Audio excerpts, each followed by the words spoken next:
Scholastic Audio presents Last Descendants, an Assassin's Creed series by Matthew J. Kirby, read by Dan Bittner. For Stuart, who graciously offered his assistance in the research for this book.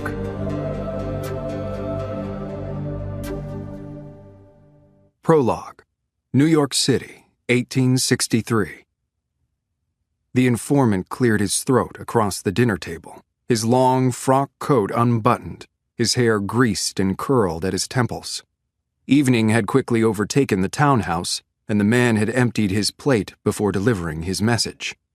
Boss Tweed had patiently allowed this. His hold over New York had always been rooted in what he could give people, the appetites he could whet, the greed he could manipulate. "It's true," the informant finally said. "There's an assassin in the city." Tweed slurped down another briny oyster. "Do you have a name?"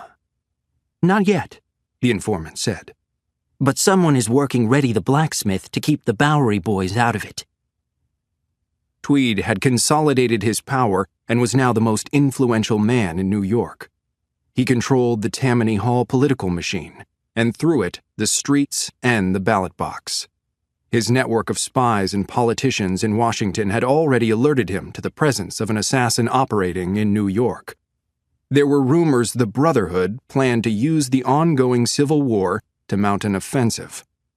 It was even plausible they had learned of the Templar plan. "Without the Bowery boys," Tweed said, "the riots will fail."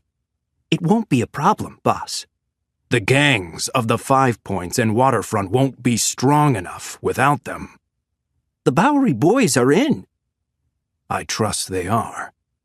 But we still need to know who this assassin is and what the Brotherhood is after."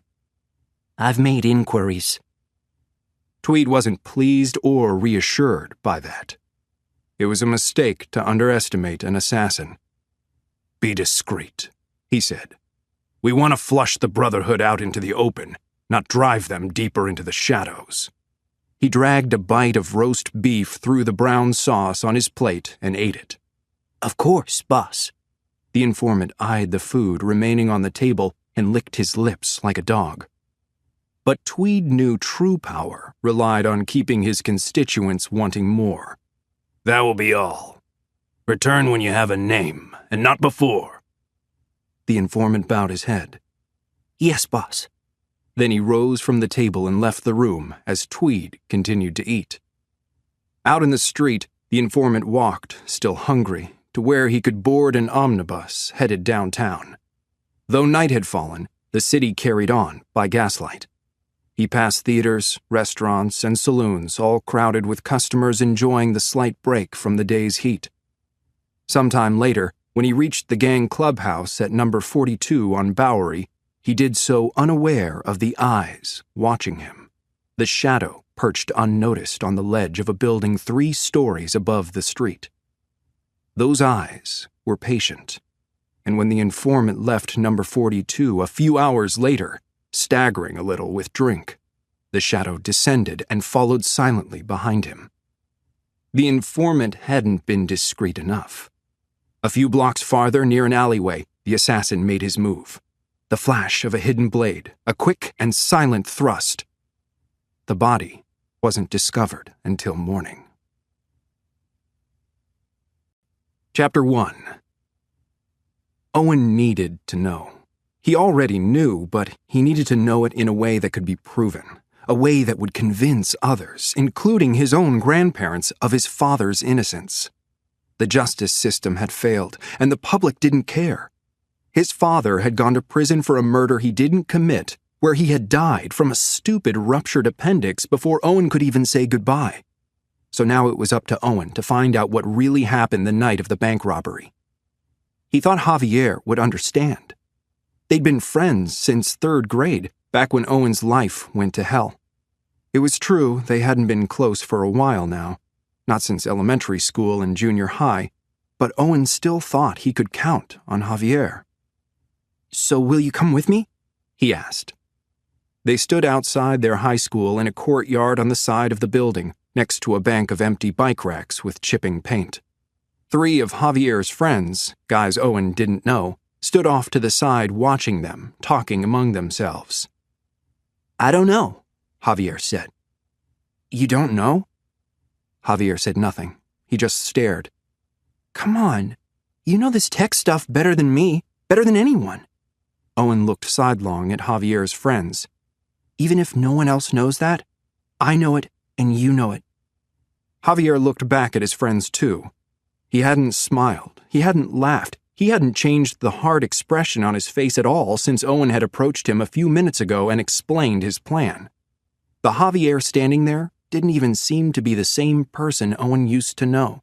The Javier he'd first met after Owen's dad had gone to prison and his mom had moved them in with her parents. New neighborhood. New school. New bullies beating him up. "I'll think about it," Javier said. "Now I gotta go." He turned to leave. "Will you?" Owen asked. Javier looked back. "Will I what?" "Think about it." "I said I would." And he walked away. Owen watched him return to his group, not sure if they could actually be called his friends, the kind of guys Javier used to protect Owen from. As Javier reached them, they gave him questioning nods in Owen's direction, and Javier just shrugged and shook his head. Owen had no idea what Javier was into now, how they'd gotten to this point, from best friends to total strangers in the space of a couple of years. It was like that with Owen's mom, too. He would have thought the death of his father 3 years ago would have brought them closer, but it had just driven their separate islands farther apart. A continental drift that had been gradual, unstoppable, and full of earthquakes. Owen left school and walked toward his grandparents' house. Whether Javier came through for him or not, he decided he would still go that night. He didn't have a choice. It was up to him. He needed to know. When Owen opened the front door, his grandma was sitting in her armchair in the front room watching a game show, the kind that had been on TV longer than Owen had been alive. As he came in, her cat Gunther leapt from her lap, and his claws must have dug into her thighs through her house dress because she yelped and gave a single slight convulsion. Gunther meowed and strutted over with his tail up to rub against Owen's leg. Owen bent down to rub behind Gunther's ears. "Hey, Grandma." "Hello," she said, muting the game show applause. "How was school?" "Fine," he said. "How are your grades?" "Same as they were yesterday." "You need to bring those up," she said. "Appreciate the value of education. You don't want to end up like your dad." Owen heard that a lot. It was a freight train of a statement that hit hard and pulled behind it the cargo of every argument, every tear, every hissed conversation, and every shouting match between his grandparents and his mom that Owen had overheard during the trial and since. His grandparents had hated his dad before Owen's mom had married him, and now they hated his memory more. Owen's dad was their scapegoat, a shade that could be as terrible as they needed him to be, blamed for anything, for everything.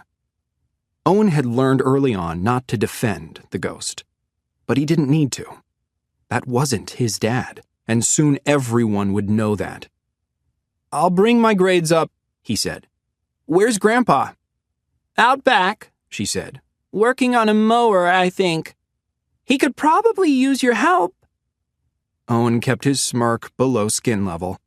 His grandpa never needed help with anything, least of all an engine, which meant there was probably something his grandpa wanted to talk about.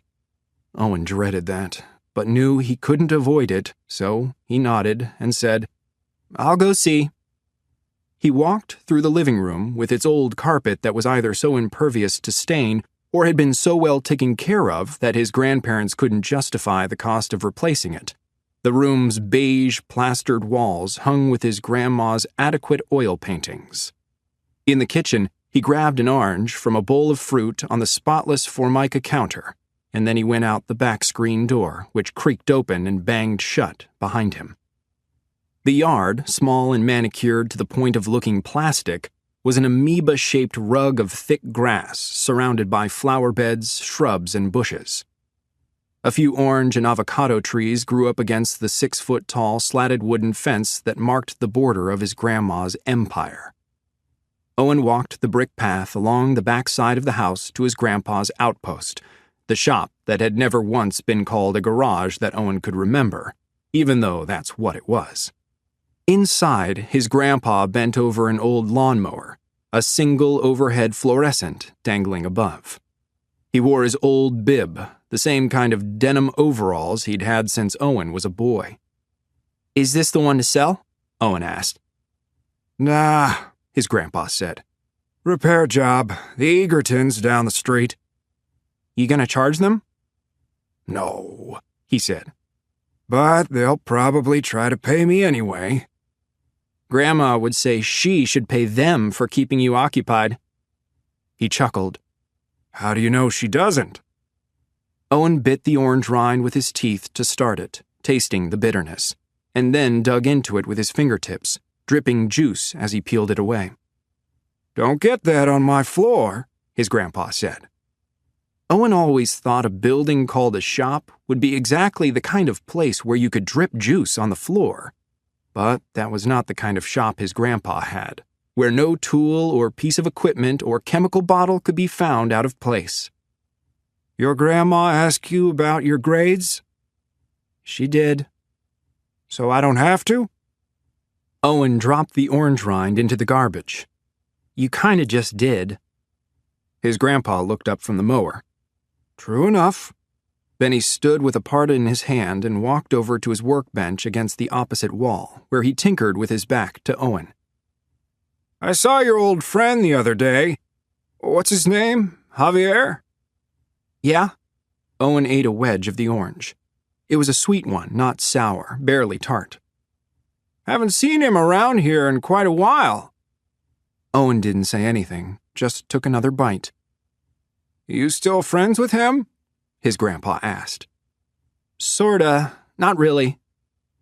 "Didn't much like the look of the guys he was with. Gangbangers." "How do you know that?" Owen asked. "I could just tell." "That sounds kind of racist, Grandpa. Javier's not in a gang." "I hope not. He always seemed like a good kid." Owen ate the last few segments of the orange, getting juice on his chin.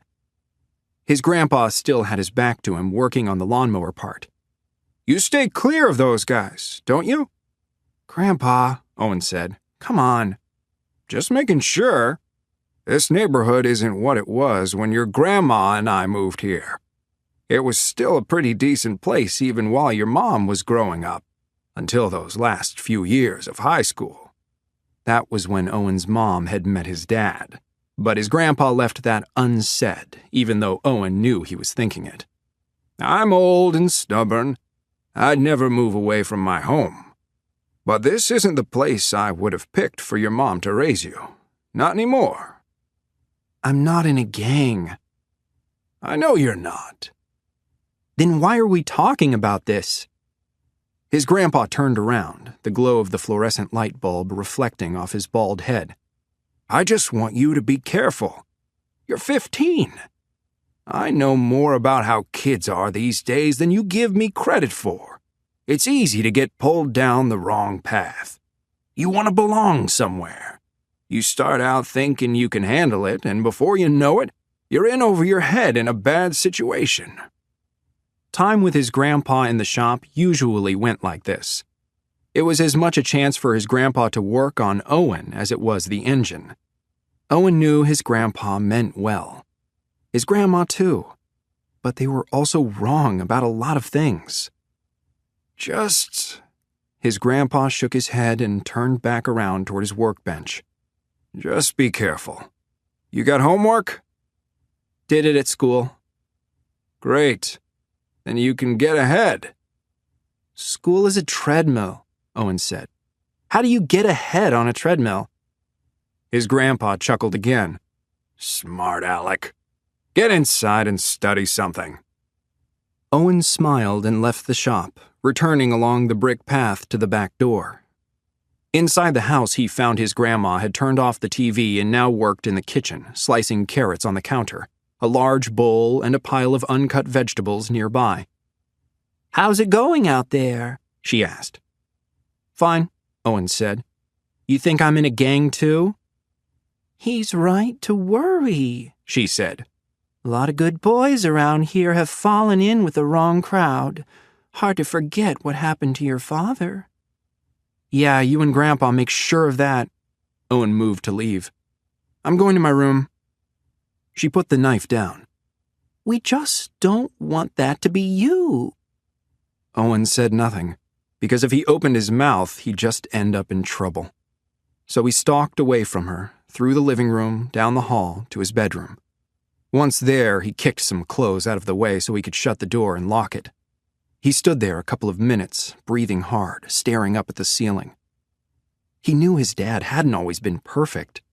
He'd been in some trouble in high school, some shoplifting and vandalism, but nothing too serious. Nothing that would have stuck to him in a way that made his life hard after the age of 18. He'd grown out of all that. The man Owen knew had worked hard, stayed clean, and even without a college degree, he'd managed to move his family to a tree-lined suburb with bikes on the front lawns and 2 nice cars in every driveway. But Owen's grandparents never credited any of that.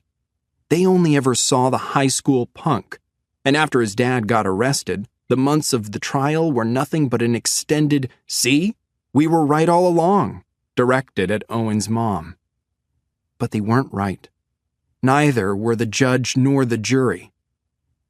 Owen stepped across the floor to his computer and threw himself into the chair at his desk, toppling a tower of empty soda cans near the monitor. He'd been counting on Javier to make sure the technology was safe and looked right, but if Javier never showed up, that meant it would all be on Owen. He smacked the keyboard to wake up his computer and then did a search online, reading about Abstergo Industries, the Animus, something called Helix, and those crazy expensive entertainment consoles. But it was all corporate speak hype, varnished by public relations to the point where it gleamed and said nothing. He got a little more from a few message boards, mostly warnings and paranoid rants about a global conspiracy involving Abstergo. But what multinational conglomerate corporation didn't involve conspiracy? That seemed to him to be the nature of the game. A short while and more fruitless searching later, his mom came home from her job at the copy center. Owen heard the front door, her muffled voice out in the living room talking with his grandma, and then a few moments later, a knock on his bedroom door. Owen shut his browser. "Come in." The doorknob rattled. "It's locked." "Oh, sorry." Owen bounced out of his chair to the door and opened it. "Forgot." "Everything okay?" His mom stood in the hallway wearing her blue polo uniform shirt, her hair pulled back, maybe a few more gray hairs than the day before. "Yeah, fine," he said. "Why?" "Grandma mentioned you and Grandpa had a talk." Owen shrugged. "Wasn't really different from any other talk we have once or twice a week." "I guess seeing Javier really rattled him." Owen rolled his eyes. "He's not in a gang." "Okay." She held up her hands, crossed with the short red lines of a few fresh paper cuts. "If you say so. But it's a good thing your grandparents worry, you know." "Is it?" "It means they care." Owen turned away from the open door and went to fall onto his bed, lying on his back, hands behind his head. "That's not exactly how I'd put it." She stepped into the room. "How would you put it then?" "I'd say they care that I don't go out and rob a bank like my dad." His mom stood up straight, as if she'd run into an invisible wall. "Don't say that." "But that's what they're thinking." "That's not what I mean. Just don't say that." "Why not? You believe it too, or at least you don't deny it anymore when they bring it up." "Owen, please, I can't." She glanced toward the door. "Whatever." He closed his eyes. "It is what it is." His mom stood there a minute longer, and he listened as she crossed the room, wading through his clothes, stepping on food wrappers, and shut the door behind her on her way out. Later that night, after dinner and dishwashing, Owen heard his mom go to bed in the room next to his, and shortly after that, he heard his grandpa shuffle down the hall. It was another couple of hours before his grandma switched off the laughter and saxophone-heavy music of her late-night talk shows and went to bed. That was when Owen got up, still in his clothes, pulled on a hoodie and crept from his room.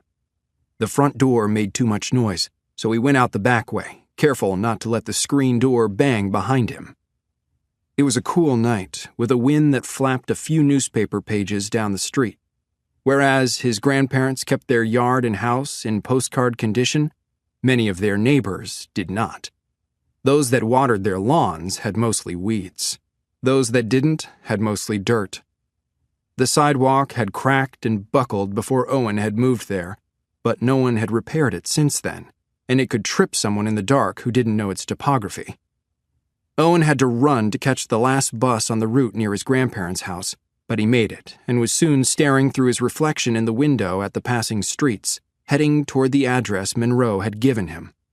Although it wasn't an address so much as a location near some factories and warehouses at the edge of the city. He transferred buses twice, fortunately to lines that ran all night, and then walked another mile or so to get there, past graffitied apartment complexes and darkened gated storefronts. The section of the industrial park he eventually reached seemed abandoned, with padlocked doors, broken windows, and weeds choking the narrow spaces between the buildings. Infrequent street lamps smeared the ground with yellow light the color of vomit. Owen was beginning to wonder if Monroe had played him for an idiot, but then he saw the bus parked in the shadows. It wasn't a vehicle like the ones he'd taken to get there. This bus was old, with distended wheel wells, and between them a rounded, bulging hood with a wide-angled grille across the front. The kind of model a collector of classic buses would want, if there were actually people out there who collected classic buses. It was painted brown, and the windows were all blacked out, but somehow it didn't seem quite as forsaken as its surroundings. Footsteps crunched in the gravel behind him, and Owen spun around. "Relax," Javier said. "It's me." He wore a white hoodie, hands buried deep in the pockets. Owen let out a breath. "You came." "I thought about it," Javier said. "Thanks." Owen nodded toward the bus. "This is it." "You sure about this?" Javier asked. "Messing around with your DNA? Your brain?" "I'm sure," Owen said. "I need to know. Besides, other kids have done it." "That's what I've heard. And Monroe told you this would work?" "We didn't have time to get into it. He just told me to meet him here." Javier shrugged. "Then let's go find out." Chapter 2. Owen walked up to the front side door of the bus and rapped on it with his knuckles. Then he put his hands in his pockets while he waited, Javier standing behind him. When the door finally squealed open, a cold light that was the blue of a hotel swimming pool poured out around a silhouetted figure in the doorway. "Glad you could make it, Owen," Monroe said, his voice deep and resonant as a slapped bass guitar. "I see you brought a friend. Come on in, then." The figure turned away and retreated into the bus. Everyone at school knew Monroe, the network IT guy. Almost everyone liked him, except for maybe some of the teachers. Owen and Javier climbed the narrow stairs into the bus and followed after him. The vehicle's interior was the opposite of its exterior, completely retrofitted with sleek white paneling, strip lighting, and an array of computer monitors, and it smelled of heated plastic and ozone. An ergonomic padded chair reclined at the rear of the bus.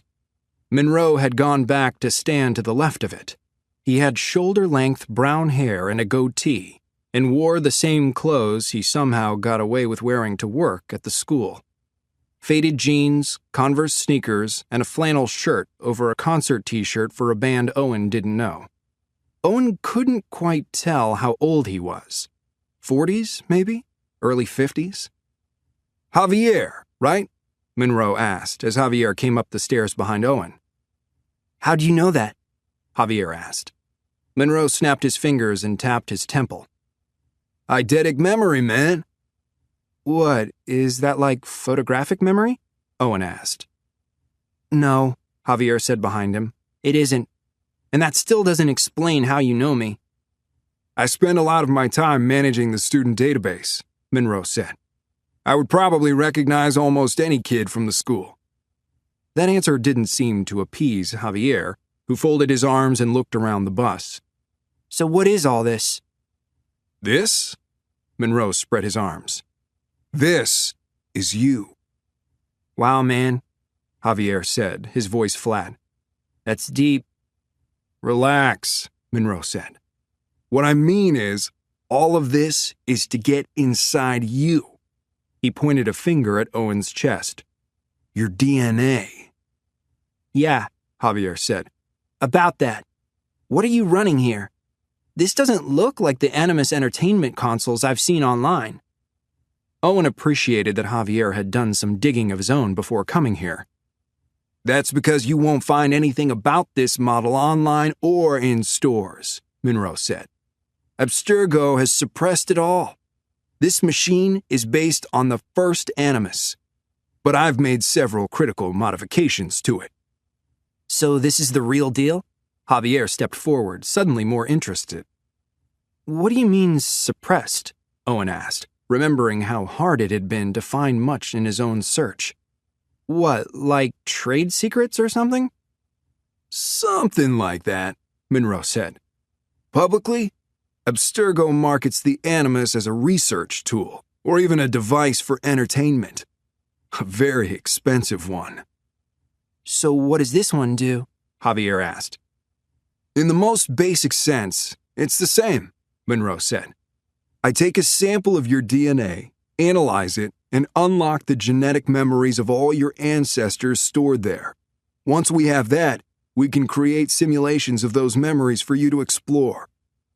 As he spoke, he sometimes looked away, to the side or over Owen's shoulder, not in a way that seemed to be avoiding eye contact, but more that his mind was partially elsewhere. So how is this one different? Javier asked. Monroe frowned. Other models can access the memories of anyone with DNA stored in the Abstergo cloud. But I read that those simulations have been manipulated, Javier said. By Abstergo. Manipulated how? Owen asked. They're more like a reality show, Javier said. They edit the crap out of them so you don't get the whole story. Exactly, Monroe said. The newer models of the Animus serve the purposes of entertainment and Abstergo's own self-interest. People see and experience history the way Abstergo wants them to.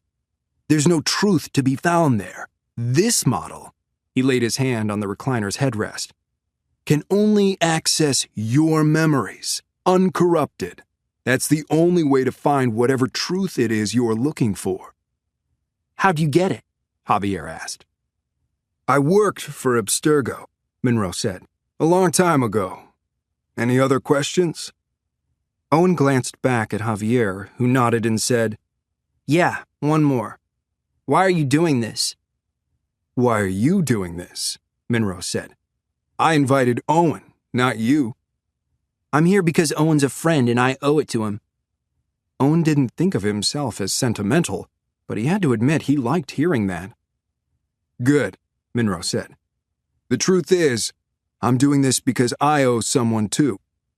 By the heavy tone in his voice, Owen knew Monroe wasn't going to elaborate on that, but Javier asked no more questions, and Monroe turned to Owen. So what truth are you looking for? We didn't have time to go into detail back at the school. Whose memories do you want to explore again? Owen inhaled deeply. My father's. Oh, right. Fathers are important.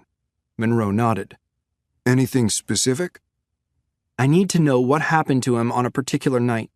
December 18th, 5 years ago. Oh. Monroe shook his head. I wish I'd known. In that case, I can't help you. Owen took a step toward him. What do you mean? That's the whole reason I came here. You said... You asked if I could get you inside your dad's memories, and I said yes, which is true. You didn't tell me you wanted to go into your dad's experiences from just 5 years ago. But... It's simply not possible, Monroe said. Your DNA will only contain your father's memories up to the point when you were conceived, not after. You don't have his genetic memories from when you were, 10? He's right, Javier said. I wondered about that, but I thought maybe he had some kind of new tech. The bus around Owen seemed to be shrinking, becoming cramped as his frustration and anger grew. Then what am I supposed to do? How can I get into his memories from that night? You need a different kind of animus, Monroe said, and a sample of his DNA from after that night. That's the only way it will be encoded in his genetic memory. Owen's muscles tensed to the point where they quivered. But he was arrested that night. They took him away and he never came home again. I don't have his DNA. Monroe sighed. Then I'm truly sorry, man. Owen wanted to put his fist through one of the nearby monitors. He'd come here because this was the only way. The only way to prove his father innocent. The only way to make things right. But it wasn't a way at all. Owen had no way, and he'd only now realized it. He was trapped in this life, listening to his grandparents trash his father, watching his mom surrender her memories of him without a fight. If he could get his father's DNA, Javier said, then could you do it? Absolutely, Monroe said. With a different kind of animus and a sample of DNA from after that night. Owen felt Javier's hand on his shoulder. Maybe your mom saved something. Something with his DNA on it. An old shirt, maybe? We don't have anything, Owen said. We needed money. My mom sold everything to try to keep the house. But we lost the house anyway. The bus went quiet, except for the gentle whirring of the computer fans, the clicks and whines of hard drives. Owen didn't want to leave, because that would be admitting he had failed, so instead he just stood there amid all that useless machinery. Listen, Monroe said. I've been doing this for a while. Different cities, different schools. Some kids come to me for the thrill. Other kids, like you, come to me because they want answers. But the thing is, they rarely find the answer they're looking for, and it almost never solves anything. I think you'd do better to ask yourself why the question is so important to you. What does that even mean? Owen said. My dad went away to prison for something he didn't do. I think it's pretty obvious why that's important to me. Let's just get out of here, Javier said. This guy doesn't have anything for you.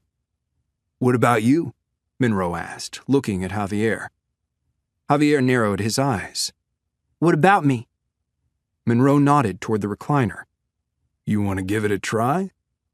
What about your big speech? Javier said. It won't solve anything. You're not going into the animus with a question, Monroe said. But I know you're curious.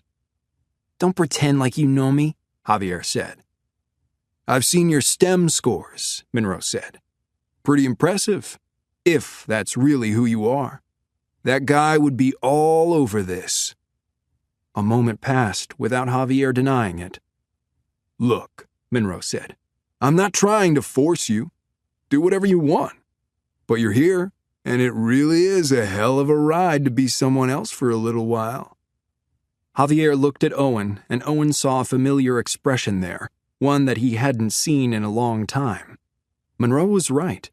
Back when they'd been best friends, when Javier saw something that made him curious, he got this look of determined excitement, a furrowed brow with a grin.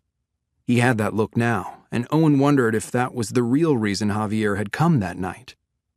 Okay, Javier said. I'll do it. Right on, Monroe said. Come up and have a seat. Then he turned to some of the consoles and blinking lights. Javier slipped by Owen and moved past the computer equipment to the recliner, and as he lowered himself slowly into it, Owen felt a surge of anger and resentment. Somehow, his former best friend was doing what Owen had come here to do.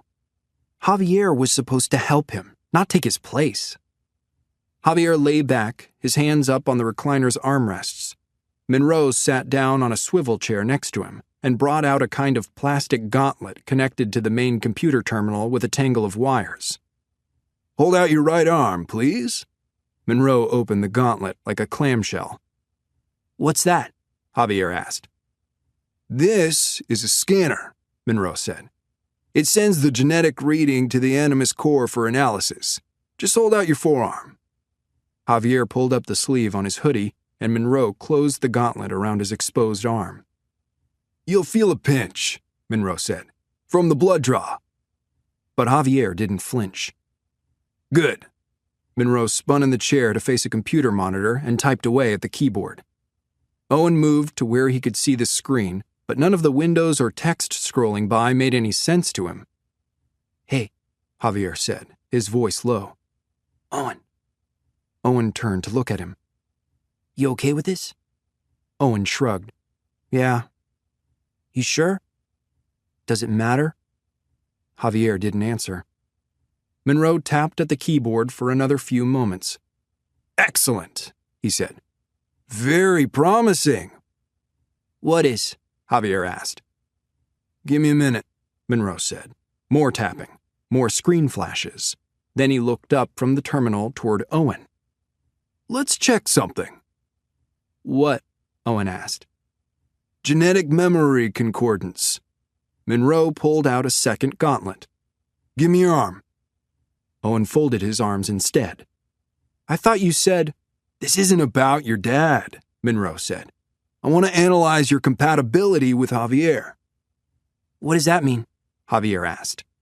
If you both had an ancestor present at the same event, Monroe said, then your genetic memories will sort of overlap. You can share a simulation. The combined data actually makes the rendering more robust. You mean we both go into the simulation? Owen asked. Together? Yes, Monroe said. One of my own modifications. So what do you say? Owen was intrigued by the offer, and he kind of liked the idea that Javier wouldn't be able to totally take his place after all. He stuck out his arm without asking Javier if he was okay with it. Let's do it, Owen said. Right on. Monroe closed the gauntlet over Owen's forearm. Owen felt the sharp pinch of the needle, but tried not to wince. Data coming in, Monroe said. It'll just take a couple of minutes to analyze it and then tabulate your memory concordance. Owen stood there next to the recliner, his arm tethered to the computer watching the screen. What if we don't have ancestors at the same place? Javier asked. If you have no concordance, Monroe said, I can't generate a shared simulation. But after a few minutes passed, and the Animus Core had run its analysis, he announced, Wow, you actually have a few really strong intersections. A few? Owen said. Yeah, this is extremely rare. Your ancestors have crossed paths several times at different places and points in history. He stared at the screen, as if his mind was still working hard on something. So, are we going to do this? Javier asked. Monroe blinked. Yes, right, okay. While the memory compiles, let's get Owen situated. He went to the front of the bus and brought back a thick yoga mat, which he unrolled on the floor near the recliner. Not as comfortable as the chair, but it'll do. Owen lay down on the mat, staring up at the ceiling of the bus, Javier's arm hanging over the chair above him. Owen felt and heard a slight hum from all the Animus machinery pulsing through the floor beneath him.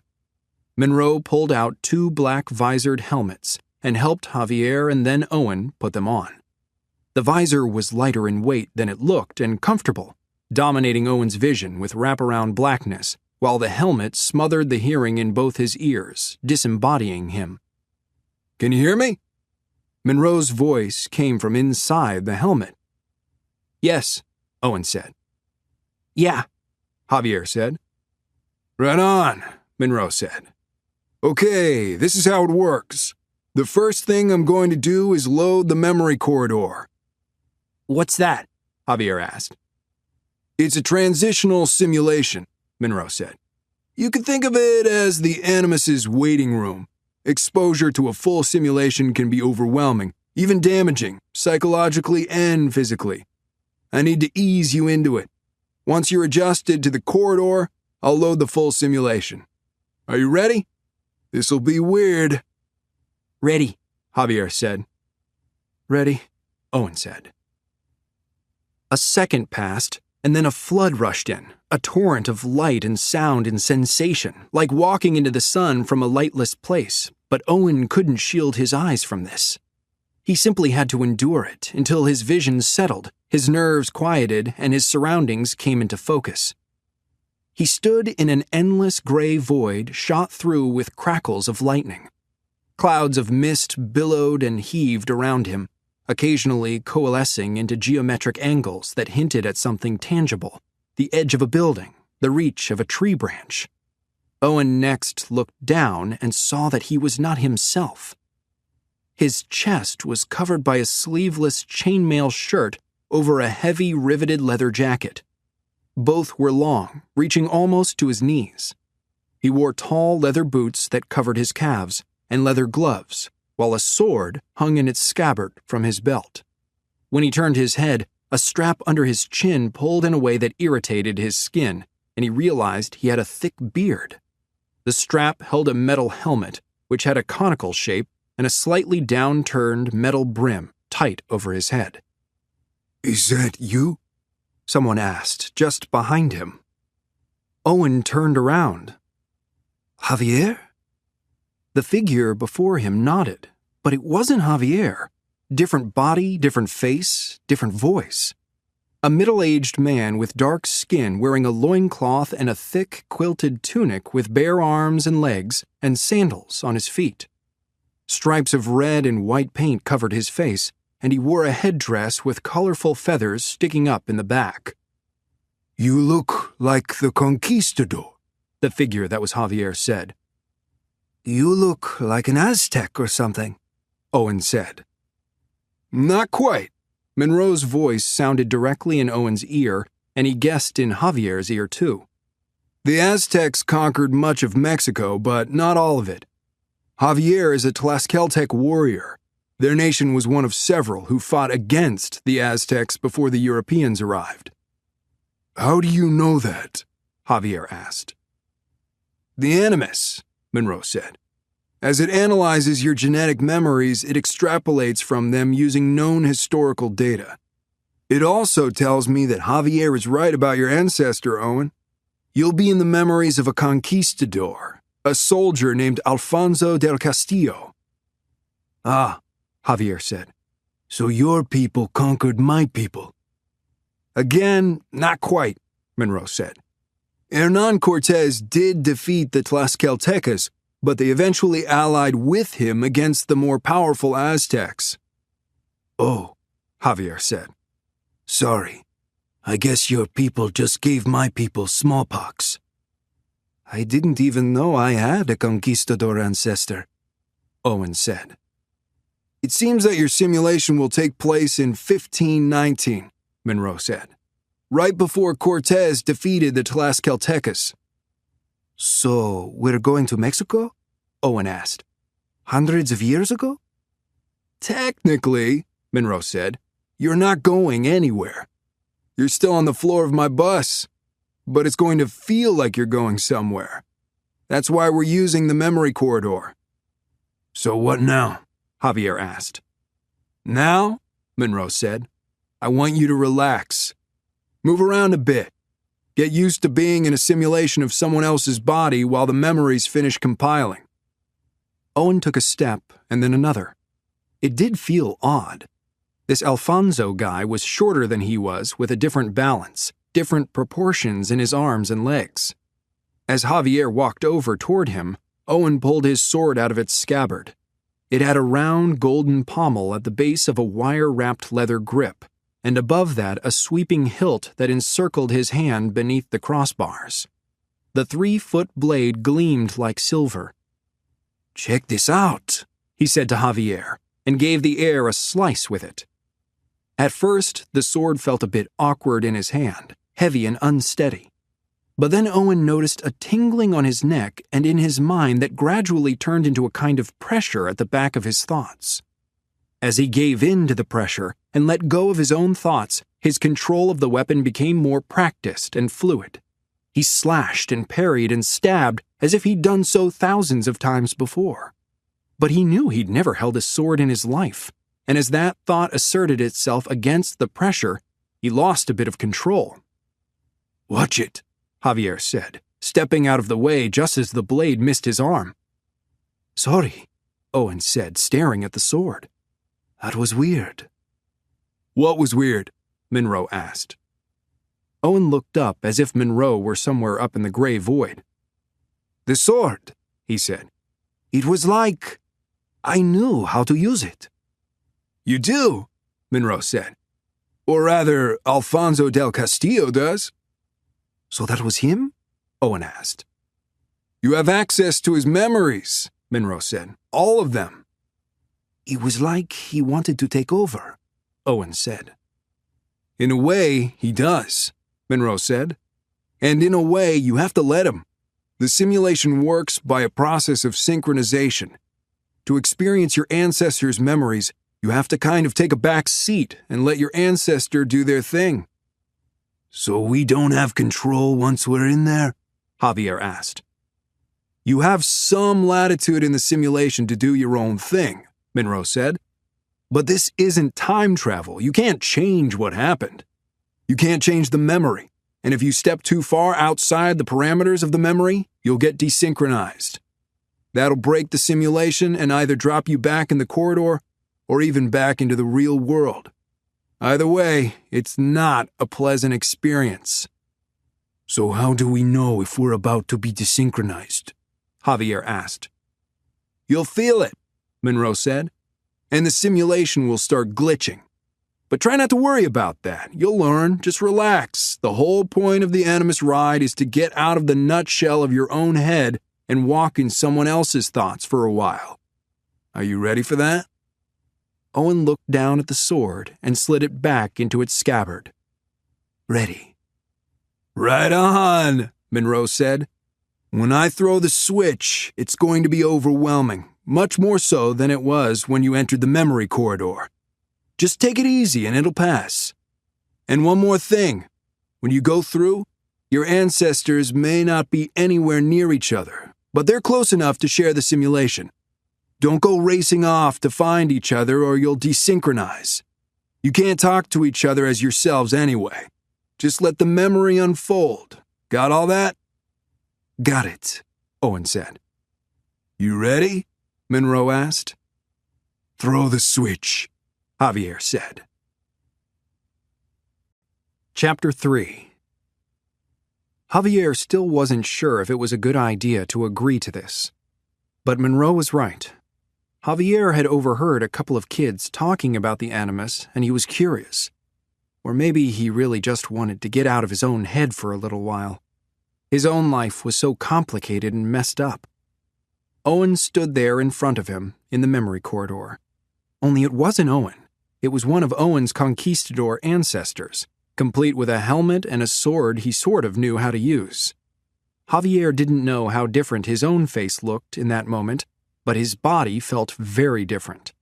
This Tlaxcaltec ancestor of his was older, with pains in his joints, and the mind trying to share Javier's headspace looked at the world in an utterly foreign way.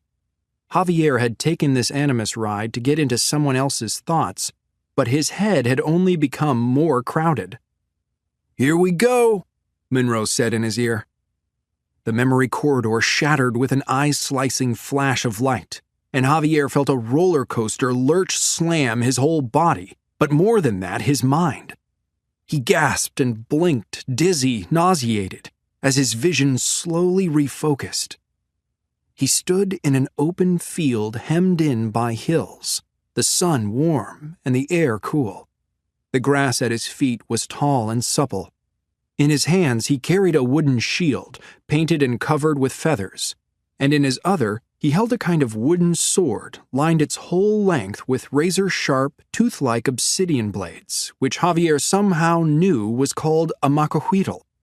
Warriors armed and dressed in the same manner stood to either side of him, but many lacked the feathered headdress Javier wore. For a few of them, though, the headdresses were even more elaborate, rising like tall crowns with long streamers. Javier saw one man bearing some kind of branching standard or banner, covered in feathers, rising from his back 6 feet into the air, and another man wearing what appeared to be a large, long-necked white bird with wings spread wide above his head. Javier glanced behind him over his shoulder, and what he saw there stunned him. There were thousands, perhaps tens of thousands of warriors. They filled the open plain right up to the edges of the forests and the hills. Horns bellowed and voices shrieked what could only be battle cries. This was an army going to war. And it seemed that Javier was at the front line, with fighting imminent. He looked around again, this time for an escape, feeling panicked. A warrior next to him gave him a confused scowl and said something in a language Javier didn't know. "What? I don't understand you," Javier said, and immediately felt his perception getting fuzzy around the edges. He lost feeling through his arms and legs like a disconnect from his body. The warrior looked even more confused and even took a step away from him. "Relax," a voice said in his ear. "Let your ancestor do the talking." "Monroe?" "Yes, I'm watching your simulation." That reassured Javier somewhat. "Let the memory ride, man. Just let the memory ride." Javier took a deep breath. He tried to shut out the sound of the massive army at his back, the unknown fear of the battle ahead, and relax his mind. As he did, he felt a kind of drumbeat behind his thoughts, an eagerness, and as he listened to that and even encouraged it, the sound grew louder and louder until Javier could hear someone else's voice trying to get out. It felt like the most powerful and disorienting déjà vu, one part of his mind experiencing something at the same time another part of his mind remembered it. The drumbeat and the shrieking voice became deafening, and Javier finally surrendered to the mind and the will vying for control, and as he did, his own voice erupted in a battle cry in a foreign tongue he now understood. The warrior beside him nodded, seeming reassured, and made a cry of his own. Javier's awareness became honed, his perception clear. He was Chimalpopoca, a noble Tecuitli, a leader of men and warriors who had distinguished himself on the battlefield many times over against his people's greedy and haughty Aztec oppressors. But now a new enemy had arrived in his people's lands, come from the coast, and if it could be believed, from across the sea. The pale strangers marched toward them even now, astride their towering deer beasts armed with their weapons of fire. But here, on this ground, this day, the people of the god Kamashtili would capture or slay them all. "Do you think they are truly Teotl?" A warrior next to Chimalpopoca asked. "I don't know," Chimalpopoca said. "The Totonac and Otomi say they can't be killed. Their arrows and spears counted as nothing but reeds. Their very skin is iron." "It is only their armor that is iron." Chimalpopoca stared hard at the line of oak and pine trees ahead of their line. "Beneath it, I wager they bleed." "So you don't think we should try to make peace with them, as the Totonac did?" "I think we should follow the orders of our war leader." "But even Shikotenkat's father, the elder, would have us make peace. I've even heard a rumor that some on the field here today plan not to fight." "Then they must have been born under a coward's sign," Chimalpopoca said. He had been born under the sign of the first Ocelot, which meant he was destined to die as a prisoner of war, a fate he had long since chosen to meet with bravery, but which had so far eluded him. "Perhaps it is wisdom to refrain," the warrior said. "Not cowardice."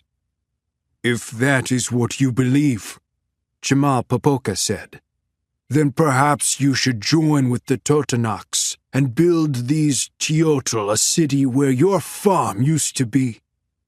The conchs bellowed loudly again, signaling the approach of the enemy.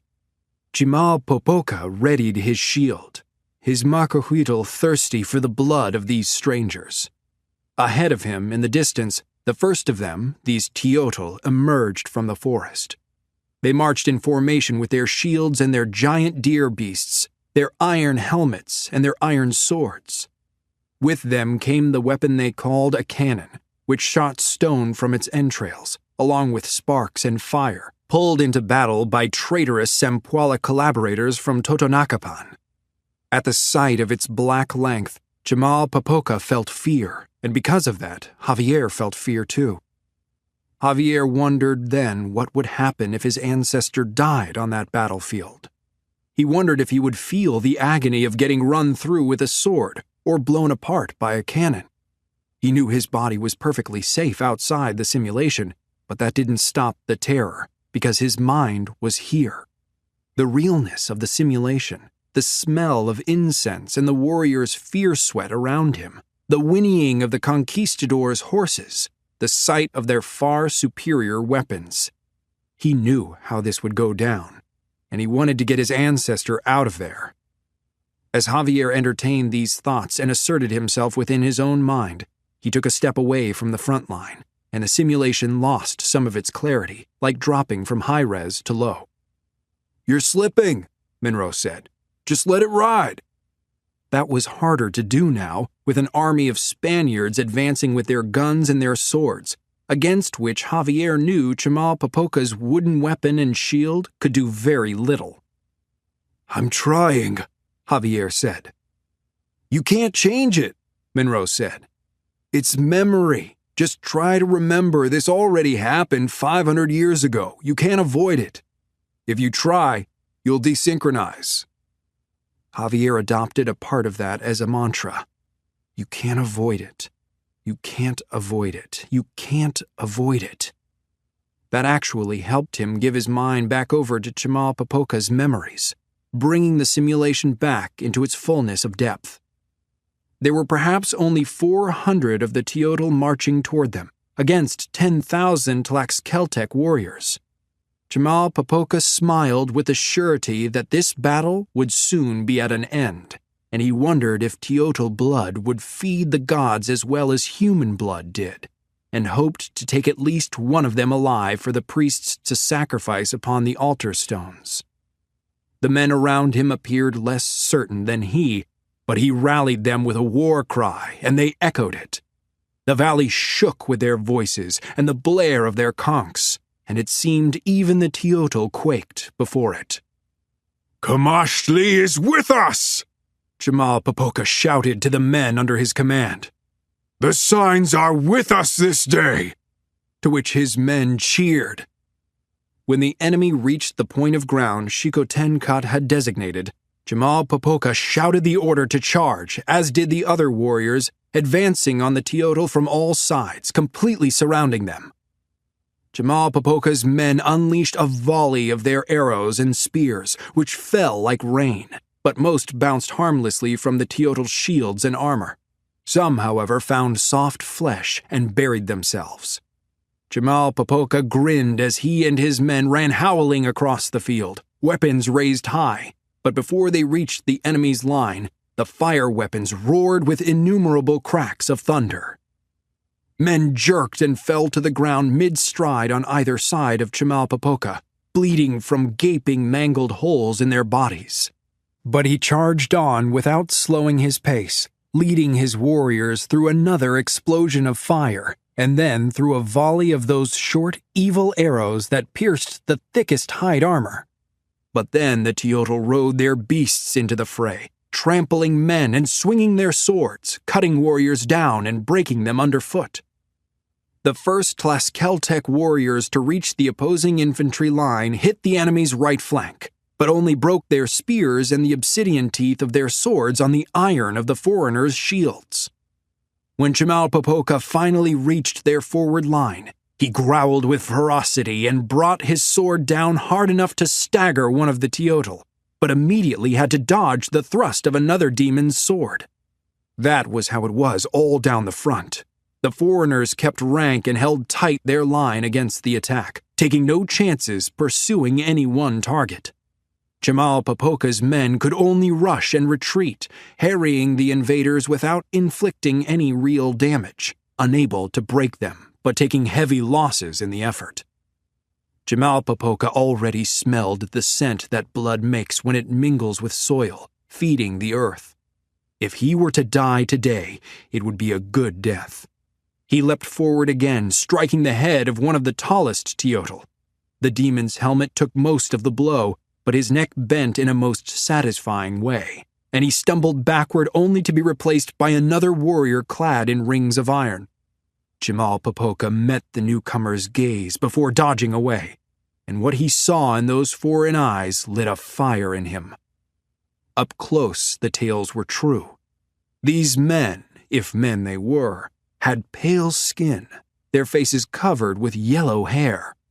But Jamalpopoca had seen fear in those eyes, a warrior's fear of death. These teotl were mortal after all, if not fully human. Just then, one of the deer beast riders charged ahead of the others in his company. The armored beast leapt and kicked, wounding and trampling as the rider's sword slashed and hacked. Jamalpopoca fixed his rage upon them, these false gods, and tossed aside his shield. Then he plowed through his own people toward the rider, raising his macahuitl above his head with both hands. He rushed them from the side, and when he was a rod away, he leapt high into the air, flew toward them, and sliced downward into the neck of the deer beast. The beast did not even find a scream before it crumpled into a heap. Jamalpopoca knew he had broken its neck, for he had felt its bones snap beneath his obsidian blade. The rider tumbled to the ground, but sprang quickly to his feet, unsteady on one injured leg, swinging his sword wildly. Jamalpopoca wanted to engage him in combat, but before he could, 3 more teotl rushed forward from the line to defend their comrade, and together the 4 of them folded back in with their force. "They show loyalty!" Jamalpopoca shouted. "They have that at least!" And they were 400, somehow holding their line against 10,000. Jamalpopoca surveyed the battlefield and realized the number of Tlaxcaltec warriors actually seemed to be part of the enemy's success. There were simply too many warriors to maneuver effectively on this plain. But the other went to the teotl's strategy. They appeared less interested in captives than the Aztecs, seeking only to defend themselves or kill or maim their attackers. But Jamalpopoca was not fated to die in battle. He examined his macahuitl and found it still had some bite left in it, even after slaying the deer beast, which his comrades had already begun to butcher so they could carry it away. He charged the enemy again, and the blow of his sword stunned the teotl and shattered the last of his macahuitl's teeth. Jamalpopoca did not retreat this time, but howled ahead into the breach to break the enemy line. He managed to shoulder his way between 2 of the iron shields, close enough to smell the vile odors coming off the unwashed demons, and raised his blunted macahuitl for a second strike at their inner line. But they enveloped him. He felt many hands seize upon him, and though he thrashed and kicked, they drove him to the ground and bound him. Then they dragged him from the battle deeper into their midst, where he was forced to lay there on the trampled earth, staring at the hides the foreigners used to cover their feet, listening to the Tlaxcaltec men howl while he could do nothing. That was what caused him to weep into the grass. Not fear, but powerlessness. For this was his fate. His death was approaching. But to which dark god would these teotl sacrifice him, and in what manner? The battle continued to bloody the plain until Jamalpopoca heard the conch's signal retreat, which could only mean that a high Tecuitli had fallen. Within moments, the enemy had him on his feet and then pulled back their force into the trees, even as their deer beasts and riders charged after the fleeing Tlaxcaltec host. The infantry then marched Jamalpopoca some 100 rods or so through the forest to their encampment, which they had established in a village whose residents had evidently fled. The teotl had naturally taken over the temple, which perhaps explained their victory and showed Jamalpopoca the place of his death. Their god was with them. But which god did they serve? One of the pale men took Chimalpopoca roughly by the arm, and though Chimalpopoca didn't know him, Javier recognized Owen's ancestor, the man he had seen in the memory corridor. His consciousness rushed to dominance. He opened his mouth about to speak, but that caused an instant fracturing of the simulation, visual glitches, some of the trees overhead blurring into pixels. He remembered that Monroe had told them they couldn't speak to each other as themselves. Owen shook his head, saying nothing, and Javier barricaded his thoughts to prevent them from slipping any further from the memory, slowly restoring his synchronization, but with a bit more of himself maintained at the surface. He wanted to remain aware of Owen, but wouldn't risk desynchronization by talking to him. The Owen Teotl hauled Chimalpopoca through the village to one of the houses and threw him inside. He hit the ground hard, and the impact stopped his breath, followed by a few moments of gasping in the dust as the Teotl walked away. "Don't fight them," someone said from the shadows, another Tlaxcaltec warrior taken prisoner. "They don't want to harm us. They want peace." "A very unusual kind of peace," Chimalpopoca said, and rolled onto his back to get a look at the man speaking. He was young, and probably hadn't even captured his first sacrificial victim yet. He knew nothing. He wasn't even bound, but sat mildly on the ground with his wrists propped on his raised knees. "We attacked them," the boy said. "You think they are not hostile?" Chimalpopoca asked. "It doesn't have to be this way," the boy said. "It can only be one way for me," Chimalpopoca said. "It is in the signs." Chapter 4. Owen hadn't recognized Javier at first, but he was pretty sure they both now knew who and where the other was, but they couldn't be their real selves within the Animus. They had to play out this shared memory as ancestral enemies, which caused an emotional discomfort that was a bit too close to their present reality, and which Owen had to suppress to get back into Alfonso's mind. That mind was not a nice place to be. Alfonso had done some pretty heinous, nasty things back in Cuba and to the Maya in Potonchan 5 months previously. Though Owen hadn't experienced those memories directly and didn't want to think about them, an awareness of them had colored the battle Alfonso had just fought and won. The victory still surprised Alfonso. The sight of those warriors massed on the plain had nearly undone him, but the captain had rallied him and the other men to victory with a cry of "St. James and strike for Spain." That was how it was with Cortés. Their leader had overcome treacherous governors and mutinies by murderous rivals, and though the expedition's circumstances had become most dire, the men yet believed in Cortés.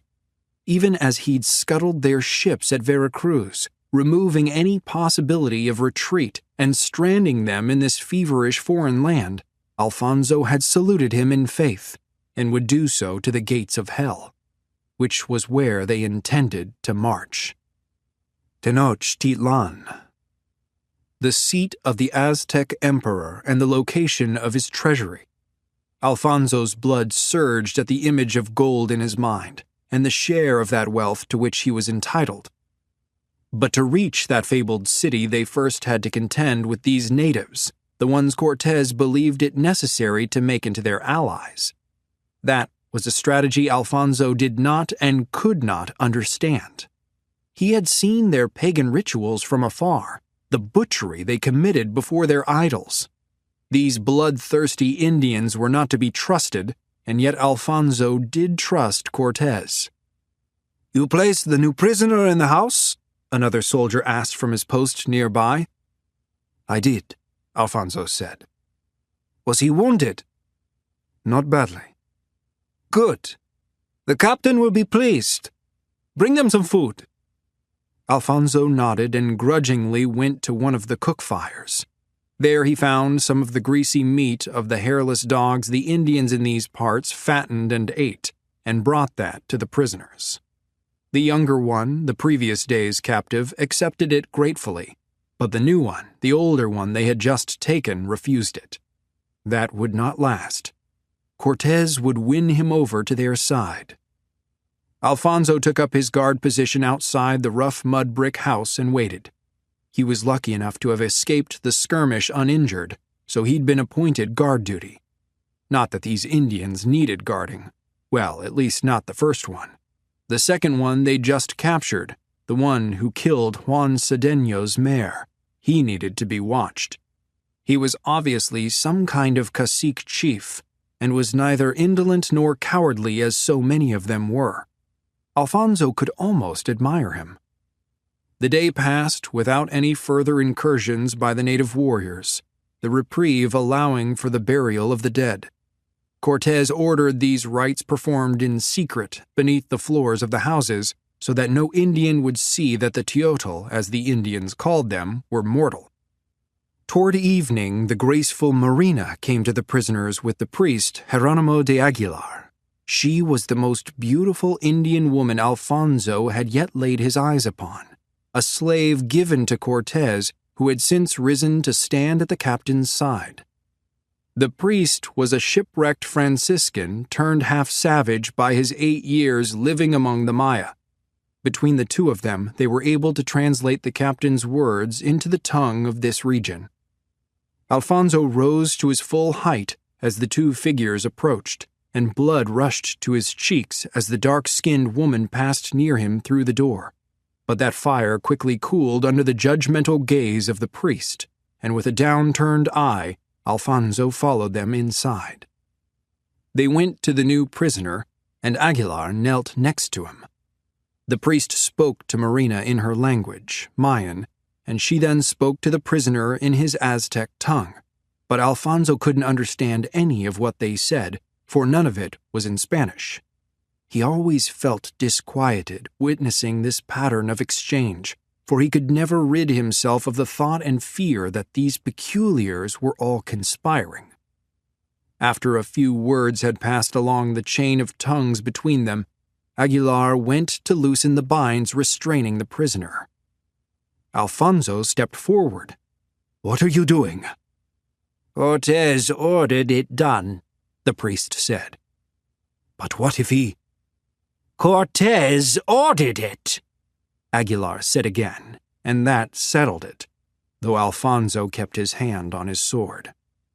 The cacique rubbed his wrists where the binding had bitten into his skin, and where he still had spots of the mare's blood on him, which had dried and now cracked and peeled like scabs. The Indian said something to Marina, sounding angry and belligerent, and she said something to Aguilar, and then they reversed the order and continued in this way for several further exchanges.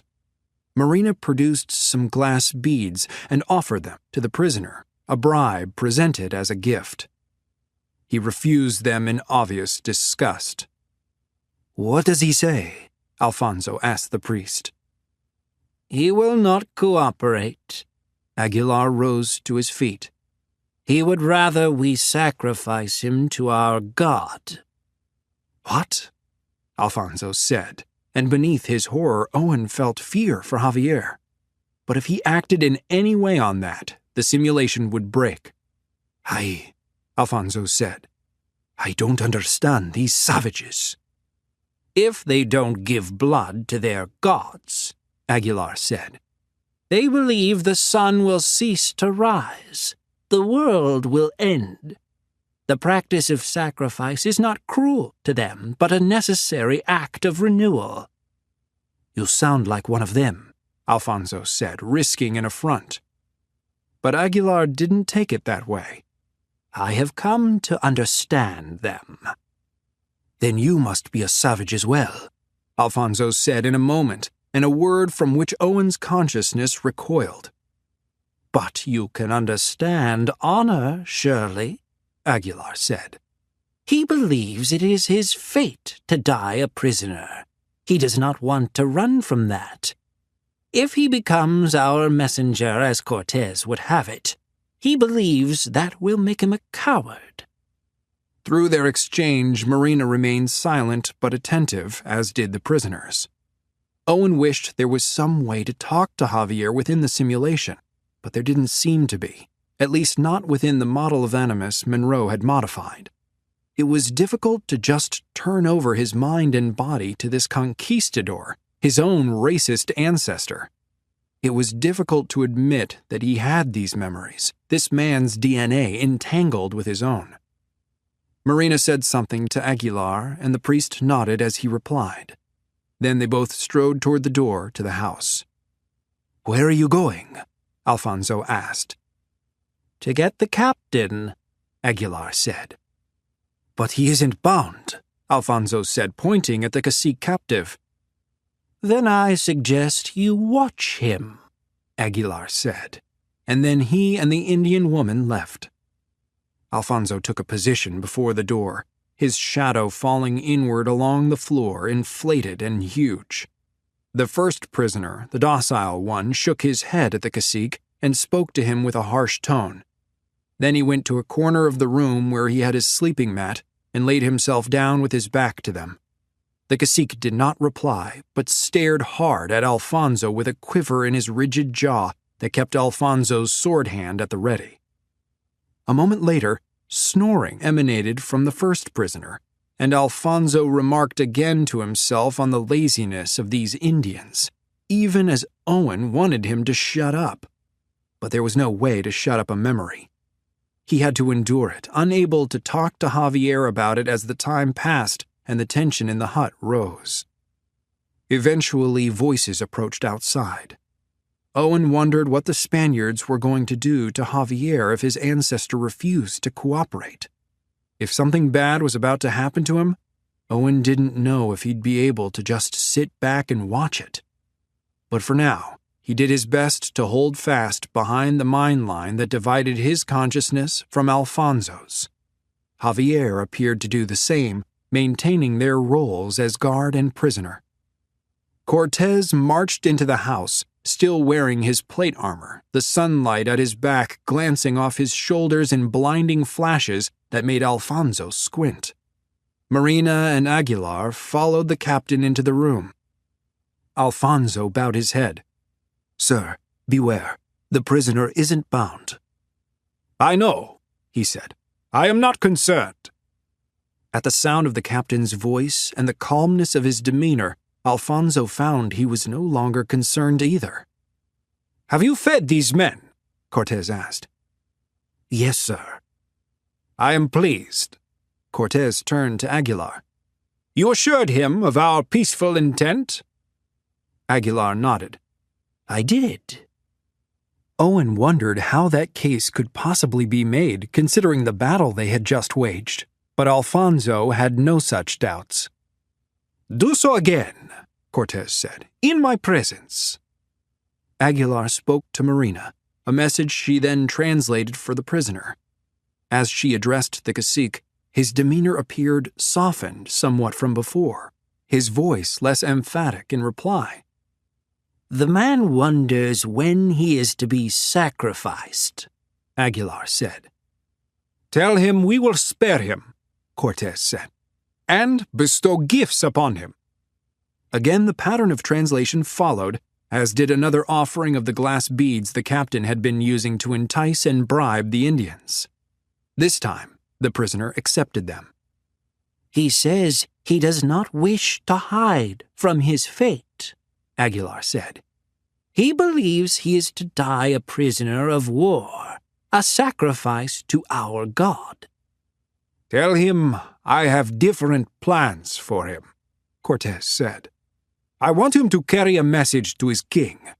In doing so, he can be instrumental in bringing about peace between our people.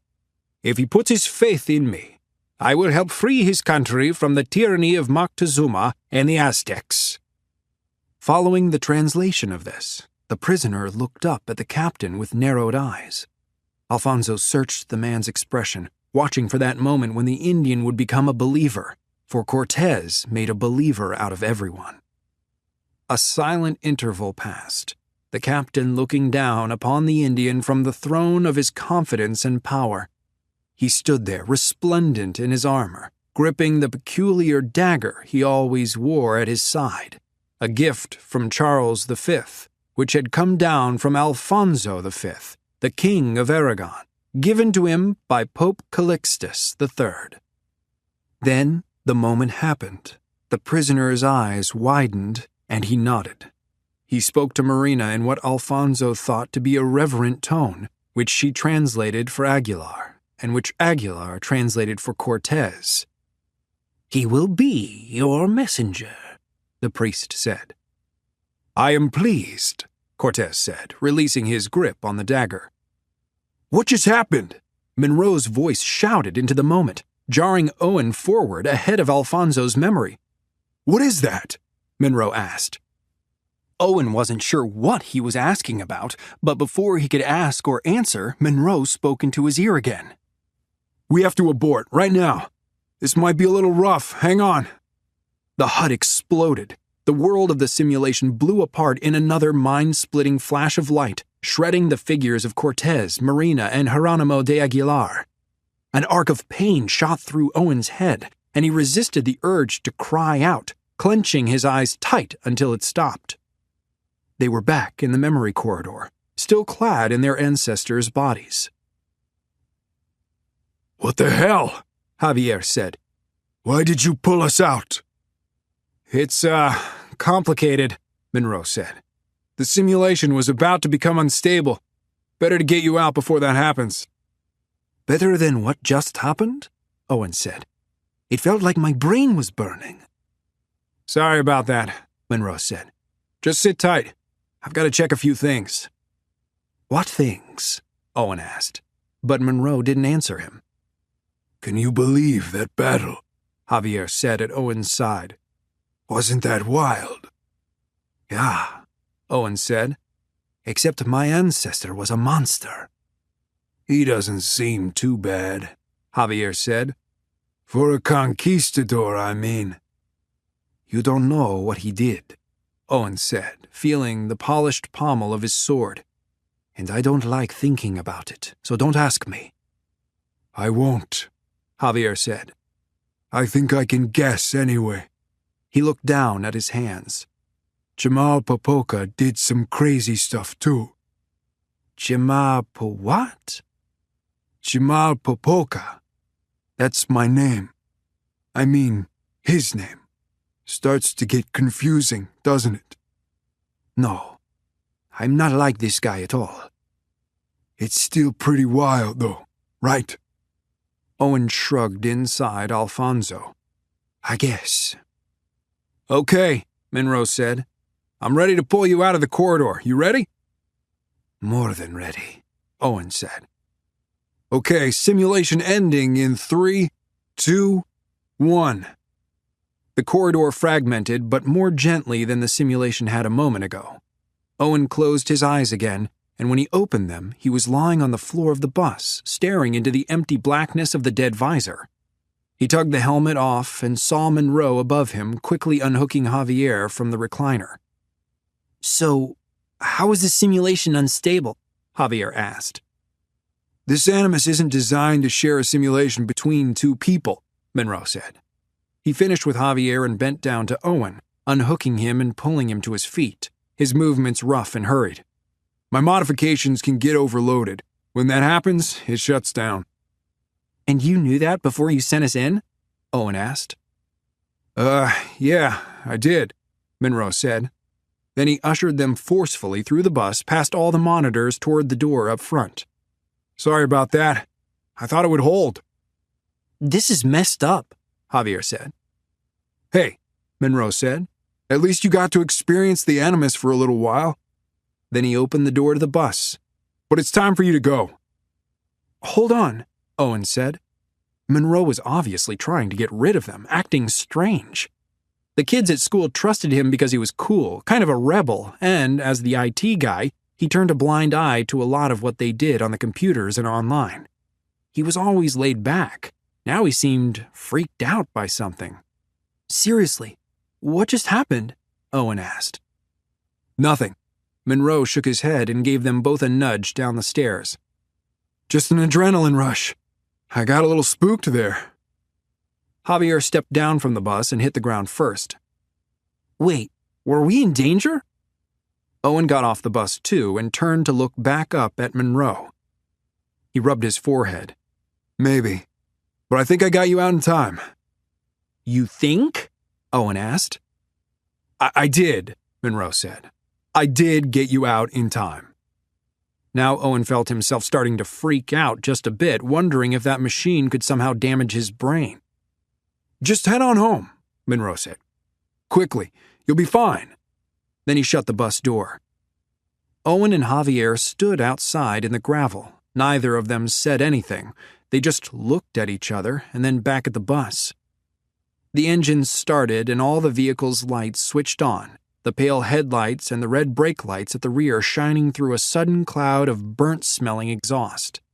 The gears grunted and then the vehicle moved. Owen and Javier stepped clear as Monroe backed it out of the spot where he'd parked it and then slowly drove away, leaving them alone in the industrial park. What the hell was that? Javier asked. Where's he going? I don't know, Owen said. What was he freaking out about? Before he killed the simulation, he was asking about something. Javier shrugged. That was just weird, man. Which part? Monroe or the Animus? Both. All of it.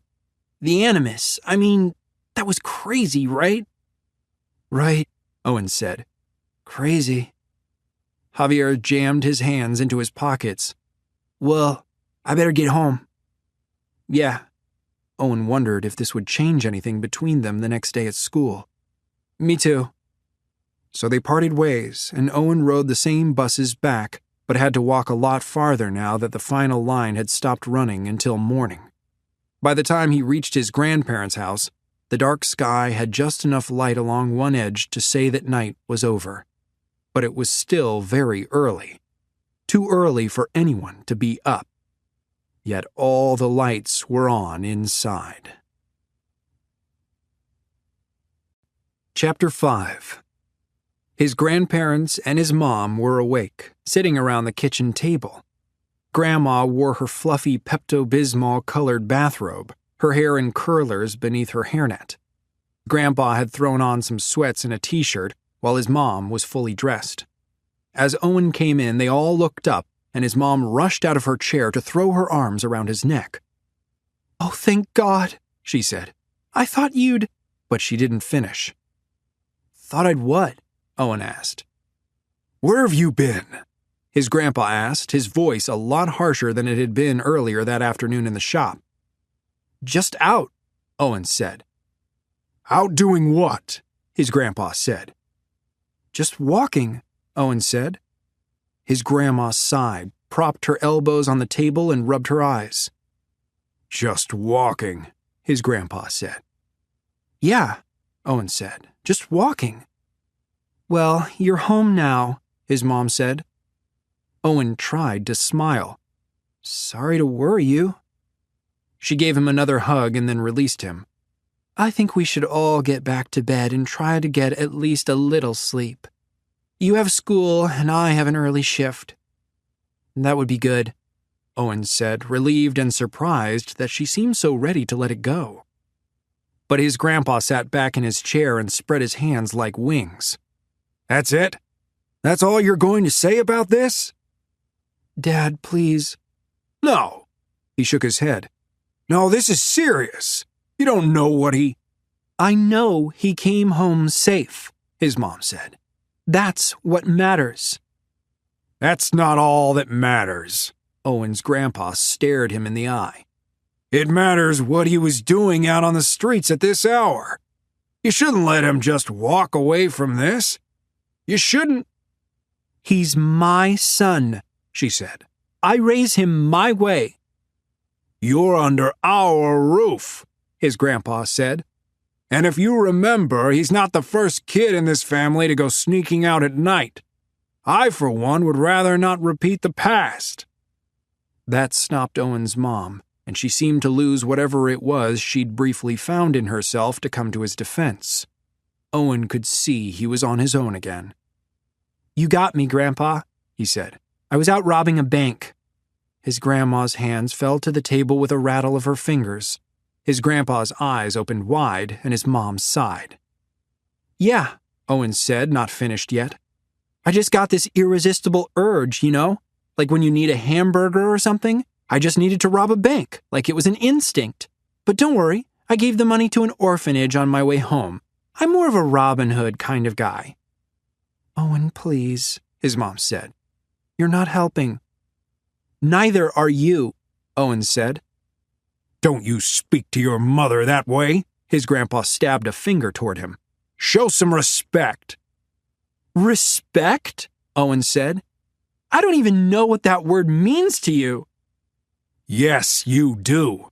His grandpa rose to his feet with slight complaints from both the chair he pushed away with the back of his knees and the table he pressed his knuckles into. "Or at least I've tried to teach you respect." "How?" Owen said. "By trashing my dad all the time?" His grandma spoke up then. "We only speak the truth."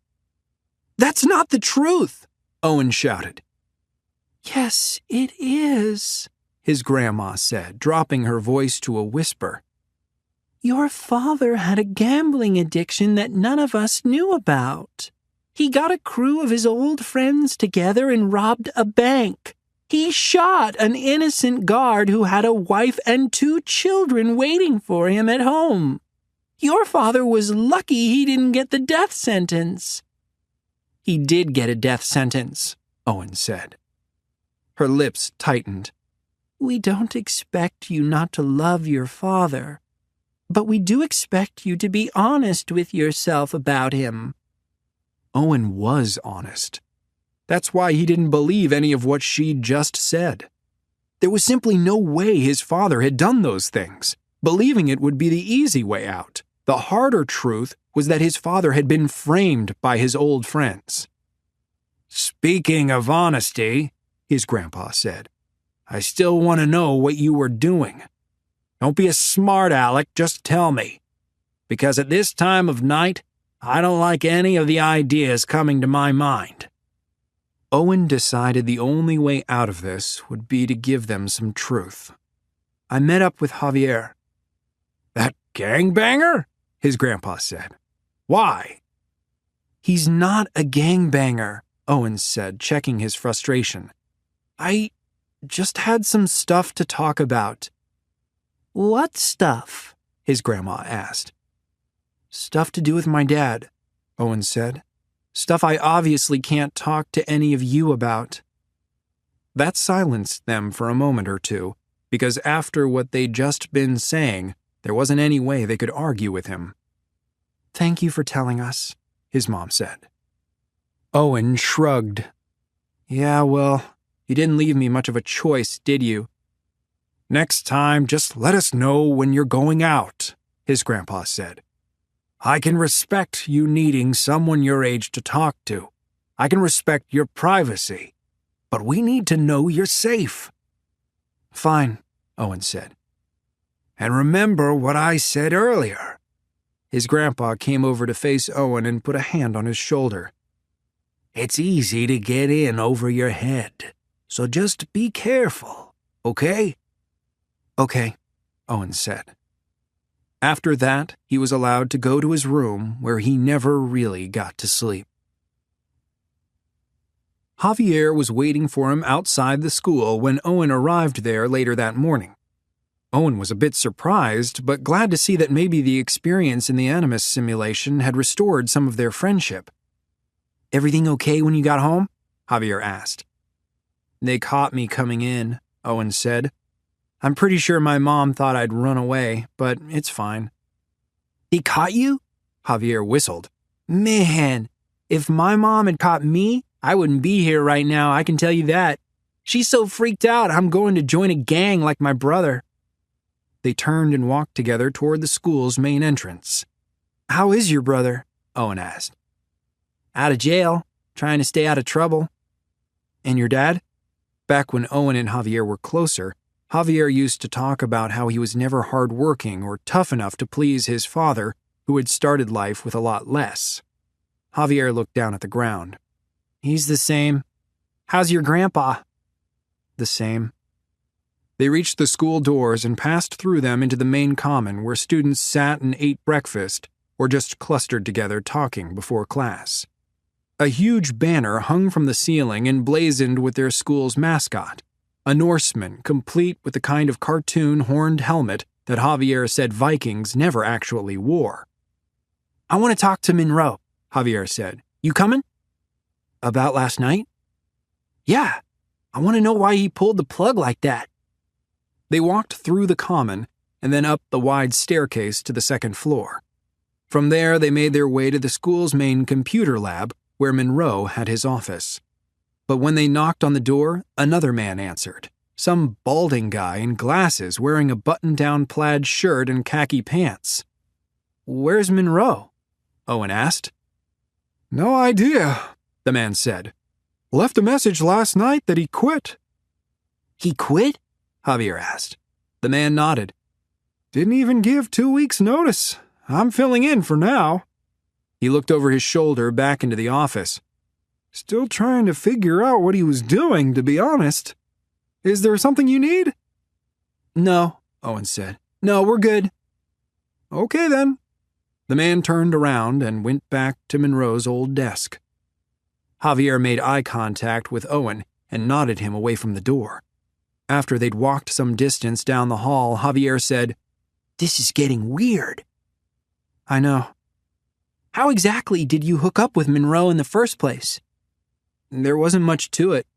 I just heard from this kid he had an Animus entertainment console and he lets students use it sometimes. No one else I know has one. So I asked him if I could use it too, and he told me when and where." "But now he's gone, and he's got our DNA along with a bunch of other students." "What are you saying?" "I don't know, but I'm pretty sure he was up to something." Owen had no idea what that might be, and it didn't seem they would ever be able to figure it out. The bell rang before they could talk any more about it.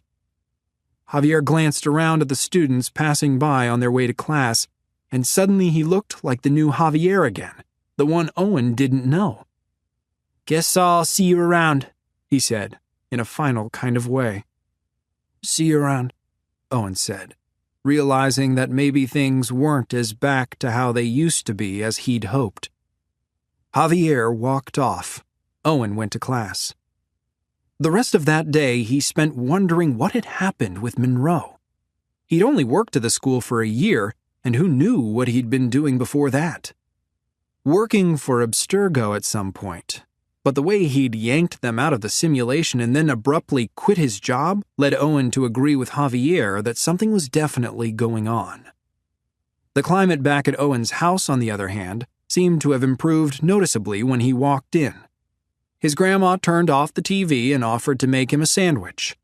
Then she sat with him in the kitchen while he ate, talking about her gardening, asking about his day. Shortly after that, his grandpa needed to run to the auto parts store, so Owen rode along with him, and they grabbed a milkshake on the way back. It was as though both his grandparents felt bad about something, and they were trying to make it up to him. "We're going to visit your great aunt Susie tomorrow," his grandpa said as they reached their block. "She's having a procedure done, and we'll be staying the night with her." Owen's straw gasped and gurgled as he sucked out the last of his caramel shake. "Okay." "So you'll be on your own until your mom gets home from work." "That's fine." He'd been on his own lots of times before now. It seemed that Owen's late-night absence had really rattled them. "Your mom is working a late shift," his grandpa said. "I'll be okay." "All right, then." Owen's father didn't come up at all that evening, and neither did Owen's grades. But neither did the confrontation from earlier that morning, and they never actually apologized for anything.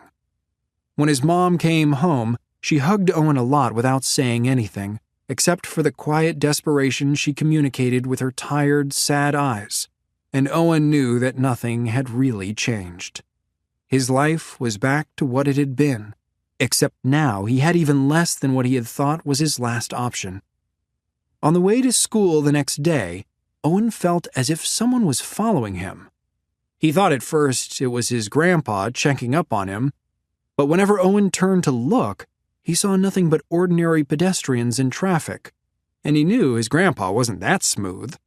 But the prickly sensation of eyes on him never lifted from his neck until he reached the school. Monroe was still gone, for good, it seemed. Owen had to somehow come up with a new way to prove his father's innocence without genetic memory. Before pursuing the animus, he'd written to all the justice organizations that took on wrongful convictions, but they had all turned down his case.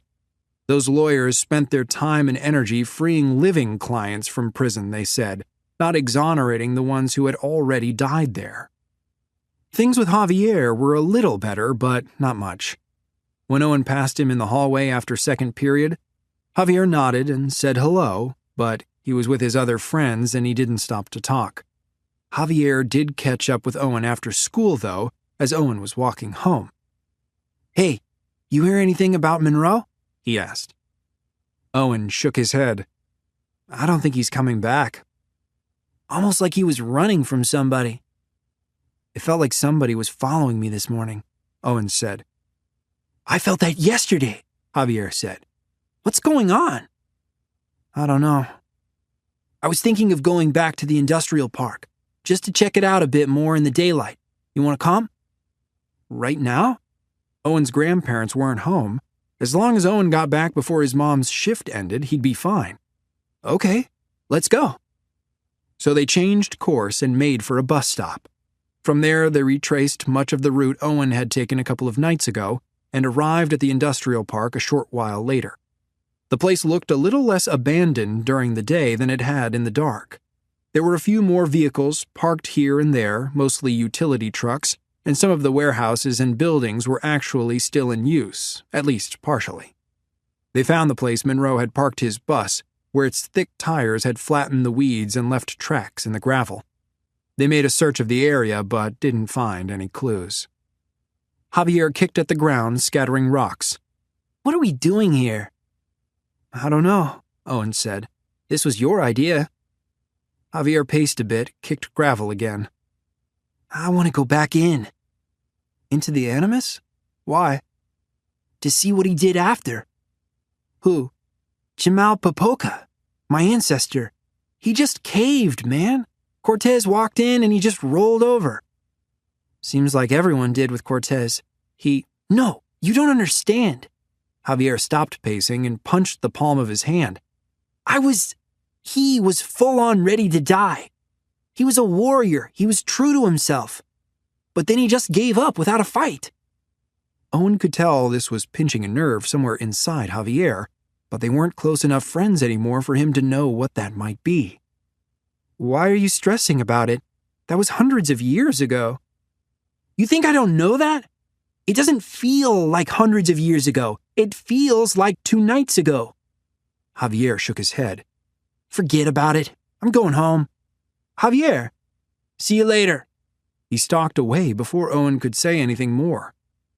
Owen watched him go, took another look around the site, and then started toward his grandparents' house.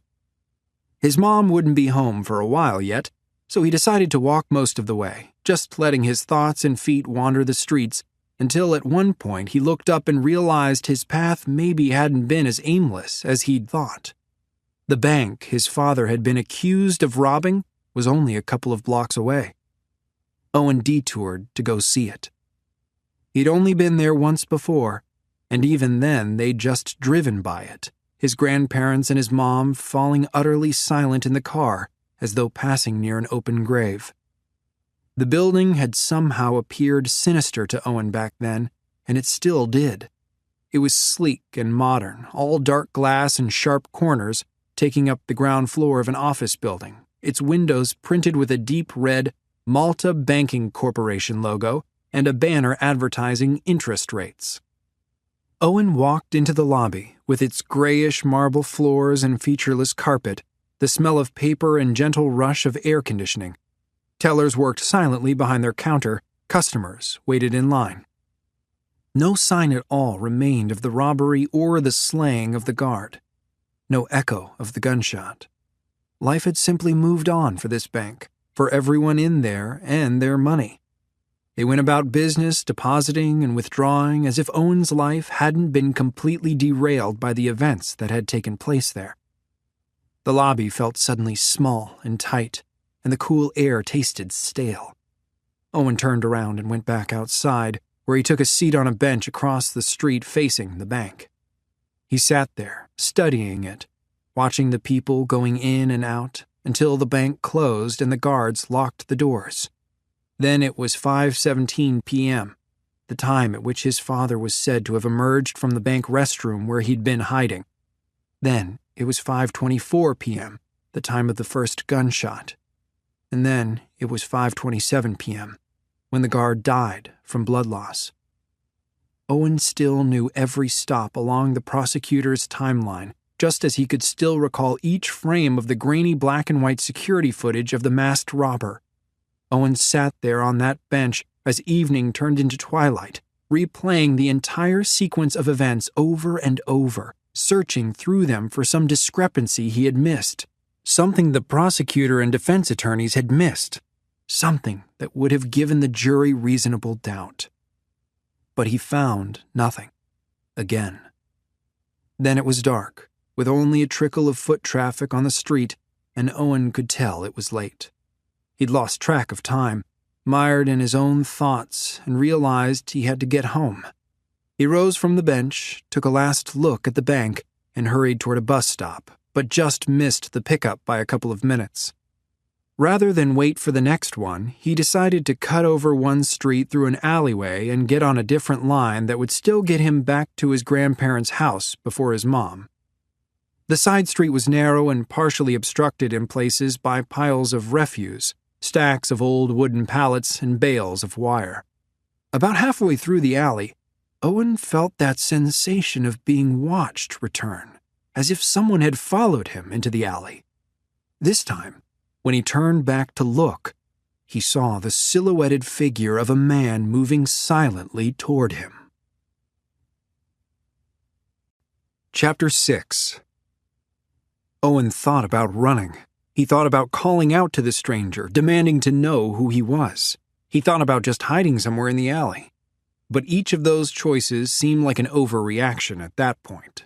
It was probably just somebody trying to cut over to the next street like he was.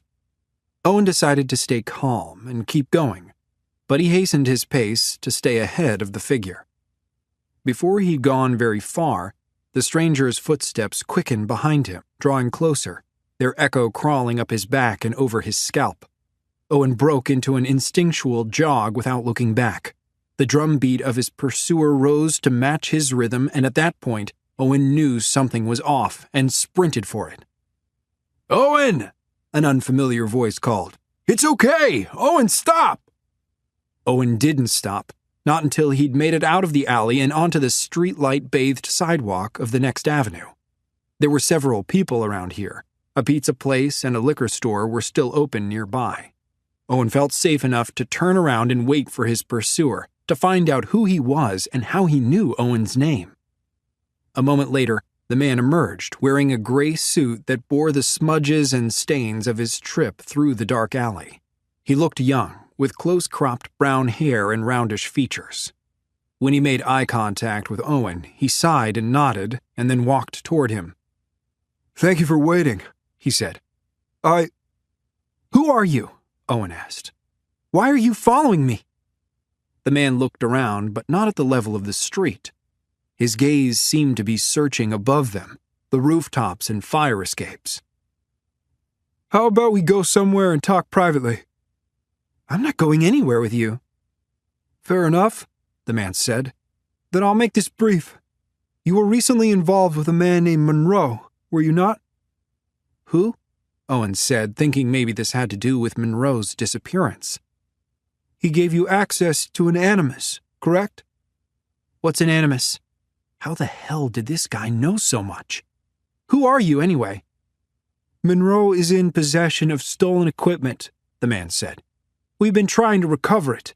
Your cooperation would be appreciated." Did this guy work for Abstergo? That could explain how Monroe had the animus in the first place, but maybe it also explained why Monroe had disappeared. "Wish I could help," Owen said. He trusted Monroe a lot more than he trusted this guy. Listen, I gotta go. He turned away from the stranger. I'm late. My mom is expecting me. I saw you at the bank, the man said, emphasizing the last word. Owen stopped and slowly turned back around. We could help you with your problem, the stranger said, if you help us with ours. Oh yeah? And what's my problem? You believe your father was innocent. His words shocked Owen off balance, and for a moment he didn't know how to respond. We could help you find out the truth of what happened that night, the man said. What are you talking about? Owen raised his voice and took a step toward the man. What do you know about my dad? All will be explained, but you must come with... The man let out a little gasp. He winced and lifted his hand, as if he meant to swat a fly from his face. Then he shuddered, his eyes rolled back in his head, and his body collapsed to the ground, a small dart protruding from his neck. Owen stared at him for a few seconds in confusion, and then his eyes went wide and he looked up at the buildings around him, their innumerable darkened windows and shadowy ledges. The dart had come from somewhere up there, and Owen was torn between bending down to help the man and dodging for cover. Just then, a motorcycle ripped around the corner, its engines roaring with an unusual deep thrum like a huge insect. It raced toward Owen, sleek and black, and screeched to a halt right in front of him. Then its rider lifted the visor on his helmet, revealing a familiar face. Monroe? Owen said. Get on, Monroe said. Now! He tossed a second helmet, which Owen caught in the stomach. But... Now! Owen jumped onto the back of the motorcycle behind Monroe and pulled his helmet on as Monroe hit the throttle. The bike leapt down the street, and Owen watched the buildings speed by. The helmet's visor blinked to life with an internal overlay display showing grid lines, shifting targets, and readouts Owen didn't understand. Monroe's voice sounded in Owen's ear through an earpiece in the helmet. Initiate blur. Initiate what? Owen asked. Then his vision seemed to glitch, as though he was back in the Animus. Successive images of the motorcycle cascaded forward ahead of them and spread out to either side. When Owen looked behind them, he saw an image trail following them, spreading out along the road like the frames of a slowed film. Blur initiated, said a woman's computerized voice in Owen's ear. What is that? Owen asked. Holographic projection, Monroe said, banking around a corner. To make us harder to hit. He throttled the bike again, and the engine's drone rose in pitch as they shot ahead. Scan for ghost signals, he said. Scanning, the computer woman said. Ghost signals? Owen asked. Ghost signal acquired. Resolve and sync, Monroe said. The overlay on Owen's visor shifted, and he glimpsed a glowing figure moving at the periphery of his vision. He turned toward it and saw the infrared silhouette of a man moving impossibly fast overhead against the city's darkened backdrop. The figure leapt from rooftop to rooftop and seemed to scale sheer walls, following after them. How? Owen said. Who is that? I'll explain later. Just keep an eye on him while I try to lose him. He whipped the bike around another corner, and then another, turn after turn, but the ghost signal managed to stay with them, cutting over the top of whole city blocks. At one point, the figure even somehow got a bit ahead of them, and he paused there. Owen imagined him taking aim at them with the same dart weapon he'd used to hit that Abstergo guy. "Watch out!" he shouted to Monroe. I see him. Hold on. Monroe screeched to a halt in a hard turn that almost threw Owen from the bike. Then he spun out and peeled away in the opposite direction, passing the sign for a freeway entrance. Owen pointed at it. "Could we lose him that way?" Worth a shot, Monroe said. He took the on-ramp, and then he really opened up the bike. The front wheel lifted off the ground briefly as they blazed down the road. Owen kept a backward eye on the glowing figure, which gradually fell farther and farther behind them, growing smaller until it finally winked out. Ghost signal lost, the computer woman said. We got lucky, Monroe said. He could have had his own wheels. Who was that guy? Owen asked. I said I would explain later. Explain now, Owen shouted. Monroe sighed. He was an assassin. You're not safe anymore. Owen almost laughed at the thought that an assailant would be targeting him, but then he remembered the dart in that Abstergo guy's neck. What about Javier? Owen asked. I already got him. We're going there now. Where? You'll see. Owen decided to let it go for now, and instead paid attention to where they were heading. A few exits later, Monroe got on the belt route and took a wide arc around the edge of the city, and then got off the freeway near the docks. They passed a refinery, and then they entered a section of towering warehouses similar to the industrial park on the opposite side of town, except this place seemed in better repair and more frequent use. But it was deserted at this time of night. Monroe turned off the bike's headlights and brought them to a smaller building nestled between two larger structures, then used a remote control to open a mechanical roller door. He eased the bike through the cavernous opening and closed the door behind them, trapping them in near total darkness. Monroe killed the bike's engine and climbed off. Hold tight for a sec. The overlay display on Owen's visor went dead, and he waited as Monroe moved away from him out of sight. A moment later, a light switched on overhead, flooding the space around Owen with cold fluorescence. The warehouse was spacious and empty, except for the vintage bus parked nearby that held the Animus. Monroe was walking back toward the bike, carrying his helmet. Owen pulled his own helmet off and climbed from the vehicle. Up close in the light, the motorcycle looked as if it belonged in the air as much as the ground, angled and curved in a way that suggested something designed for total stealth. Owen had ridden dirt bikes with his dad, but this was something very different. So, he said, this is all pretty high-tech? He set the helmet on the motorcycle's seat. I'm guessing Abstergo would have something to say about it? Most likely. Monroe dropped the keys into his helmet and set it next to Owen's. Come on, let's go join the others. Monroe moved and spoke with an intensity Owen wasn't used to seeing in him. Others? Monroe didn't respond to that, and instead walked away toward a narrow staircase that climbed up one wall of the warehouse to a door on the second story.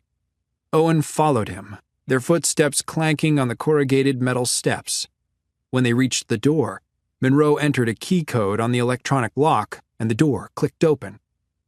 This way, he said. They entered a hallway floored with speckled linoleum tiles, its drywall left plastered but unpainted. Monroe led Owen past a few doors to another locked by key code. When he entered the code and opened the door, Owen felt a gentle rush of cool, ozoned air and heard the sounds of computers and voices chattering. Here we are, Monroe said, stepping aside. He gestured for Owen to proceed. Through the door, Owen entered a wide, rambling room with several lit spaces scattered through it, and patches of darkness between them. The voices Owen had heard came from a group of sofas and armchairs in formation around a wide coffee table made of black glass. A group of kids roughly Owen's age occupied the furniture, and Javier was among them. Let's introduce you, Monroe said as he stepped around Owen and moved toward the others. Owen followed him, and as they came into the light, the group fell silent and Javier stood. You made it, he said, sounding relieved. You okay? Yeah, Owen said. I'm okay. What is this? Ask him, Javier said, nodding toward Monroe. It's his. Monroe cleared his throat. Ladies and gentlemen, this is Owen. Owen, you already know Javier. This is Grace and her brother David. He gestured toward a girl with dark brown skin and a soft smile, her curly hair pulled back, while the younger skinny boy sitting next to her grinned beneath white-framed glasses. Both wore nice clothes with designer jeans Owen's mom could never afford. And this is Natalia, Monroe said, pointing to a girl with olive skin and somewhat narrow eyes, Her brown hair shot with bronze. She wore a plain navy hoodie over a white t-shirt, and she met Owen's nod with a blank expression. "And finally," Monroe said, indicating a boy Owen had just then noticed sitting in a wheelchair, "this is Sean." "Pleasure to meet you, Owen," Sean said. He had short reddish hair, pale skin with some scattered freckles, and massive shoulders and arms. "Good to meet you too," Owen said. Then he turned to Monroe. "What are we all doing here? And you still haven't told me about that assassin." "Assassin?" Javier said. Monroe held up his hands and kind of stretched his neck. "Just chill out for a minute, okay? I'll explain everything." "I don't have a minute," Owen said. "I need to get home. I mean, is my mom in danger?" "No," Monroe said. "I can guarantee you that much." "How?" Owen asked. "She's an innocent," Monroe said. "That would violate a tenet of the creed." "What creed?" Javier asked. "The Assassin's Creed," Monroe said. "But I'm getting ahead of myself. Please, Owen, Javier, have a seat." Owen and Javier looked at each other and then slowly took one of the couches. "Now," Monroe said, "with the exception of Owen and Javier, and, of course, Grace and David, none of you know one another. You're from different schools, different neighborhoods, different backgrounds. But you have one thing in common. Your DNA. You've all used my animus, and the truth is that I've been looking for you." "Why?" Sean asked. Monroe leaned over and pulled a small tablet out from a slot in the coffee table. He swiped and tapped its screen with his fingers, and a glowing 3D image of the Earth rose up from the black glass surface, almost as wide as the table. It rotated slowly on its axis, while glowing dots pulsated at numerous locations across its surface. "Whoa," David said, pushing up his glasses. "That is cool." "Abstergo must be so pissed at you," Owen said. "Give me some credit," Monroe said. "This table is all mine." "What are those dots?" Grace asked, leaning forward. "Events," Monroe said, "throughout history." "What kind of events?" Grace asked. Monroe had relaxed back into his normal posture, hands in his pockets. "I'm about to tell you some pretty wild stuff, but you have to go with me on this. I swear it's all true." He ambled around the table, glancing periodically at the image of the Earth. "Two factions have been waging a secret war for the fate of humanity since the beginning of recorded history, and probably longer than that. These factions are ancestral. They've been called by many names, but currently they're known as the Assassin Brotherhood and the Templar Order." "Secret societies?" Sean said. "Are you serious?" "Look around you," Monroe said. "Does this not look serious to you?" "So that assassin chasing us," Owen said, "he was part of this brotherhood?" "Yes," Monroe said. "Why did he shoot that Abstergo guy?" Owen asked. "Abstergo is a front for the Templars," Monroe said. Owen thought back to what the stranger had said before the assassin's dart had struck him down. He'd mentioned Owen's father, and Owen wondered if his dad had anything to do with this secret war.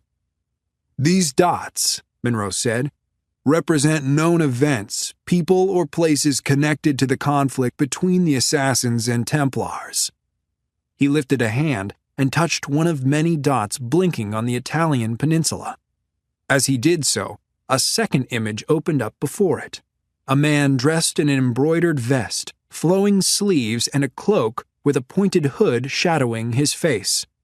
"This is Ezio Auditore, a 15th century nobleman and perhaps one of the greatest assassins in history. But the Brotherhood can trace its roots in Italy back even further, to the Roman Liberalis Circulum."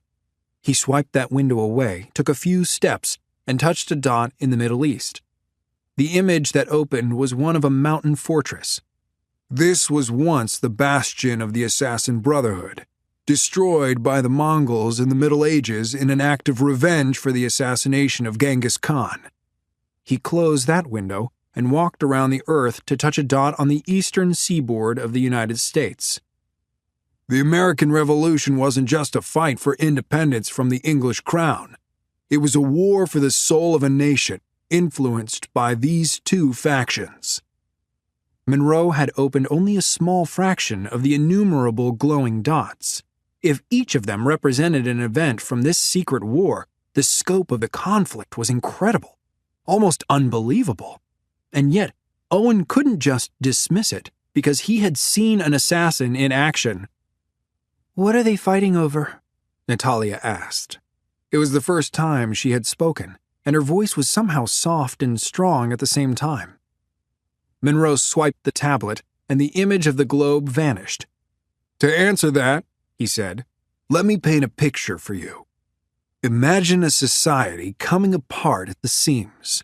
Violent crime is exploding, poverty is rampant, racial inequality, you name it. A society gone to hell. To bring it back from the brink of destruction, there are two possible courses of action. The first is for the people in power to impose order on the chaos, to forcibly shape and guide society toward improvement. The second is to put the power in the hands of the people, to let them decide for themselves what kind of society they want to build and trust in their better natures. Now, which of those paths would you choose?" No one spoke. Owen wondered if the question was rhetorical, or if Monroe expected an answer. But he soon moved on. "That's what they're fighting over, Natalia. The Templar Order represents those in power, the ones determined to guide humanity to a better way. The Assassins champion the free will of every individual in a society. Both factions are trying to make things the way they believe they ought to be." "So they're fighting for the same thing?" David asked. "They want the same thing," Monroe said. "They're fighting over how to get it." "For hundreds of years?" Sean said. "For thousands of years," Monroe said. "Why are you telling us this?" Grace asked. "We don't have anything to do with it." Monroe folded his arms. "That's where you're wrong." "How?" Javier asked. "I've seen your DNA," Monroe said. "I've seen your ancestors. By birth, each one of you here is an assassin or a Templar." He looked at Javier. "Some of you are both." Chapter 7. Sean looked around the room at the others, wondering if any of them were buying what Monroe had just told them. That Owen kid claimed to have actually seen one of these assassins shoot someone right in front of him, and assuming he wasn't a liar or crazy, that was information Sean couldn't ignore. When Monroe had come for him earlier that evening, promising him more time in the Animus, Sean hadn't even hesitated. The Animus got him out of his wheelchair and gave him back his legs, and he would take that anytime. But it seemed Monroe had been hiding an agenda of his own, and Sean wasn't sure what to make of that or this secret war. "This is insane, man," Javier said. He seemed like a pretty tough guy, kind of quiet and maybe not too smart. "I warned you it was wild," Monroe said. "That doesn't make it not true." "So what if it is true?" Grace said. "So what if we have assassin or Templar ancestors way back when? I'm sure lots of people do. That doesn't explain why you brought us here." "Or what you've been doing," Owen said. "Going around to different schools with your Animus." "Those are actually two questions," Monroe said. "I'll start with the second one because it's got a pretty simple answer. Basically, I think the Assassins and Templars are both wrong." "Then what do you believe?" Sean asked. It seemed important to know where Monroe stood, considering he'd been scouring through their DNA. Sean knew how he would answer the question Monroe had posed earlier. He wanted order. He wanted a world where people weren't allowed to drive drunk and ruin others' lives. There was right and there was wrong. People didn't get to choose that for themselves. "I believe in free will," Monroe said. "So you agree with the Assassins?" Sean said. Monroe shook his head. "I don't think the Assassins believe in free will. They say they do, but then they demand every member of their brotherhood swear loyalty and absolute obedience. I don't believe we should give our free will over to any person or faction or creed. The assassins and Templars need to be stopped, and one way I can do that is by getting to you first, before they can recruit you." "Recruit us?" Grace said. "Sounds like you're trying to take away our free will," Javier said. "Not at all." Monroe sighed. "You do whatever you think is the right thing to do. Always. My only objective was to make you aware." "But that's not why you brought us here?" Grace said. Monroe pointed at Owen and Javier. "I brought you here because of them. A few nights ago, they went into the Animus and they found something the Assassins and Templars would do anything to obtain." Owen and Javier looked at each other, and then Owen said, "That's why you pulled us out. There wasn't anything wrong with the simulation." "No," Monroe said. "There wasn't anything wrong with the simulation. My tech works, and my simulations don't collapse. But I did have to get you out of there." "Why?" Javier asked. "A precaution. I've poured through every line of code running the Animus, but I knew it was possible there was something I've missed, and I was right. That's why the Abstergo agent showed up, and why the assassin is here. They know." "Know what?" Sean asked. "That we found a piece of Eden," Monroe said. "What's a piece of Eden?" David asked, leaning forward. Sean already liked that kid. He was curious, and he seemed earnest. Monroe hesitated. "A piece of Eden is a powerful relic from an ancient civilization that predates humanity. They possessed incredible technologies, and some examples have survived to the present day, but they're usually very well hidden." "The dagger," Javier said. "The one Cortez had." Monroe nodded. "That's what it was." Javier punched his palm. "I knew there had to be something going on. That thing totally brainwashed me, my ancestor." Owen nodded along. "My ancestor believed pretty much anything Cortez said, too." "Right," Monroe said. "Each piece of Eden has a different effect and purpose. It seems the one you found can alter someone's faith and turn them into believers. That may be why some historians think the Aztecs believed Cortez was a god." Sean didn't like the idea that something could mess with his head that way. "So, if these pieces of Eden are hidden," David said, "how does anyone find them?" "Genetic memories," Monroe said. "If the Assassins or Templars identify someone in history who came into contact with a piece of Eden, they use the Animus to go back through their Descendants' memories to locate it, which is where Owen and Javier come in." Grace rolled her eyes. "And the rest of us?" "I believe you are all essential to finding this particular piece of Eden," Monroe said. "But Owen and Javier already found it," Sean said. "They interacted with it," Monroe said, "but they didn't witness its final resting place. I don't believe the relic stayed in Mexico." He raised his tablet, and the coffee table hologram came to life again with a black and white image of a large old building. "This is the Astor House Hotel in New York City, mid-19th century. The Aztec Club held meetings there." "The Aztec Club?" Javier asked. "A small military society of veterans who served during the Mexican-American War in the late 1840s, Monroe said. "After Cortez conquered Tenochtitlan, I believe his dagger remained in Mexico City until the American occupation, when it was taken from the Spanish government's treasury. Because, look at this." The screen switched to the images of several men. Sean recognized one of them as Ulysses S. Grant. "Despite its small numbers, the Aztec Club somehow managed to produce 6 presidential nominees, 3 of whom were elected, along with several congressmen and other high-ranking officials.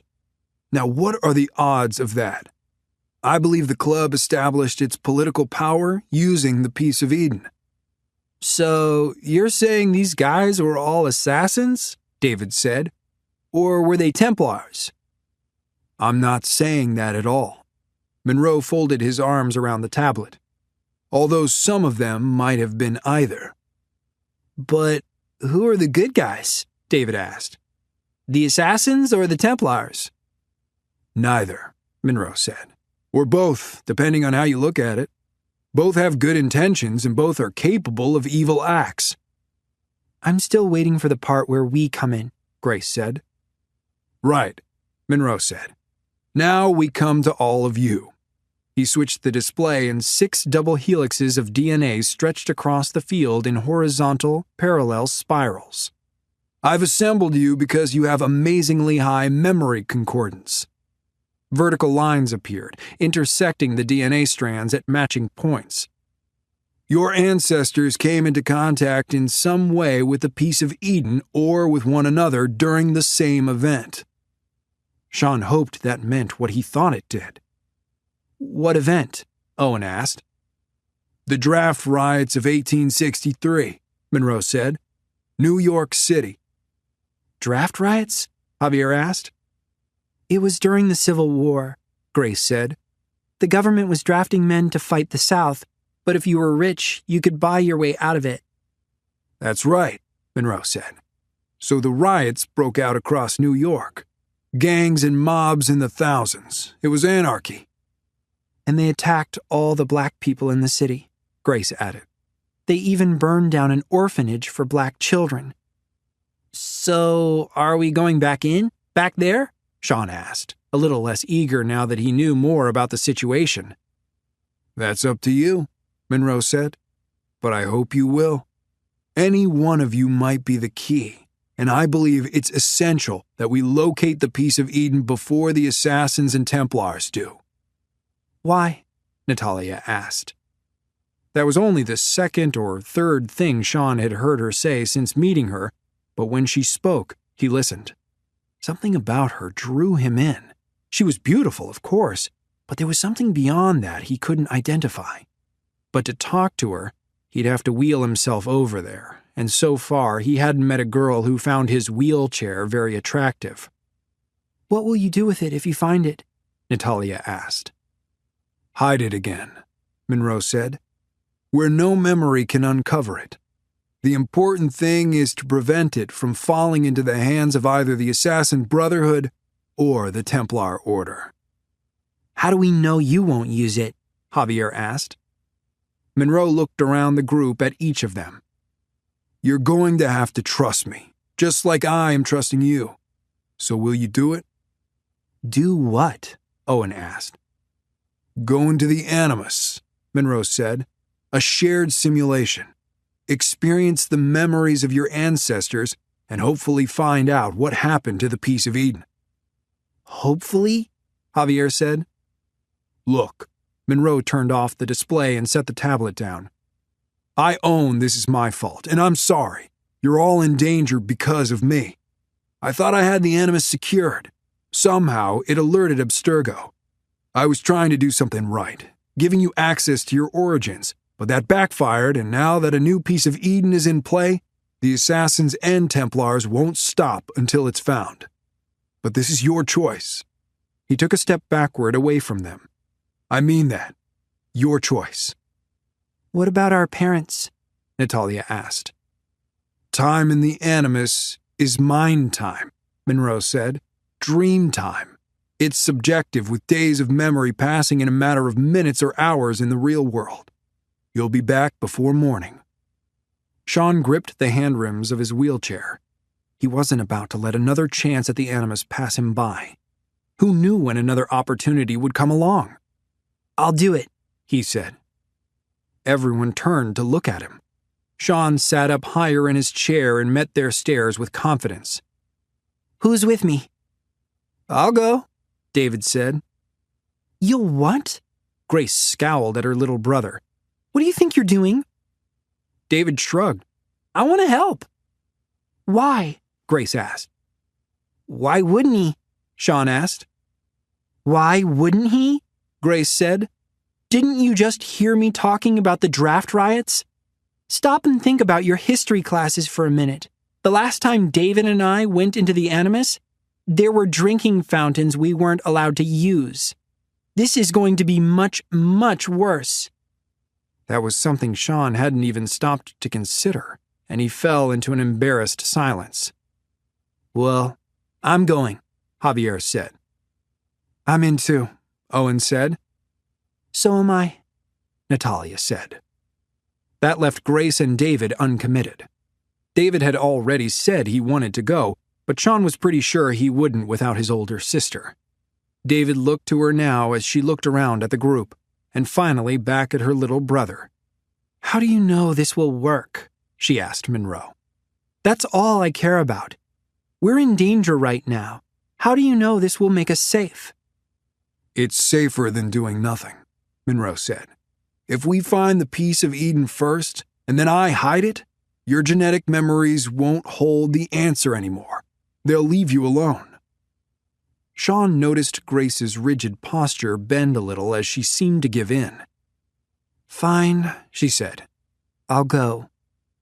"Right on," Monroe said. "The sooner we do this, the better. The Animus is over there." He pointed across the darkened room to another island of light filled with computers and equipment. The others all got up from their sofas and walked right toward it. Sean had to back his wheelchair out from between the sofas to maneuver around the furniture and the display table, and got a little stuck for a moment. That hadn't happened to him for a while, and he ground his jaw. Owen took a couple of steps toward him. "Need a push?" "I got it," Sean said, sounding sharper than he intended, even though his tone matched the irritation he felt. It had been 2 years since the accident, and he didn't know when this frustration and anger would go away, or if it ever would. Maybe it would just keep churning inside him until one day he spontaneously combusted from all that pent-up inner friction. He wished he could at least know what to do with other people's attempts at kindness, for their sakes and his.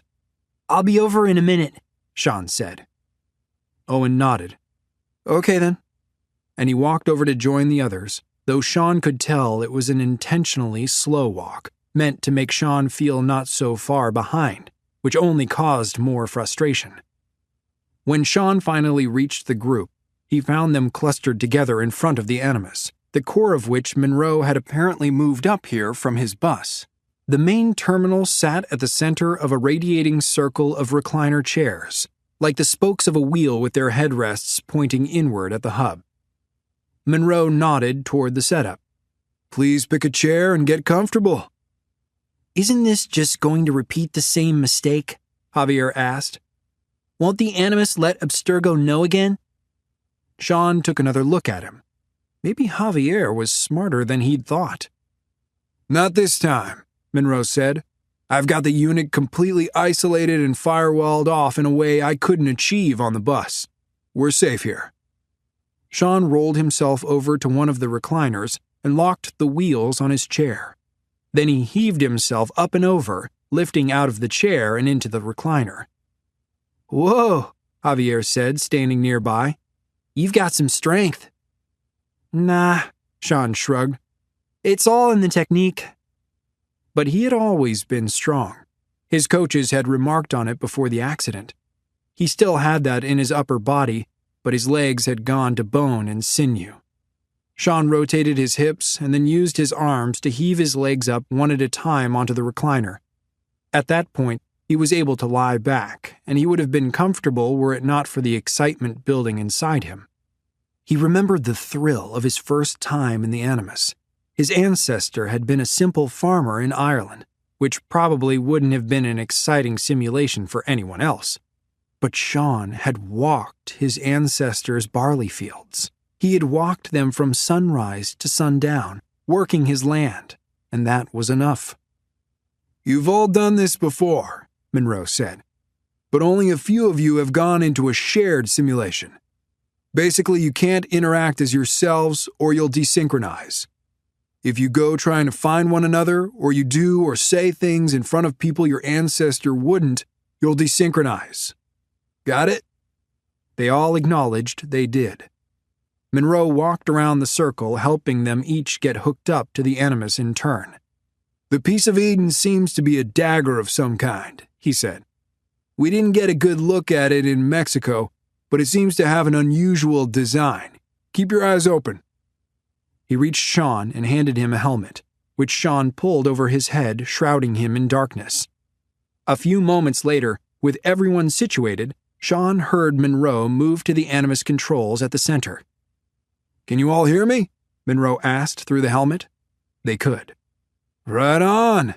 Just give me a sec and I'll drop you all into the memory corridor." Another moment went by in which Sean tightened his fists in anticipation. "Okay, everyone ready?" Monroe asked. "Ready," several of them said at once, including Sean.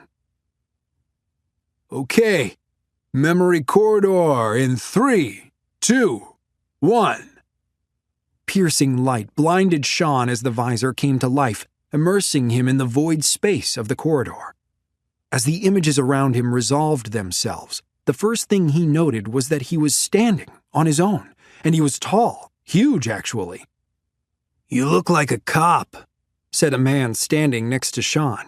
He wore a high, fuzzy stovepipe hat, a long, dark coat that reached his knees, an embroidered red vest, and plaid pants. Thick sideburns grew down his jawline, and a huge knife hung at his waist. Sean looked down at his own dark coat, its brass buttons and high collar. He wore a flat cap with a short bill and a Metropolitan Police badge on the front. "You're right," he said. "I do look like a cop.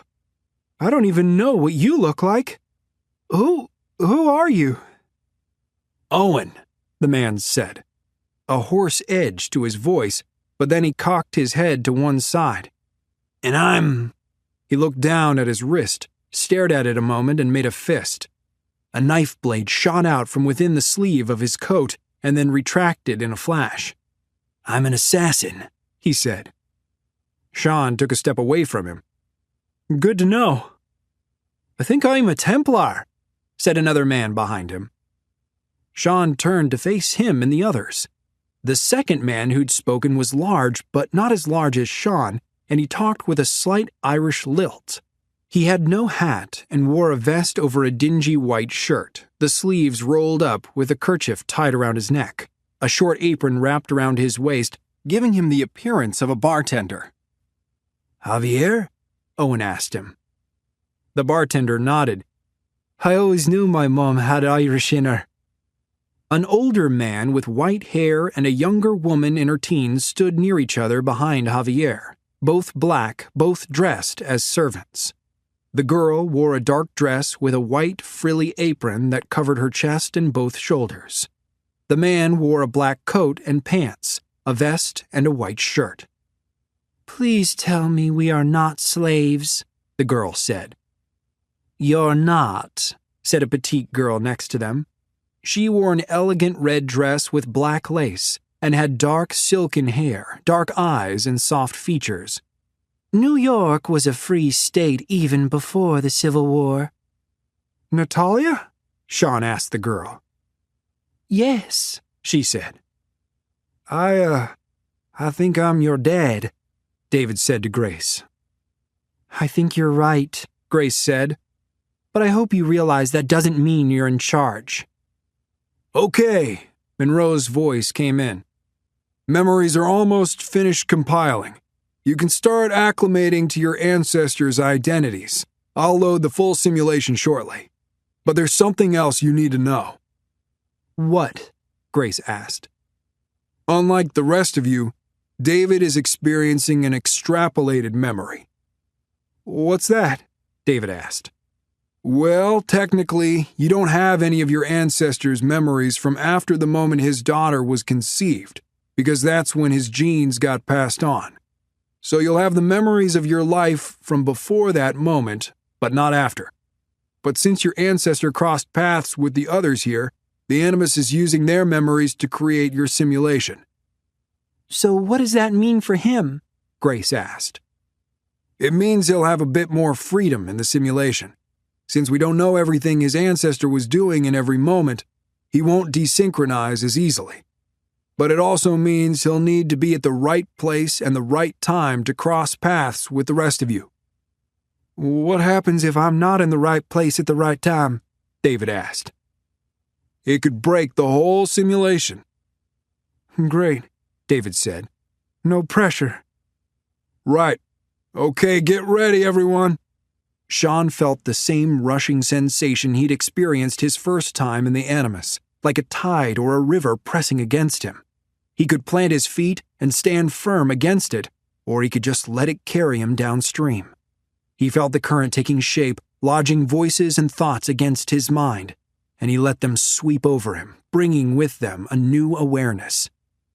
He was Tommy Grayling, patrolman with the elite Broadway squad out of the central office for the last 8 months, from the 18th precinct before that, and before that, he'd taken a bullet through his thigh at Bull Run in Virginia, but somehow kept his leg. He'd come home to New York City from that battle only to find himself in a different kind of war, one waged on the streets with brickbats and knives. "I'm a singer," Natalia said, standing nearby in finery. Her features looked familiar to Tommy. "I'm an opera singer," she said. Beneath Tommy's admiration of the woman, Sean was aware that it was Natalia who'd spoken, and she had sounded almost frightened. It was obvious she was shy, having said maybe a dozen words since Sean had met her, so maybe it was the idea of being a performer up on a stage that scared her. "We're ready," Monroe said. "I'll initiate the simulation on the count of 3. Prepare yourselves. The draft riots were hell on earth." Chapter 8.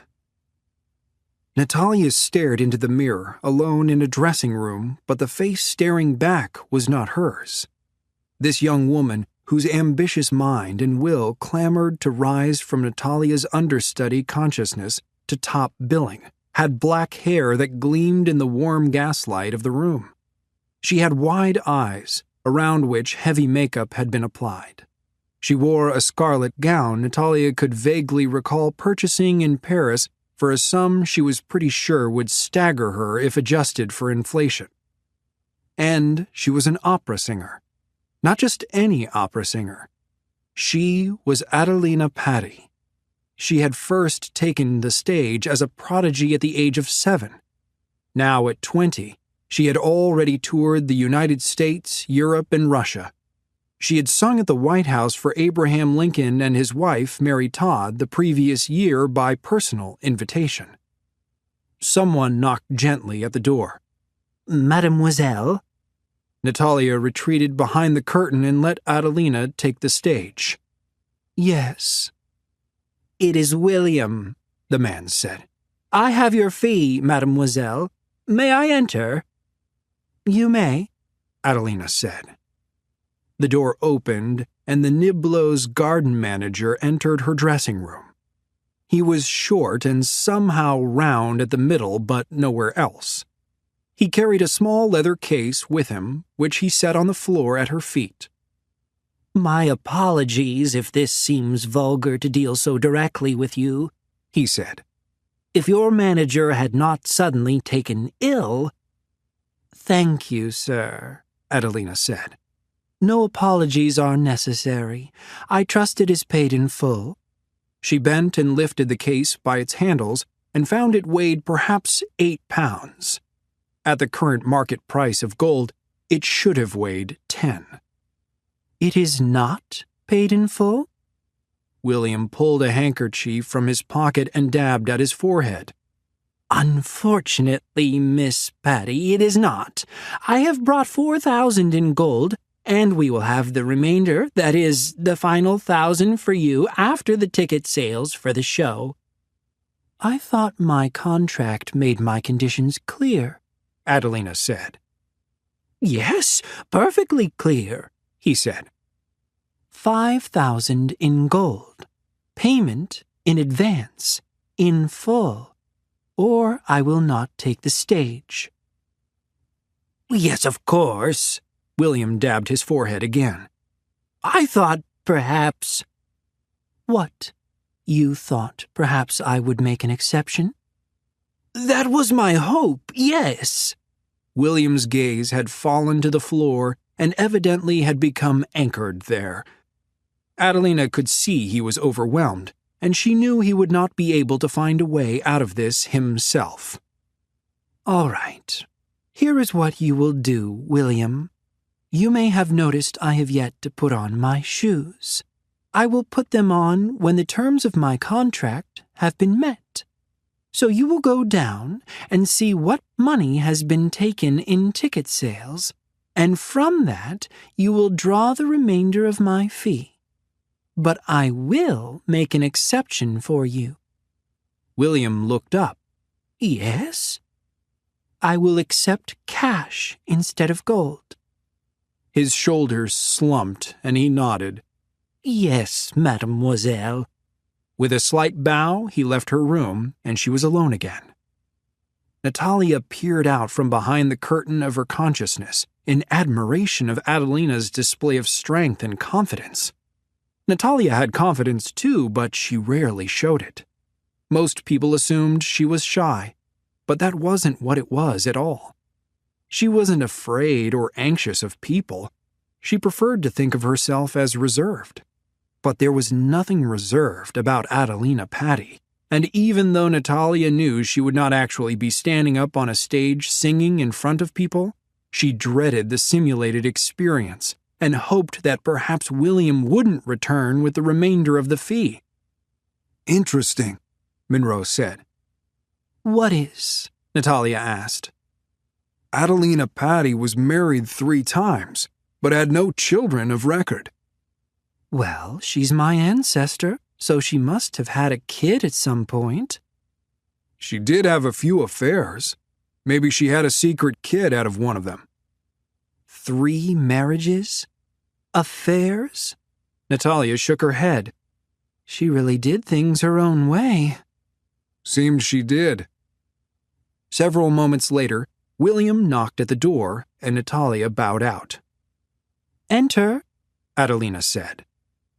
William opened the door and walked back into the room, still dabbing at his forehead. "Do you have it?" Adelina asked. "I have $800, William said. He pulled a wad of bills from his coat and handed it to Adelina. "I am hoping that will suffice for now. The house is full, and I am sure you do not want to keep your audience waiting." Adelina smiled and accepted the money, which she placed inside the case with her gold. She then reached for her left shoe and pulled it on, and William let out a deep sigh.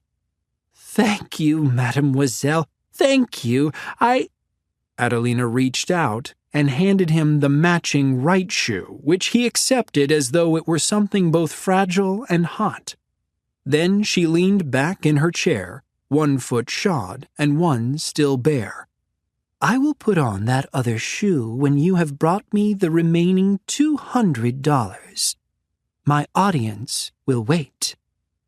He paled visibly, stammered, and left the room with a hasty bow, still holding her shoe.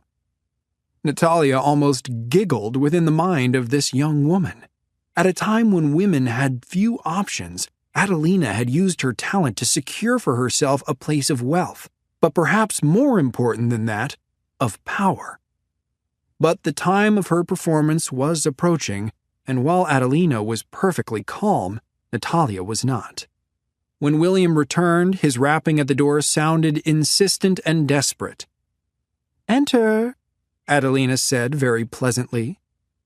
He burst into the room out of breath. "Here, mademoiselle, here."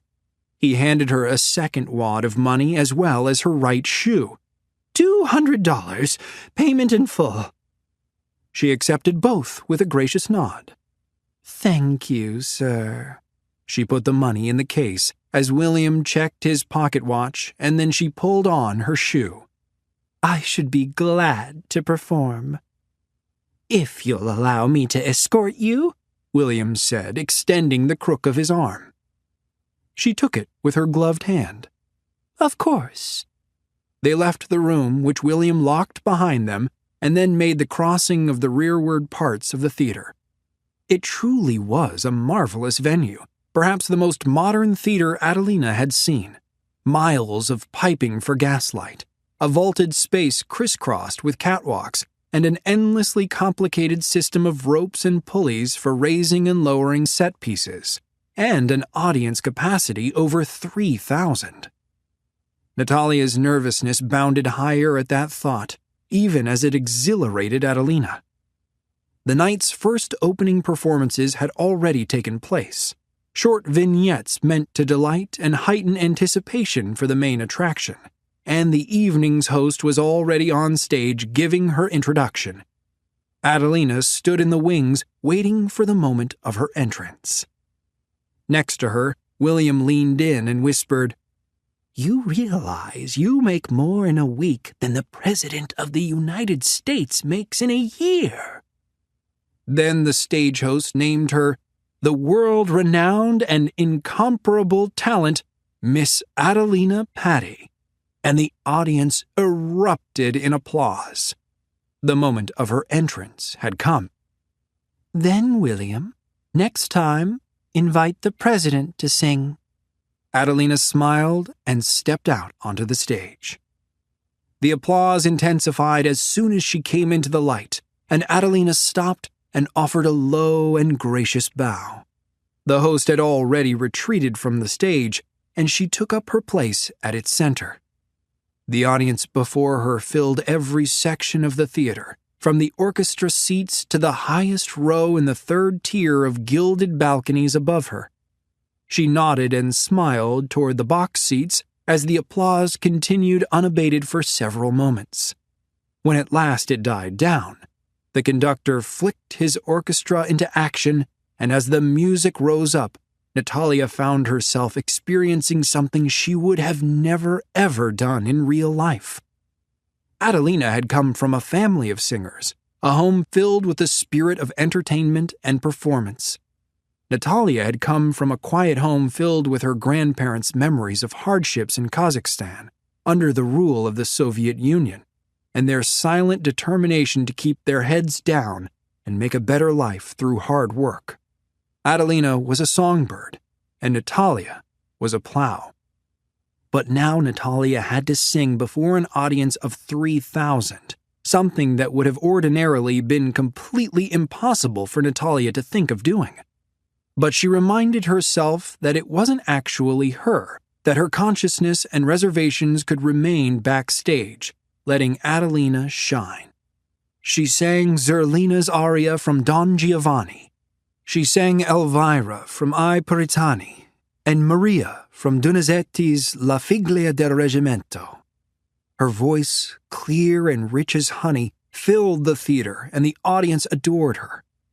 At first, Natalia watched her as if from afar, keeping a safe distance. But with each song, Natalia forced herself to emerge from behind the curtain of her mind a bit more, until the performance was at an end and she felt ready to try something. As Adelina took her final bows, Natalia braced herself and stepped trembling into the light of the stage, pushing Adelina back. The full size and weight of the audience fell upon her, the glittering cavern of the theater immense and filled with the torrent of their applause. It was too much, and Natalia lost her breath and clasped her stomach. The animus simulation glitched, dispersing the farthest reaches of the theater in a dark gray fog. "Everything okay?"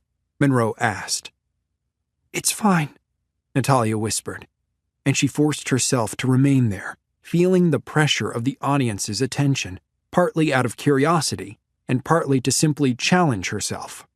She straightened her back to adopt Adelina's posture, and the simulation's integrity gradually returned. She lifted her face toward the lights that lined the upper balconies. She smiled and bowed, and made sure the simulation was fully restored before she let herself fall back and give control to Adelina. After the performance, William escorted her to an exquisite little sitting room for an intimate reception with some of the theater's more prominent patrons.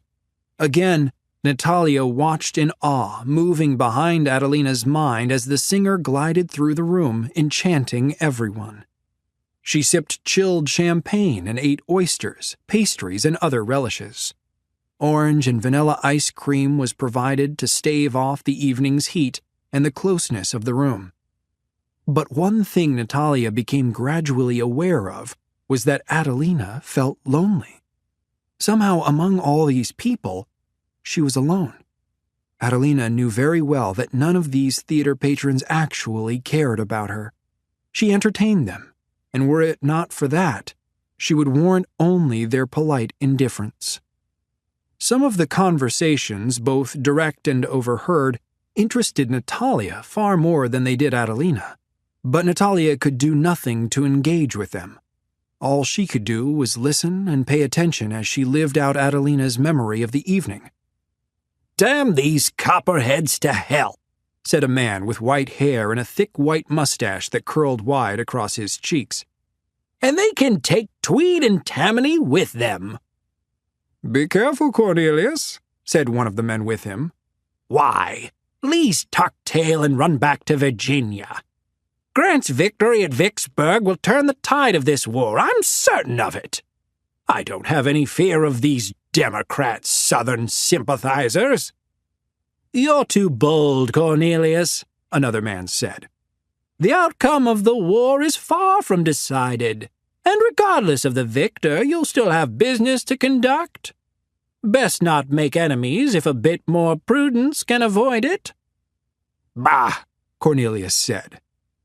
Adelina walked on and joined a conversation with a few ladies wearing lavish gowns and lace and jewelry that likely cost even more than hers. After a cordial greeting and a round of compliments on Adelina's performance, the conversation turned back to the roots put down before Adelina's arrival. "They are still going forward with the draft?" a red-haired woman asked. "They are," said a silvered dame. "I fear that's a mistake." "Draft?" Adelina asked. "Oh, that's right," the first woman said. "You live in England. President Lincoln is conscripting able-bodied men to fight the rebels, you see. The city is quite up in arms over it. I thought perhaps it would be called off." "It would be if Governor Seymour and the mayor had their way," the older woman said. "But Major General Wool is determined to carry it out." "Do you have sons?" Adelina asked. "Are you worried they'll be called up?" "Not at all," the woman said, her diamonds flashing. "The Conscription Act allows men to pay a $300 commutation fee to exempt them from service. Even if my sons are drafted, they won't be fighting." "It really is a small sum to ask," the red-haired woman said. Even though she was a wealthy woman, Adelina thought the word small probably meant something very different to those working in the factories and streets, the laborers living in the squalor of the 5 Points and the Bowery, to whom $300 likely meant a year's wages or more. They couldn't use their wealth to escape the carnage of the battlefield. But Adelina kept this observation to herself. From there the conversation turned easily to the mundane, and both Adelina and Natalia grew bored. It was quite late when the gathering finally broke apart, and William nervously ushered Adelina into a carriage with the case bearing her fee. "I really wish you would let me escort you," William said, "or send someone with you if you find me objectionable." "It isn't that," Adelina said. William's earlier effrontery regarding her fee no longer irritated her in the least. "I'm simply capable of making my own way." "I have no doubt of that, but I do wish your manager were with you." "I do not, and neither should you, unless it is your desire to become quite ill." William smiled, and his nod appeared reluctant. "Very well." "Good night," Adelina said. "You do have a beautiful theater, and I hope to sing here again soon." "As do I," William said, and then ordered the driver to take Adelina up to the Fifth Avenue Hotel where she was staying. The heat of the July night had not yet broken, but at least the New York City air smelled cleaner than the soot-choked miasma that smothered Adelina's home in London. She looked forward to her tour in the refreshing German watering places Mannheim and Frankfurt at the end of the month. The carriage drove her up Broadway, which still bustled with curious activity despite it being well past midnight. Adelina didn't like the cast of the men still about. They looked like ruffians and experts in mayhem, members of the street gangs that ruled 5 Points in the Bowery farther downtown. They rushed to and fro, up and down the street, with purpose and determination, though Adelina didn't know what that purpose might be. But Natalia knew. The riots were imminent. The gang leaders were probably coordinating and plotting even now, and Adelina had taken a carriage at 2 a.m. by herself, carrying $4,000 in gold and another $1,000 in cash. Natalia's first time in the Animus hadn't been dangerous at all. She had experienced her grandmother's arrival in America, the fear and the excitement and the joy of it. But this situation was very different. She wished she could somehow warn Adelina. But after they had gone perhaps a dozen blocks and passed Union Square, the carriage came to a halt. Natalia wanted to scream for Adelina to run, but... "Driver," Adelina called, "why have we stopped?" But the driver didn't answer. Instead, a man's face peered through the carriage window. "Evening, miss," he said. "Driver," Adelina said, but then she realized the cab had stopped here on purpose. She reached for the door's handle to prevent it turning, but the man wrenched it out of her hands and yanked the door open. His eyes flicked around the carriage's interior and landed on the case. He dove for it, but Adelina grabbed its straps at the same time, and they tugged the case back and forth between them, growling and cursing. The man braced a boot against the outer door frame, but so did Adelina from inside. Natalia couldn't believe her strength. "Easy now," the man said. "I just want the bag." "Help me!" Adelina cried. "Somebody help me!" The man leaned in through the doorway to get a better grip, and when he did, Adelina managed to roll a little on the carriage's seat and then kicked him in the face with her free boot. His head snapped back with a grunt, and when he righted it, blood poured from his nostrils down his upper lip and chin. He let go of the straps, and Adelina could see his rage. She braced for his attack as he snarled at her and dove inside the carriage.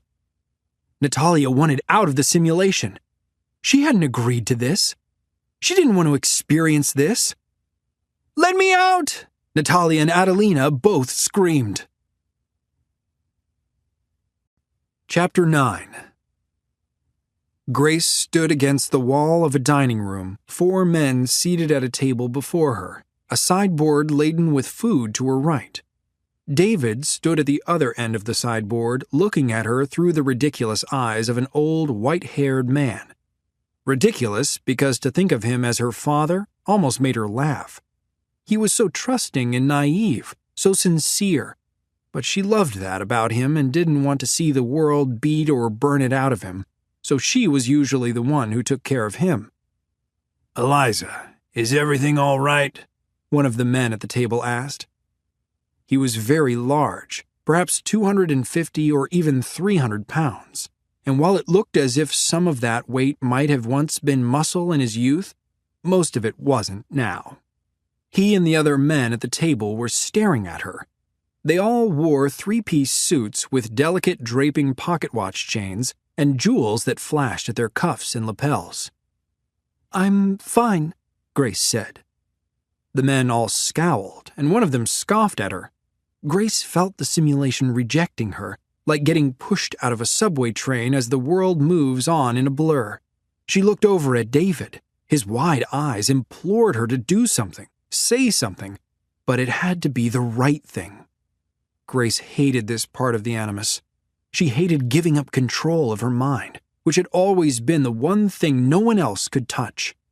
Her mind was her palace, her temple, and her garden all at once. But now there was someone else trying to get in, a squatter mind attempting to scale the walls and take up residence. "Eliza, what is the matter with you?" the big man asked. "Nothing," Grace said. She was his servant, and she hated that thought. She was probably expected to call him sir and curtsy or whatever. "It must be the heat, Mr. Tweed," David said, but Grace could tell he wasn't David anymore. The look in his eyes seemed older with a different kind of worry. "If she needs to lie down, I can finish serving, sir." The simulation went even blurrier, and Grace could feel its doors shutting in her face, about to leave her behind. The big man turned his attention back to Grace. "Is that so? Do you need to lie down?" The invading mind felt desperate, scrambling to get in. If Grace didn't open the gate and allow it through right now, she'd be out of the simulation, and that would leave David in there alone. Grace couldn't let that happen, so she grit her teeth, hating this and resenting Monroe for making her do it, and she opened the barricades of her mind. Eliza rushed in, a soft-spoken girl who had lost her mother at the age of 8, whose father had loved her and cared for her as best he could on his own these last 9 years in service to Mr. Tweed, and whom she couldn't ever let down. "I'm so sorry, Mr. Tweed," she said and curtsied. "I sort of lost myself for a moment. It must be the heat. I'm sorry, sir." "That's quite all right," Mr. Tweed said, big hands flat at his girth. "Are you well now?" "Quite well," Eliza said. "It's past." "Good," Mr. Tweed said. "I'll have more of the duck." "Yes, sir." Eliza turned to the sideboard where the feast had been laid out. In addition to the duck, there were oysters, roast beef tenderloin, ham with champagne sauce, and sweetbreads. She picked up the platter of duck and carried it to Mr. Tweed. After he had served himself, she carried the platter around the table for his guests. "Boss, your cook is as good as Ranhofer," Mr. Conley said, a brick of a man with a block-shaped head. "I would damn well hope so," Mr. Tweed said. "I sent her to Delmonico's for lessons from him.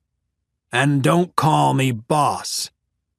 "I like the term," said Mr. Hall, a twinkle behind his pince-nez spectacles, the twitch of a smile beneath his elegant beard. "Boss Tweed, it suits you."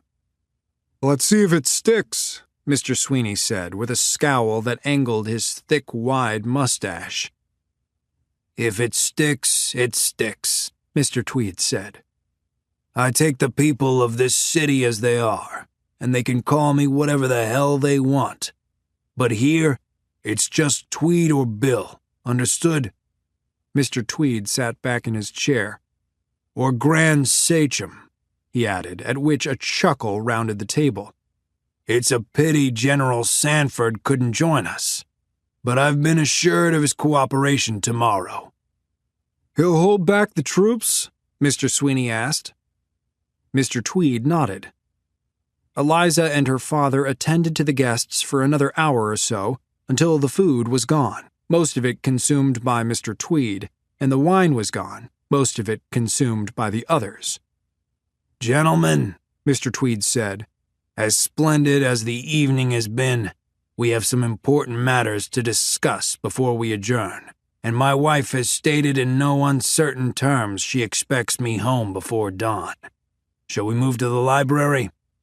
The others agreed and rose from their chairs. They moved as one from the dining room out into the main hall, and a moment later the closing of the library door muted their voices. "Let's get this wreckage cleaned up," Eliza's father said, "and then we can see what Margaret's cooked up for us in the kitchen."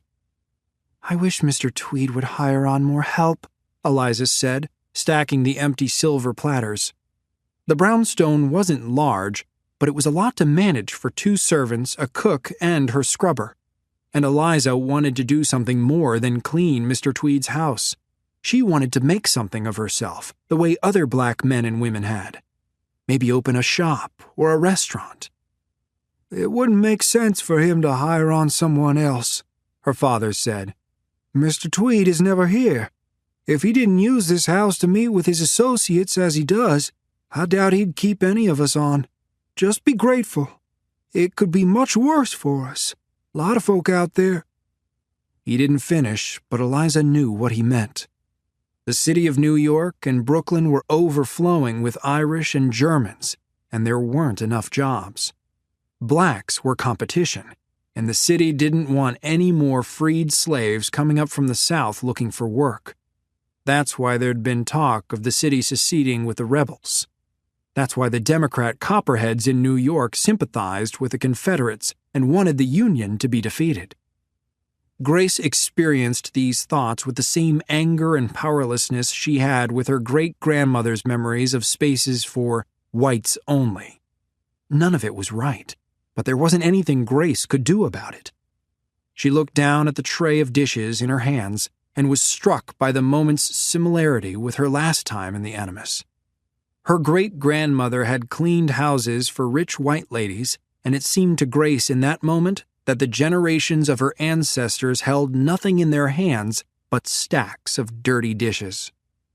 She slammed down the tray she was holding a little too hard, and it flipped a serving spoon onto the floor. She left it there, even as she felt the simulation weaken. "Eliza?" the old man who was her father and David asked. Since David's simulation was extrapolated, he was acting out this moment as Eliza remembered it and doing a better job than her at staying synchronized. "Is something wrong?" "It's nothing," Grace said. "It doesn't seem to be nothing," he said. Grace forced herself to bend and pick up the spoon, and she felt the simulation strengthen. "I know you worry for me," Eliza's father said, "but I worry more for you. I need to see you're taken care of when I'm gone." Eliza spoke up then. "Please, don't talk." "I speak the truth." He held up one of his calloused hands. "No sense hiding from it. The truth will always find you out. Your grandmother never saw her freedom, but I made sure any child of mine would be born free. I know you want more than this, and I want more than this for you. One day you will have more, much more. I know you will. But these are very troubled times, and for now you have work and a kind employer." Eliza and Grace both watched him for a moment, and both realized he was right. Grace couldn't change this history, as angry as she felt about it, and fighting it would only expel her from the simulation.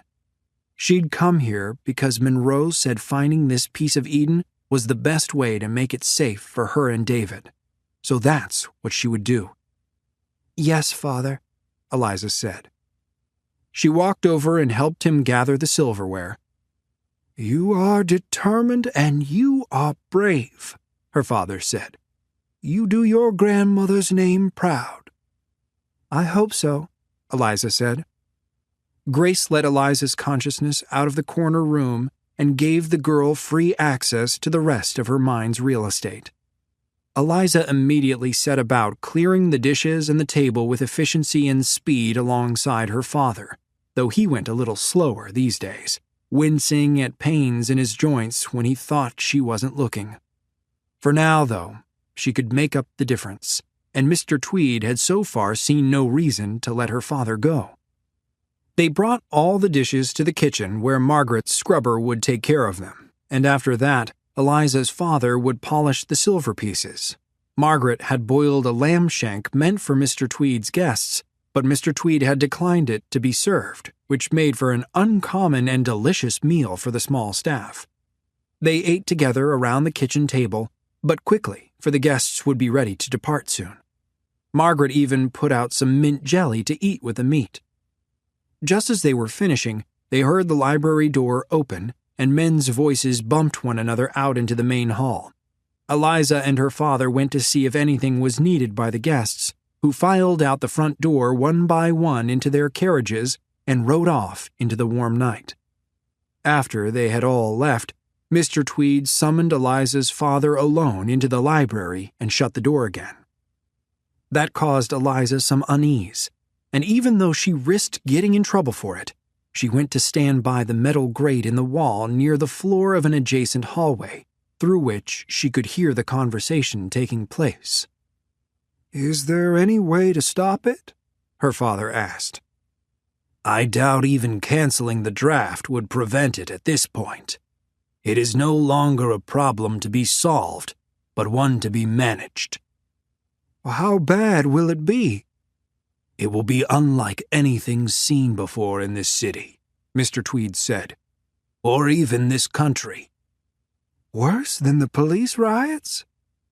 I believe so, yes. But good will rise out of the ashes.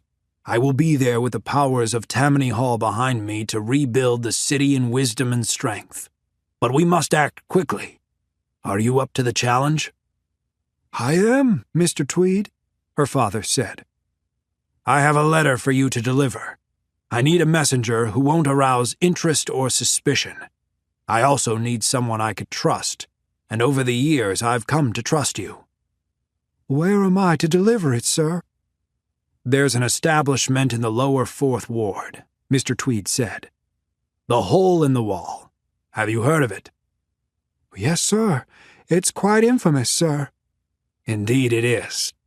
There's a bartender there by the name of Cudgel Cormac. Cudgel? Not his Christian name, I take it. No, Mr. Tweed said. Quite the opposite of a Christian name, actually. With a christening I have no doubt would shock a priest. Deliver this letter to him. Yes, sir. When? Tonight. Tonight? Yes. Can you do it? Of course, Mr. Tweed. Capital man, Mr. Tweed said. And now I'll be off and hope Mrs. Tweed isn't too put out. I'd like to have a word with your daughter before I leave. Of course, Mr. Tweed. Eliza didn't know what Mr. Tweed could want with her, but she scrambled as quietly as she could from her eavesdropping spot and rushed to the front hall, walking as if she just happened to be passing through as the library door opened. Ah, Eliza, Mr. Tweed said. I was just telling your father I'd like a word with you.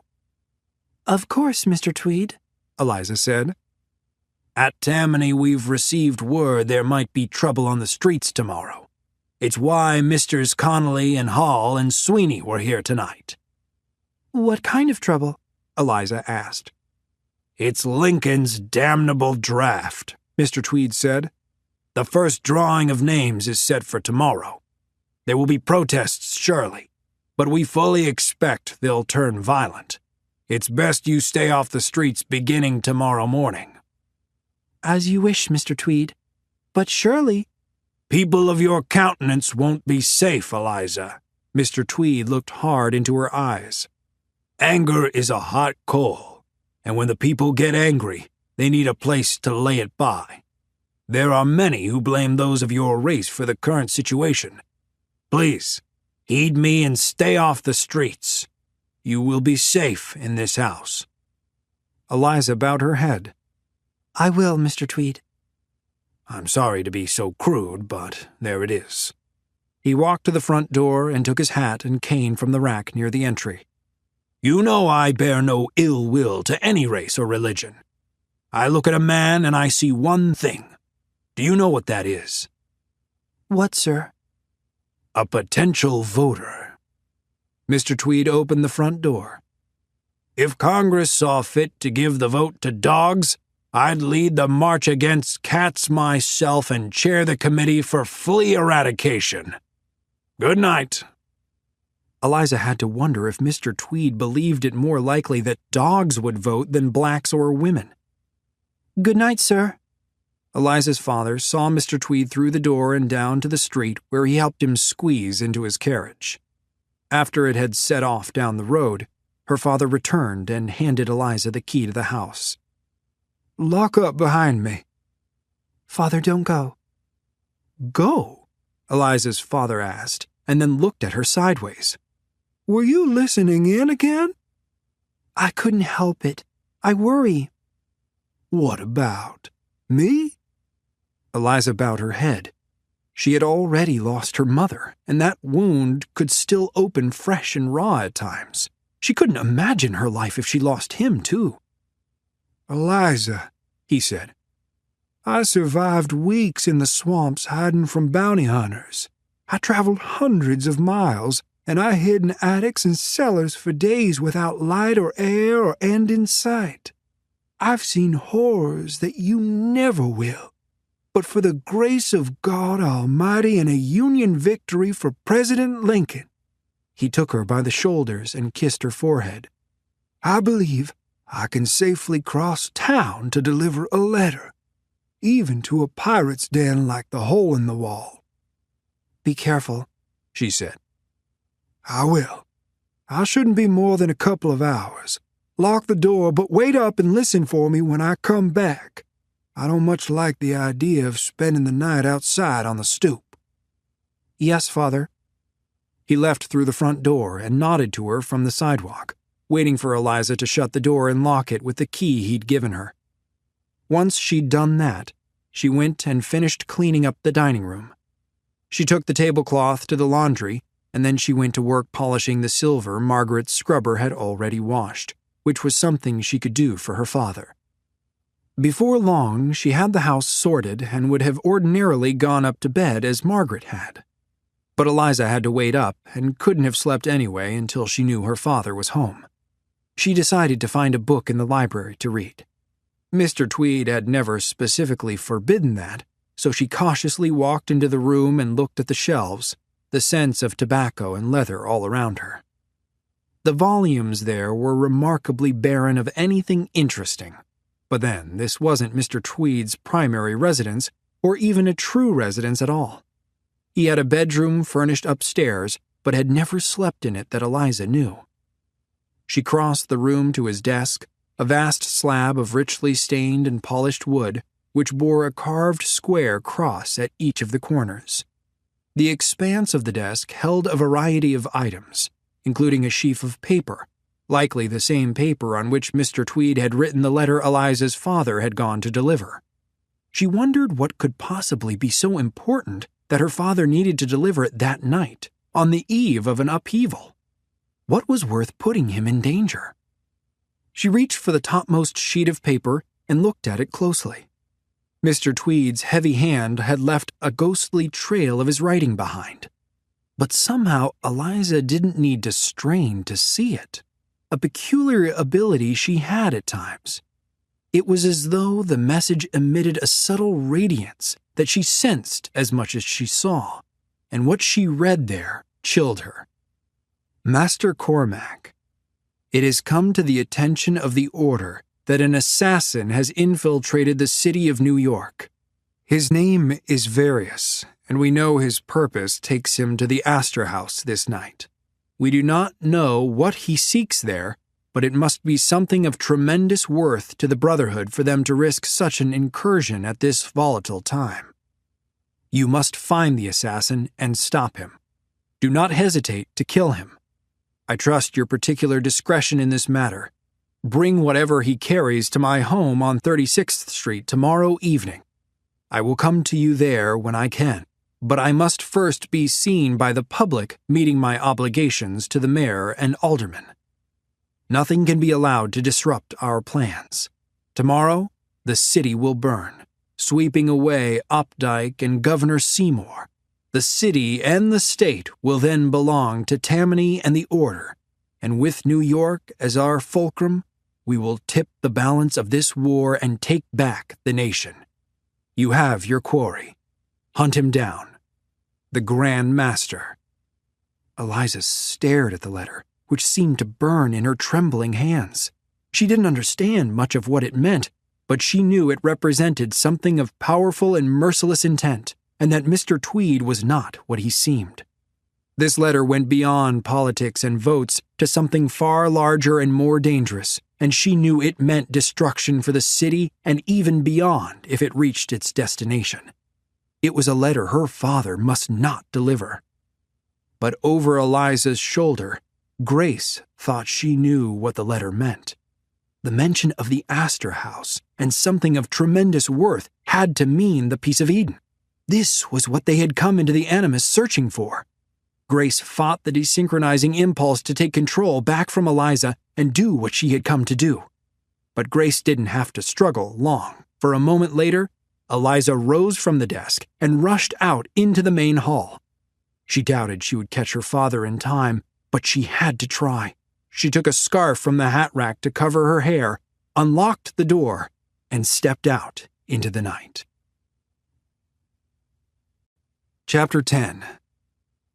Javier knew it was a different kind of night at the hole in the wall, with work to be done before dawn.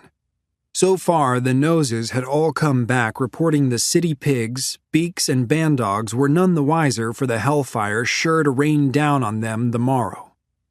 The ward bosses all knew something was afoot, but they also knew they were to look the other way. Tweed had made sure of that. "Cudgel," Gallus Mag whispered right into his ear. "You baptizing that liquor?" "I am," Cudgel said. "Why water it down? We running low." "No, but we need everyone's wits about them come morning. Won't do us any good if they're all still half hockey and sleeping it off." Gallus Mag leaned away, nodding, and then strode off. She was as tall as Cudgel and wore trousers with suspenders to hold them up, a pistol and a sock full of wet sand hanging from her belt in case she needed to knock anyone about. But she wouldn't need that weapon tonight. All day long, coves had come and gone with messages under the white flag of truce. Here and elsewhere in the city, the leaders of the gangs coordinated the next day's mayhem. The Bowery Boys, the Roach Guards, the Daybreak Boys, and the lesser ones, they'd all put aside their enmity for the chance to win a far bigger prize. If successful at their enterprise, they would soon own the whole damn city, to be carved up and portioned out after the kill. A customer slapped his 3 cents on the counter and nodded toward the barrel up on the shelf behind the bar. "No glass," he said. Cudgel nodded and offered him the end of the rubber hose. After the man had taken it between his teeth and given the nod, Cudgel turned the valve on the barrel, dispensing the cheapest blue ruin the hole in the wall had to offer. Then he watched as the man sucked and swallowed and sucked until he had to stop to take a breath, and Cudgel cut off the supply. He'd learned to spot the wide-eyed, red-faced look of a man about to gasp, and he could turn the valve at just the right moment to avoid spilling a drop. The man wiped his mouth with the sleeve of his jacket and teetered. Cudgel didn't know him and didn't expect he'd be much use the next day, drunk or not. "Have another?" Cudgel asked. "Got the brass?" The man shook his head. "That'll fix me." Cudgel nodded and pulled the hose back in, coiling it next to Gallus Mag's jar of pickled human ears. Some she'd ripped off, some she'd sliced off, but most she'd just done with her teeth, and they sat there in that jar on the shelf as a trophy and a warning to anyone thinking of causing mischief in her place. Sadie, the goat, had run afoul of Gallus Mag and left the evidence of that brawl behind. Somewhere in that ruddy brew was the ear of a man who'd simply asked Mag her age. A few more riverfront blokes walked in, and Cudgel gave them a nod to the rear of the place where assignments were being handed out. The key to victory would be simultaneous attacks. With the city's regiments still away in Pennsylvania, the only force remaining was the Metropolitan Police, and their numbers could be quickly overwhelmed if divided by multiplied points of assault. A brash old black man then walked through the door, wearing a servant's overcoat. Some in the saloon took note of him, and Gallus Mag moved to intervene if necessary. The man, white-haired and a little bent in the back, confidently scanned the room and then walked over to the bar. Behind the line of Cudgel's mind, Javier recognized him from the memory corridor as David's ancestor, and wondered if David also recognized him, but didn't want to risk desynchronization by saying something in the crowded bar. "I'm looking for Cudgel Cormac," the servant said. "Who are you?" Cudgel asked. "My name is Abraham," the man said. "I work for Mr. William Tweed." Cudgel hadn't seen the Grand Master in person for weeks. It was too risky to the plan. Tweed and Tammany had to be in a position to end the riots, not be seen as their agitator if the scheme were to work. "I'm Cudgel Cormac," he said. Abraham pulled a letter out of an inner pocket of his Benjamin. "Mr. Tweed asked me to deliver this to you." Cudgel accepted the letter, and Abraham turned to leave. "Wait," Cudgel said, "until I've read it." There were often orders having to do with the messenger. Abraham nodded and stood at the bar. Cudgel broke the envelope's wax seal, imprinted with the Templar cross, and pulled out the letter. As he read it, the pounding of his blood swelled in his ears, a drumbeat calling him to war. His grandfather, Shay Patrick Cormac, had been a formidable assassin hunter, and this night Cudgel was called to walk that path and honor that legacy. Various would submit to the Templar order or die by Cudgel's hand. "Will that be all, sir?" Abraham asked. Cudgel held up the letter. "Mr. Tweed trusts you." "I try to be worthy of that trust." "Good," Cudgel said. "In return, I mean to make sure you have safe passage home." "I can make my own way," Abraham said. "I'm sure of it," Cudgel said, "but that doesn't change my mind." He cupped a palm to his mouth. "Carlos Mag!" "What is it?" she called back from across the room. "Boss wants me," Cudgel said. She nodded toward the door. "Go on with you then." Cudgel removed his apron and came out from around the bar. "Wait here." Abraham nodded, and Cudgel went down to the saloon cellar to equip himself. First, he strapped on a few pieces of rigid hide armor, one around his neck and the others across his back and chest. Then he pulled on his long leather coat and belted on several knives, knuckle dusters, and a pistol. He took his Herschel spyglass, and then he slung his air rifle over his shoulder, along with its bandolier of darts and grenades. The rifle was an ingenious weapon that had come down to Cudgel from his grandfather, given to him by Benjamin Franklin, and he carried it with pride. Javier appreciated being in a younger body this time. Chamal Popoka had carried the aches of his old age, which had been a strange experience. His attraction to that translator, Marina, had likewise been strange. Cudgel liked women too, but the only thing that ached for him were the many injuries he'd sustained training and brawling. Back upstairs, his armed appearance seemed to startle Abraham for a moment as Cudgel stalked past him and said, "Let's go." He led Abraham from the saloon out into the streets. Gang runners marched and hustled up and down the sidewalks, some of them pushing wheelbarrows full of brickbats and paving stones down the road, arming up for the battle. Cudgel walked Abraham a block west on Dover to Pearl Street, and there he saw Skinny Joe with his wagon and whistled him over. "I want you to see this man home," Cudgel said. Skinny Joe stared at Abraham. "Him?" "He's Boss Tweed's man," Cudgel said. "You got a problem?" "Sir, I truly can make my own way," Abraham said, but Cudgel ignored him. Skinny Joe shrugged. "No problem, if he's the boss's man." "Good." Cudgel opposed slavery and had nothing against the black residents of the city himself. They weren't the problem. But he knew it'd be a devil's day for them tomorrow. The Grand Master opposed slavery as well. He said it was an unsustainable system that stifled progress. But he was willing to use the question of abolition to drive a wedge deep into the country to split it open so it could be put back together in the right way. "Take him wherever he wants to go," Cudgel ordered Skinny Joe. "See he gets there unharmed." Abraham climbed up into the wagon, and Skinny Joe flicked his horses onward up Pearl Street. After they'd rounded the bend and passed out of sight, Cudgel turned to the rest of his task. The Astor House was half a mile and a world away from the hole in the wall. It was a place where the women sparked with jewels like an ironworks, and the men drank from crystal instead of a rubber hose. Cudgel had once glimpsed the menu for the gentleman's ordinary, a 6-course feast of soup, fish, boiled roast, entree, pastry, and dessert, served nightly in a room lined with marble pillars and white tables. It existed unperturbed by the denizens of the Fourth Ward because Tweed needed the money of the rich just as he needed the muscle of the gangs. Order kept the city in balance. But sometimes a correction was needed. From Pearl Street, Cudgel followed Frankfurt west, past Tammany Hall until he reached City Hall Park, and the tracks of the Harlem Railroad. Part of the strategy for the next day involved tearing up the railways at strategic points to prevent the rapid transit of patrolmen or weapons.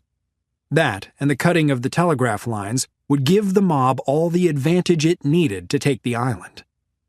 Cudgel could see Astor House rising up over the trees like a white fortress near the southern tip of the park, where Park Row met Broadway, the spire of St. Paul's Chapel just south of it.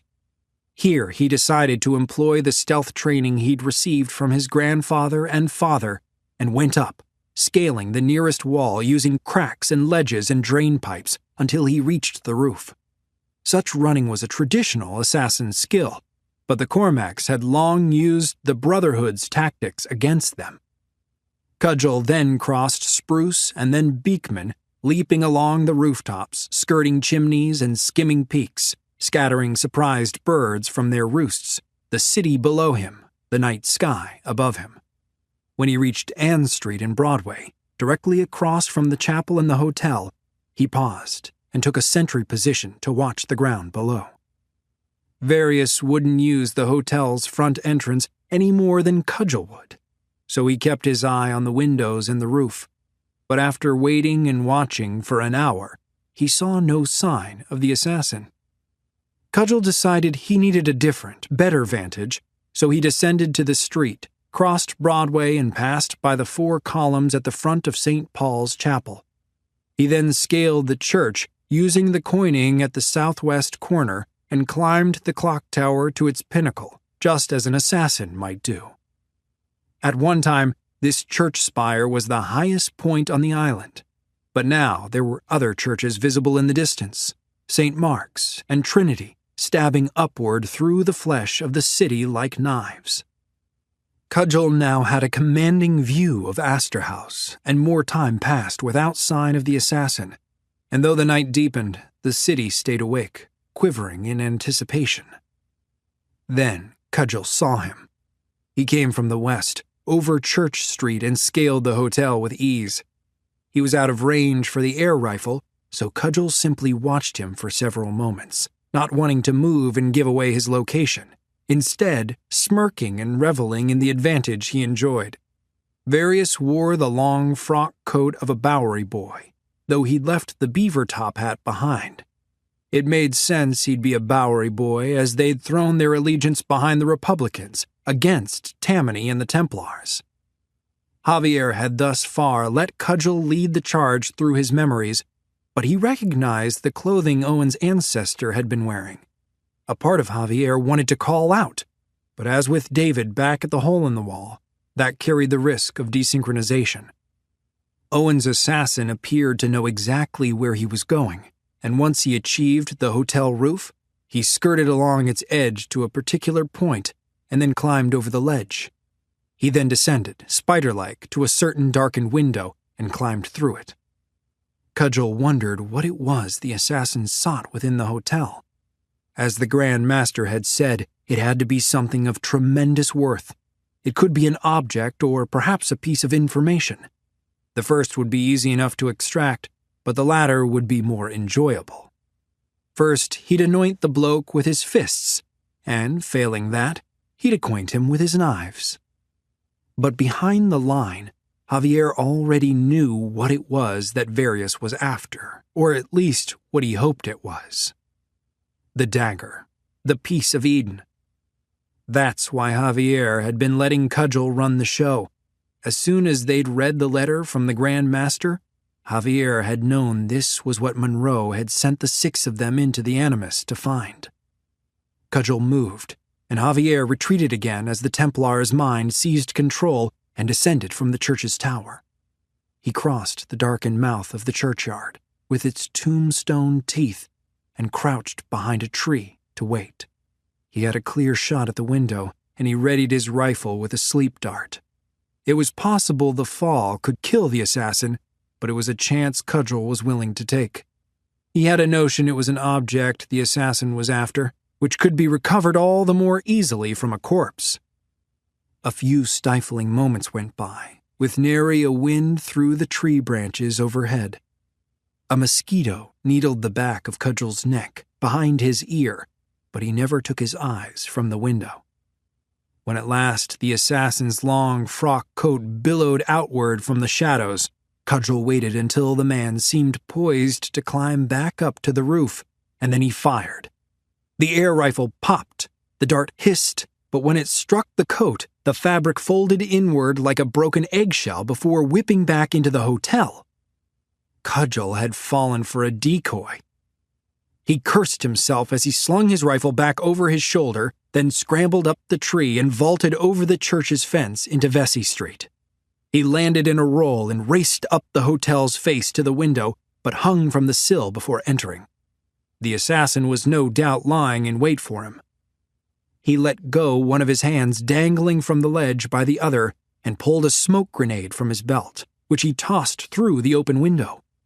It exploded with a muffled bang, and Cudgel heaved himself up and through the opening. He landed on thick carpet and dodged away from the window out of the smoke cloud, but he knew instantly he was alone. Either the assassin had already fled, or the smoke grenade had driven him from the room. Either way, Cudgel had to find him. He skulked forward, the only light that which the windows and cambric curtains admitted. The carpet was Turkish, the room well appointed with armchairs and a table and a desk, but so far no clue as to who used it. There were two doorways, the one to his left standing open, and Cudgel went that way. He armed himself with 2 knives, one in each hand, both in plain sight to match the assassin's weapon of choice, the hidden blade. When he reached the doorway, he stopped to listen, and hearing nothing on the other side, not a breath or a heartbeat, he charged through, only to find another vacant but richly appointed room. Over the mantel of the fireplace hung an emblem, a military cross, with the words City of Mexico, Army of Occupation, printed on a circle at its center. These rooms belonged to the Aztec Club, which the Grand Master had once suspected of being linked to the Brotherhood. But then why would Varius break into the offices of his allies? Cudgel proceeded through the next doorway straight ahead, blades at the ready, and reached what appeared to be the suite's marbled main entry. Another door stood open to the right, which led into a dining room, and from there Cudgel entered a library, all with no sign of the assassin. The library's second doorway led him back to the very first room, but he instantly realized its door had been closed when he'd first come through the window. The assassin had circled him.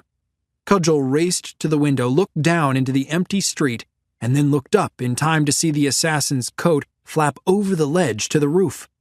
He sheathed his knives and climbed out after him, then scaled the hotel wall.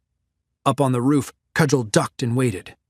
No buildings stood close enough for a leap, which meant the assassin was up there, somewhere, hiding among the labyrinth of chimneys and skylights. "I don't know what's stirring in that idea pot of yours," Cudgel said, his voice echoing over the roof. "But you're no match for me. My grandfather hunted down assassins like you. He bested some of the greatest among you." A moment of silence followed. He heard the sharp whistle of a blade flying toward him and dropped to the ground just before it scalped him. The knife sailed off the roof down into the street. "Your grandfather was an assassin once," came a reply. The voice seemed to be reaching toward Cudgel from somewhere off to the right. "He turned on the Brotherhood and the creed he'd sworn to uphold. He was nothing but a coward and a traitor." "Never a traitor to the truth. He never betrayed the Templar order." Cudgel readied his rifle with another sleep dart. "And he taught me how to kill vermin like you." Cudgel knew the assassin could make his voice seem as though it came from somewhere else, so he closed his eyes, stilled his breathing, and listened for other signs.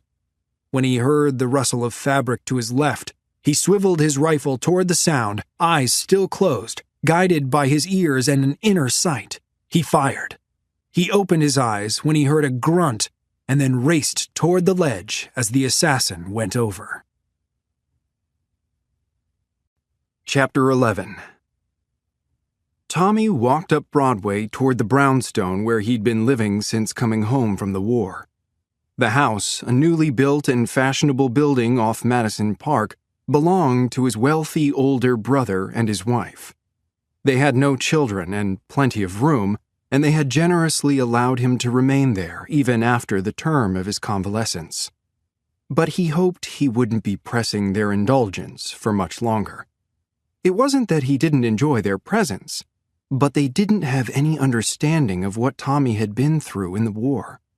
At times it seemed there wasn't another soul in the entire city who understood. He felt alone, even in company with others, especially in company with others, a familiar current of experience that Sean understood very well, even as he enjoyed the use of Tommy's legs.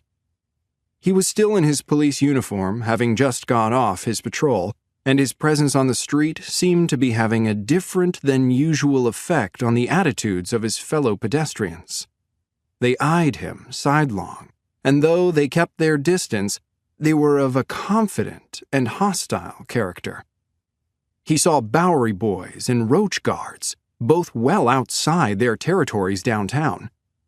They stalked up the street alongside one another, ignoring their sworn enemies with grim determination. They carried armloads of clubs and brickbats, axes, and lengths of iron bar. Something was amiss. "Where you boys going with that?" Tommy asked a nearby bloke who had the Irish look of the 5 Points about him. "I'll answer you tomorrow." The man wore a smirk that was half snarl. "That's an oath." And he walked on. Tommy could have detained the man until he achieved the truth, but it was late. He was off patrol and alone, and the streets were full of the man's allies tonight. So Tommy kept on his own path toward home. His older brother had done well for himself in manufacturing, and while Tommy had gone off to war, his brother had made money selling the very equipment Tommy and his fellow Union soldiers used in the field. Much of it had been useless on arrival. Boots that fell apart in the rain, rations already spoiled in their tins. His brother had claimed ignorance of these defects as well as a desire to make amends, and Tommy wanted to believe him sincere. He just reached Union Square and passed the high statue of George Washington astride his horse when he heard a woman scream, calling for help up ahead. Tommy unhooked his locust club from his belt and broke into a run, north through the park and deep within the current of that memory. Sean thrilled at the rush of it. The wind through his hair, the pounding of his boots on the gravel path. When Tommy reached the far side, he saw a carriage pulled over on Broadway. Two ruffians stood outside it, while another's legs protruded from the open door. The driver sat by as if nothing was taking place, which meant he was clearly in on the robbery. Other pedestrians had cleared out. "Stop!" Tommy bellowed, brandishing his locust club. "Police!" "Sykes, we got a crusher," one of the watchers said, and the two outside the carriage turned to face Tommy, one armed with a club of his own, the other with a meat cleaver. Tommy slowed to a walk some yards away, where he swung his locust club a few times through the air to loosen his arm. "Christ, he's a giant, ain't he?" the first said to the other. "But they fall the hardest." "You think you can fell me?" Tommy said. "You're welcome to try, boys. I'm with Broadway Squad." Upon hearing that, the two balked visibly, shifting from foot to foot. The man within the carriage then withdrew from the vehicle and strode up between his two compatriots, his leaking nose clearly broken. A woman peered out from within the carriage behind them, her hair somewhat disheveled but seeming otherwise unharmed. Even tossed about by the memory, Sean recognized Natalia's singer ancestor. "I hear it takes at least 5 coves to bring down a pig from the Broadway Squad." The leader slipped on a knuckle duster studded with nails. "I bet we can do it with 3. "I wouldn't take that wager, boys," Tommy said, spreading his stance. The three of them rushed him at once. Tommy ducked the cleaver, and the wide arc of his locust club caught the other two with the same swing, one in the arm, the other in the ribs. They fell back, and Tommy buried his fist in the mouth of the man with the cleaver, breaking teeth. That cove went down in a heap, while the other two came again. Tommy dodged the knuckle duster, but at the cost of a blow to his shoulder from the club, which only staggered him without doing serious damage.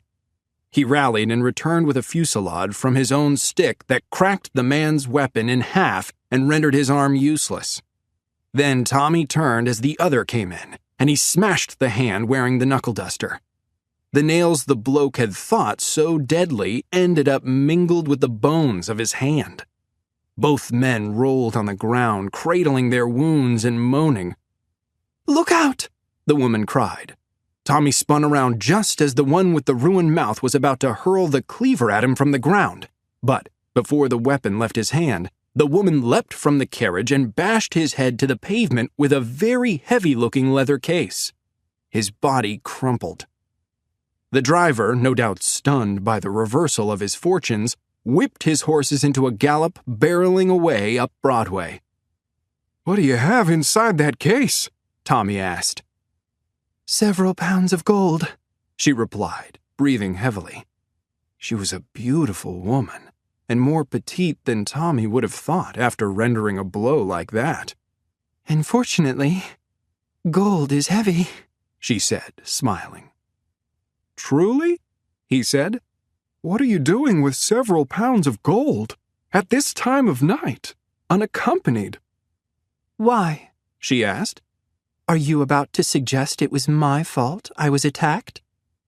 "Well, it seems that—" "It seems that if you are going to blame the victim for the crime, then you might also be a man who would blame this horrendous heat on the thermometer, which is a very curious civic position for a policeman to take." Tommy opened his mouth, then closed it and fought the smile attempting to break through. "Perhaps you are right." "Of course I'm right," she said. "But I think we ought to carry this discussion elsewhere." He tapped one of the groaning ruffians with his boot. "Allow me to escort you home?" "You're not going to arrest them?" "A judge won't teach them anything more valuable than the lesson I've just given them. Class is dismissed." She nodded. "Very well. Then I would very much appreciate an escort. You're not injured?" "Just a bruise or two." He picked up her case of gold. "What is the address?" "The Fifth Avenue Hotel," she said. "Not far from here, actually." Tommy extended his hand to gesture her ahead, and they set off up Broadway, walking close to each other, though he towered over her small frame. "You look familiar to me," he said, "but I can't decide how." "Oh, well, my face appears on posters from time to time." Her face was certainly pretty enough for a poster, but he wondered why she would be so advertised. Then he realized. "Oh, that's it," he said. "You're a singer." "I am." "What is your name, if I may ask?" "Adelina Patty. And you are?" "Tommy Grayling," he said, "at your service." "Clearly," she said. "But in all things, I wonder?" The flirtatious way she asked it roused heat in his cheeks. He hefted the leather case. "Miss Patty, do you often carry several pounds of gold about your person?" "Only when I have been paid for a performance." "You sang tonight?" he asked. "Where?" "Niblo's," she said. That was a theater for the swells, the kind of place Tommy's brother and his wife attended on occasion. The only theater Tommy had been to was the Bowery for a bloody melodrama he hadn't much enjoyed. "The Metropolitan Hotel is right next door to Niblo's. But you chose not to stay there?" "The Fifth Avenue Hotel is much finer," she said. "Do you know it has a vertical screw railroad?"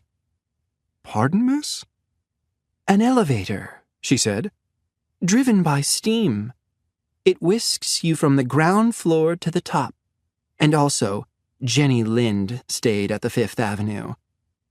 "Who is Jenny Lind?" "You do not know your singers, do you? She has an exquisite voice and is older than me by several years. But you see, I can't have a reputation for staying in lesser hotels than she." Or else theater managers might think me a lesser singer. What I do is only half talent. The rest is careful illusion." Tommy shook his head. "Yours is a foreign world to me, miss." "As is your world to me. Have you always been a policeman?" "No, miss." Tommy hesitated to go further. Doing so turned his mind into a dangerous, chaotic place where the present and the past intermingled. Memories of war overwhelmed him, the acrid scent of gunpowder so thick in the air he couldn't see 10 yards in any direction, the ghastly howl of the rebel yell, the feeling of something underfoot he knew without looking to be someone's limb torn from their body. But she made him feel as though he would be safe to venture there. "Before this, I was a soldier." "Were you really?" "I was." "And you fought in the war with the Confederates?" But then she waved her hands before her. "Forgive me. You would probably rather not speak of it." "No, it's all right," he said. "Though it's true I don't speak of it often. I did fight in the war. I'd be there still if I hadn't been shot." She gasped. "You were shot?" "I was." He tapped his trouser leg directly over the puckered crater of a scar in his thigh. "But the bullet missed the bone, so I got to keep my leg. Many, many other men weren't so fortunate, and I fear many more will be unfortunate still." "You're referring to the draft?" He nodded. "It has set the city in turmoil." But it wasn't just that. Both sides, the Union and the rebels, looked to any success, no matter how minor, as a sign of hope that victory was nigh. But Tommy feared the conflict would yet go on for years. Even with the recent victory at Gettysburg, Lee and the Army of the South would not stay in Virginia for long. "I live in London now," Miss Patty said. "It is better for my career since I tour Europe often. But it distances me from the events going on here." "Do you enjoy touring?" he asked, glad for a change in the subject of conversation. "At times, yes," she said. "But it can be lonely. I'm surrounded by people so much of the time, and yet I am alone. Isn't that ridiculous?" "Not to me," Tommy said. She looked up at him, studying him to the point where he felt another awkward flush in his cheeks. "No, not to you," she said. "You understand, I think, when few people do." They reached the park at Madison Square, and there was her hotel, 5 stories tall, skirted with fancy shops long closed for the night. Tommy walked a few paces toward it, but realized Miss Patty had stalled in the sidewalk. He turned back toward her. "Is there something wrong, miss?" "Would you like to take a walk with me in the park?" she asked, and then laughed, seeming self-conscious. "I know that seems absurd at this hour, but I am wide awake after all the excitement, and I enjoy your company." Tommy swallowed. He was technically off duty, and though others might see impropriety in her request, he didn't care. Somehow, she set his mind at ease and made it safe for his thoughts to go places he ordinarily forbade them. "I enjoy your company as well, miss," Tommy said. "Call me Adelina," she said. "Then will you walk with me?" "I'd be honored, Miss Adelina." The currents of this simulation had so far swept Sean to places that thrilled him, and he'd been content to just let it carry him. He liked being Tommy Grayling, walking tall and charging into a brawl. However, he was becoming increasingly aware of a romantic direction for this memory, and aware that it was Natalia on the other side of it. He was attracted to her, and he thought maybe their experience here in the Animus would help her look past the wheelchair once they left the simulation. But thinking about that also made it a bit more of a challenge to relax into the flow of the memory. They entered the park, and Miss Patty said, "There's a place like this near my home in London. I sometimes walk there late at night." "Why late at night?" Tommy asked. "The silence," she said. "No audience, no social gathering. Not even my own voice. I'll try not to disturb the silence then, Tommy said. You are not a disturbance. Yet for the next few moments, neither of them spoke. They simply strolled along one of the park's paths, the oak and birch and sycamore trees perfectly still, as though the night's warmth had cured and set the air. The stars above them had to contend with the light from the hotel and the street lamps to be seen. Not far from here stood Tommy's brother's house. At one point he mentioned that, and then they talked about their families and their childhoods, which were very different from each other. She'd been born in Spain to Italian parents who had then come to New York when she was a small girl. He'd been born in Brooklyn, his grandparents having come from Germany shortly after their marriage. The two of them strolled for hours through the night, walking the same paths over and over again. As the first blush of dawn appeared over the trees and buildings to the east of the park, Miss Patty announced she was feeling tired and sat down on a park bench. She laid her palm over the place next to her. Come, sit with me. Tommy nodded and sat, resting the leather case on the ground. Forgive me if this is a rude question, but do you always earn that much for a performance? Always, she said, without exception. How much is in here? $4,000 in gold, she said without hesitation. Another $1,000 in cash. Tommy looked again at the case. That's... But he could only shake his head. There was far more in that case than Tommy had earned for his entire service to the army, and that seemed somehow right and wrong at the same time. Good for you, he said. She frowned, and in the night shadows of the trees, it seemed exaggerated. I won't apologize for it. I'm not asking you to. But I can see your disapproval. I don't disapprove, he said. You have a right to charge whatever amount people are willing to pay. If I disapprove of anything, it's the people. Her expression relaxed. You haven't heard me sing. She smoothed her dress across her lap. But I take your point. I made no point. Yes, you did. I tell myself I am doing something of consequence with my music. She looked down at Tommy's leg. But a single bullet costs pennies and is of far greater consequence than all my songs combined. It's always cheaper to destroy something. What is war like? She asked. I feel I ought to know. Tommy admired her intention and sincerity. There was integrity in her question, even if its naivety left him struggling to find an answer. I signed on with the 14th Regiment out of Brooklyn. It was the first battle of Bull Run. The rebels had a spot of high ground called Spring Hill, and we were ordered to take it from them. But they were dug in, and they had more guns. We charged several times and suffered heavy casualties. Their howitzers tore us to shreds. Tommy had to stop for a moment to keep himself from getting mired in the memory of the carnage. He cleared his throat. Henry Hill got its name from the family who lived there. A doctor, I guess. He was deceased, but his widow still lived in their house on the hill, right in the middle of the battle. She was in her 80s, an invalid confined to her bed.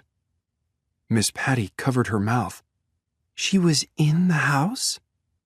Tommy nodded. A captain over one of our batteries, Ricketts, thought we were taking fire from the house, so he turned his guns on it, blew it to hell with artillery shells.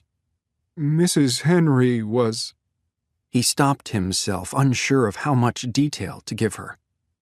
But Miss Patty laid a small, warm hand over his and squeezed it firmly. Please, tell me. She was injured quite severely. I remember one of her feet was almost torn off. She died later that day. There were no rebels in her house. She was just a lonely old widow, and we killed her. Tommy's voice went hoarse, nearly breaking over the groundswell of his buried remorse. That's what war is like, Miss Adelina. I can only answer your question with that story and countless stories like it. War sounds big, but it's writ small, and every life and every death matters. Only crickets filled the silence that followed. Thank you for telling me, she said. Her voice was almost a whisper. She looked down at the leather case. What would you do with the money in that case? Tommy did not want to answer that.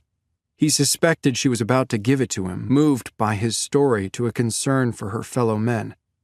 But that wasn't why he'd told her, and he didn't want that responsibility, nor her pity. I'd gamble it away at Faro, he said. You would not, she said. Please answer me truthfully. Truthfully? He shifted a little on the bench. There were men I came home with who are in a far worse state than me.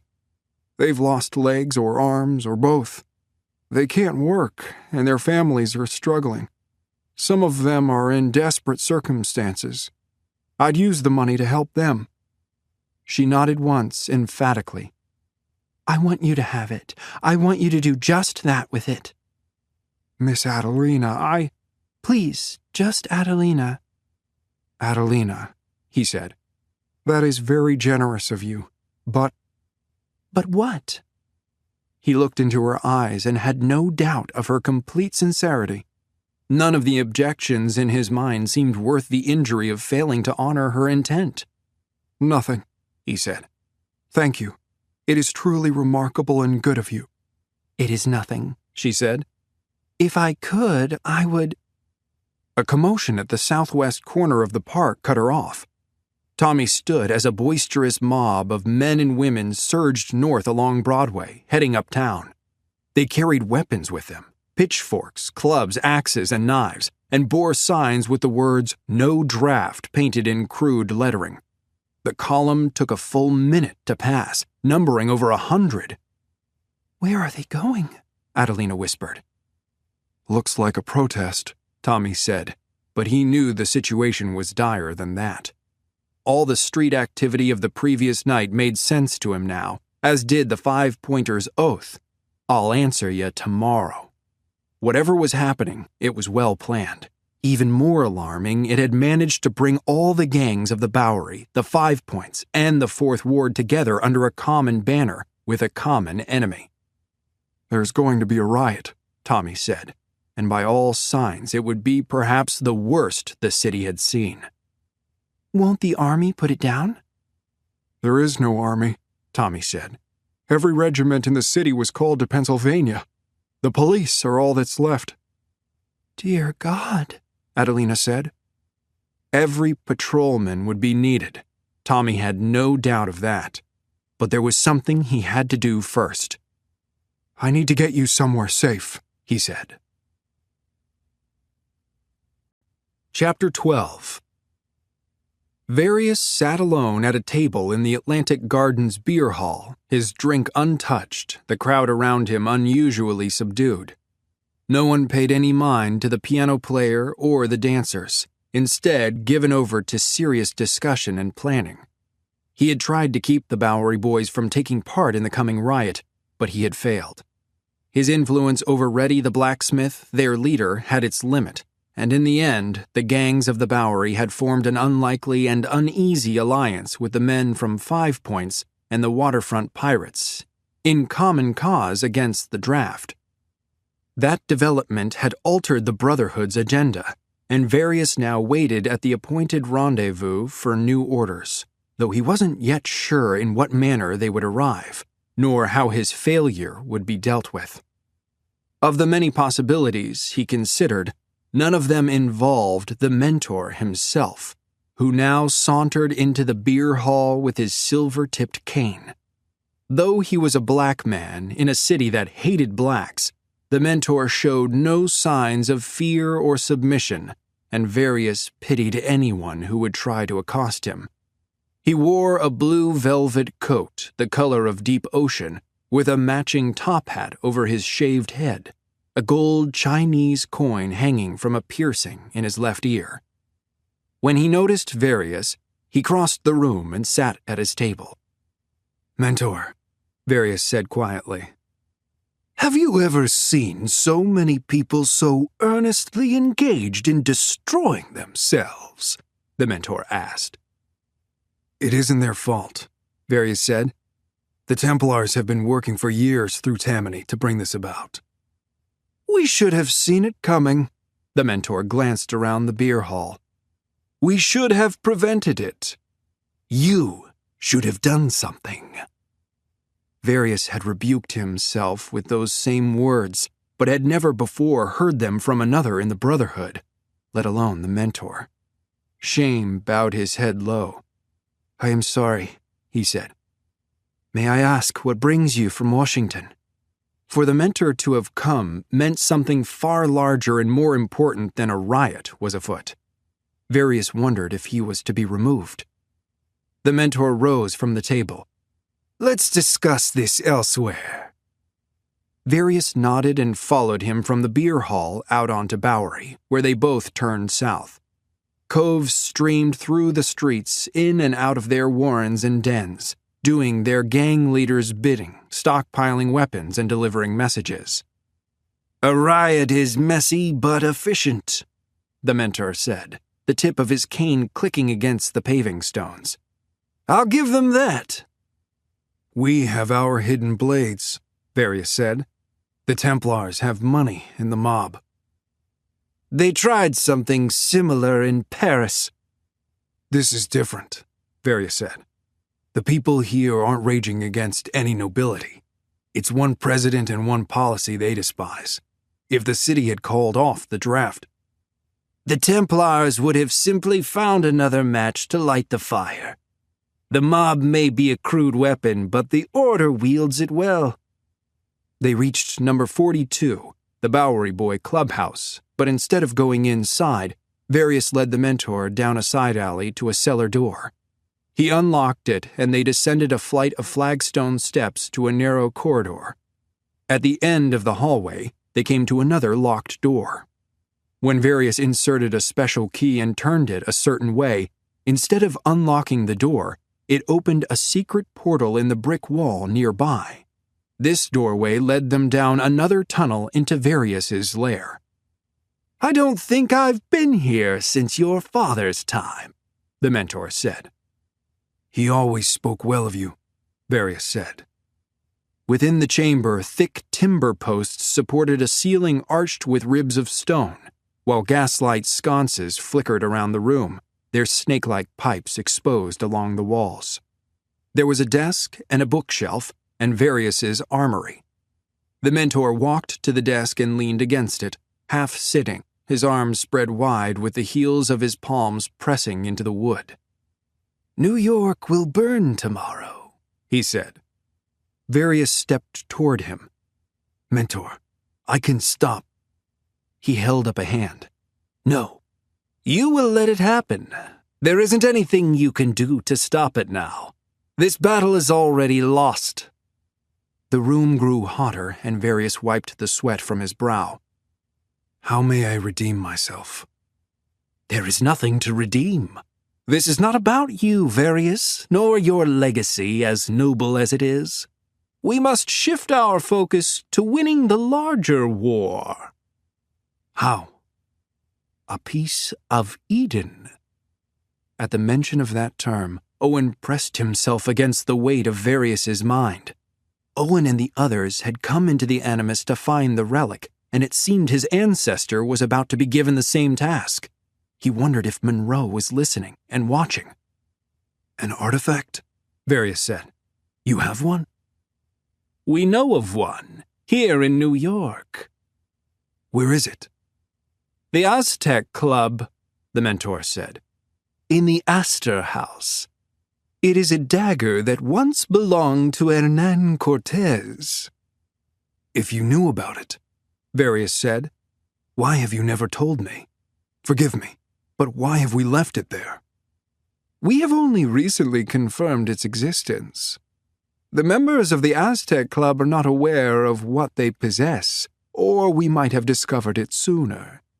They treat it superstitiously as a kind of totem. They do not wield it as it was intended. What would you have me do?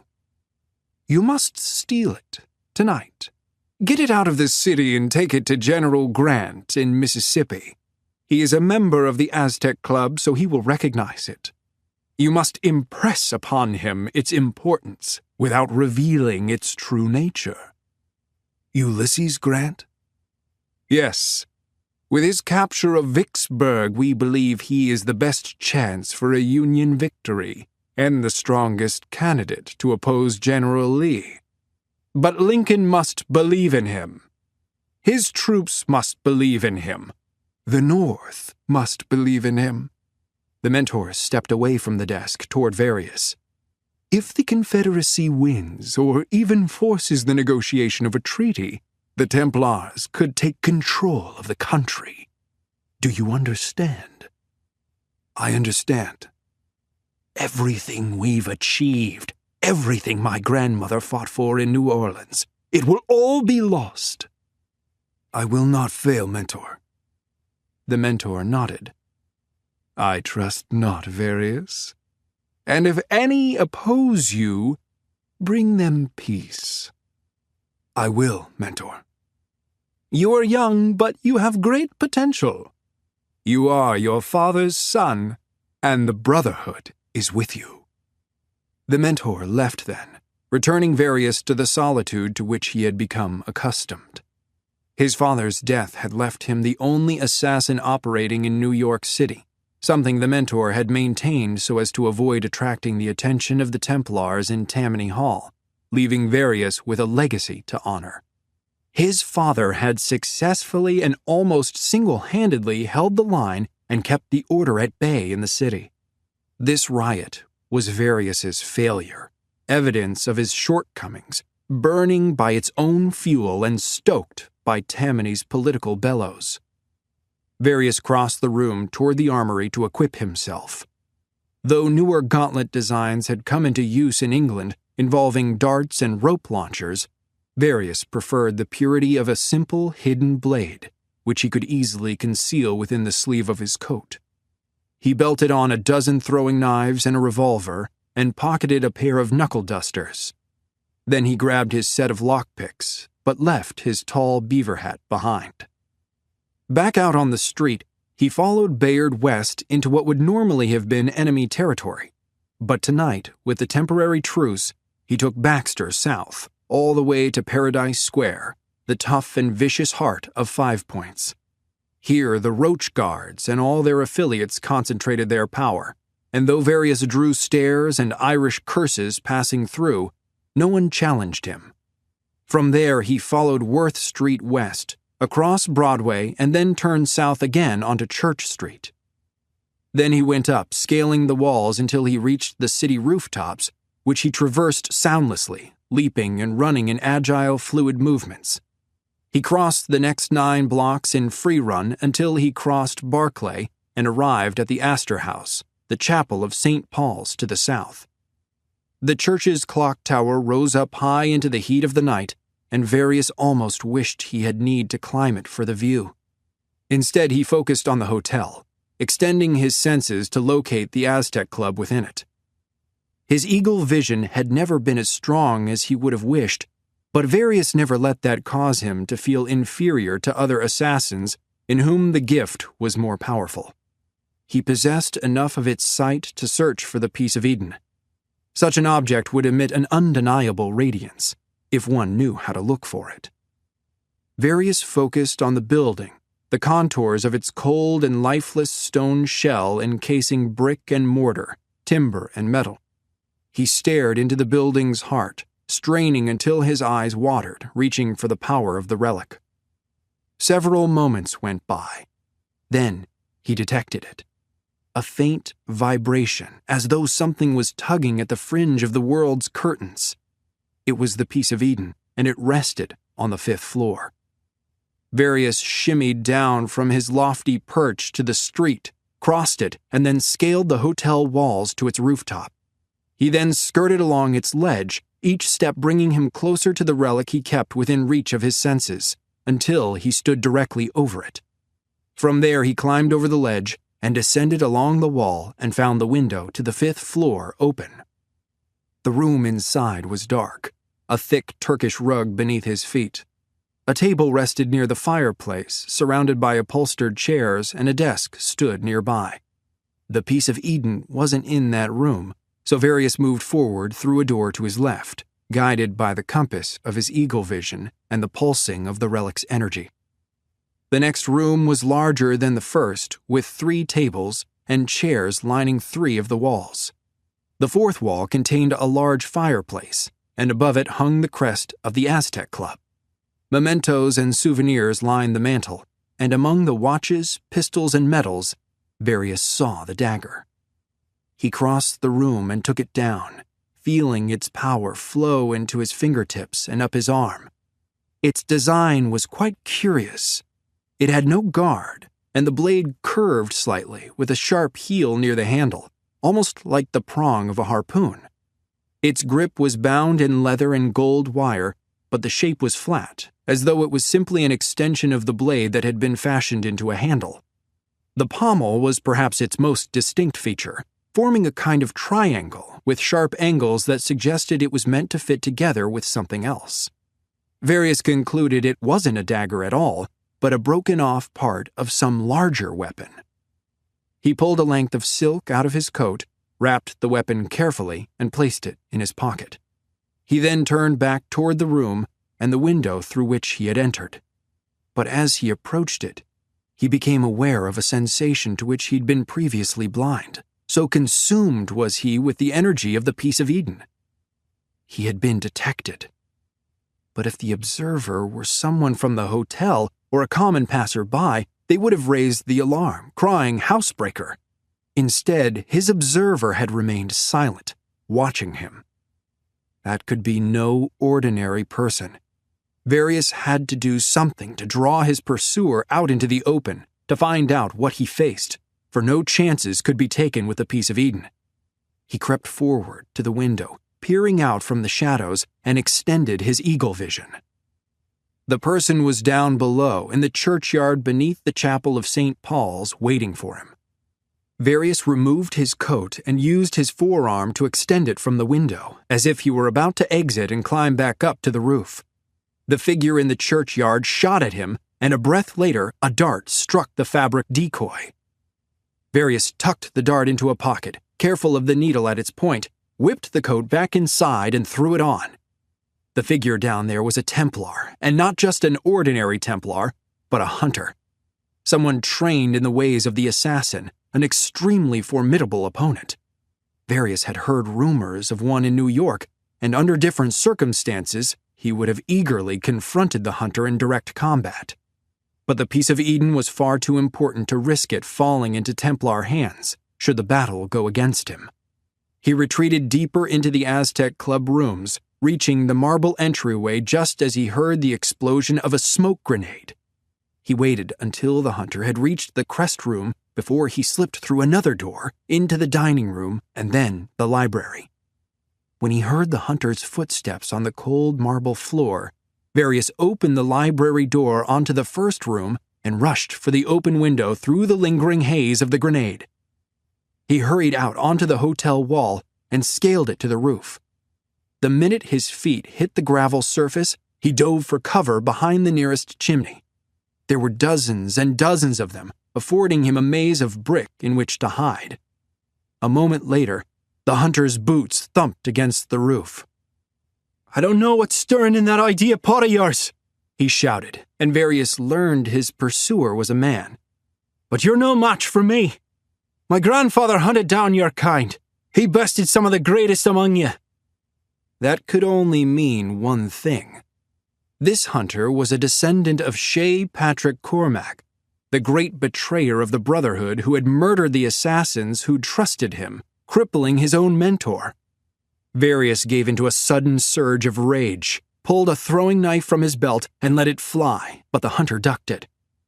"Your grandfather was an assassin once," Various shouted, casting his voice several yards away to his left, obscured further by its echoes off the chimneys and skylights. "He turned on the Brotherhood and the creed he'd sworn to uphold. He was nothing but a coward and a traitor. Never a traitor to the truth, the hunter shouted. He never betrayed the Templar Order. Various now understood more fully the opponent he faced, and felt an even greater sense of urgency. It could be this hunter outmatched him, and if that was the case, escape was the only possible course of action. The piece of Eden must not fall into Tammany's hands. He made a silent run for the ledge, but heard the sound of the hunter's rifle just as he reached it. The dart caught him in the side, and Various knew he had mere seconds until its toxin took hold. He made a desperate descent, half-controlled drop, half-free fall, catching ledges with his fingertips on the way down, just enough to slow his plummet. He hit the ground hard, but rebounded to his feet, nothing broken. He yanked out the dart, which had lodged itself in the leather strap of his knife belt. That meant its needle hadn't fully punctured his skin, and he may not have received a full dosage. He felt something, though. The ground beneath his feet had begun to pitch and yaw, and the buildings threatened to topple. He was vulnerable. Various staggered across Broadway, then down Ann Street and into a nearby alley, where he buried himself in its shadows. From that hiding place, he watched as the hunter descended to the street and looked in all directions. He walked toward Broadway and then across it, but he stopped there, appearing unsure of what to do. Various thought perhaps he might yet evade the hunter. People still moved up and down the thoroughfare, preparing for the next day's riot. The hunter paid them no mind, pulling something from his leather coat, and at the sight of it, Various closed his eyes in dismay. It was a Herschel spyglass, capable of revealing the heat that living bodies gave off in the darkness. Various tried to run, but found his legs had mutinied and no longer responded to his command. He looked down at them, and they seemed to be someone else's limbs rather than his own. The toxin had finally taken hold of his nerves and muscles. The hunter slowly cast the telescope in a circle, but stopped when its lens pointed directly at Various. He then put the telescope away and casually loaded his rifle. Various could do nothing but stare down the barrel as the hunter took aim and fired. The dart hit him in the shoulder, stabbing him deeply and fully this time, but he noticed the pressure more than the pain. Within seconds, he felt his mind clouding over, and he lost almost all sense of himself or where he was, but remained aware that he had failed his father and the Brotherhood a second time. A figure soon stood over him, speaking to him, and beneath the weight of Various's sagging consciousness, Owen recognized Javier's ancestor. "My grandfather would have killed you," the hunter said. "I thought I would too, until just now. I'm Cudgel Cormac, and I think I'd rather you live with the shame." The cloud over Various's mind turned to a starless, moonless night, and for Owen, the simulation went black. He floated in a void like the memory corridor, but whereas the memory corridor had a feeling of potential, this place was filled with total absence and emptiness. "What's happening?" he asked the void. "Your ancestor is unconscious," came Monroe's voice in his ear. "But he isn't dead, or the simulation would have ended." "So what do I do?" "You wait. If you were in the simulation by yourself, I could speed it up past this part, but I have to keep you on track with the others." "I saw it," Owen said. "I had the piece of Eden in my hand." "I know. But now Javier has it." "Not Javier, his ancestor. It's important you remember that." "It gets confusing." "It does. But either way, now we'll know where it is, right? We should be done with the simulation soon." "I'm afraid not," Monroe said. "This memory seems far from over." Chapter 13. Abraham would never admit it out loud to anyone else, least of all Eliza, but he was glad for the wagon ride back to Mr. Tweed's house. David was relieved too. His old bones seemed to come together like the brittle ends of dried-out sticks, which was a very weird and uncomfortable experience for him. But Abraham couldn't stop to listen to his joints complain, or else he might start complaining too, and that was something he'd sworn never again to do. "Going to be a mighty conflagration tomorrow," Skinny Joe said over his shoulder. "Mighty conflagration indeed." "So I hear," Abraham said. "Okay," Monroe said in David's ear. "You've entered another extrapolated part of the simulation. For the next little while, this blank spot has been filled in with historical data and the memories of other people, combined with the portion of your younger life that got passed on with your genes. Just sit tight, try to do what Abraham would do. Remember, you've got some wiggle room, but if you act too out of character, you can still desynchronize." "You're lucky the boss looks out for you," Skinny Joe said, a subtle threat lurking underneath the surface of his words. "And why is that?" Abraham asked. "It'll go hard for Negroes tomorrow." David wasn't sure how to read that statement. Mr. Tweed had given him the same warning earlier, and even though he wasn't sure if Abraham would say it, David asked, "Does that seem right to you?" Skinny Joe scowled, and the simulation glitched. "Whoa," came Monroe's voice. "What did I just say? You need to stay in character. You've still got junctions you need to be at with the others, and you can't do that if you piss this guy off enough to do something to you." "Seem right," Skinny Joe said. "You questioning me, boy?" "I'm just asking if you think it's our fault." "I don't know if the Negroes themselves are responsible, but by God, there's a war about them, ain't there? Poor men getting drafted to fight and die to free the very Negroes who'll take their jobs." His voice had risen in pitch with agitation. "Them Negroes is the innocent cause of all these troubles, and come tomorrow, by God, we'll pound 'em." David knew Abraham would say nothing to that and hold very still, not feeling at all that safe in the wagon in spite of Cudgel's orders.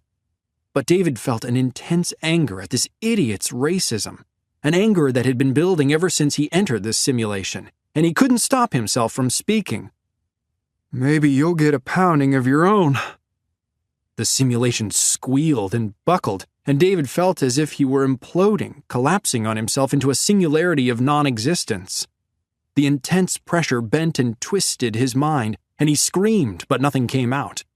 Then everything was black, no simulation, no anything, and he wondered if he'd died. "Relax," Monroe said. "That did it. You desynchronized." David's helmet pulled away, and he was back in the warehouse, the light overhead burning the backs of his eyes. A sudden vertigo swept over him, worse than any he had felt before. His stomach heaved, and he twisted to his side. Monroe already held a bucket there, and David vomited into it. Then he did a second time, and a third. "It's rough," Monroe said, handing him a towel to wipe his mouth. "Desynchronizing messes with your parietal lobes, the part of your brain that keeps you grounded in time and space. It'll pass." David had never felt this sick in quite this way. It felt like the worst dizziness from the worst roller coaster imaginable. He bent to vomit a fourth time, but only dry heaved, and then he fell back onto the recliner chair, panting, the ceiling and room around him spinning, and he fought a pain as though a vice crunched his skull. The others reclined in their chairs around him, oblivious, and in a really disconcerting way, not quite there. A new wave of pain overtook him, and he moaned. "I never want to do that again." "I don't blame you," Monroe said. "Did I ruin everything?" "Not yet, but we gotta get you back in there. You've got junctions coming up. As long as you make those, the simulation will hold." David wasn't ready, but he knew he didn't have time to get ready. At least he had nothing left in his stomach to throw up. "It will actually feel better back in the simulation," Monroe said. "That's where a part of your brain thinks you are." "Then let's do this," David whispered, and Monroe helped him get the helmet back on. The darkness inside the visor curbed the sensation of spinning. "I'll put you back in the corridor first, and then load the simulation. You sure you're ready?" "Does it matter?" "Not really." "Then do it." The visor lit up, and a moment later, David was standing in that gray, cloudy space of the memory corridor, and back in Abraham's old but now familiar body. Monroe was right. It felt better, like it felt better to get back in warm water when swimming on a cold day. The vertigo stopped, and the pain in his head subsided. "Better?" Monroe asked. "A little." "Good. The simulation is ready when you are. The Animus recalibrated the memory, resetting that racist. Be more careful, okay?" "Okay." David needed no more warnings about desynchronization. One experience with it was all he needed to stay as far away from it as possible.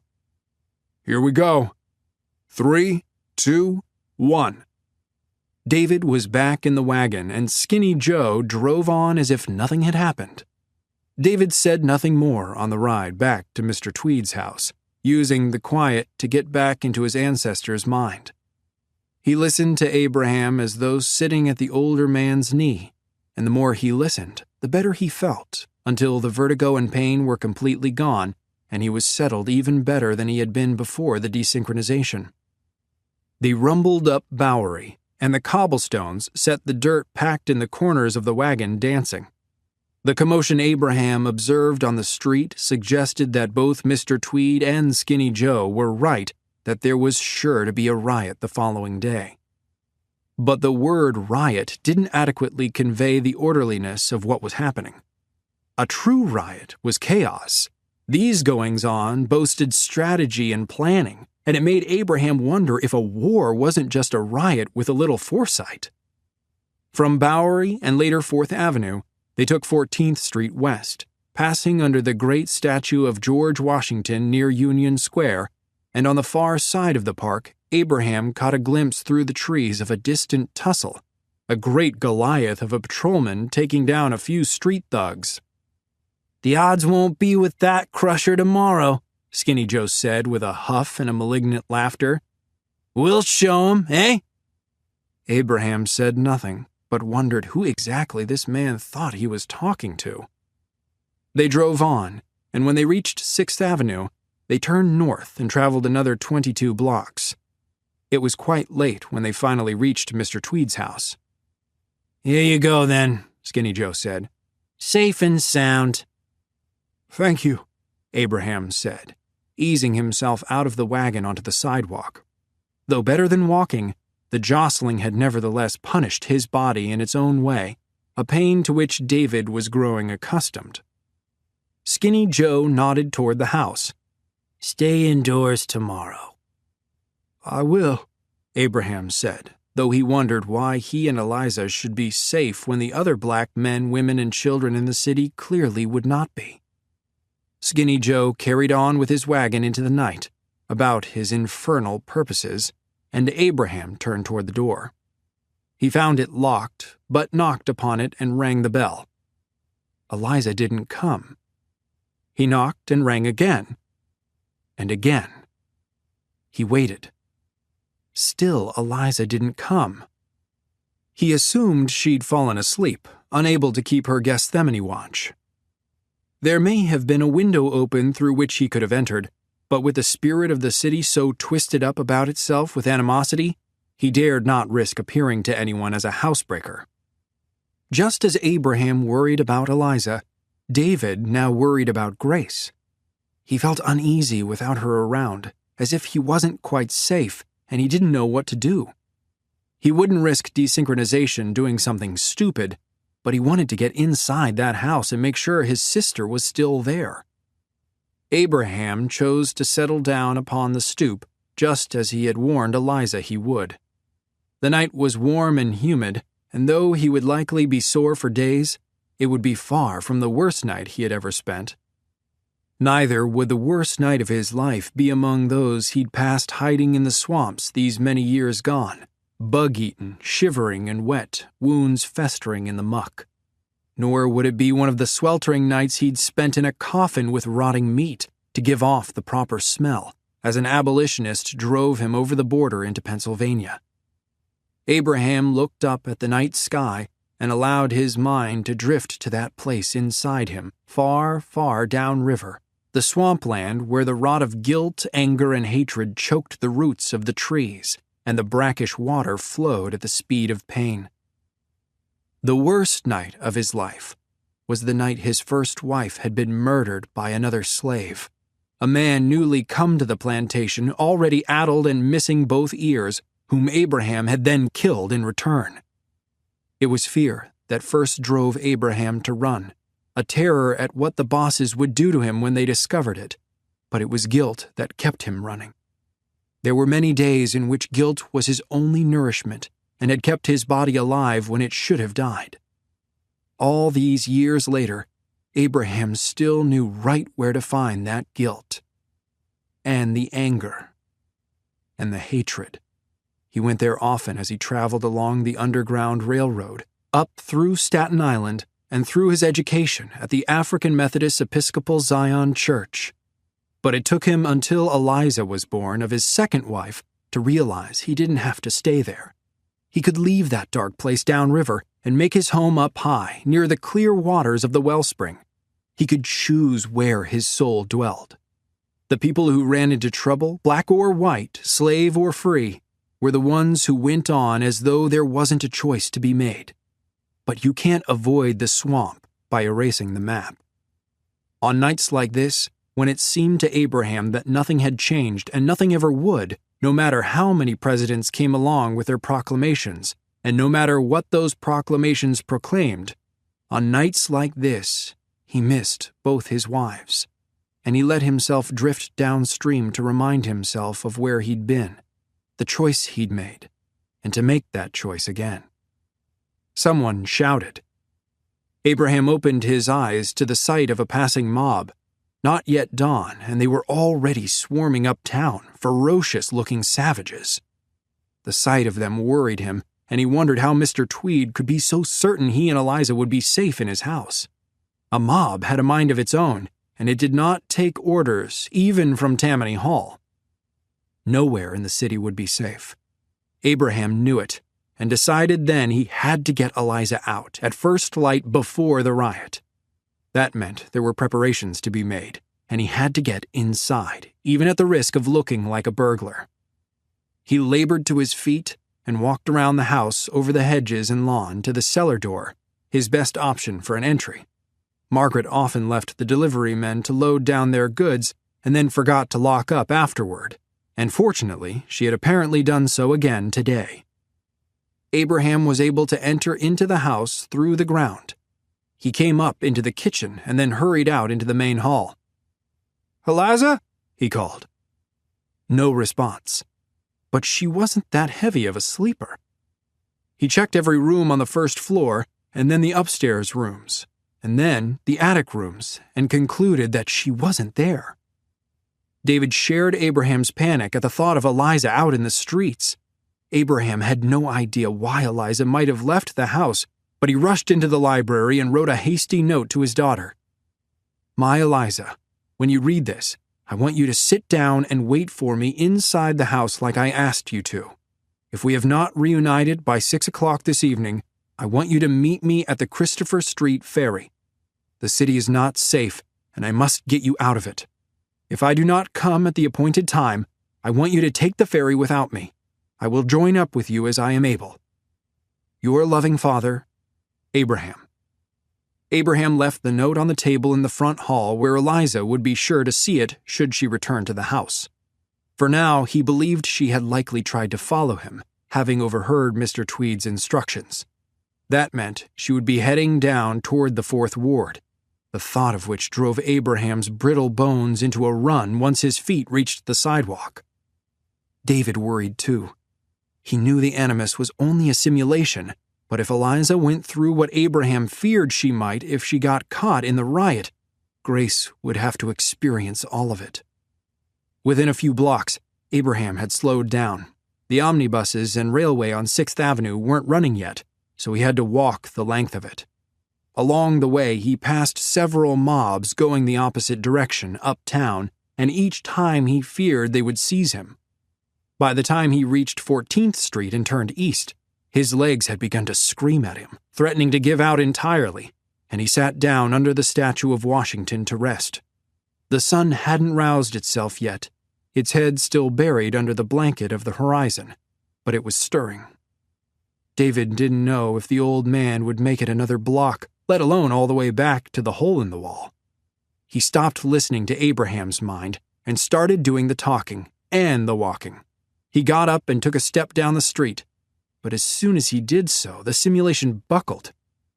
Whoa, whoa, whoa, Monroe said. What's going on, David? Sorry, David said. I wasn't thinking. He forced himself to return to the statue and sit down, his whole body tense. The simulation smoothed itself out in response. There you go, that's better, Monroe said. Everything okay? I'm just worried about Grace, David said. She's fine, Monroe said. Her simulation is still running strong. Nothing to worry about. David nodded, feeling a bit relieved for her, and until Abraham decided to get up and move, David could sit here and think his own thoughts for a while. You still there, Monroe? Yep. This is hard. How so? I can't change what they went through. It happened. It happened already. It did. But now I feel like it's my life too, so I'm just so angry. This is new? I don't know. I guess my dad and Grace have always kind of shielded me. And now your shield is gone. Is that it?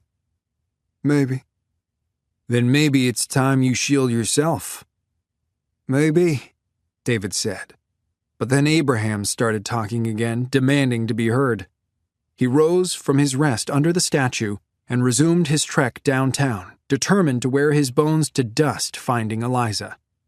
The pain in Abraham's knees was excruciating, and David knew it, but from a distance, the way his own pain was hard to really remember after the fact, even though it might have been severe.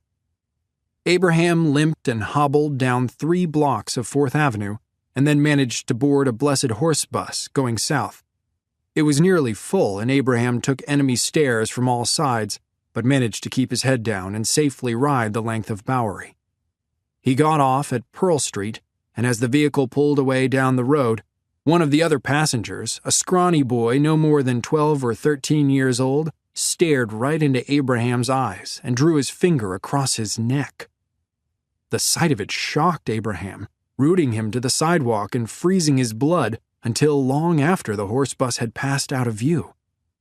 Were children to riot too? What hope was there in a city such as that? The darkness of the swampland called to him, so Abraham turned toward the pure light of his daughter and pressed ahead, forcing his way down to Dover Street, shoulders first. The hole in the wall was nearly empty inside, but still open. The giantess who managed its crowds had taken Cudgel's place behind the bar, and as Abraham entered, she scowled, the flame of her red hair raging atop her head. You again! She set her fists on the counter and leaned on them. The counter groaned. Yes. Abraham walked up to the bar, though this time he carried no letter from Mr. Tweed to protect him. I beg your pardon, ma'am, but... As you can see, I got no more bartenders for you to take, she said.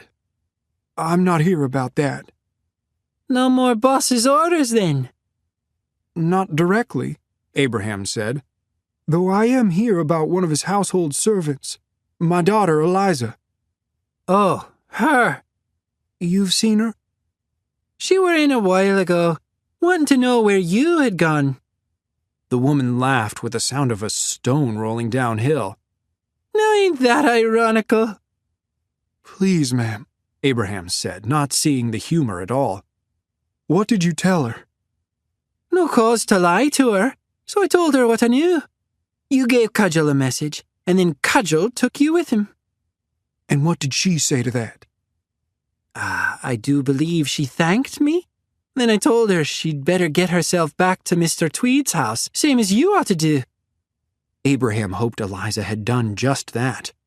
But it was also possible that she'd left the saloon in search of Cudgel, to thus find Abraham, but he had no idea where Cudgel had gone after putting him on Skinny Joe's wagon. Do you know where Cudgel is? Surely don't. I see, Abraham said. Thank you. You have been very helpful. Helpful, am I? She said, laughing again. Not often I hear that, unless I'm helping someone to a drink or helping them to a pounding. Abraham noted the jar of ears on the shelf behind the bar. No doubt helping them see the error of their ways. Exactly that, she said. I'm a preacher is what I am. She patted the bludgeon hanging from her belt. And this here is my sermon. I'm sure you are very eloquent, Abraham said. Good night, ma'am. Good night, she said.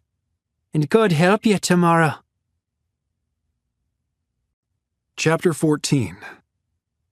You're sure there's going to be a riot? Adelina asked, and Natalia thought about how she had not at all liked the look of those men who just marched up the street.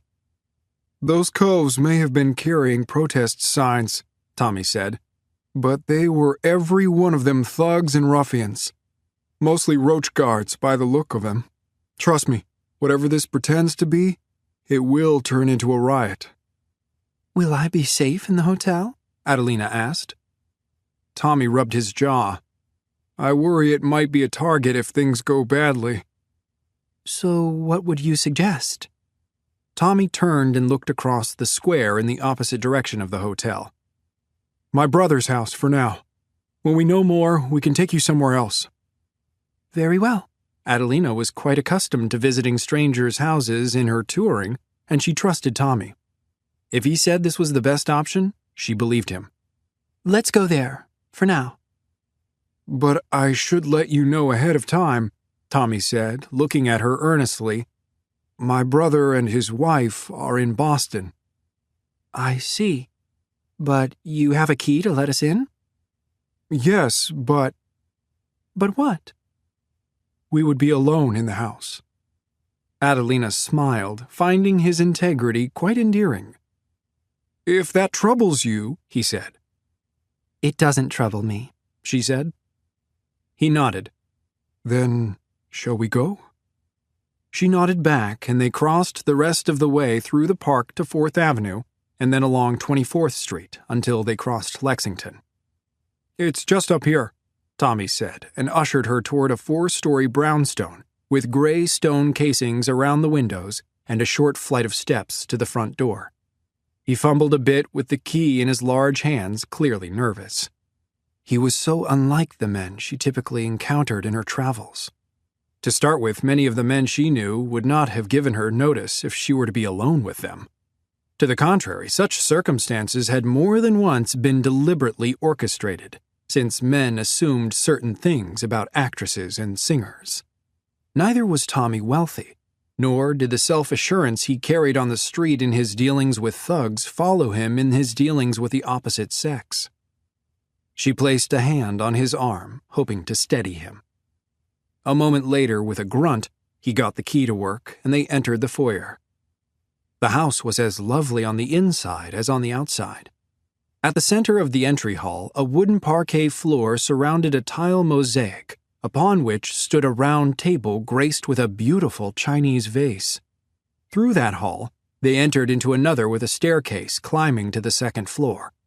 The only light came in through the windows from the street lamps, the sun not yet high enough to offer anything of value. This way, Tommy said, gesturing for her to take the stairs upward. It's mostly just the kitchen on this floor. A thick carpet coated the wooden steps so that her climb made no sound at all, except for the rustle of her dress. When they reached the landing, she spied a parlor to the right and a dining room to the left. Without an invitation, she turned toward the parlor and entered through its open double-glass doors.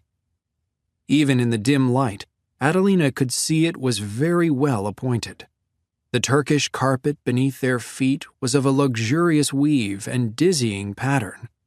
Matching sofas eyed each other from opposite sides of the room, while an armchair sat at each of their ends. A Gothic sideboard glowered in a corner, while an enormous painting of a ship tossed by a violent sea hung on the wall above an upright piano.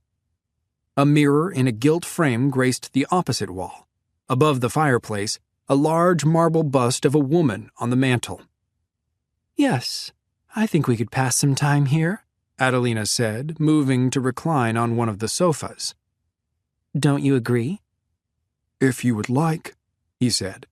But rather than sit, he stalked over to one of the windows that looked down on 24th Street and peered between the curtains.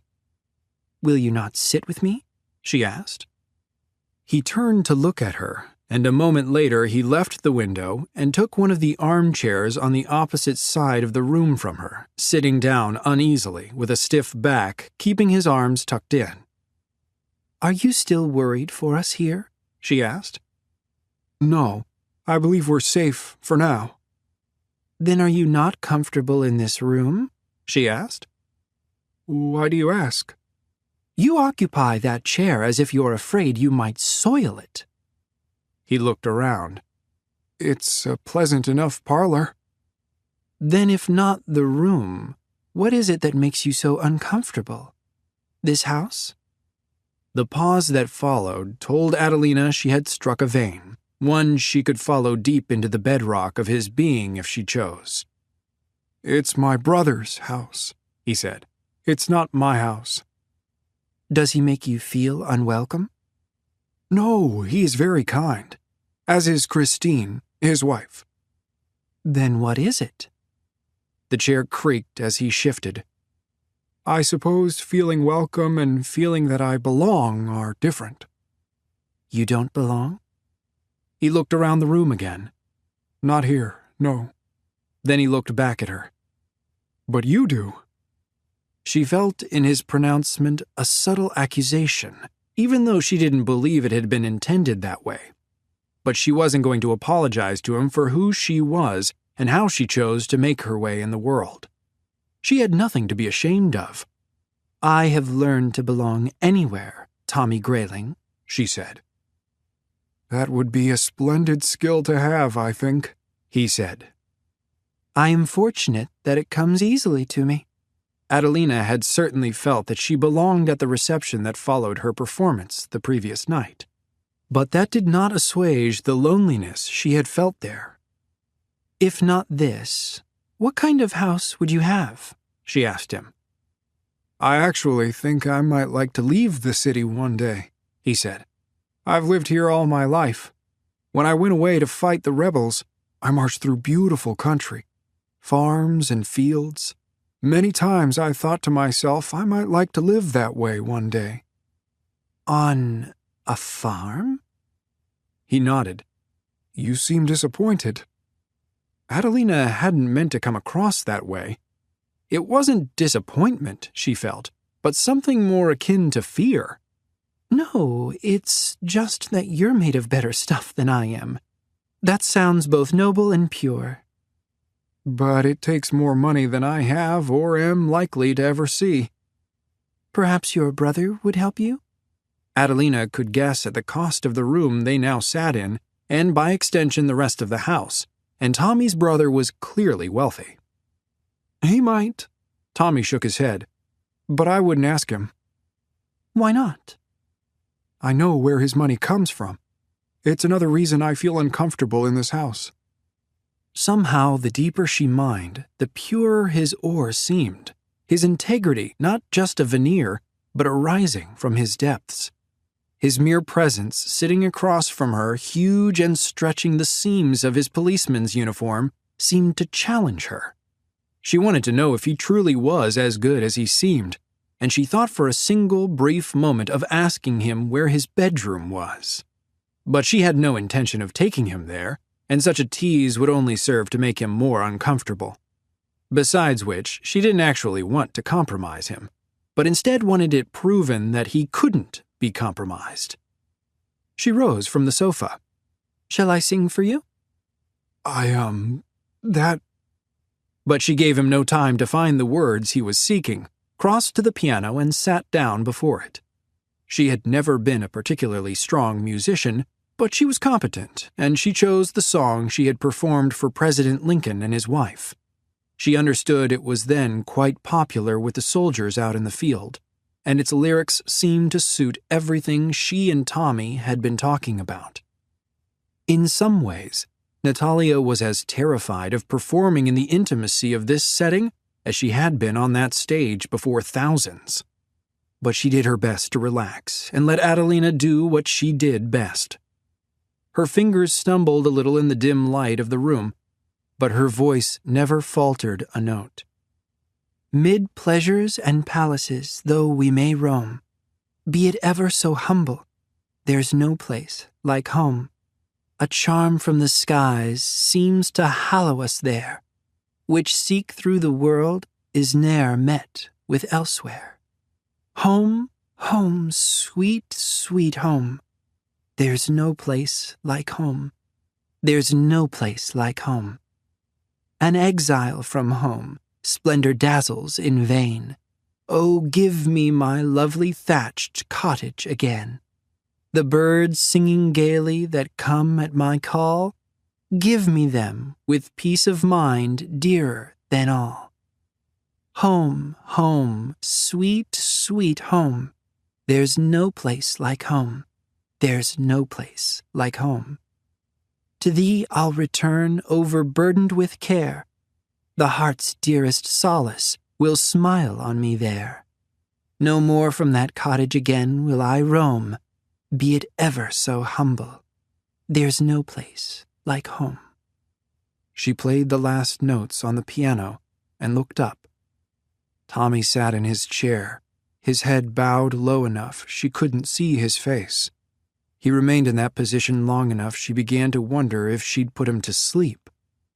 But a moment later, he looked up and thumbed a tear away from his eye. "You earn every penny," he said, his voice soft. Nonsense. I am highly overpaid. She rose from the piano. But if you repeat that to anyone, I'll deny that I said it. Thank you for singing that tune. You're welcome. She crossed the room back to her sofa. Lots of men I fought alongside, they all loved that one. She sat down. I know. Many of them have gone home, the first home of the soul. I know. I'm sorry. The sun had risen now outside. Tommy got up from the armchair and resumed his vigil at the window.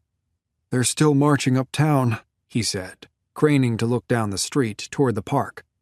God, it's a mob. Will you be needed? I will be, he said, but I want to make sure you're safe first. Don't worry about me, she said. I'm sure I'll be fine here. You must do what you need to. He let the curtain fall and strode toward the double doors. I'm going to go out and have a look around, see what I can learn. Are you sure you don't mind if I leave you here? Not at all. There's a library upstairs, he said. I'll return as soon as I can. With that, he descended the staircase, and she heard him leave through the front door. From the window, she watched him march down the street until he rounded a corner and was gone. Now that she was alone, Natalia felt free to take center stage. For most of the night, she deliberately kept herself far from the action playing out, letting it unfold strictly according to the memory's script. Mostly she'd wanted to simply watch Adelina being Adelina, a woman very different from her. She was also aware that Tommy was Sean, and Natalia didn't want there to be any confusion over who was attracted to whom once they left the Animus. But she might have been worrying over nothing.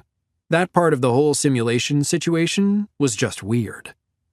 While Adelina waited for Tommy's return, Natalia decided to have a look around the house, so long as it didn't threaten to desynchronize her. She enjoyed history in school, and she also liked design. Even though she had never really cared much for the style of the Victorian era, it was still interesting to be there, almost like walking through a museum. She left the parlor and went into the dining room, which had a gorgeous long table with silver candelabra and a large sideboard or buffet that Natalia thought might be Queen Anne style. The dining room had its own pantry and staircase that went down into the kitchen. Natalia returned to the main hall and climbed the staircase to the next floor, exploring the library and then the master bedroom, where the vanity contained a slew of beauty products Natalia didn't recognize. Not that she wore much makeup out in the real world. The next floor held a bedroom that she assumed belonged to Tommy, and down the hall from that, an empty room. Well, not empty. It appeared that someone had begun to prepare it to be a nursery. There was a child's crib and one of those old-fashioned strollers covered in lace, both shoved into a corner.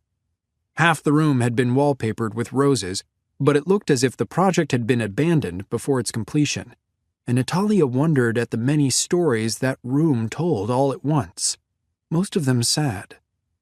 The next floor was mostly attic storage, but there was a small space beneath the eaves that Natalia thought would have made a comfortable bedroom, and a small door that opened onto the roof. The sun was fully up now, and already these upper stories were collecting all the rising heat.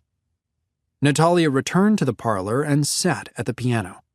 She laid her fingers on the keys and played a discordant series of notes. Natalia's mother played the piano.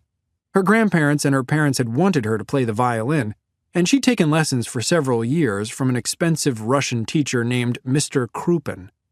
But he had made it quite clear to Natalia and her family that she had little aptitude for music, so she was eventually allowed to quit. She may have inherited Adelina's memories, but she certainly hadn't inherited her talent. None of the clocks in the house told the correct time or even ticked. Tommy had evidently been neglecting to wind them, but it seemed that an hour or two had passed since he had gone out. The street outside was full of sunlight by the time Natalia saw Tommy returning. When she heard the front door open, she rushed backstage and pushed Adelina into the light as heavy footsteps trudged up the staircase. "The city is in chaos," Tommy said as he came into the parlor. Really? Adelina glanced toward the window and the street that still seemed mostly empty. "I connected with a patrolman from another precinct. Those mobs we saw last night and early this morning were massing in a vacant lot up by Central Park. From there, around 8 o'clock this morning, they marched south. At least 10,000 of them." 10,000? Tommy nodded. "They forced all the factories and foundries and millworks to shut down and took the workers with them under threat. They've been cutting telegraph lines and ripping up the railways to stop communications and movement in the city. They're tipping over horse buses."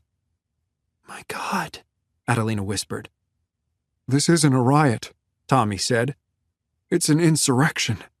The main mob is attacking the provost marshal's office where the drafts are taking place, but I don't expect things will stay contained there for long." what should we do? "It's dangerous to be out and about in the streets. We stay indoors for now." Are you needed? "I'm staying with you," he said. "I'll see you safely through this." I'm sure I'll be fine. "I'm staying with you," he said, his tone plated in iron. "until I'm certain you'll be safe." Adelina nodded, aware that this was not a point on which she could dissuade him. Tommy took up a position by the windows, and in spite of Adelina's attempts to engage him in further conversation, he seemed determined to avoid distraction from his watch. She went up to the library and brought down a book of poems to read, but did so silently. An hour went by and the day grew hotter. Even had they opened a window, she could see plainly by the tree branches outside that no breeze stirred in them. Just after another hour had passed, Tommy stood up straighter. "Some of the mob is coming this way, from 3rd Avenue. What are they doing? Looting," he said. Adelina hurried to the window and looked out. Up the street, several houses down, a tide of men had surged forward, pausing at each residence to hurl brickbats and paving stones. Several women and children had been turned out of their homes into the street, forced to watch as the looters invaded and stole away their lives, tossing furniture and paintings and dishware out through the windows into the street. Where are the police? Adelina asked. "Putting down larger mobs than this," Tommy said. They'll be here soon, Adelina said. I think we should go. But first, you need to get out of that uniform. If they see you in it, I think they'll forget all about looting. He reluctantly agreed and went up to a room to change while Adelina kept watch at the window. The mob was only 3 doors down now. An older woman knelt in the street sobbing. A man with white wispy hair stood over her, clutching his head where it was bleeding a little from having been struck. Adelina was surprised to see the mob had more women than men, clothed in filthy dresses and skirts, hair wild, unkempt, and stuck to their faces by sweat. "I'm ready," Tommy said from the parlor doorway. Adelina turned to look at him. He wore plaid wool trousers with suspenders and a white-collared shirt with sleeves rolled up high. She found she liked this version of Tommy better than the patrolman. "That'll do," she said. "We can go out the back way," he said. They hurried down the staircase to the main entry hall and had just turned toward the kitchen when a huge paving stone came through the window near the door, sending a shower of broken glass skimming across the floor. "Go," Tommy said. Adelina raced into the kitchen, but didn't see a back door. "Down the stairs to the cellar," Tommy said behind her. Adelina spotted the metal spiral staircase in the corner and dove down it into darkness, her footsteps clanking and echoing back at her. She reached the bottom and didn't know where to go, her eyes not having adjusted to the light. "This way," Tommy whispered, sliding around her. "I think they're in the house, so we must go quietly." He moved away into the shadows, and Adelina heard him fiddling with a lock. Then a wedge of light opened wide, silhouetting him against a view of the house's back lawn. She stepped toward him, and together they left the brownstone in the hands of the looters. Chapter 15. Eliza made her way west from the hole in the wall toward the Astor House.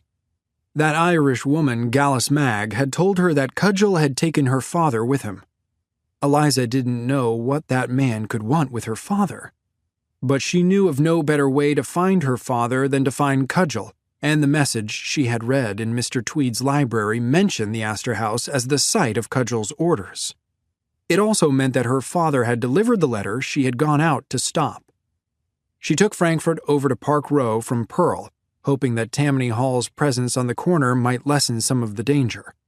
The activity in the streets confirmed to her what Mr. Tweed had warned her about. The rioters were planning and massing, mostly ruffians from the slums and docks. One group took note of her as she passed, staring with open hatred and disgust. "Where are you going?" one of them asked as he stepped toward her, nearly into her path. "I am running an errand for Mr. Tweed. I am his maid." She hoped that would deter him. It stopped his advance, but he didn't retreat. "That's so." "It is," she said, chin up as she walked by him. "What if you're lying?" he called after her. She turned around and looked directly into his eyes. "Are you a gambling man?" His jutting Adam's apple bobbed in his throat. "It seems not," she said, and continued on her way in the calmest manner she could manage, even though she wanted to run. After that, she kept mostly to the shadows along the sides of the roads, or blended in with a group of passers-by if they didn't seem threatening. She had always been good at hiding, which was why her father had affectionately called her his little sneak thief as a girl. When she reached Park Row and crossed the railway into the park that surrounded City Hall, she found it even easier to hide among the trees. She glided southwest, down past the Croton Fountain to the tip of the park, and she stood there in the shadows studying the Astor House Hotel across Broadway from her. She hadn't been there long when she glimpsed a figure down among the tombstones in the churchyard of the Chapel of St. Paul. Shortly after that, she spotted a second figure emerging from a fifth-story window on the south side of the hotel. The one in the churchyard shot something at the one in the window, too quiet to be a gun, and the figure in the window disappeared.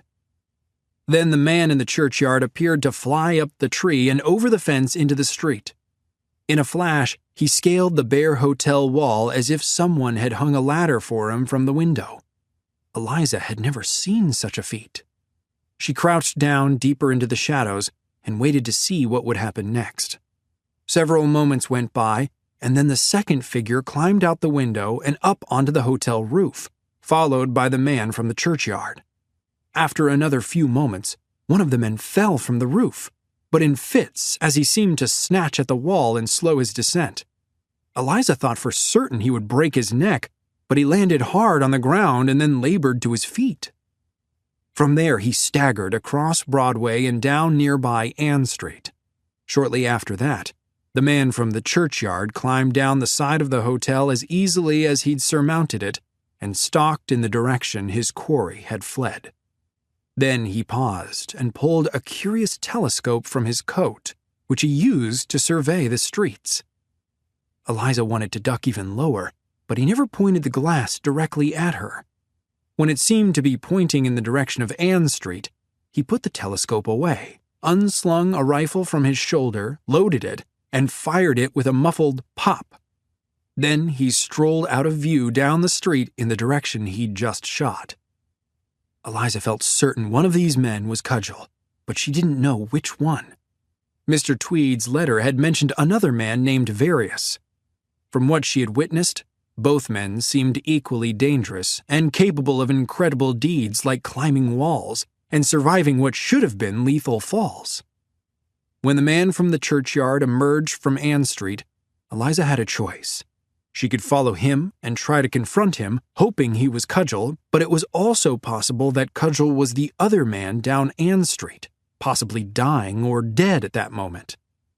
Before she could make up her mind, the man from the churchyard scaled the wall of the nearest building to its roof and disappeared, eliminating any chance of her following him. So she took the only option that remained available to her and left the park, hurrying down Broadway to Ann Street. She didn't see the man right away. She had to walk up and down the street twice before she noticed him in the shadows of an alleyway. At first glance, she thought he was dead, and within the corner of her own mind, Grace recognized Owen's ancestor. But her panic quickly faded as she got near to him and saw the rise and fall of his chest. He was merely unconscious, poisoned in some way. Eliza tried slapping him awake, but that failed to rouse him. Grace decided to take the risk of desynchronization and banished Eliza to the corner room in her mind. Then she whispered, "Monroe?" Nothing. She wondered if he could hear her. "Monroe?" she said more loudly. "Yeah," he said in her ear. "I'm here. Sorry, busy trying to keep tabs on everyone." "Is Owen okay?" "He's fine, just in limbo right now." "So what do I do?" "Same thing he's doing. You wait. As long as Eliza waits, anyway." "But Owen's not Cudgel, is he?" "No, he's not. But Eliza doesn't know that." "How is David?" "He's fine, too." "Where is he?" "He's looking for you, actually. I think he might even be heading to the hole in the wall. But again, Eliza doesn't know that. If you take off, you'll—" "I know," Grace said. "I'll desynchronize." "Right. So sit tight and let Eliza run the show as much as you can, okay? We're getting close. Javier has the piece of Eden right now. We just have to ride this wave all the way in." "Okay," Grace said, even though it was hard to let anyone else run the show, apparently even the person whose memory she was experiencing. But she forced herself to let Eliza back out and gave the girl free access to the real estate of her mind. Eliza thought about calling for a doctor, but decided against it. That might involve the police or other authorities, who might then interfere with her finding her father. So instead, she settled down in the alley next to him, this stranger, and kept watch over him, making sure he was breathing and that no one found them. An hour passed this way, and then another, and then the first light of dawn reached down to touch the street with a warmth that promised a sweltering day. The stranger stirred. "Hey," Eliza said. "Hey, wake up."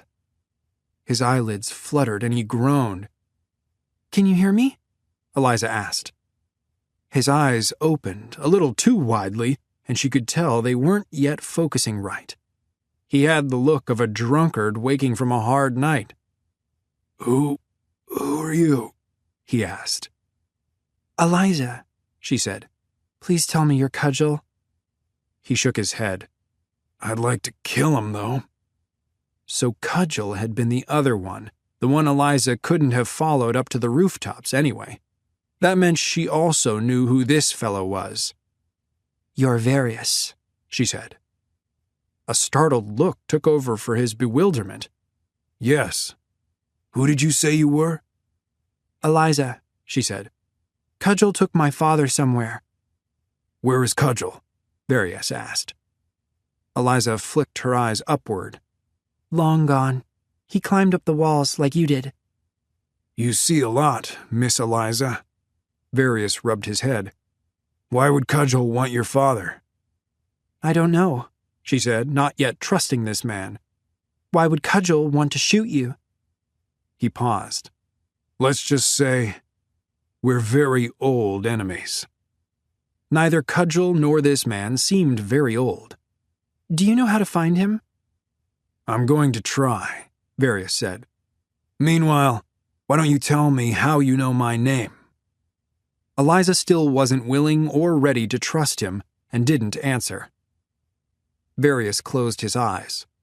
Look, Miss Eliza, we both want the same thing, but Cudgel is a very dangerous man.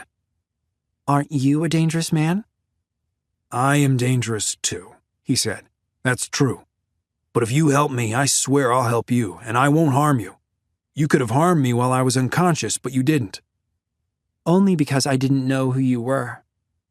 And now you do. So how do you know my name? Eliza narrowed her eyes, considering him.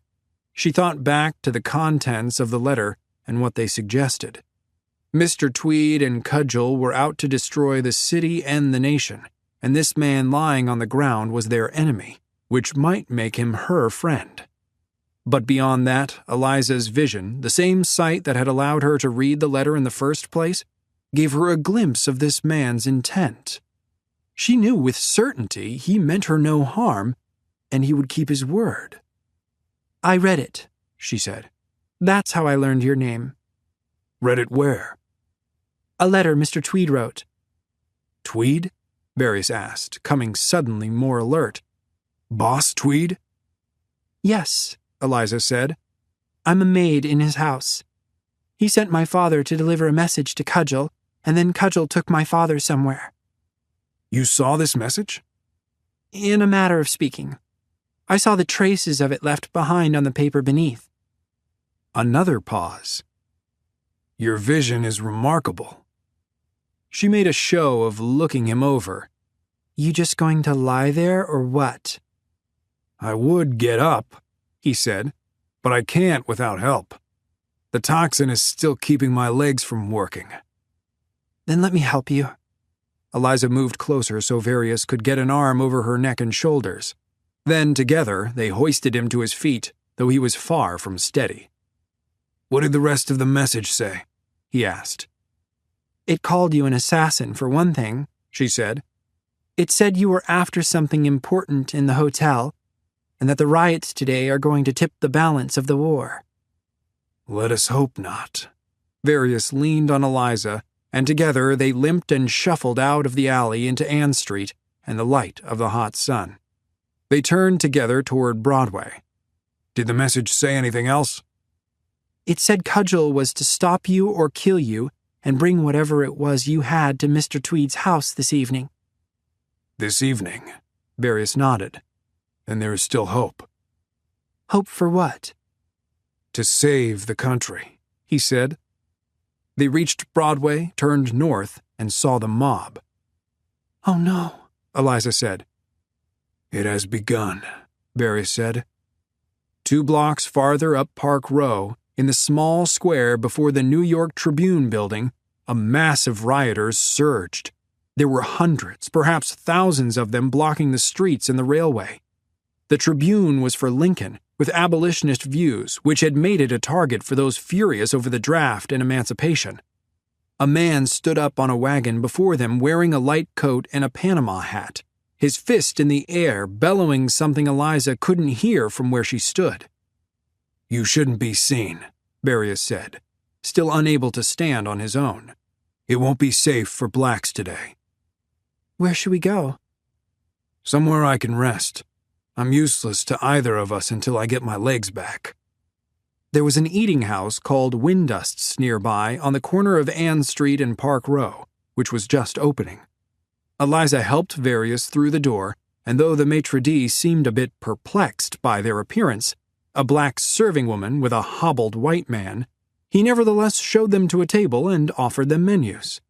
They were the only two patrons there at that time, and Eliza helped Various sit down in his chair before taking one for herself. "Are you well, sir?" the maitre d' asked. "I will be," Various said, "after I rest a spell." "Quite a commotion out there," the maitre d' said. Various nodded. "They're protesting the draft, are they not?" "Among other things," Various said. "The Democrats are certainly not fond of the Tribune," he said. "Mr. Greeley, the newspaper's editor, dines here frequently. I hope he will be safe from the protesters." "If he's smart," Various said, "he'll have cleared out of the city by now."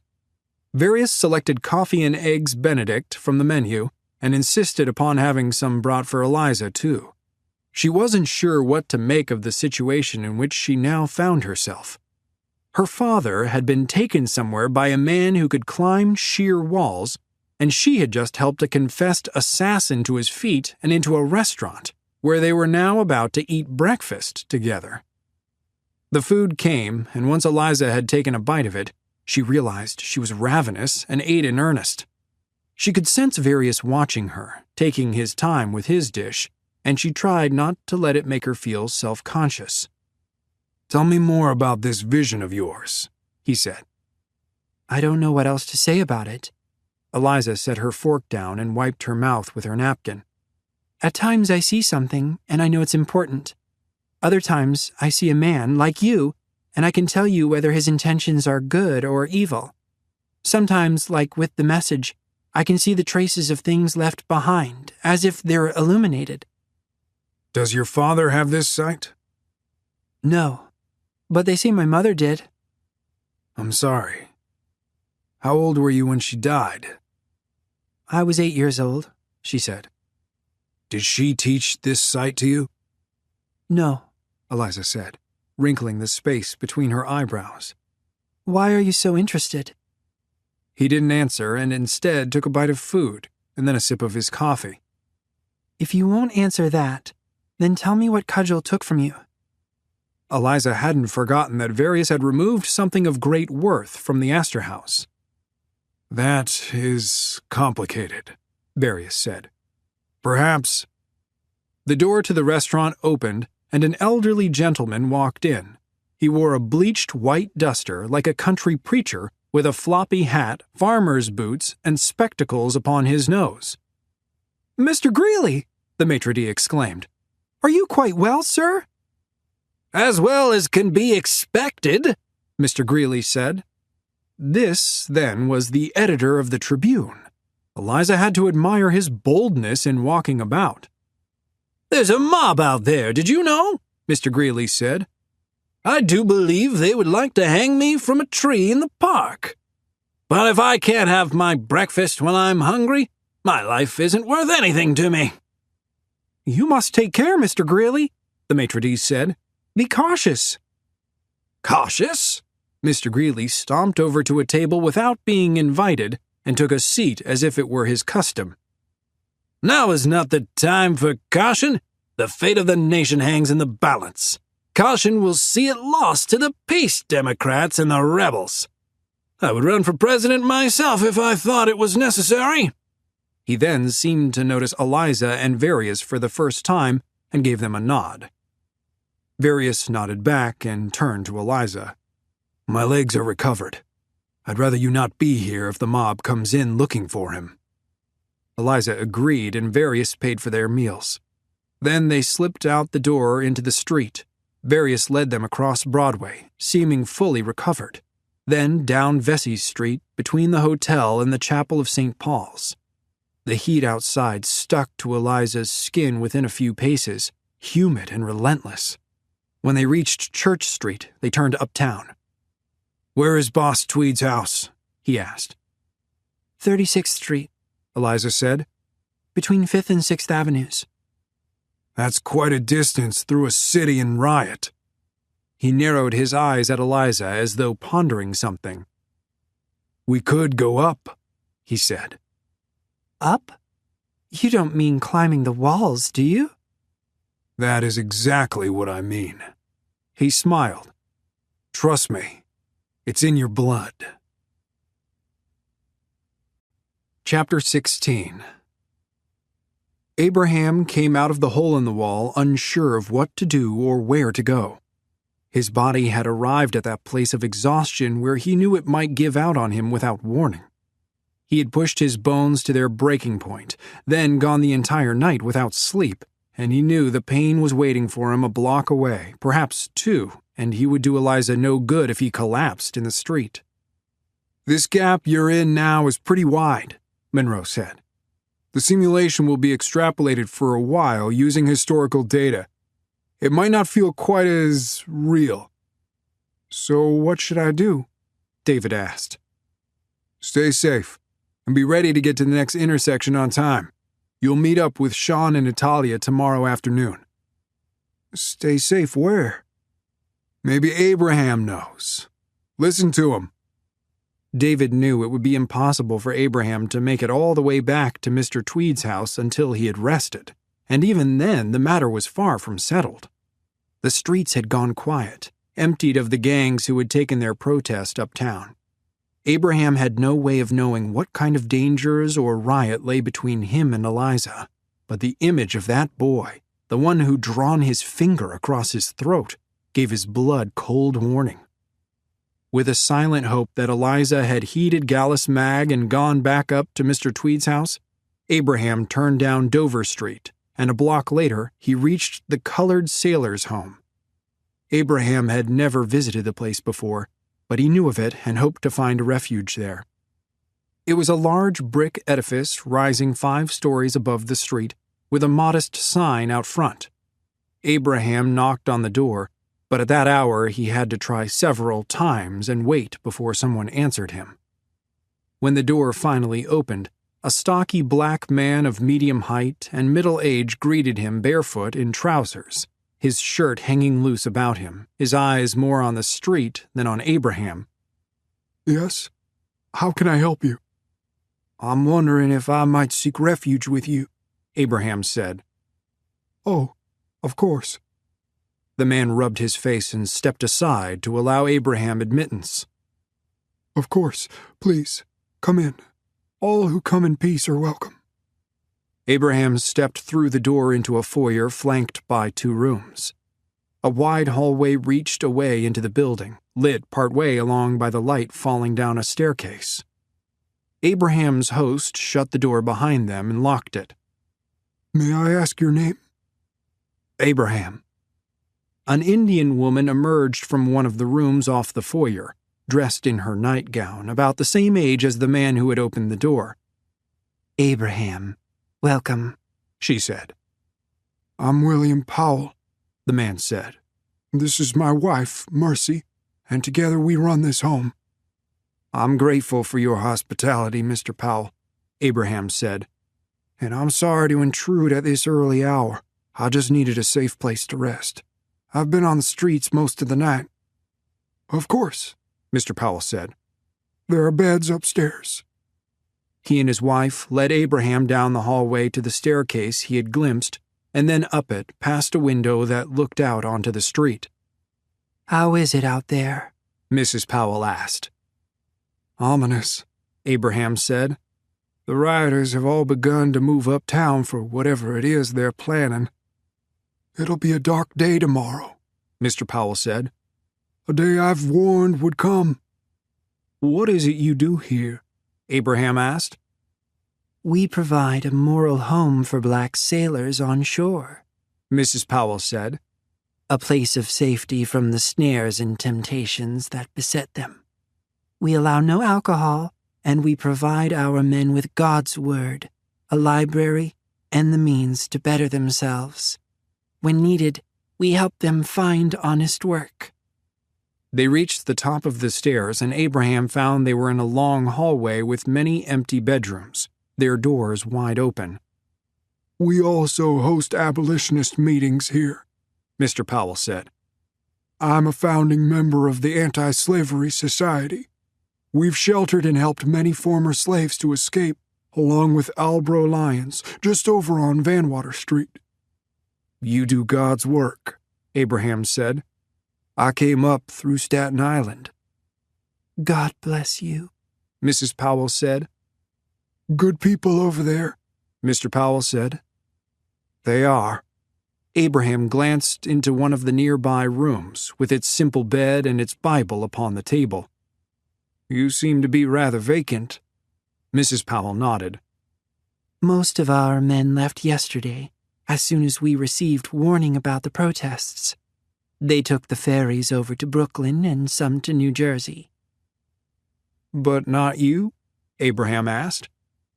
"This is my home," Mr. Powell said. "I won't be driven from it."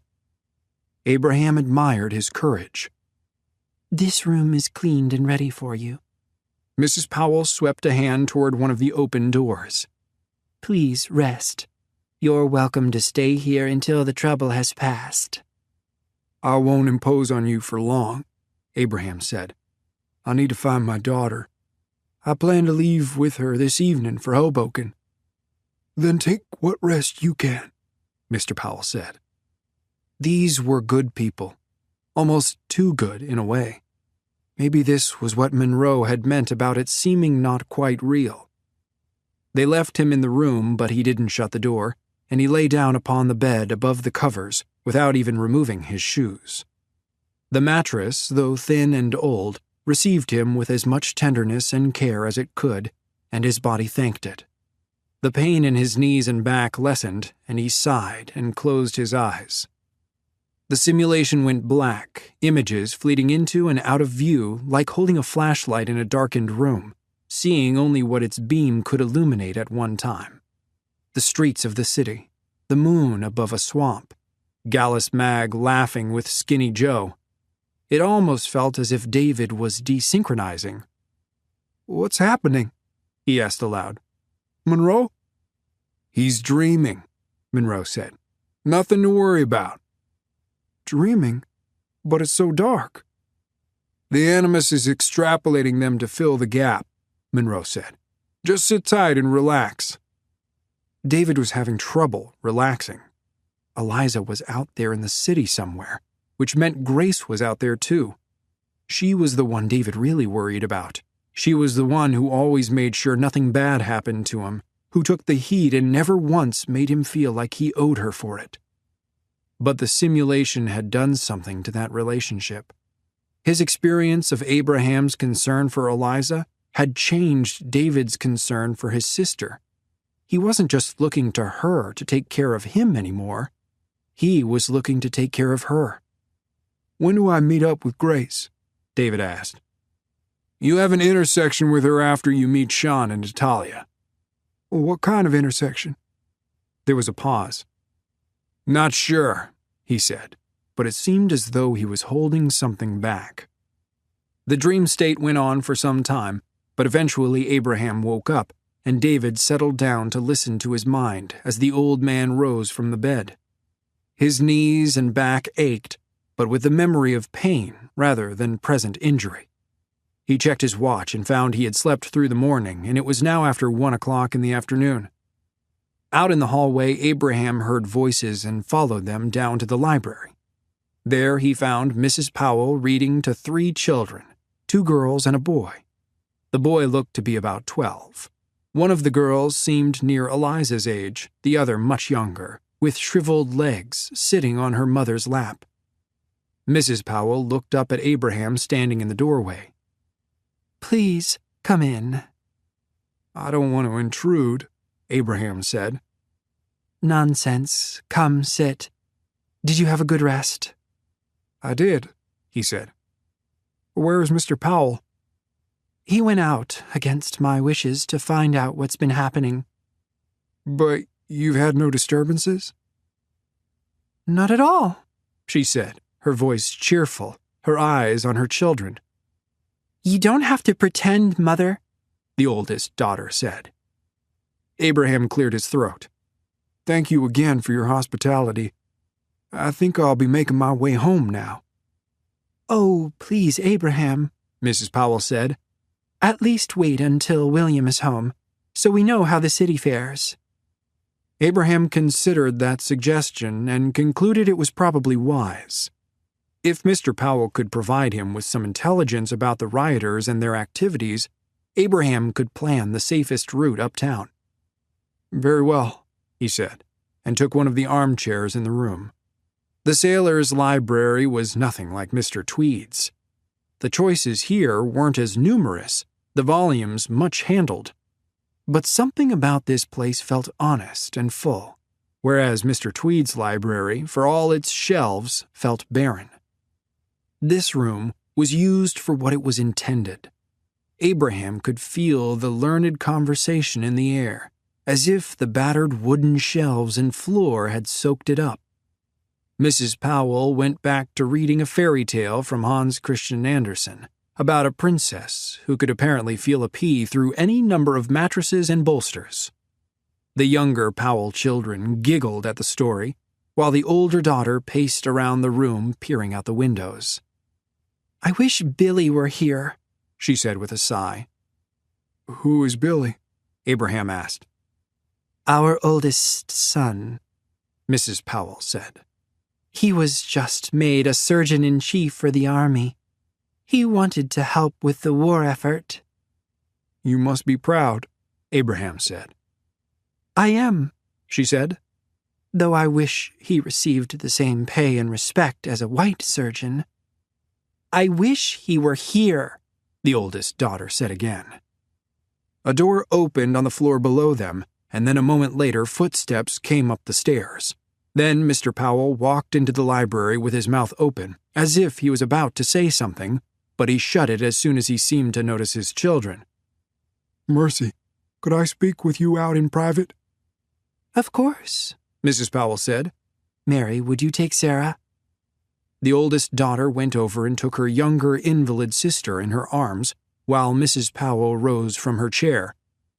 "Abraham," Mr. Powell said, "might I have a word with you as well?" Of course. Abraham had been hoping for as much. The three of them moved into the hallway and down to its far end where they would be out of the children's earshot. "It's dire out there," he said. 20 black families in Baxter and Leonard Streets were driven from their burning homes. The rioters destroyed Crook and Duff's restaurant. They just now burned down the State Armory on 21st. They've assaulted the Tribune building. They're everywhere in the city, looting shops and homes and setting them alight, seizing any black man they can get their hands on and beating him. Some unto death, I hear. The police are powerless to stop them.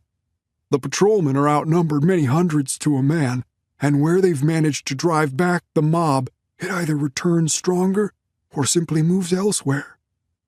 "Heaven help us," Mrs. Powell said. "The Tribune building isn't far from here," Abraham said. Mr. Powell nodded.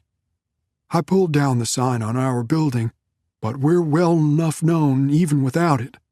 I'm afraid it would be very dangerous for you to venture out right now." Abraham had to agree, but it filled him with despair. He hoped above all that Eliza was safely within the walls of Mr. Tweed's house, but he couldn't be certain of that. If only he knew her whereabouts, he would be content to remain where he was. "But my daughter," he began. "I'm sure she would want you to keep safe," Mrs. Powell said. "just as you want her to keep safe." That made sense to Abraham's head, but not to his old heart. "You are free to stay with us," Mr. Powell said, "until this evil business is done with." "But who can stop it?" Mrs. Powell asked. "At this point," Mr. Powell said, "only the army can restore order. This isn't a riot. It's a rebellion, and I fear the city could be lost." They returned to the library, and Mrs. Powell resumed reading, though her voice sounded absent. Shortly after 2 o'clock, Mary, the oldest daughter, who still stood at the window, called to her father. "They're coming!" Abraham rushed to the window with Mr. Powell and saw she was right. A large group, perhaps 20 or 30 strong, marched down the street, chanting and brandishing their crude weapons. They appeared to be heading directly for the sailors' home. "Quickly now," Mr. Powell said, his voice calm but urgent. "I want you all to go up to the roof and then over onto the neighbors. Try not to be seen." He took his youngest daughter, Sarah, from his wife's arms. "Let's go now, and be silent." Abraham followed the family up the stairs to the 3rd floor, and then up to the next and the next, until they reached a narrower staircase to the attic, which opened onto the roof through a low door. Abraham saw there was a removable wooden bridge spanning the alley between the sailor's home and the building next door, out of view of the street. Mr. Powell had obviously prepared for this. He shuttled his family across the bridge until they were all on the other side, handing Sarah to his wife, and then he sent Abraham across. "Pull the bridge away if you would," Mr. Powell told him from the opposite roof. The sounds of the rioters echoed up to them, full of venomous speech and threats such that Abraham had not heard since the plantation, words that set his body trembling against his will. "You're not coming with us?" he asked Mr. Powell. "I will not be driven from my home," Mr. Powell said. "Now that my family is safe, I will face this mob should they dare to enter it." Mrs. Powell raised her voice to a hiss. "William, please." "Mercy," Mr. Powell said. "I will not surrender to King Mob. I will not yield to their hatred. I cannot. It is not in my nature." Again, Abraham found himself admiring this man. "Would you like me to stay with you?" he asked, willing but terrified, knowing he would be nearly useless in a physical confrontation. "I ask no one to stay with me," Mr. Powell said. "Now, if you would be so kind as to pull the bridge away." Abraham looked down at the wooden gangplank, then bent and took the end with both hands. The Powell boy came to help him, and together they pulled the bridge across the gap onto their own roof. Abraham looked again at Mr. Powell, standing resolute. "Thank you, son," he said. "I love you all. Stay here. Stay quiet. You'll be safe." "I love you, William," Mrs. Powell said, and her children echoed her sentiment. Mr. Powell turned away and left the roof through the attic door, leaving the rest of them alone and separated from him. The family then gradually settled to wait and to hope. Mary had tears in her eyes, as did Mrs. Powell. The boy sat stoically, and Sarah curled in her mother's arms as if they were her own city, and so long as she could stay there, the world was at peace, even as New York burned around her. The scent of smoke spiced the air, and as Abraham gazed uptown, he saw a procession of black columns rising up into the sky, some near, some far, some large, and some small, all of them ominous. The mob's screeches and whooping intensified, but so far remained out in the street, not in the house. Perhaps they feared a force of hardened sailors would greet them should they charge through the door. But time passed without any intrusion, and the sky clouded over, which did not break the heat, but stopped the sun from beating Abraham about his shoulders. "Perhaps they'll just leave," Mary said. "Let us pray they do," Mrs. Powell said. "Right now, together. Come, children, hold hands." Her children gathered around her, and as she began her prayer, Abraham bowed his head. With eyes closed, he imagined he saw Eliza trapped in Mr. Tweed's house, a mob outside, the house an inferno behind her. She was calling to him, but he couldn't hear her voice over the flames. He could only see the terror in her face, her mouth open in a silent scream. "Okay, David," said Monroe. "Time to get moving to the next intersection." David stepped away from the group. "You couldn't have mentioned that before I climbed up onto this roof?" "Sorry, but you need to hurry." David knew Abraham would feel guilty abandoning Mrs. Powell and her children on the roof. Their prayer ended. He turned back to speak with her, but found her looking at him, smiling, as if she already knew. "Go," she said. "Go to your daughter." "But—" "All will be well," she said. "We have prayed, and I feel certain God has heard us. He will protect us, for it is his work we do here." Abraham wished he had her faith, but after the life he had led, he had far too many questions for God, for which a good long conversation with him was needed. But he kept his doubts to himself and bade farewell to Mrs. Powell and her children. "When this is over," she said, "come back to see us. Our sailors can always benefit from the wisdom of good men." "I will come back to see you," Abraham said. He found a tree at the back of the building and descended to the street, his muscles already fatigued before he'd touched ground. The tree deposited him in an alley off Water Street. He followed it uptown, away from the mob outside the sailor's home on Dover. "You're on track," Monroe said. "Just keep moving north." "That's where I'll meet Sean and Natalia?" Monroe paused again. "That's right."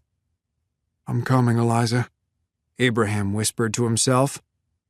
"I'm coming, Grace," David said. Chapter 17. Tommy led Adelina west over fences and through the back lawns of the neighborhood.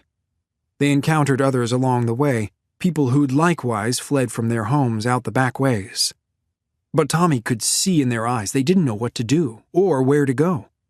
The mob seemed as though it was everywhere at once. "Go to the police precinct," he whispered to each of them as they passed. "You'll be safe at the police precinct." He and Adelina eventually emerged through an alleyway onto 4th Avenue. They cut up to 26th and then over to Madison Square, thus far avoiding any further mobs. "Do you smell that?" Adelina said. "It's smoke." Tommy spun around, searching the sky above the buildings that surrounded them, and spotted the column just to the southeast. "I think that's the State Armory," he said. "My God, they fired it." "Armory?" Adelina said. "Does that mean the mob is now carrying guns?" "I pray not," Tommy said. As it was, he had no idea how the police would be able to suppress this uprising. There were perhaps 1,500 patrolmen available to the city, if all reported to their precincts, but right then, there were far fewer than that on duty, against a mob of 10,000 and still growing. If the rioters were equipped with carbines and rifles, it would be impossible to beat them back. They crossed Madison Place into the park, passing the bench where they had spent time talking the previous night. "Oh," Tommy said. "Oh, damn me for a fool." "What is it?" Adelina asked. "Your gold," he said. "I left your gold at my brother's house." "Well," Adelina said, "strictly speaking, that was your gold you left, not mine.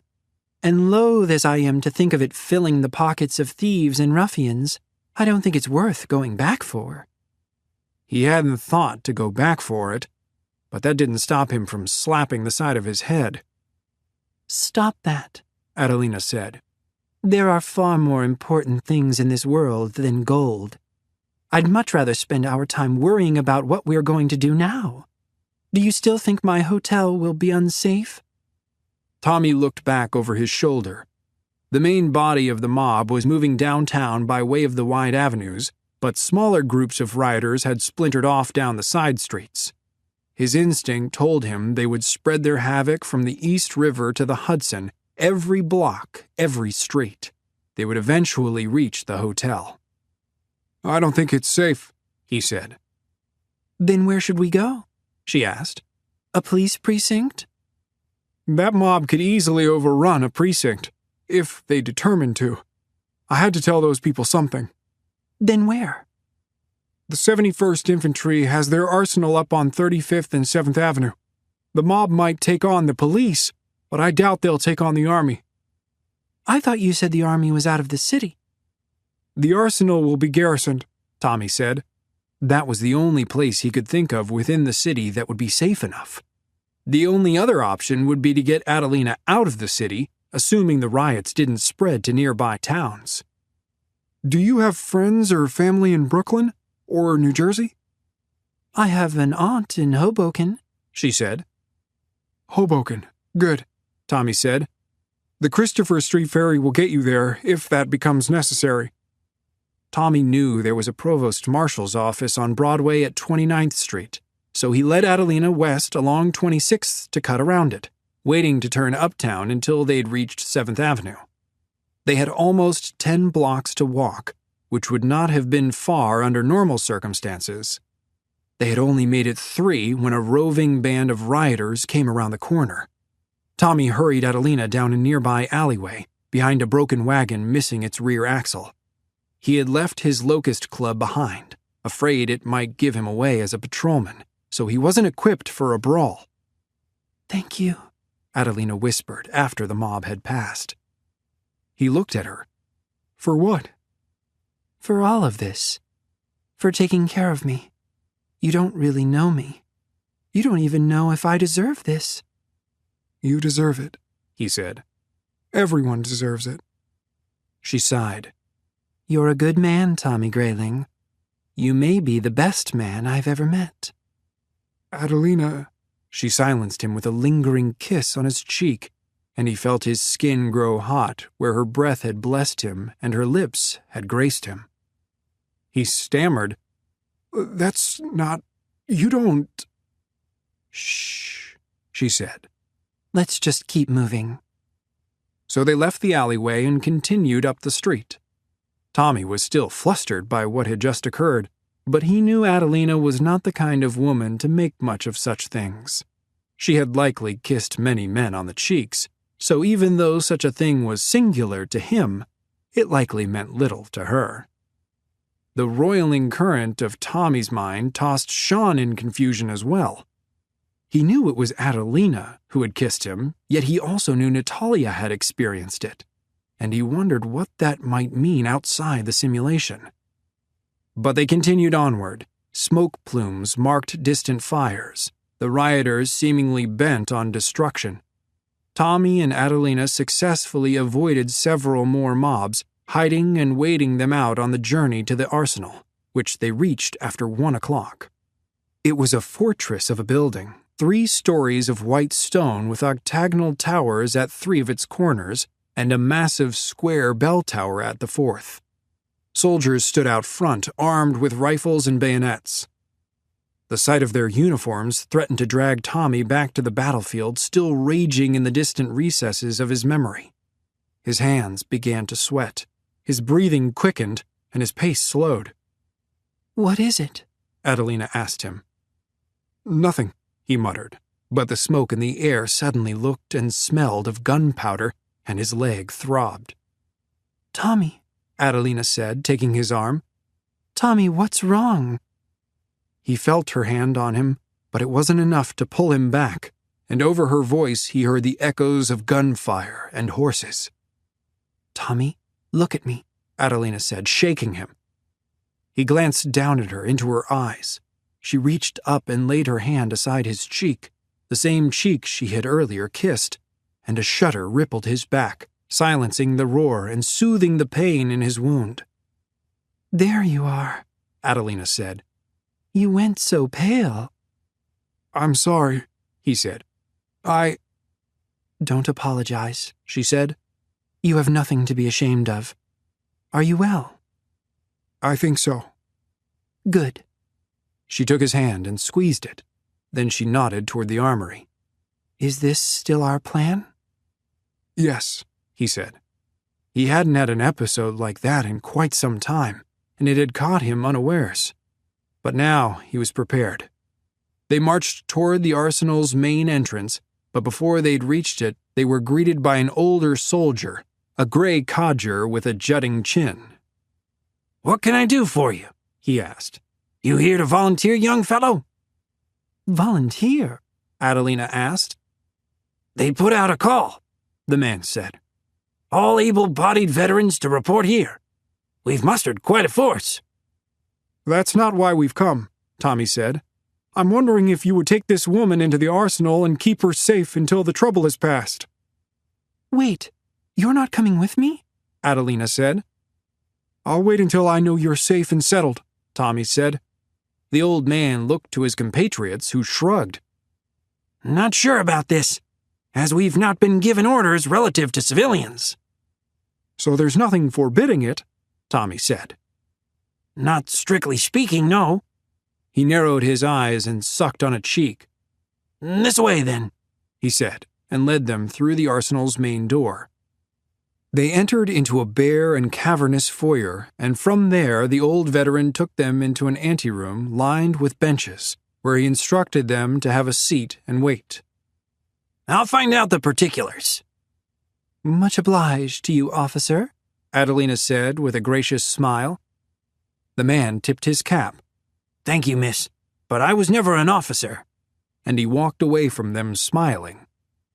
After he'd left, Adelina whispered, "I knew he wasn't an officer," and gave Tommy a wink. Then they waited for well over an hour. Soldiers came and went through the room along with volunteers answering the call of recruitment. It became obvious to Tommy they had mustered a modest force of veterans who had seen battle. If fully armed, they would constitute a considerable foe to the rioters, but seemed in no hurry to go out and meet the mob. When the old soldier finally returned, he did so shaking his head. "I'm afraid I'll have to ask you to leave," the old man said. "We've been ordered to send civilians to the Metropolitan Police precincts." "But the precincts aren't safe." Tommy tried to sound calm and reasonable, even though this smacked of bureaucratic idiocy. "Most are manned by only a handful of patrolmen. They'll be overrun." "I'm sorry," the man said. "No civilians are to be admitted into the arsenal at this present time, by order of General Sanford." As absurd as the situation was, Tommy knew it would do no good to argue further, so he rose from the bench and Adelina did the same. They followed the old man back out into the street, the skyline blackened deeper than when they'd gone in. Tommy turned to the old man. "Look at that!" He pointed at the smoke rising thickly in the distance. "With the troops you've mustered, why aren't you out there taking on the mob?" The old man snapped his crooked back straight. "We're waiting on General Sanford's orders." "That gall you?" Tommy asked, needling him. "It would gall me to be held back." The old man swallowed his words and said nothing. Tommy shook his head and pulled Adelina away some yards, back down 7th Avenue. "This reeks of politics," he said. "What do you mean?" Adelina asked. "Sanford's a Democrat and he reports to Governor Seymour, who is also a Democrat." "So?" "There's a good chance the Democrats see this riot working in their favor against Lincoln and the war. If they can stop the draft, they have a better chance of forcing Lincoln to make peace." "You're saying they want this?" "I'm saying Sanford has put down riots in this city before, so why not now? He has no reason to hold his troops back, and yet he's in there with his volunteers doing nothing." But now they were back on the street, and he still had to get Adelina to safety. "I think we should proceed to the ferry at Christopher Street," he said. "That will take you to Hoboken." "Very well," she said. "But I feel you still mean to leave me." "I have a duty to this city," Tommy said. "Once you are safe, I mean to wage war on these rioters, and I don't plan to make any arrests or take any prisoners." Adelina said nothing to that, and together they moved south in the same way they'd made their way uptown, staying inconspicuous and out of sight. As they approached 30th Street, they saw looters and houses aflame ahead, and dodged eastward a block to avoid them, toward one of the largest smoke columns. As they moved down 6th Avenue and reached 29th Street, they saw the smoke rising from the charred and smoldering remains of the Provost Marshal's office. Fortunately, the mob had moved on from it, their work accomplished, so Tommy guided Adelina toward the ruined building. Smoke burned Tommy's eyes, the air filled with fluttering scraps of ash. Adelina coughed and covered her mouth with her sleeve as they passed the building, now a jumble of splintered and blackened bones, the ground around them littered with scraps of wood and iron, bricks and paving stones. When they reached Broadway, they turned downtown, heading toward the 5th Avenue Hotel. Tommy didn't know what they would find there, but he planned to move back over to 6th Avenue when he felt it was safe, and follow that down to Christopher Street. "Tommy, look," Adelina said. Up ahead through the smoke, Tommy glimpsed a group of 4 thugs viciously kicking and beating a figure on the ground, an old black man by the look of it. "Stay back," he whispered. "What are you going to do?" "Crack some heads," he said.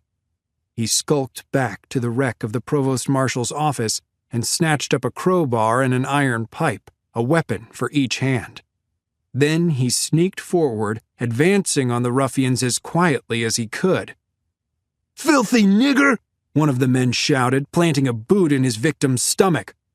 "I'll kill every goddamn nigger in this city!" "Kick his eyes out!" another of them shouted. When Tommy was as close to them as he thought he could approach without alerting them, he broke into a full, silent charge. The thugs looked up at him, but not in time. Tommy threw all his weight behind the iron in his hands and barreled through the rioters. The crowbar caught one of the ruffians by the jaw. The pipe knocked the skull of another. Tommy's momentum carried him a dozen feet before he skidded to a stop and spun around to rush the remaining two.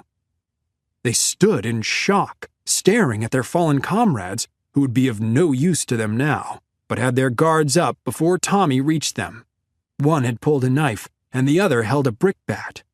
Tommy laid into the one with the brickbat first, disarming him, and immediately swiveled to take on the other. But the knife stabbed Tommy in his side before he made it around. Pain blazed from the wound, but Tommy suppressed and ignored it, and hooked his opponent's neck with the crowbar, yanking him forward as he hit his face with the pipe. The brickbat hit Tommy in the shoulder, throwing him forward. But the ruffian had missed his one shot at Tommy's head, which meant Tommy had no trouble turning around and felling the fool with a succession of blows that broke the man's forearm and shoulder.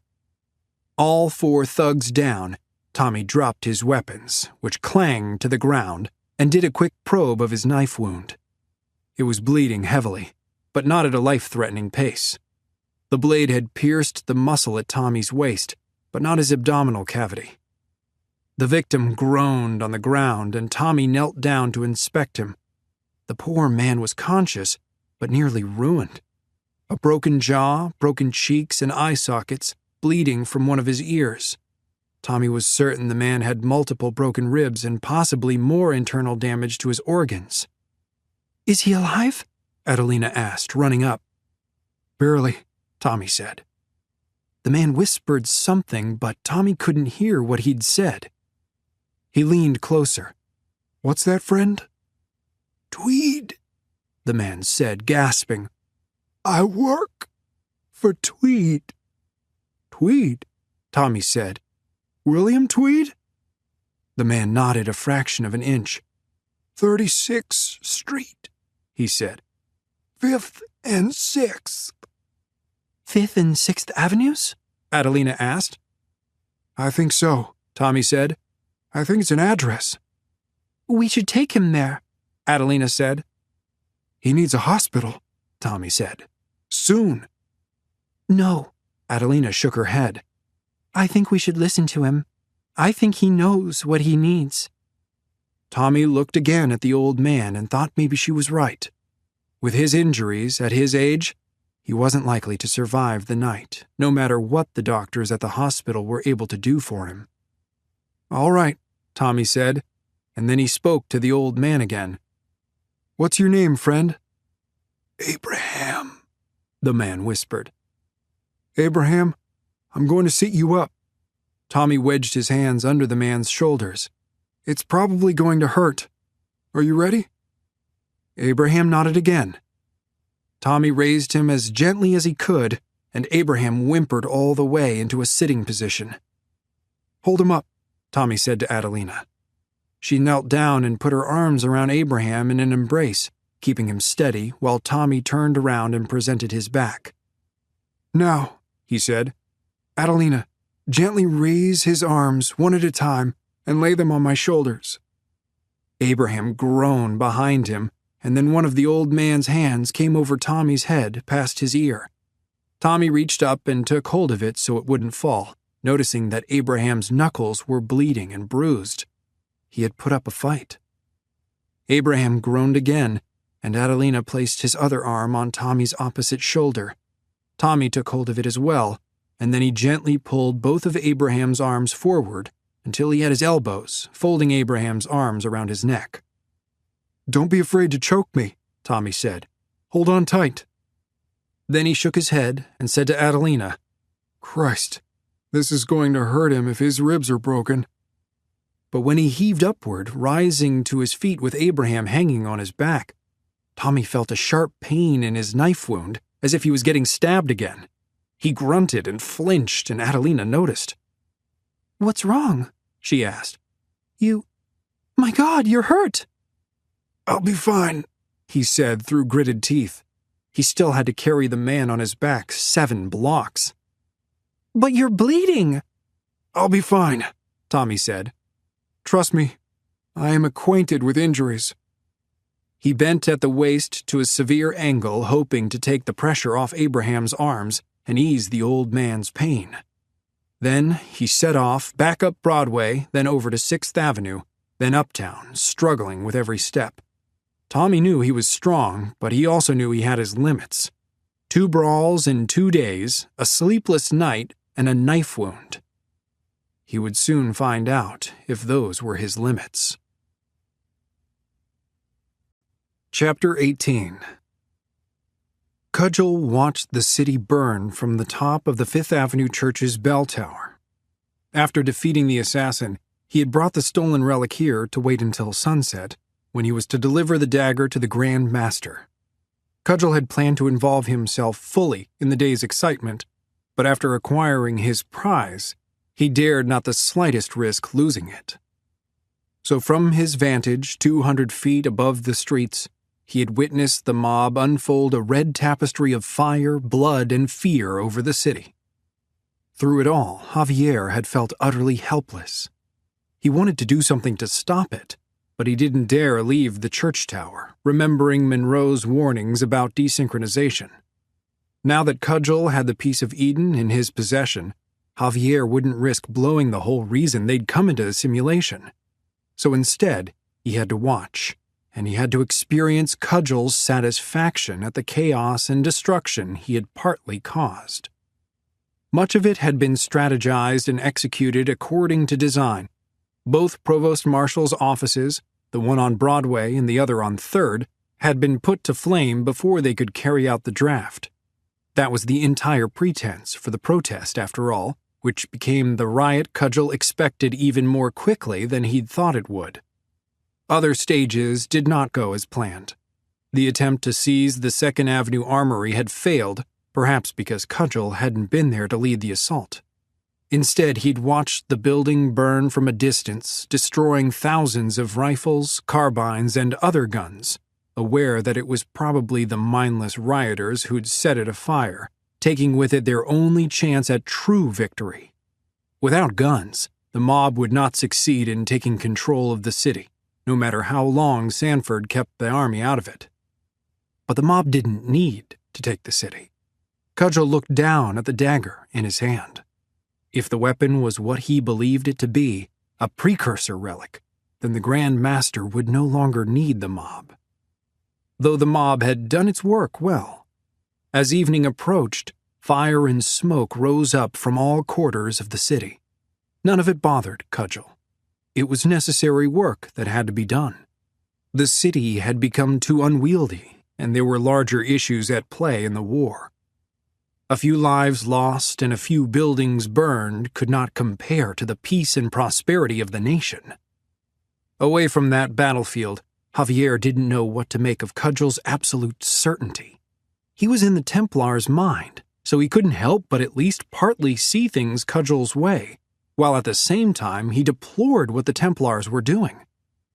Then evening came, and it was time for Cudgel to take the dagger to the Grand Master. He wrapped the relic up and slipped it into a pocket of his coat, and was about to descend to the street when he noticed a new fire to the north.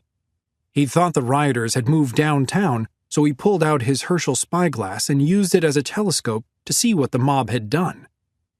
It was the colored orphan asylum. The mob had set fire to it. Cudgel put the spyglass away, his mouth dry, his stomach sick. While he believed in the cause of the order and would follow any command given to him, the idea of murdering children gave him pause. And in that moment, Javier felt his mind and Cudgel's to be at peace rather than at war. Cudgel descended the bell tower rapidly, sliding and dropping from ledge to ledge until he reached the street. After struggling to move north a block and a half, he scaled a building to escape the throng in the streets and then made his way over the rooftops. The orphanage had never been a target. Cudgel's personal objections aside, it didn't make sense as one. The Grand Master had made it clear. The riots would only succeed if held forth as a popular uprising, and fail if judged as evil and barbarous. Some degree of looting was acceptable and expected, but the burning of an orphanage had gone too far. Cudgel had to do something, and it had to be done quickly. He descended to the street again when he reached the Croton Reservoir, but climbed its walls and raced along its wide brick embankment. The man-made lake on his left, the ghostly ruins of the Crystal Palace just to the west. The column of smoke ahead of him grew bloated on the fire's feasting, and by the time Cudgel reached the orphanage, the building was completely engulfed in flame and lost. A dozen firemen stood by helpless, held back from their duty by the mob shouting curses. "Burn their filthy nest! Murder every last monkey!" The scene horrified Javier and angered Cudgel, and they both hoped the children had escaped. Looters churned in the street, their arms full of bedding and furniture and other goods they'd managed to haul out before the fire took charge. Cudgel moved north along Fifth Avenue through the throng, searching for the children, and turned onto 44th Street just as the orphans emerged from an alleyway, having apparently exited the burning building through a back way. As the children filed out, Cudgel counted some 300 or more of them, and they had walked right into the waiting hands of a thick mob. Before the rioters could turn their aggression on the orphans, Cudgel had to create a diversion to give them time to escape, something to draw the mob's fury. And the only thing he knew to be more maddening to the mob than blacks would be a sympathetic white. "If there's a man among you," he cried, "with a heart within him, come and help these poor children." The response came as swiftly as Cudgel had expected it to.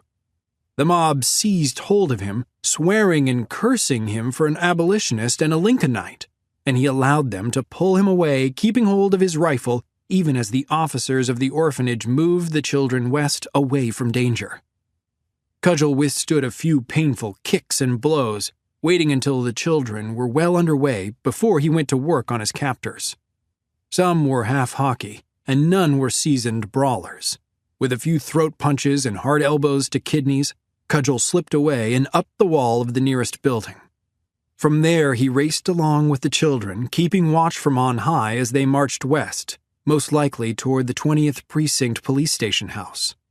When a group of 20 or more orphans got separated from the main body, Cudgel descended to the street once again. "Come along," he said to them, approaching with his arms spread wide. "I won't hurt you. Come this way." They looked up at him, cheeks smudged with tears and soot. Some were perhaps 10 or 11 years old. They held hands with the smaller ones, some as young as 3 or 4. "All will be well," he said. "I'll protect you, but we need to hurry." He pushed them forward, ushering them down 7th Avenue 2 blocks through a crowd that sneered and eyed them like feral cats. The street was a tinderbox, and it would only take one spark for all those children to die. Farther down the road, Cudgel spotted a few horse buses from the 42nd Street line parked against the curb. Most of the city's drivers hadn't dared to run that day, out of fear for their animals and their vehicles. But Cudgel knew one of the men up ahead, a Tammany informant. "Howdy, McCaffrey!" Cudgel shouted. The driver looked up. "Boss wants these children unharmed," Cudgel said, leading the children to the bus. "That a fact?" Patty asked. "It is a fact," Cudgel said. "Get them on these buses and take them to 20th Precinct, now!"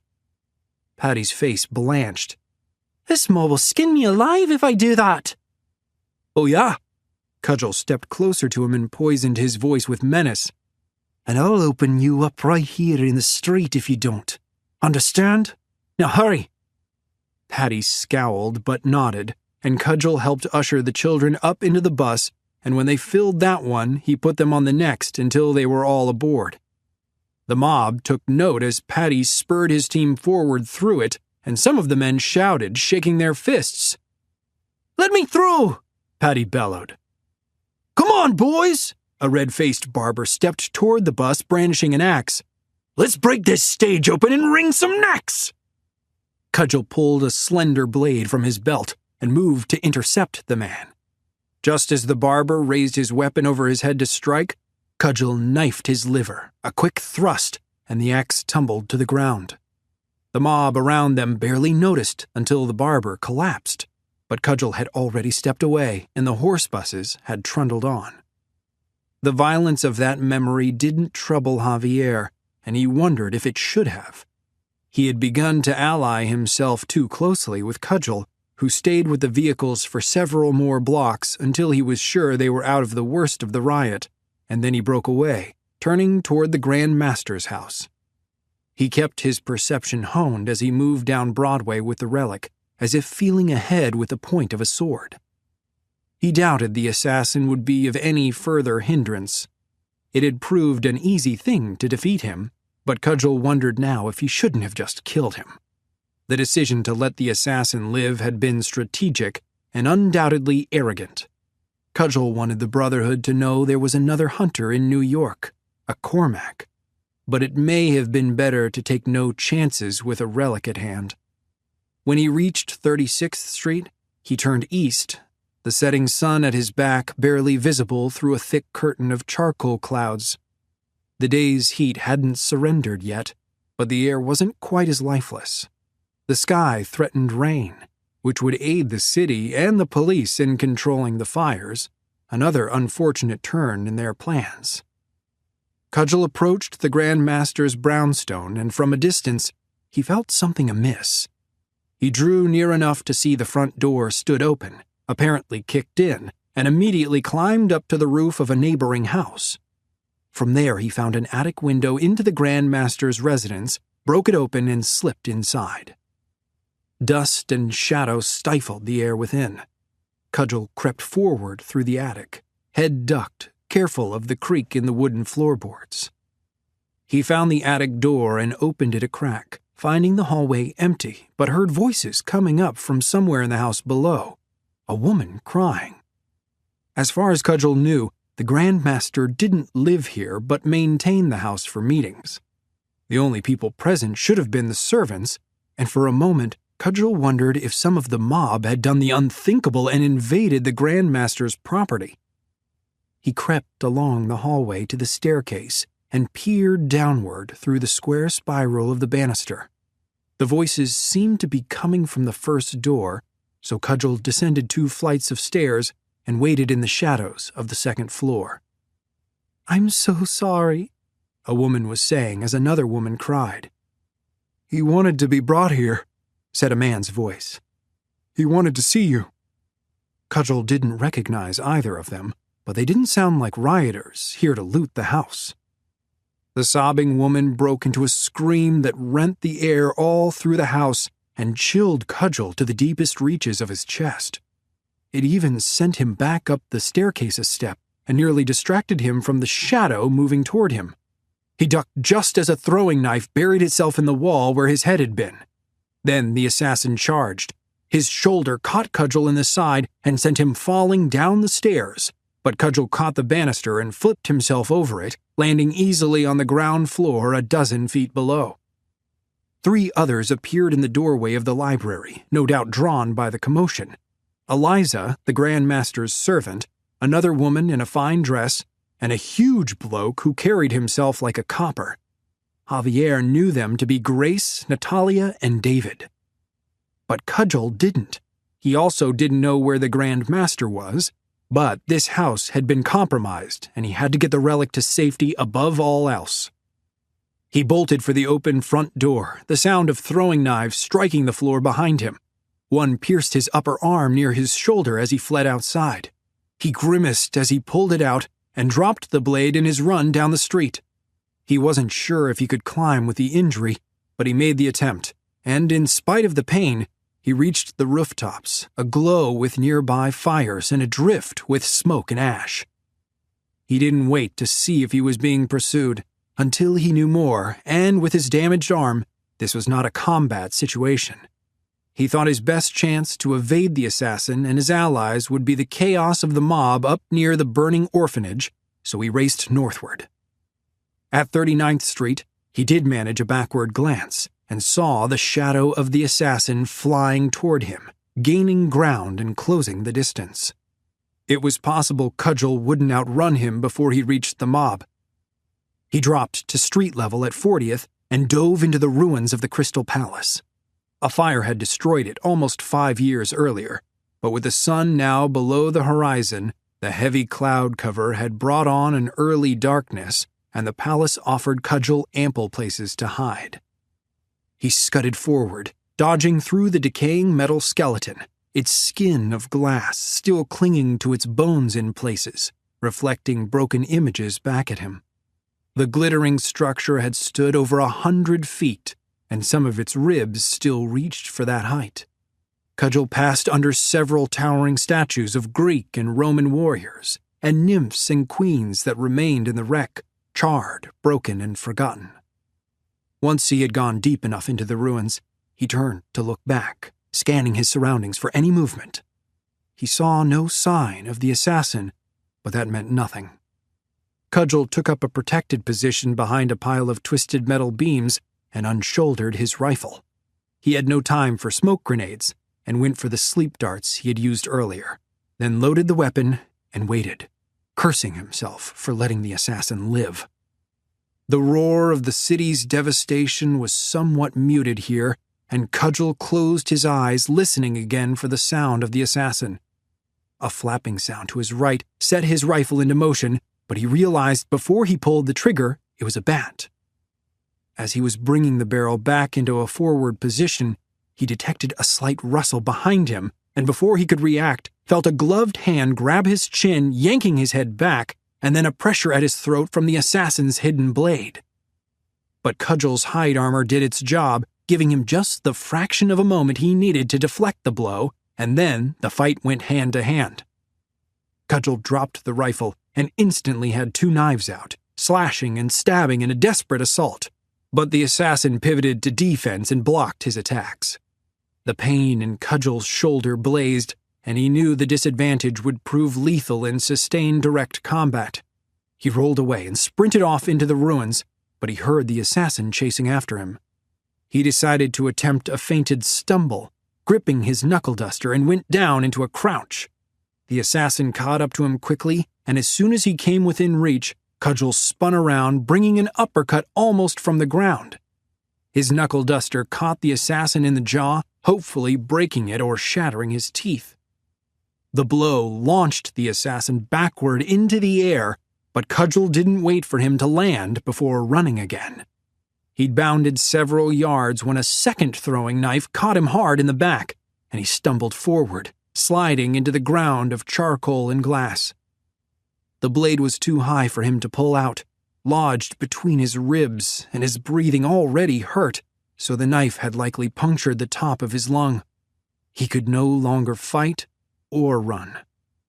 Cudgel went for the one remaining weapon he had available. He didn't know what power the relic had, and he hadn't even thought to try it until now, leaving that to the Grand Master. But in his desperation, he reached for it and brought it out from his pocket as the assassin drew near. The relic felt warm in his hand. He gripped the dagger tightly and forced himself to his feet, stiff and wincing the whole way. "Do you even know what you hold?" the assassin asked him. "It's a precursor relic," Cudgel said. "Do you think I'm an idiot?" "I think you're a mindless tool," the assassin said. "But you must be a useful one." "I would rather be a useful tool for peace than an agent of chaos." The assassin threw his arms wide. "Look around you. You think this isn't chaos?" "This is refiner's fire," Cudgel said, reaffirming his grip on the dagger. "This is necessary to rid the city of those who would hold back its progress." He coughed and blood came up into his mouth. "These riots will be over in a matter of days, and at the end, they will have cleared away all our opposition." The Order will bring about the fullness of its purpose for this nation at last. You are the fool for resisting it, for not seeing it." As Cudgel spoke, he felt a pulsing sensation, a kind of energy radiating up his arm from his hand, from the relic. The assassin had stalled in his approach. He appeared confused, as if he might actually be listening to Cudgel. Whatever power the dagger possessed, it seemed to have exerted its influence. But Javier knew what was happening. He had experienced it before, in the memories of Chimalpopoca. This was what the Piece of Eden did.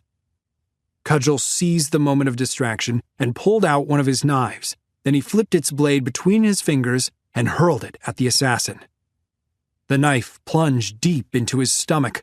The assassin frowned at it as if stunned, and Javier wondered if it was Owen or the assassin looking out. Then his knees buckled, and he went down on his back. Cudgel let out a sigh, but the pain in his lung made him regret it. He didn't know if the knife in his back would prove fatal, but he had to somehow get the relic to the Grand Master before he died. He was a Cormac, and he would serve the Order until the end. Chapter 19.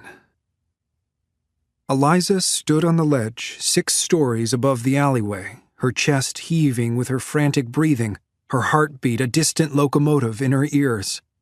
Grace had retreated to the farthest corner of the farthest room within the palace of her mind. She had never done well with heights, and this memory, simulated or not, terrified her. Various stood on the opposite side of the alley, having just leapt across the divide. "You can do it," he said. "You've jumped wider gaps already today." "But never from so high," Eliza replied. She may have successfully made other jumps, but she hadn't worried those falls would kill her. "Eliza, listen to me. You're afraid, and you believe your fear is telling you that you can't do it. But that is a lie. Your fear tells you nothing. You tell yourself you can't do it, to escape your fear." "How is that supposed to help me?" Eliza said, grateful the day was at least free of wind, or else she would never have gone near the edge. "Embrace your fear," Various said. "Draw it into your arms and dance with it." "Dance with it?" She found it hard to lift her eyes from the chasm. "What do you mean, dance with it?" "Fear is the cold flame. It can fuel you. You can use it to achieve feats you haven't imagined possible. If you ignore the lies you tell yourself and embrace your fear." "How?" "Let it burn through you. Feel it in every part of you, every muscle, every sinew, every bone. Extend that awareness to the world around you. The same vision that allowed you to read that message will tell you if you can make this jump." Eliza closed her eyes. "Feel it," Various said, "and jump." Eliza did what he asked. She focused on the icy fire raging through her body, from the center of her chest to the extremities of her arms and legs. She felt the power and strength it gave her, which she had never noticed before. She ignored the lie telling her she couldn't do it, and when she opened her eyes and looked at the gap, she knew she could, with absolute certainty. And she did, sailing easily across the chasm. "There, you see?" Various said. "You were born to this." "You keep saying that. What does that even mean?" Various looked hard at her. "I've been considering you since we met this morning, testing you, and now I know you were born to be an assassin." "Oh, really?" Eliza resisted the urge to laugh.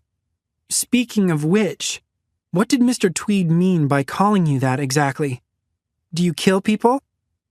"I bring them peace." Now Eliza did laugh. "You find that amusing?" "I mean no disrespect, but bring them peace?" "It is the truth. My purposes are solemn and sanctified." "Sanctified? By what sort of priest?" "By no priest," he said. "By the free will of mankind." "And how do you know I was born to this?" "Your sight, for example. It is called eagle vision, and it is often inherited. I received mine from my father. We're a brotherhood, and we have a creed we live by. We stand against tyranny and those that would enslave and oppress others. And you stand against Mr. Tweed? Boss Tweed is what we call a Templar. His order seeks peace by force at the expense of free will. Our two factions are at war, and have been for all of history. They now seek to take control of this nation. And you think I'm an assassin, like you? No. I think you have assassin blood in you. To be an assassin, you would have to first be trained and then swear loyalty to the Brotherhood and the Creed. He seemed to be suggesting that was a possibility for her. But Eliza shook her head. I'm just a maid. I'm not. The Brotherhood does not judge your occupation, your status in society, or the color of your skin. All people are equal under the Creed. But we can save this discussion for another time. For now, there are more pressing matters. Eliza didn't know what to make of what he was telling her. The sensible part of her rejected it, even if it were all true, and she could see that Various was being sincere. She thought it would be wrong to want any part of it. And yet, she did. This assassin was suggesting a life beyond that of a servant. A life fighting for freedom. A life that made a difference. But you're doing extraordinarily well, Various said. A warm glow of elation and pride replaced the cold flame of her fear. Thank you, she said. And trousers suit you, he added with a wink. Eliza had balked at first to wearing men's clothing, but she was hardly the first woman to don a pair of pants. She'd even heard of some women disguising themselves as men to go off and fight the rebels. Now that she'd been wearing them for much of the day, she had to admit they were practical, even if they made the heat of the day more unbearable. The afternoon has almost passed, Eliza said. I think we should start heading toward Mr. Tweed's house if we want to get there ahead of Cudgel. Grace was relieved and glad at that, since she still had no idea where David was, even though Monroe had said he was safe. You're right, Various said, but a grin spread across his face with a mischievous cant to it. Shall we race there? Race there? Free run, as I've been training you all morning. Eliza didn't know if she was ready for that. But nothing, Various said as he tore away. We race!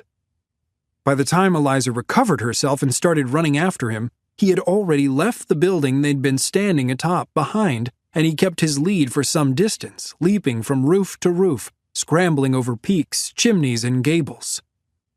Along with her pants, Various had bought her a pair of gloves, and she was glad for them, as the free running he'd taught her used her hands as much as her feet, and the stone and wood of the rooftops would have torn her skin away. They'd spent most of the day among the rough pinnacles and valleys of the 5 Points and the Bowery, which were surprisingly quiet given the rioting elsewhere, and her focus had been on not falling and breaking her neck. Now that they raced northward, she noticed the smoke rising uptown and realized the extent to which the mob had harmed the city. Keep with me, Various shouted. He dropped down to the level of the street and then raced up to the wall of a chapel, the Church of the Ascension, and climbed. Eliza followed him, but she was getting tired.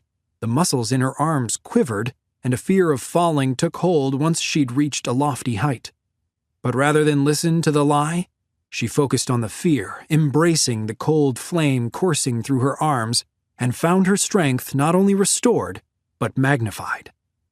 She reached the top of the square bell tower with its parapets and 4 smaller steeples at the corners and went to stand beside Various. Look out there, he said. With practice, some assassins can extend their vision and awareness across an entire city. Eliza's gaze swept the length of the island, but all she could see was smoke. The city's on fire, she said. We should do something.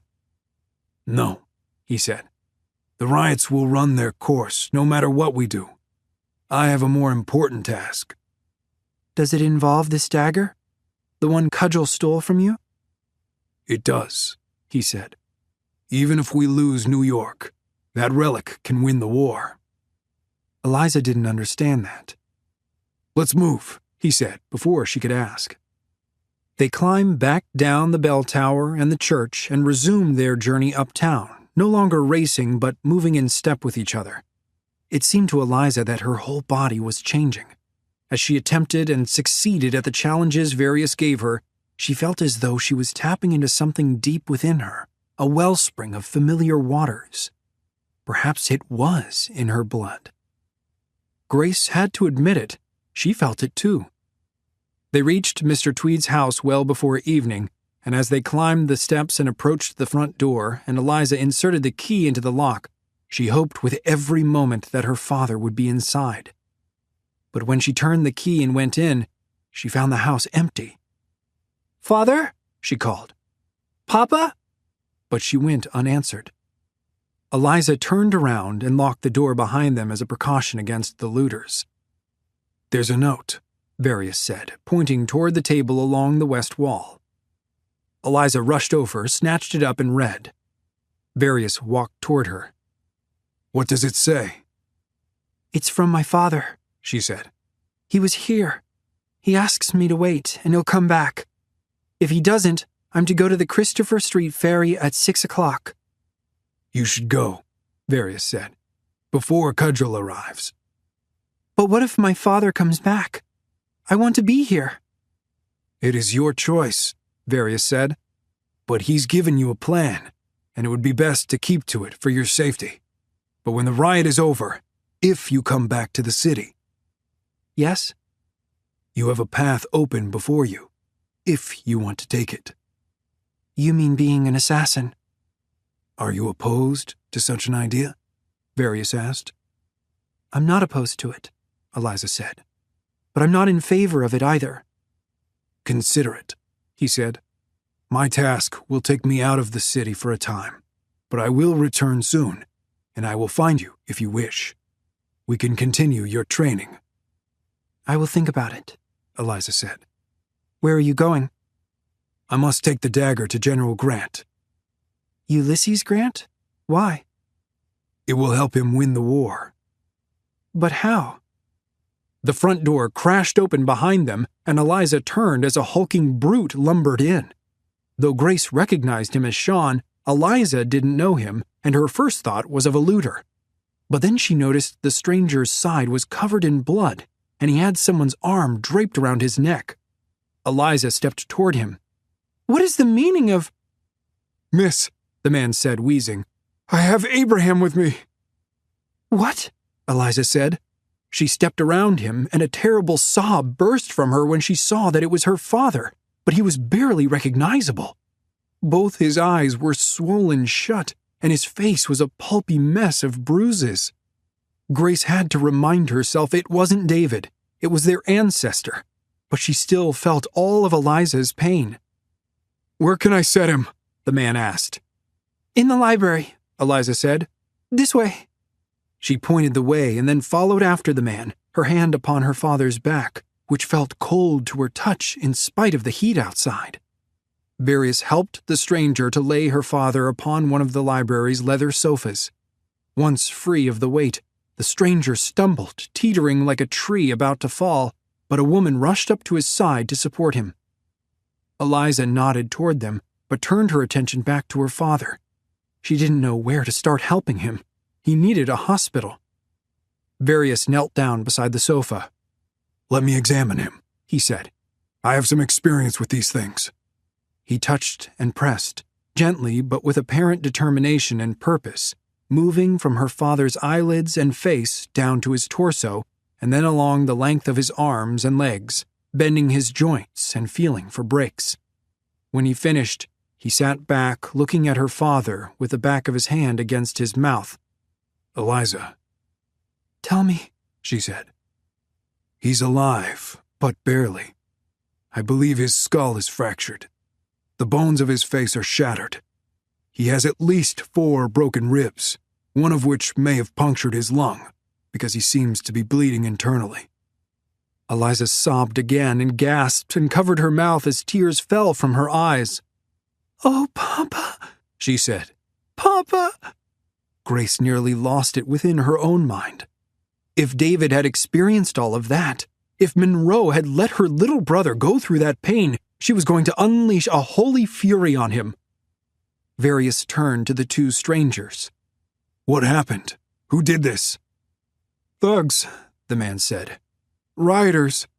I stopped them when I saw them, but they were already going at him." "Thank you," Eliza said, feeling as though her chest had become an eggshell. "Thank you for saving him." "You're injured, too," Various said, pointing at the man's side. "I'll be fine," the stranger said, though a moment later he lowered himself into one of the library's armchairs. "What is your name?" Eliza asked him. "Tommy Grayling," he said. "This is Adelina Patty." The woman nodded her head toward Eliza, and Eliza noted the tears in her eyes, too. Then she turned back to her father and knelt down as close to his face as she could. She stroked his forehead, afraid to touch any other part of him. If his chest was moving, she couldn't see it, so she laid her head upon his breast to listen. She heard his heart beat once, weakly, then it was quiet. Then it beat again. Then it was quiet, as if each beat required almost everything he had left to give. "I wanted to take him to a hospital," Tommy said, "but he asked to be brought here." "Papa," Eliza whispered, her tears falling down upon her father's blood-soaked shirt. "Don't leave me. I can't lose you, too." Various suddenly looked up at the ceiling and then left the room without a word. "Where is he going?" Tommy asked. But Eliza ignored him. "Please," she whimpered. "Papa, please." And then the eggshell of her chest caved in, and she sobbed openly against her father's chest, squeezing her eyes shut so tight she saw stars. A few moments passed this way, and then she felt a change in him, something passing up his body, and she pressed her ear against his heart, listening. A beat. Then quiet. It stayed quiet, and she pressed her ear more tightly. Another beat, as faintly as the flutter of a leaf in a breeze. Then his heart went quiet again, for too long, and he expelled a long, raspy sigh, but took nothing back in. He became stillness and silence. He was gone. Eliza couldn't breathe. Her chest had seized up, and she clutched at it, gasping. And when she finally took some air in, she wailed. There were no words behind it, no thoughts, only pain, rage, grief, loneliness, fear, and Grace felt it all with her. Something thudded outside the library in the hall, and then Eliza heard the heavy impact of boots on the floor. Various wasn't in the room, and she knew Cudgel was due to arrive at any moment. She got up and hurried to the doorway, flanked by Tommy and Adelina, and from there she saw Cudgel standing in the hall looking surprised. Various raced down the stairs behind him, but before anyone else could react, Cudgel ran for the front door. Various threw several flashing knives at him at blinding speed, 5 or 6 in the space of a moment. One of them struck Cudgel just before he made it outside. Various charged after him, and Eliza did too. "Wait," Adelina said. "Don't—" But the woman fell silent when Eliza turned around and they met each other's eyes.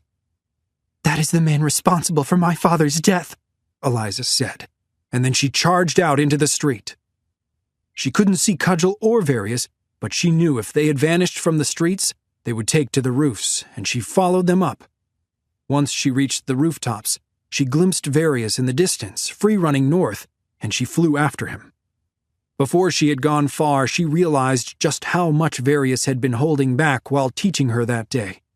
She could not yet keep up with him, but she pressed forward, the smoke from the fires closing in around her, burning her lungs and her eyes. She crossed one block, and then another and another, descending to the streets when she knew she couldn't make the leap. In her pursuit, she had no fear to embrace. It was fury that drove her. When she reached the ruins of the Crystal Palace, She heard noises coming from within and realized that was where Cudgel and Various had gone. She entered that place of metal and glass, keeping to the shadows, becoming invisible. She heard her father's voice in her ears. My little sneak thief.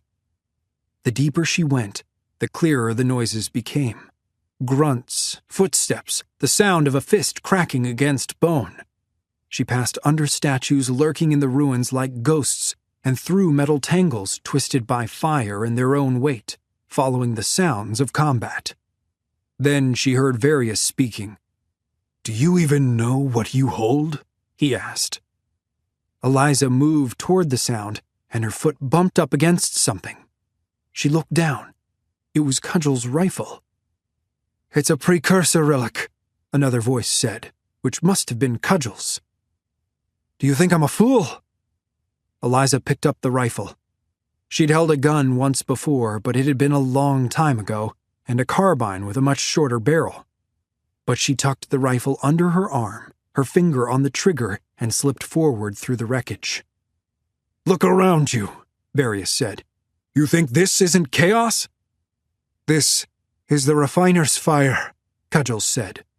"This is necessary to rid the city of those who would hold back its progress." He hacked a wet-sounding cough, and then both men came into Eliza's view. Grace recognized them as Owen and Javier, friends facing off against each other once again. Javier held the piece of Eden in his hand, and Owen stood only a few feet away from him. "These riots will be over in a matter of days," Cudgel said, "and at the end, they will have cleared away all our opposition. The Order will bring about the fullness of this purpose for this nation at last. You are the fool for resisting it, for not seeing it."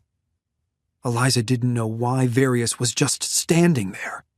The assassin looked confused, dumbfounded. And then suddenly, Cudgel flipped a knife in his hand and hurled it, and the blade struck Various square in the stomach. After a stunned, silent moment, his body folded to the ground.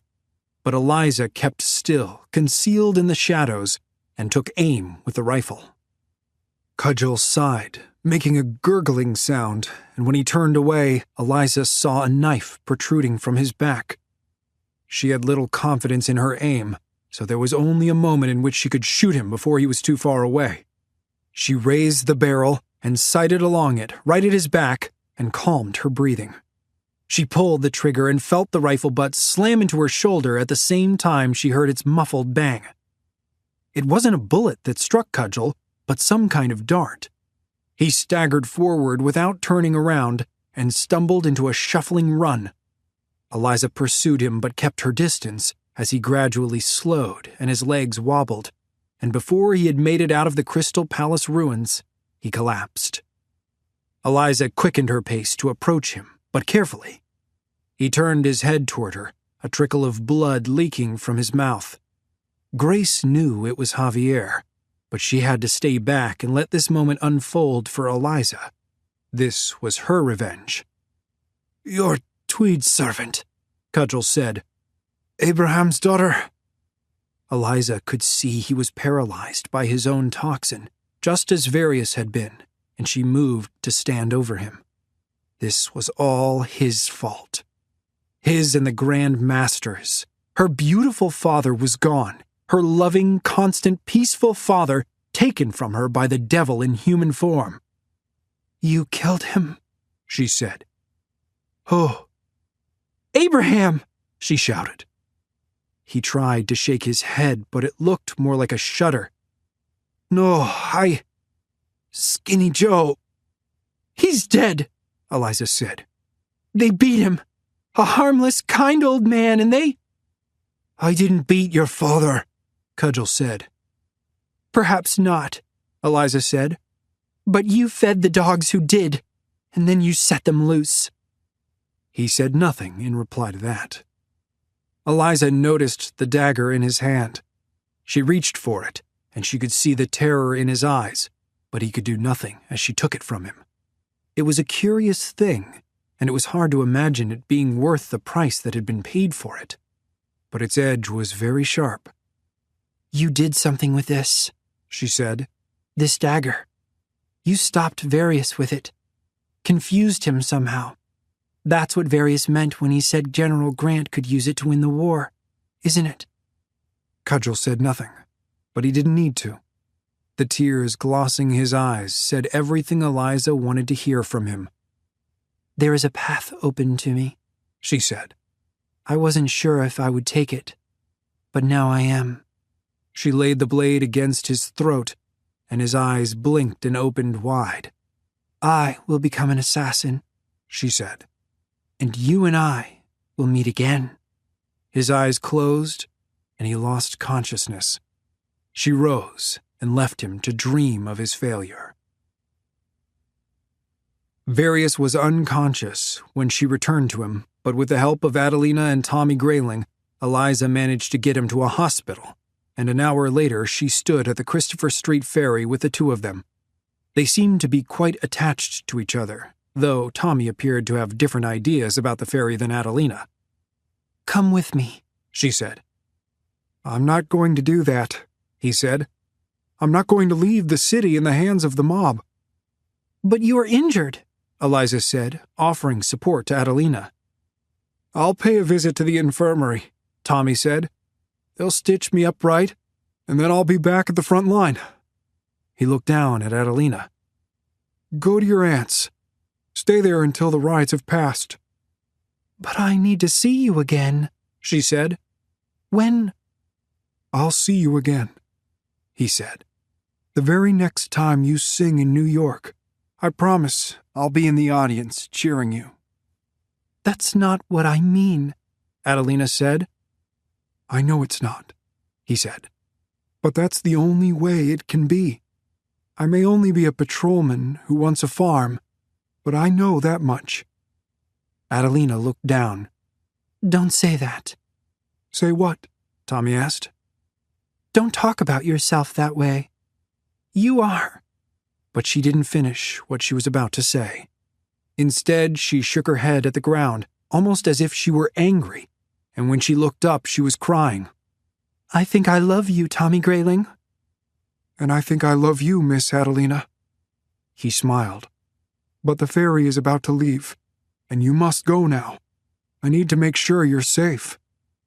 I'm safe, she said. I've always been safe with you. She wrapped her arms around him then, and after a moment he did the same, nearly enveloping her, and they embraced for some time. Then she pulled away, wiping her eyes, and walked down the pier toward the boat without looking back. Tommy watched her go and said to Eliza, Make sure she gets to her aunt's if you can. I will, Eliza said. And what will you do? He asked. I have a task to complete, she said, the dagger tucked away in the pocket of the trousers she still wore. If she was going away to war, she needed to look the part. After that, I think I'll come back to New York. I still have unfinished business here with Cudgel and Mr. Tweed. Tommy nodded, looking a bit perplexed, and Eliza bade him goodbye. Then she boarded the ferry boat, which was filled to capacity with black men, women, and children. They huddled together, some of them nursing injuries, driven from their homes by hatred and violence, pain the look in every eye, and why? The unspoken question on every lip. The answer was that the city and the country were not free, not yet. The boat's steam engine chugged them along, out into the Hudson River toward New Jersey, and as the distance from the island grew, it seemed the whole city glowed red beneath a mountain of coal. It looks like it might rain, a young mother said, eyeing the clouds as her infant daughter slept in her lap. That'd be a mercy. You pray for mercy, then, Eliza said. But to herself she whispered, But I will fight for freedom. Chapter 20. Owen's simulation went black, but not the black when Various was unconscious. A black that meant the simulation was over, and suddenly he was standing in the gray of the memory corridor, and he was there as himself. You doing okay, Owen? Monroe asked. Did I die? Owen asked. I felt... He had felt the knife enter his stomach, and he had felt his heart pumping out his blood, and he had felt his body going cold and numb, starting at his feet and moving upward. No, you didn't die. Close, but Eliza saved you. Did it hurt? Not bad, actually. It wasn't the pain he remembered, but the fear, Varius's fear. That's because the brain isn't built to store physical pain memory. In fact, it's supposed to mostly forget it, or else we wouldn't be able to function. I'm glad for David, then. The mob had really worked him over, a level of violence and hatred Owen still couldn't understand. He's okay? I wouldn't say that. He might not remember the physical pain, but he remembers the emotional pain. That our brains hold on to. Can I talk to him? Owen had examined David, or David's ancestor, and he felt sick thinking about what that poor kid had gone through. Soon, Monroe said. You need to stay in the memory corridor a bit longer. Why?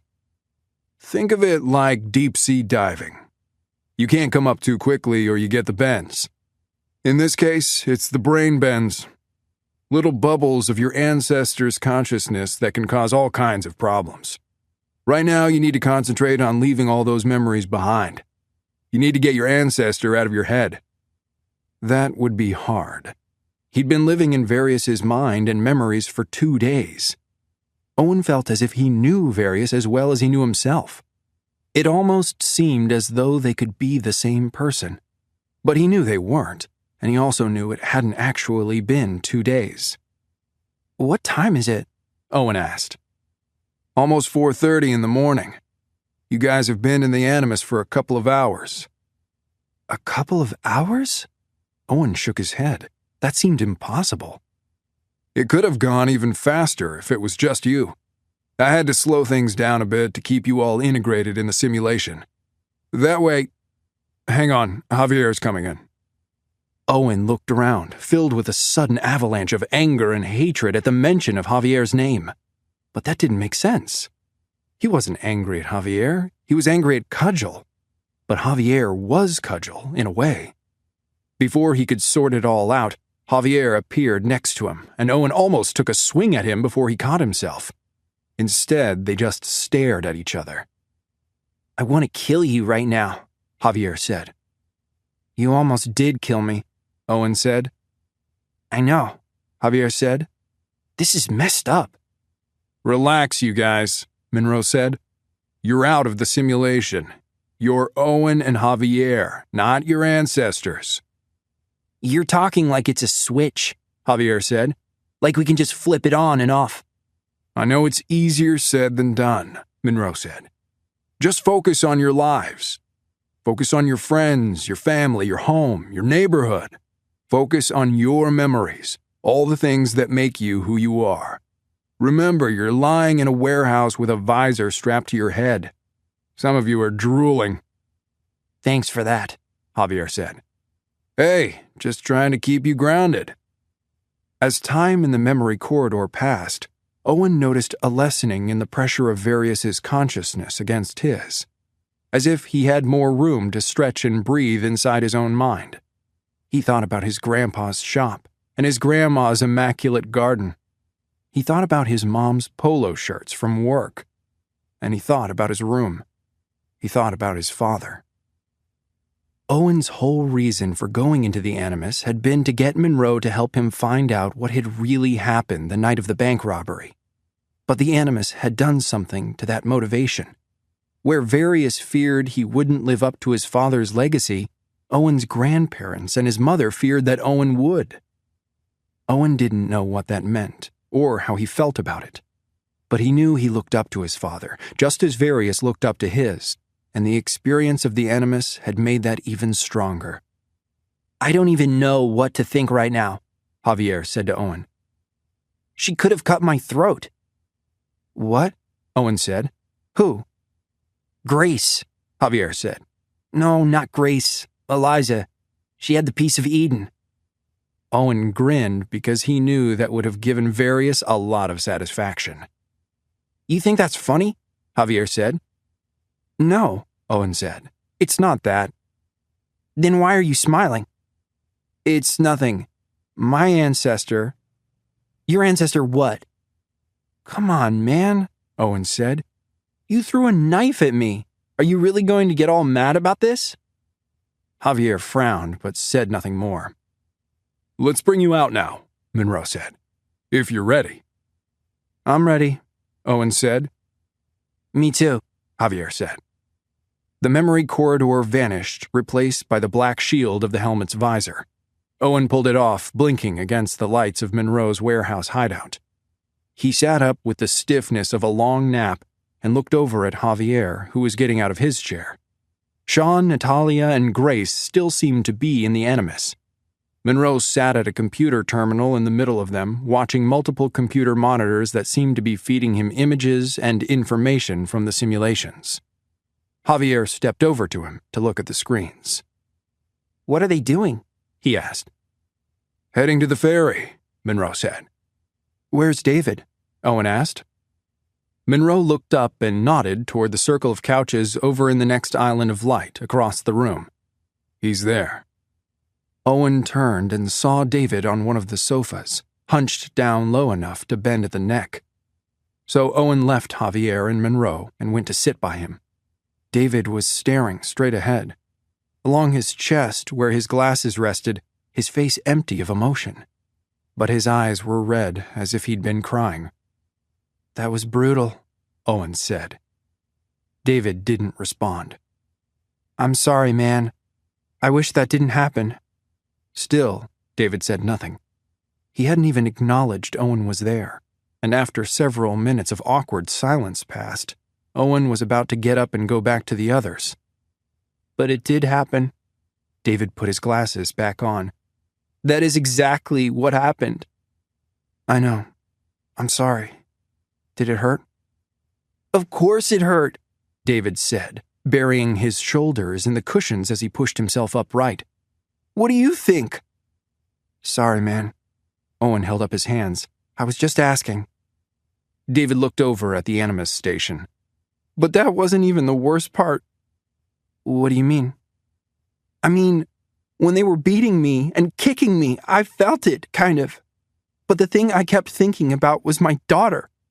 That's so weird to say. My daughter. I didn't know where she was or if she was hurt or anything, and I knew I was going to die and I couldn't do anything more to help her. That was the worst part. Wow. Owen's eyebrows lifted. That's like... But at least you don't have to worry about her anymore, right? I mean, she became an assassin. Yeah. Monroe told me. That might make you feel better, but that would make Abraham feel worse. Really? Why?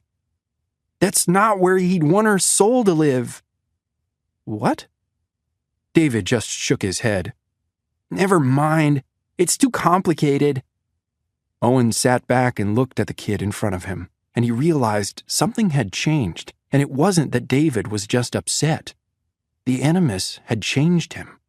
David had gone into the simulation seeming pretty young, and maybe even naive, but it was as though he'd grown years in the last couple of hours.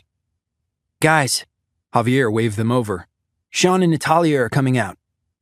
What about my sister? David asked. Not yet, Monroe said. Owen got up and walked over, but David stayed on the couch. By the time Owen reached the Animus station, Natalia had her helmet off, her hair matted against her head, and was rubbing her eyes. Sean was looking at her, and it was pretty obvious to Owen that he liked her. He just wasn't sure whether their simulation had anything to do with that. They had been together when they brought David to the Grand Master's townhouse. How are you guys doing? Javier asked. I'm fine, Natalia said. I think. Me too, Sean said, examining his side. Then he went to stand up, but his legs crumpled and he fell hard, banging into the machinery and wires on his way down, and ended up sprawled out on the ground. Owen bent to help him. You okay, man? Yeah, Sean said, really quietly, his face red.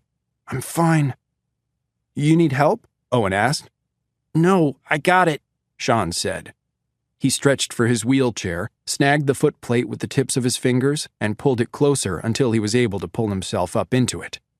I forgot, he said with a downcast smile. I imagine that would be easy to do, Javier said. After the Animus. Especially when you think about who your ancestor was, Monroe said. Yeah. Sean nodded, but his shoulders slumped a little. You're right. When does Grace come out? Owen asked. He wanted to talk to her. With the time they'd spent together in the simulation, he felt somewhat close to her, even though they hardly knew each other. She's on her own now, Monroe said. We ran out the concordance for this particular memory, which is why you're all out here. But her ancestor has the piece of Eden, and Grace is following it to the end. He spun around in his office chair to face them. While we wait, I want to talk to all of you. Owen and the others took up places around the recliners, some sitting, some standing. David, would you come over here? Monroe called, and as David walked over, Monroe tucked his hair behind his ears, leaned back in his seat, and folded his arms. There's something I need for all of you to know. And I mean know it like you know gravity. What's that? Javier asked. You are you, he said. That's your center. That's the truth you fall back on, the truth you can't escape. Who else would we be? Sean asked. Use of the Animus can have side effects, Monroe said. They're called bleeding effects. Bleeding? David said. What do you mean bleeding? Like out our ears or something? No, Monroe said. Not blood. Transfer. Certain aspects of the Animus bleed over into the real world, into you. Well, they're already in you, in your DNA. It's more like the Animus switches your DNA from genotype to phenotype. What does that mean? David asked. Javier answered him. Your genotype is all the code you're carrying around, right? All of it, even the stuff we don't see, the recessive stuff. Your phenotype is what we see. It's the reason Sean has blue eyes and Natalia is short. That's right, Monroe said. We all have genes that are turned off. The Animus can turn them on. Like what? Owen asked. Well, Monroe linked his hands behind his head. If your assassin ancestors developed eagle vision, you might find that you have eagle vision now. What's eagle vision? David asked. It's like heightened awareness, Owen said, and then he looked at Grace, still lying there with a visored helmet over her head. She has it. But there are other bleeding effects, too, Monroe said. Mental effects, behavioral effects. You might find you have new abilities you didn't have before, if your ancestor had those abilities. You might get confused sometimes about what's real. What's your memory and what's your ancestors? You might have flashbacks. You're telling us this now? Javier said, adjusting his stance. Would it have changed your decision? Monroe said. It wouldn't have changed Owen's choice, and looking around the room, he didn't think anyone else would go back and do it differently either. So, like I said, Monroe looked at each of them. You are you. You aren't your ancestor, and who they were doesn't mean anything about who you are. If they were an assassin, so what? If they were a Templar, who cares? You take your own path, by your own choices. You're not a hostage to your DNA, okay? They all nodded, some with less enthusiasm than others. Owen didn't quite accept what Monroe was saying. In the Animus, it had meant something important to Various to do what his father had done and to follow in that legacy. It brought Various pride and a sense of purpose. Would Monroe take that from him? Monroe glanced back at his computer terminal, scanning the monitors. I think the memory is ending, he said, pulling on a headset with a microphone. I'm going to load the memory corridor. Why don't you all go over to the couches? This will take a few minutes. They did what he asked and ambled over to sit down together. Owen and Javier ended up on opposite ends of the same sofa. Natalia took one of the armchairs, and Sean wheeled his chair up next to her. David had the other couch to himself. No one spoke for a few minutes until Natalia sighed. I've got to get home, she said. My parents are going to freak out. Mine too, Sean said. They worry about me a lot more since the accident. When did it happen? Javier asked. Owen had wondered about that too. A couple years ago, Sean said. Drunk driver. Owen turned to David. What about your parents? My dad will be pretty upset if he finds out, but the first thing he'll ask is if Grace was with me. Then he'll blame it all on her. My mom will just go along with whatever he says. What if Grace wasn't with you? Owen asked. David shrugged. I never really get in trouble. Well, Javier said, my mom will freak out. My dad will be disappointed in me. Which would you rather have? Sean asked. Owen wished he still had his dad to disappoint. Javier shook his head. I don't know. They're both bad. My mom and my grandparents will just think I ran away, Owen said. I think they've been expecting me to for a while. Hey guys, Monroe called.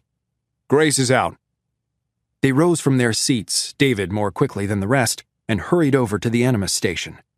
Monroe was just helping Grace get her helmet off when David walked up and threw his arms around her. It looked as if he was crying a little, and Owen caught a glimpse of the younger boy he'd seen before the experience in the Animus. Grace closed her eyes and hugged him back. Hush, I'm okay, she said to him. It's okay.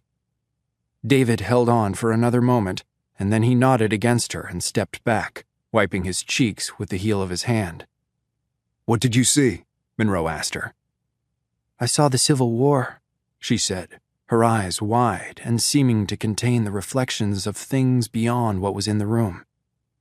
I even fought in it. And did you see what happened to the Piece of Eden? Monroe asked. Grace nodded and swallowed. I carried it all the way to Vicksburg on the Mississippi River. I found General Grant and I gave it to him. He recognized it from the Aztec Club. By that time, I had figured out how to use it. It helped me through some tough spots while I was bringing it to him, actually. So I was able to show him how it worked. Well, not completely, but enough that I think he got that it was more than a souvenir from Mexico. So what happened after that? David asked. Grace shrugged. I don't know. The memory ended once I handed it over. What happened after that, Monroe said, is that Lincoln made Grant the general of all the Union armies, and Grant won the war, and eventually he was elected president for 2 terms. I think it's safe to say he kept the Piece of Eden with him during that time, and maybe until his death. Where did he die? Natalia asked. After he learned he had throat cancer, Monroe said. He moved from New York City to a cottage on Mount McGregor to write his memoirs. That's where he died. The cottage is still there, kind of a museum. So is that where the dagger is? Javier asked. Seriously? You couldn't have just guessed that? Perhaps we could have, Monroe said. But the dagger could also have been any number of places, and now we have a pretty good idea where to look. I can't thank you all enough for what you've done to help me. You trusted me, and that means a lot. I won't let you down. I promise when this is all over, you'll be safe. So we can go? Natalia asked. Yes, Monroe said. Yes, definitely. I'll drive you all in the bus. He bent over, threw a couple of levers, and lifted what looked like a heavy CPU out of the Animus. What's that? Javier asked. The Animus core, Monroe said. I try not to let it out of my sight. Come on, let's go. So that was the end of it. They all moved as a group from the room out into the hallway and then back to the main warehouse where Monroe had parked his bus and his motorcycle. Owen and Javier helped Sean down the stairs in his wheelchair, and then they all headed toward the bus. Aside from Javier, Owen wondered if he would see any of them again. They really were strangers.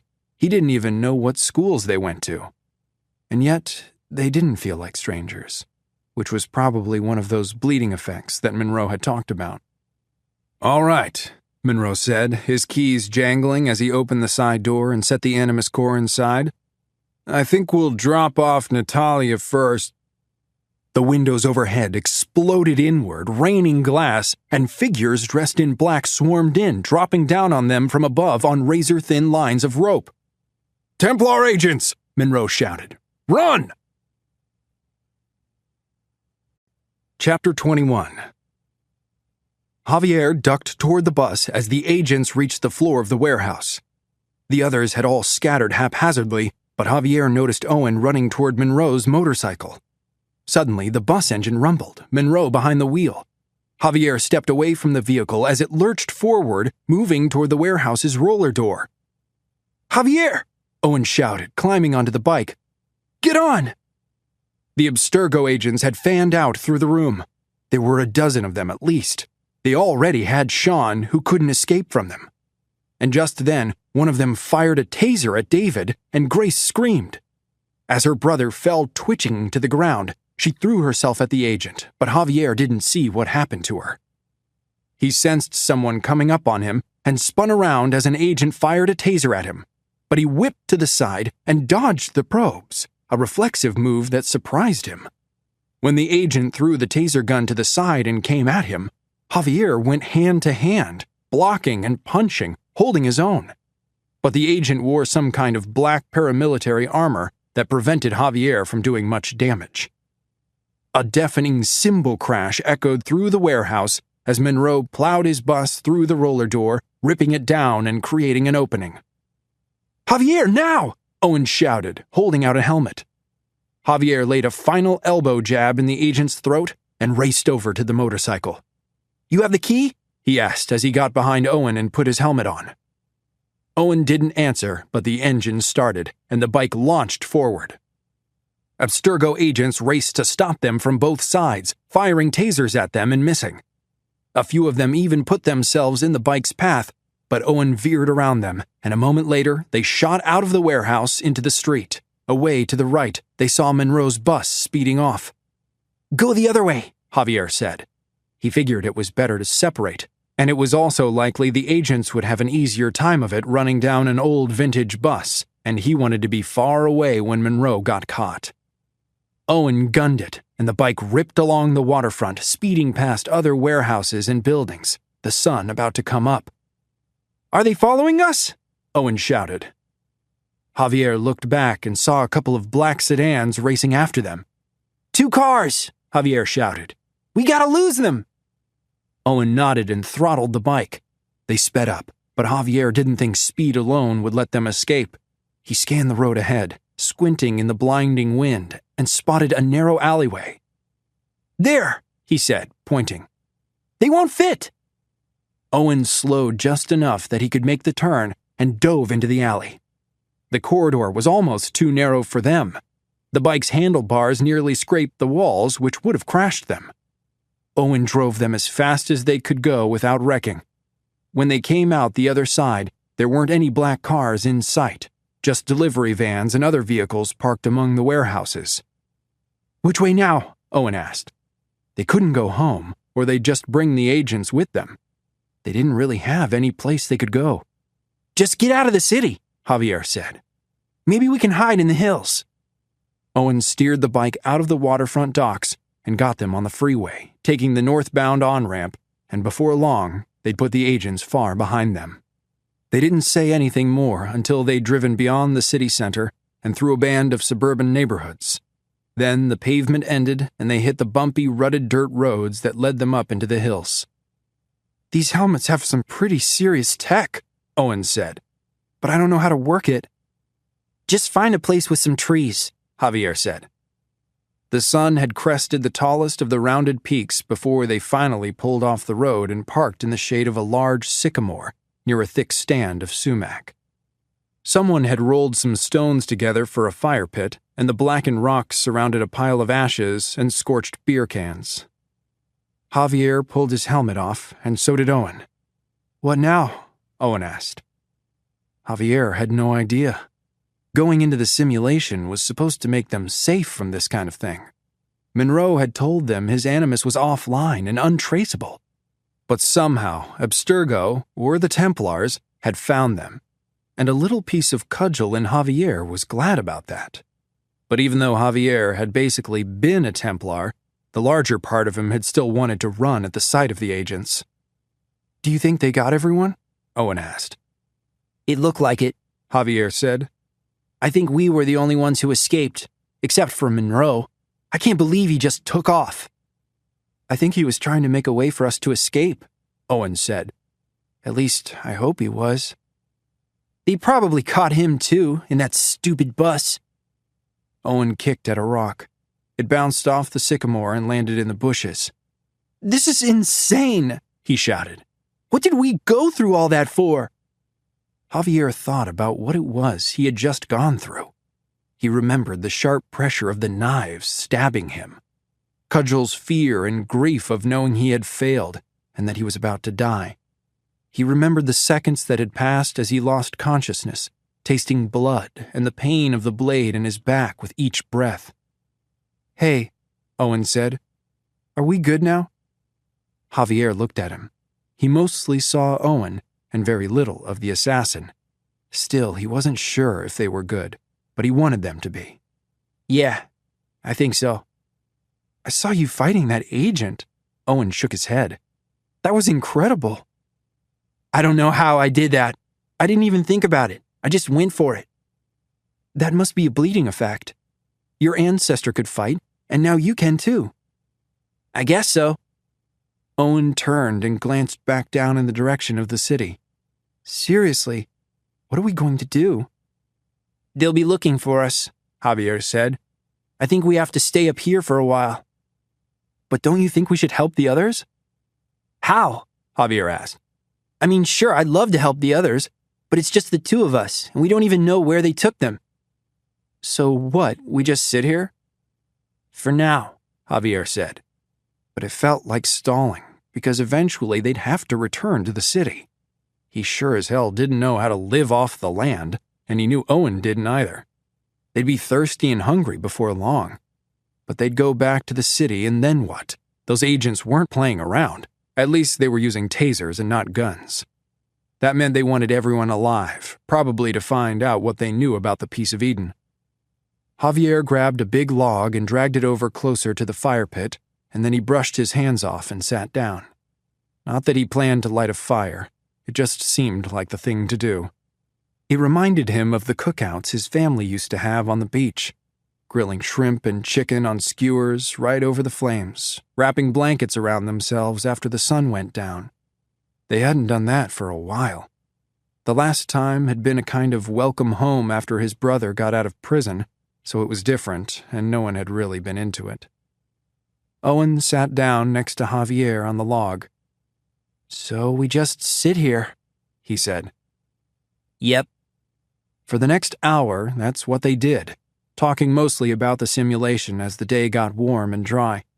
They stayed away from the fact that they, or their ancestors, had been trying to kill each other, and focused on the other aspects of the experience. The city, their weapons, their ancestors' abilities.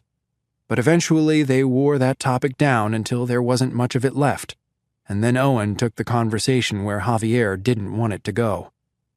So what happened to you? What do you mean? I'm not talking about the Animus, Owen said.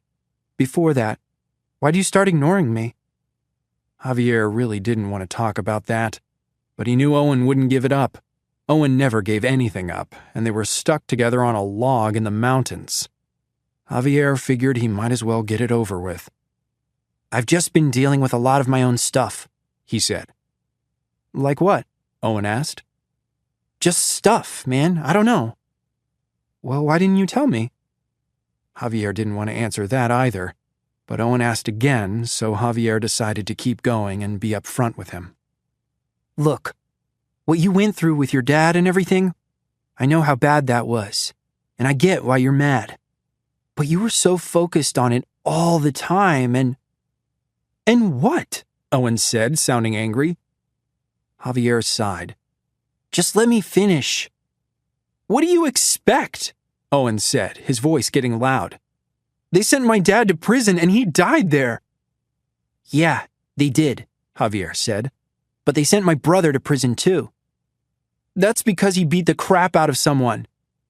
When Owen said that, Javier had to get up and walk away a few steps, turning his back. Anger pulled his hands into fists and tightened the muscles around his neck and shoulders, and who knew what the hell he would do to Owen with these bleeding effects. After a few minutes of deep breathing to calm himself down, he turned back around. I just had a lot of my own crap without having to deal with your crap too. That's all it was. It wasn't personal. Seems personal to me. Well, there's nothing I can do about that. You take it however you want, but that's what happened. Owen was quiet for a few minutes, staring into the cold fire pit. So what's this crap you had going on? I don't want to talk about it. Is everything okay? It's fine. Is it your mom? Or more stuff with your brother? Javier looked up at the sky as a bird flew out of a tree. It was big, a falcon or a hawk. He could never tell the difference. It isn't anything like that, he said. I came out to my family a year ago. Oh. Owen sat back on the log. I didn't know you were... Yeah, Javier said. It hadn't been easy. His family was all Catholic or Baptist, and even though he knew his parents wouldn't kick him out of the house or anything, he had worried about their acceptance of him when he told the truth about who he was. How did your parents react? Owen asked. My mom was really great about it. My dad took a few days to come around, but he's cool now. What about your brother? That's why he went to prison, Javier said. Some redneck called me a faggot and Manny just went off on him. At the time, Javier had watched his brother beating on that guy, feeling a weird mix of gratitude, fear, and pride. I don't even think the guy thought I was gay. I think he was just using the word to insult me. Does anyone else know? No one at school said. Nobody knows except my family. And now you. Wow. Owen nodded. It's really not a big deal. I'm sure you could tell. Look, I appreciate what you're saying, but right now I'm just trying to fit in, okay? It'll happen in its time, when I'm ready. Okay, Owen said, and after a pause, he added, Thanks for telling me. Like you gave me a choice. Javier meant it half-jokingly, but he was actually kind of relieved that someone else finally knew, and he was also glad it was Owen, because with Owen, he knew it wouldn't change anything between them. A few more hours passed. Javier spent them listening for approaching vehicles and worrying about the others and what Abstergo had done with them. He was also starting to get hungry and legitimately concerned about what he and Owen were going to do. Around midday, a stranger came walking out of the trees, startling them. He had a shaved head, dark complexion, and wore sunglasses with black pants that almost looked like military fatigues, and a hooded leather jacket over a white t-shirt. "How you fellas doing?" he asked. Javier glanced at the bike. "Should we make a run for it?" he whispered to Owen. "That guy looks familiar," Owen said, seeming a lot less concerned than Javier felt. The stranger pushed his sunglasses up on top of his head, still strolling toward them. "I'm Griffin," he said, his voice deep and drawn out, a bit like a slowed-down audio track of someone talking. "And from the looks of it, Monroe has gotten you guys into a hell of a lot of trouble with the Templars."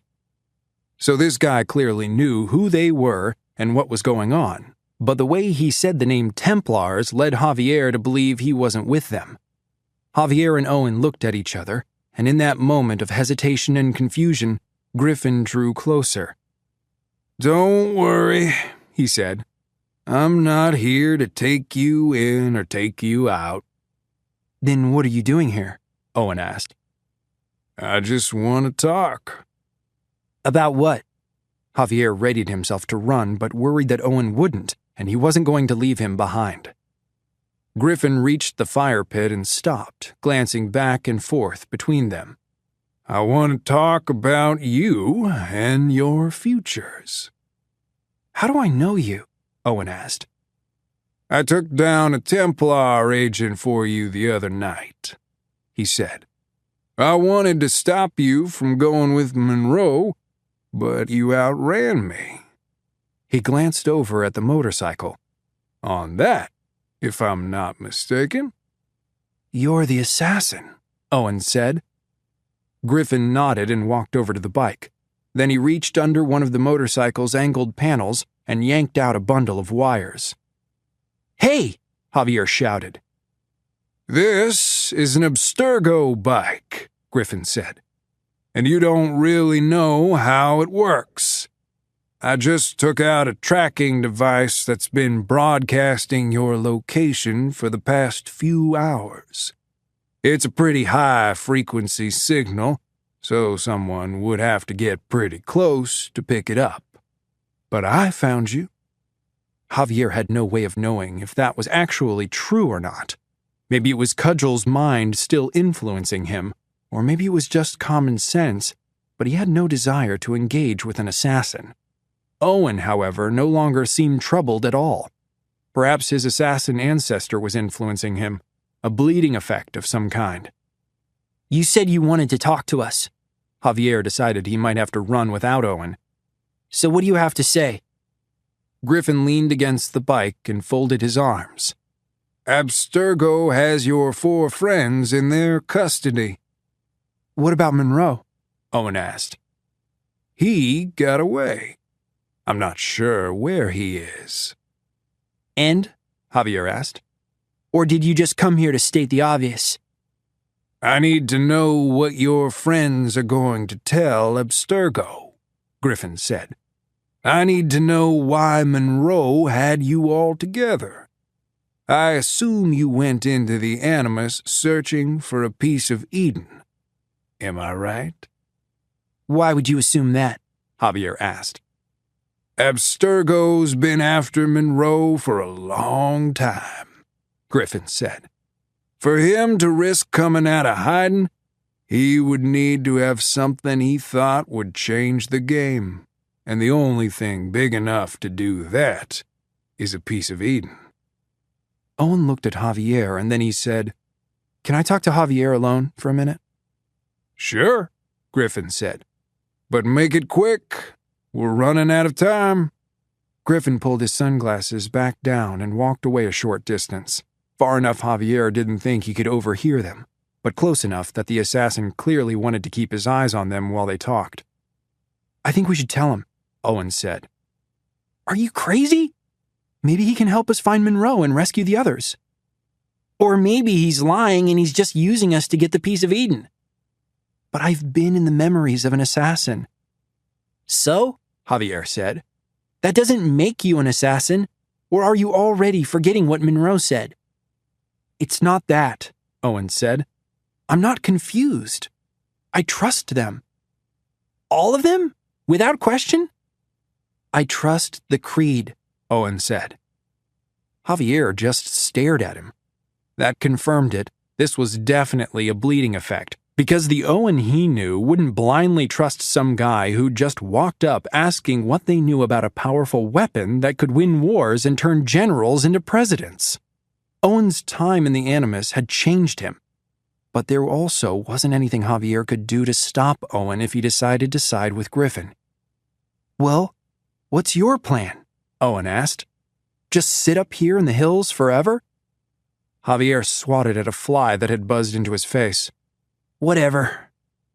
"Whatever? What does that mean?" "That means, do what you're gonna do." Owen stood there for a moment, and then he nodded once firmly. "I'm going to tell him. If he turns on us, it's on me." Then he called to Griffin, and when the assassins sauntered back over, he said, "Yes, we went into the Animus searching for a piece of Eden." Javier shook his head and took a step backward away from them. He wasn't going to be a part of this. "Where?" Griffin asked. "New York City," Owen said. 1863. "Which piece of Eden?" "It was a dagger," Owen said, "from the Aztec Club, but Cortez brought it over to Mexico from Spain." "Cortez?" Griffin's demeanor shifted, hardening up. "Do you know where he got it?" "The king gave it to him," Owen said, "but I think the king got it from the Pope." "Did the Animus show you where the piece of Eden is now?" "Maybe," Owen said. "We think it might be somewhere around the house where Ulysses Grant died. He had it last." "Thank you," Griffin said. "This is exactly what I needed." But now that he had what he needed, Javier wondered what that meant for him and Owen. "What happens now?" he asked. "Now?" Griffin took a seat on the log. Now I'd like to ask you two to come with me. Chapter 22. When the Abstergo agents came in through the roof of the warehouse, Tommy Grayling would have fought them and fought them hard. When they grabbed Natalia, he would have broken any hand that touched her. But Sean could only sit in his wheelchair and watch as two agents seized him from behind. He tried to scramble out of his chair, even if it meant crawling, but they pinned him to his seat. He was powerless. David tried to run, but they tased him, and at that point Grace lost it. She ran screaming at the agent who'd done it, pummeling him with her fists, but two other agents tackled her and restrained her. Monroe's bus rammed the warehouse door, ripping it down, and he sped off, followed by Owen and Javier on Monroe's motorcycle. Sean didn't blame them for escaping, but it angered him, as if they were abandoning the rest of them. A couple of black cars pulled up to the front of the warehouse, and after a few of the agents had piled in, they tore away after Owen and Javier. Then a big white armored van drove right into the warehouse, and agents opened up the back doors. First, they put Natalia in, and then Grace and David. "Where are you taking us?" Sean asked as they wheeled him over. The agents said nothing. They wore full bodysuits of armor and sleek helmets so he couldn't see any of their faces. Several of them lifted him up in his wheelchair, and he swayed helplessly as they loaded him into the van with the others. The interior smelled of machine oil and vinyl. Agents strapped Natalia, Grace, and David onto a bench along one side of the vehicle, and they rolled Sean to the other side and strapped his chair to the sidewall. "Where are you taking us?" Sean asked again. The agents ignored him and filed out of the van, after which they shut the double doors and latched them, trapping them in a cell filled with yellow artificial light. "This is Monroe's fault," Grace said, looking over at her brother. David seemed dazed, with blank and glassy eyes, still suffering from the effects of the tasing. "Is he okay?" Sean asked. "That agent said he will be," Grace said. "He said it takes about an hour for the effects to wear off." "Blaming Monroe doesn't do us much good," Natalia said. "Does it?" "I don't care," Grace shouted. "We wouldn't be here if it wasn't for him." The van's engine barked and rumbled, and with a jolt that tipped the other three sideways in unison, they were moving. The compartment had no windows, so they had no indication where they were going. "We can't tell them anything," Sean said. "What do you mean?" Grace asked. "They know we were looking for a piece of Eden," he said. "We can't tell them where it is." "You keep to yourself whatever you want," Grace said. "We're on our own here. Monroe took off, and so did Owen and Javier. My main priority is to get me and my brother home safely, and I'll say what I need to say to make that happen. I don't care if my ancestor hated Templars or not." "After what you saw in the simulation?" Natalia asked. "Especially after what I saw in the simulation," Grace said. "My brother should not have had to go through that, and that's on Monroe too." She put her arm around her brother, but David still said nothing, looking up at his sister as she spoke, his mouth hanging a little slack. Sean could see it wouldn't do any good to keep arguing with her, so he decided to let it go until they reached their destination. When he knew more about what was going on, maybe he'd have a better idea of what to do about it. They drove for a while, jostled and bumped, listening to the whine of the tires, and Sean lost track of the time. It felt like an hour or more had passed before the van seemed to slow, but it didn't stop, which meant they had probably left the freeway. They also seemed to be mounting an incline because Sean felt a slight tug of gravity against his chair.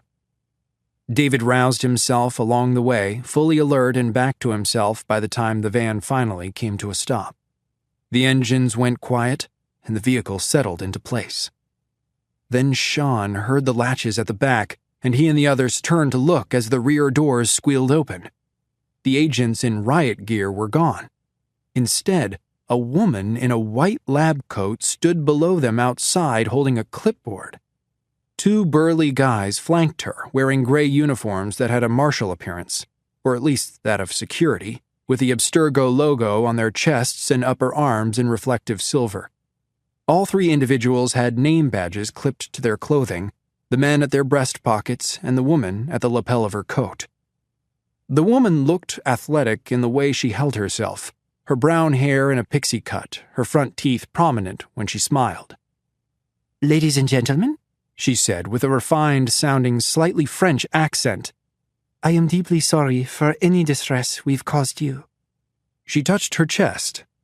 "My name is Dr. Victoria Bibo. I'm with the Lineage Research and Acquisition Division of Abstergo Industries, and I'd like to welcome you." "Welcome?" Sean said. "Did you just say welcome? Really?" Victoria's smile dimmed a few watts. "I did. And I realize how odd that word must sound after the manner in which we brought you here. But if you'll allow us to explain, I think you'll understand it was purely in the interest of your safety." "You tased my brother," Grace said. "How safe is that?" "Not safe enough. Trust me." Victoria turned to the men at her side and gave them each a nod, after which they stepped up into the van. "That should not have happened, and I apologize. I'd like to invite you all into our facility. We'll get you checked out and make sure everyone is unharmed, and then we'll work on getting you home, okay?" The two guards unstrapped the four others and ushered them out of the van. Then they lifted and lowered Sean in his wheelchair.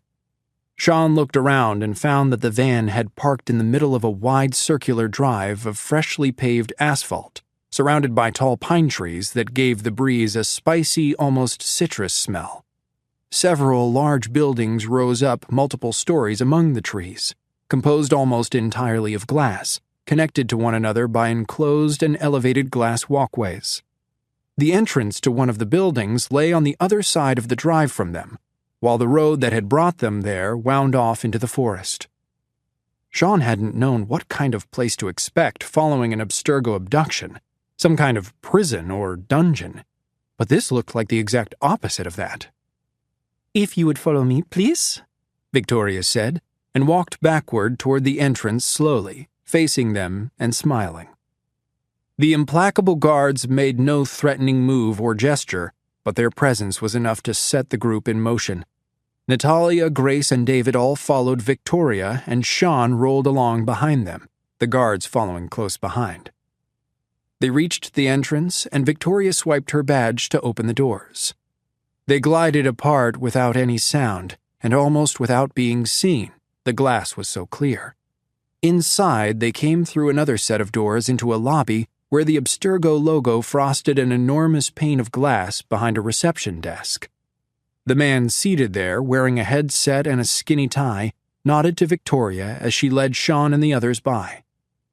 They came around the glass, and the building opened up before them, high and vast, rising 3 stories to a ceiling of glass that appeared to be retractable.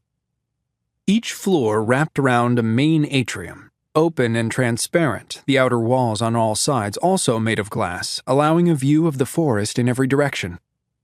Abstergo employees walked along or rode the escalators, some casually, some seeming to be in a hurry, just as Sean would expect to find in any corporate office. "We call this facility the Airy," Victoria said, "for obvious reasons. This building is one of 5 that comprise the complex. Perhaps I can give you a tour after we've gotten you squared away." Again, Sean had not expected this, and felt disarmed by it. If Abstergo had truly abducted them, this was the nicest kidnapping he had ever heard about. Victoria led them across the atrium's floor to a far corner, and there she let them into a lounge area scattered with angular modern chairs and coffee tables, all of it a little cold and sharp around the edges. "Please," Victoria said, "help yourself to the food and beverage counter." Sean looked where she pointed and saw an array of fruit, pastries, coffee, and a cooler stocked with water, juice, soda, and some of that irritating, mildly flavored water that Sean thought was still basically just water. He wheeled himself over and grabbed a bagel and a soda. Grace picked out a banana and poured herself a cup of coffee, while David took a blueberry muffin and an irritating water. Natalia held back. You sure you don't want anything? Victoria asked her. I'm fine, Natalia said. What exactly are you a doctor of? I'm a psychiatrist, Victoria said. You're a shrink? Sean wasn't sure how he felt about that. I am, Victoria smiled. But my role here goes well beyond that. Please, let's all take a seat. She chose a chair at the head of an arrangement of furniture, and the others all sat down facing her, while Sean wheeled himself into the group. To begin with, Victoria said, let me again apologize for how that operation was carried out. David, are you okay? How are you feeling? He had just taken a huge bite of a muffin, so instead of answering, he gave her a thumbs up and the smile of a chipmunk with packed cheeks. Good, Victoria said. That's a relief. Now, she looked down at her clipboard. We have Grace and David, Natalia and Sean, correct? They all nodded, eating their food. Then we are missing Owen and Javier? Victoria asked. They nodded again. Do you know where they might have gone? Sean swallowed his bite of bagel. No idea. We really don't know one another that well. We only met for the first time last night. I see, she said. And Monroe? Do you know where he might be? Sean shook his head, even though he was pretty sure Monroe had gone searching for the piece of Eden. He noticed that Grace and David were looking at each other, maybe about to say something, but Sean willed them to keep silent. They did for now. Well, let us hope we find them all soon, Victoria said.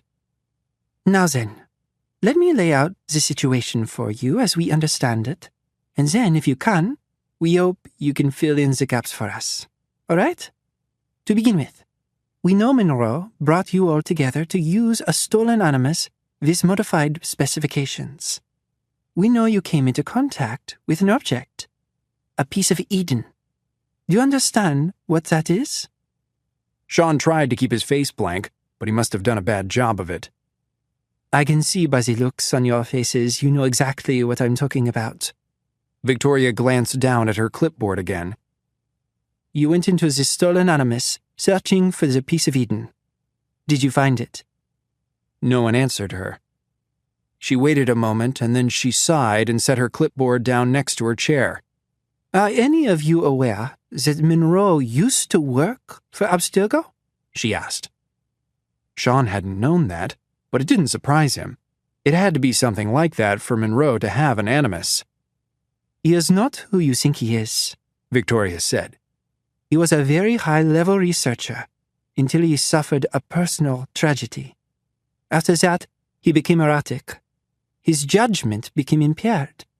I tried to support and help him through it. We all did. But in the end, he stole some very valuable Abstergo property, and he left. You mean the animus? Grace asked, laying her empty banana peel on the coffee table. Among other things, Victoria said. We have been searching for him because the equipment he took can be very dangerous if not used properly. What about calling the police? David asked. We work with local law enforcement, Victoria said. But legally, we have some latitude in using our own security team. Legal to tase people? Grace asked.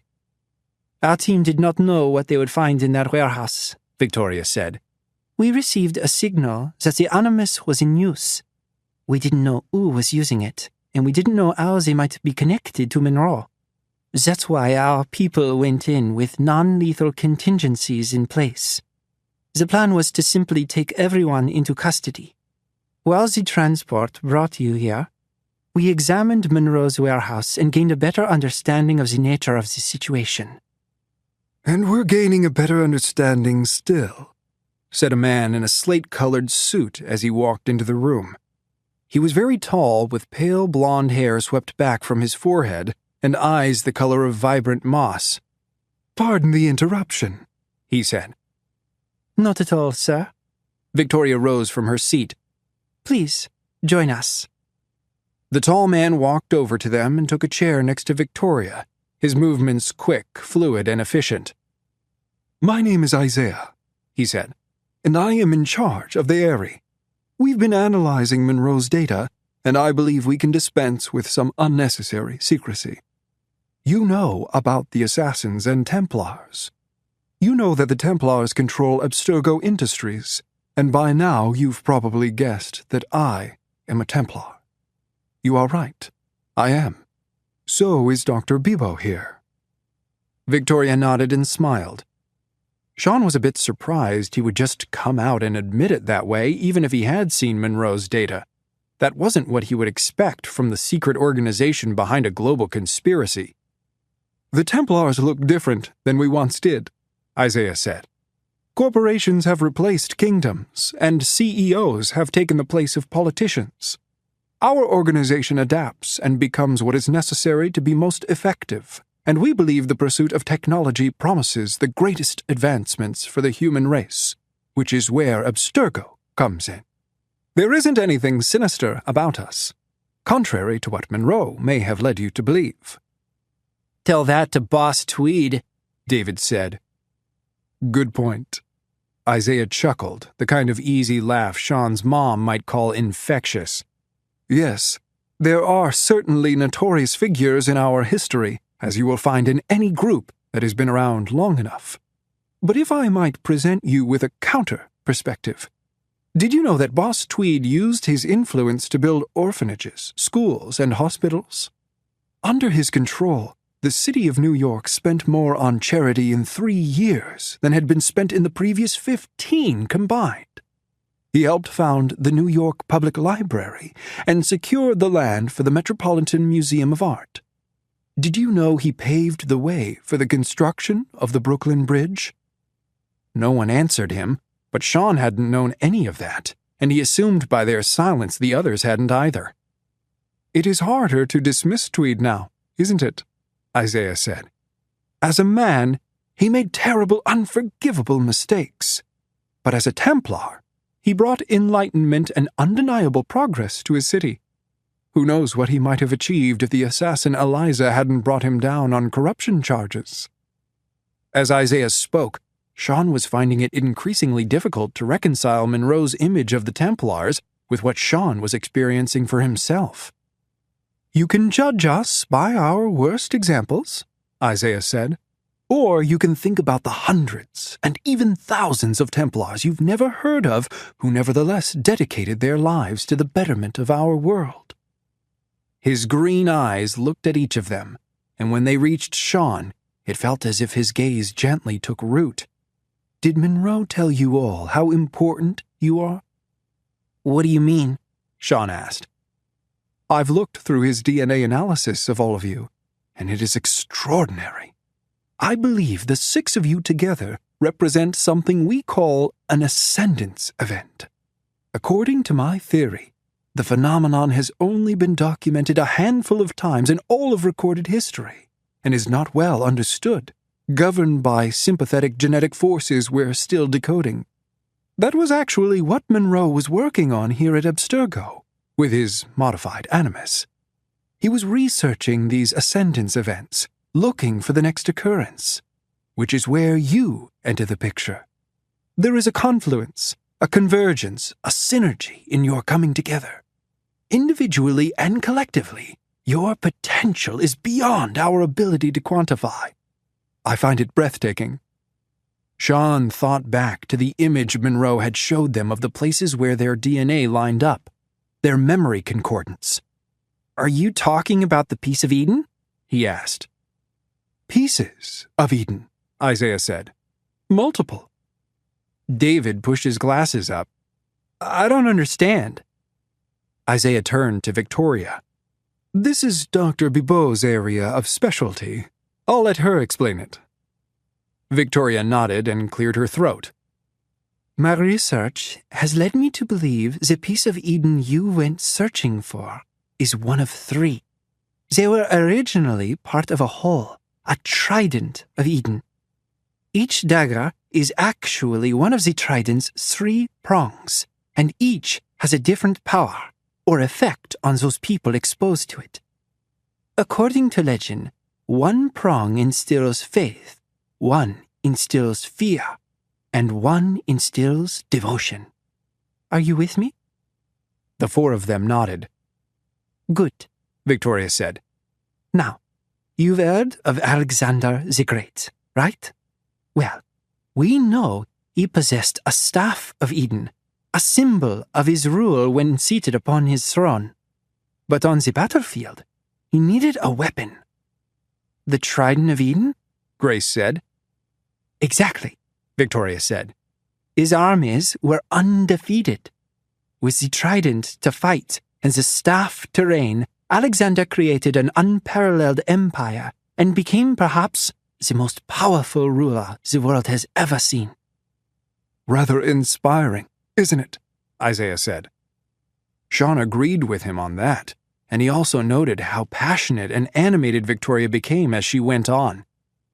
When Alexander died, she said, I believe the trident was broken into thirds and divided among the dynasties that succeeded him. One prong went to one of Alexander's generals, Seleucus, who founded the Seleucid Empire, which lay to the east and took in parts of Asia. Another prong went to the general Ptolemy, who founded a kingdom in Egypt. And the third prong went to Alexander's people, the Macedonians. The Macedonian prong and the Ptolemaic prong ended up in the hands of the Roman Caesars. The prong you found is one of those. My guess would be it's the faith prong. It stayed in Rome and eventually ended up in the Vatican. From there, Pope Calixtus III, a Spaniard, gave it to Alfonso V, King of Aragon. I assume to repay the king for his support. The prong stayed in the Spanish monarchy until Charles V gave it to Cortés. Are you still with me? Barely, David said. Victoria rubbed her hands together. I'm still piecing together what might have happened to the other two, but we believe you found the faith prong in New York City. Or, at the very least, we know your ancestors interacted with it, Isaiah said. However, the incredible thing is that it seems some of your ancestors also interacted with the other two pieces. Seriously? Grace said. Utterly, Isaiah said. Please understand, the combined powers of the Trident of Eden can turn a man into a king and a king into a god, and you are all connected to it. As I told you, this is an Ascendants event. You are all rising up as one from the wellspring of your ancestors. It's as if your lineage and DNA have been moving toward this moment for generations. That is why we need your help. This is something only you can do. And how do you expect us to help? Natalia asked, one of the few times she'd spoken since they'd arrived at the Eyrie. Sean couldn't forget the image of the agents grabbing her in the warehouse, and still felt shame at his inability to protect her as Tommy would have. Dr. Bibu, Isaiah said, did you explain the situation with Monroe? Victoria nodded. Isaiah glanced toward the building's wall of windows and out into the forest beyond. Monroe's story is truly a tragic one, he said. I still greatly admire his brilliance and the man he once was. Then he brought his gaze back into the room. But if you were successful in your search for one of the prongs of the Trident of Eden, and Monroe takes control of it, he could do a great deal of damage. So what's Monroe's story? Sean asked. Isaiah sighed. His father was a terrible man. Monroe spent his childhood in unimaginable circumstances, much of which he has deeply repressed. This condition would render him or any person an unsuitable candidate for the Animus. Why is that? Natalia asked. Victoria spoke up. The psyche of an abused individual is too unstable, too fractured. I tried unsuccessfully to help Monroe through therapy, but he wanted to use the Animus to go back to his father's memories, to exercise his own demons. But I forbade it, Isaiah said, for his own safety and sanity. That is why he left Abstergo and stole the project he had been working on. Sean looked at Grace, and she looked back at him. There had to be more to the story.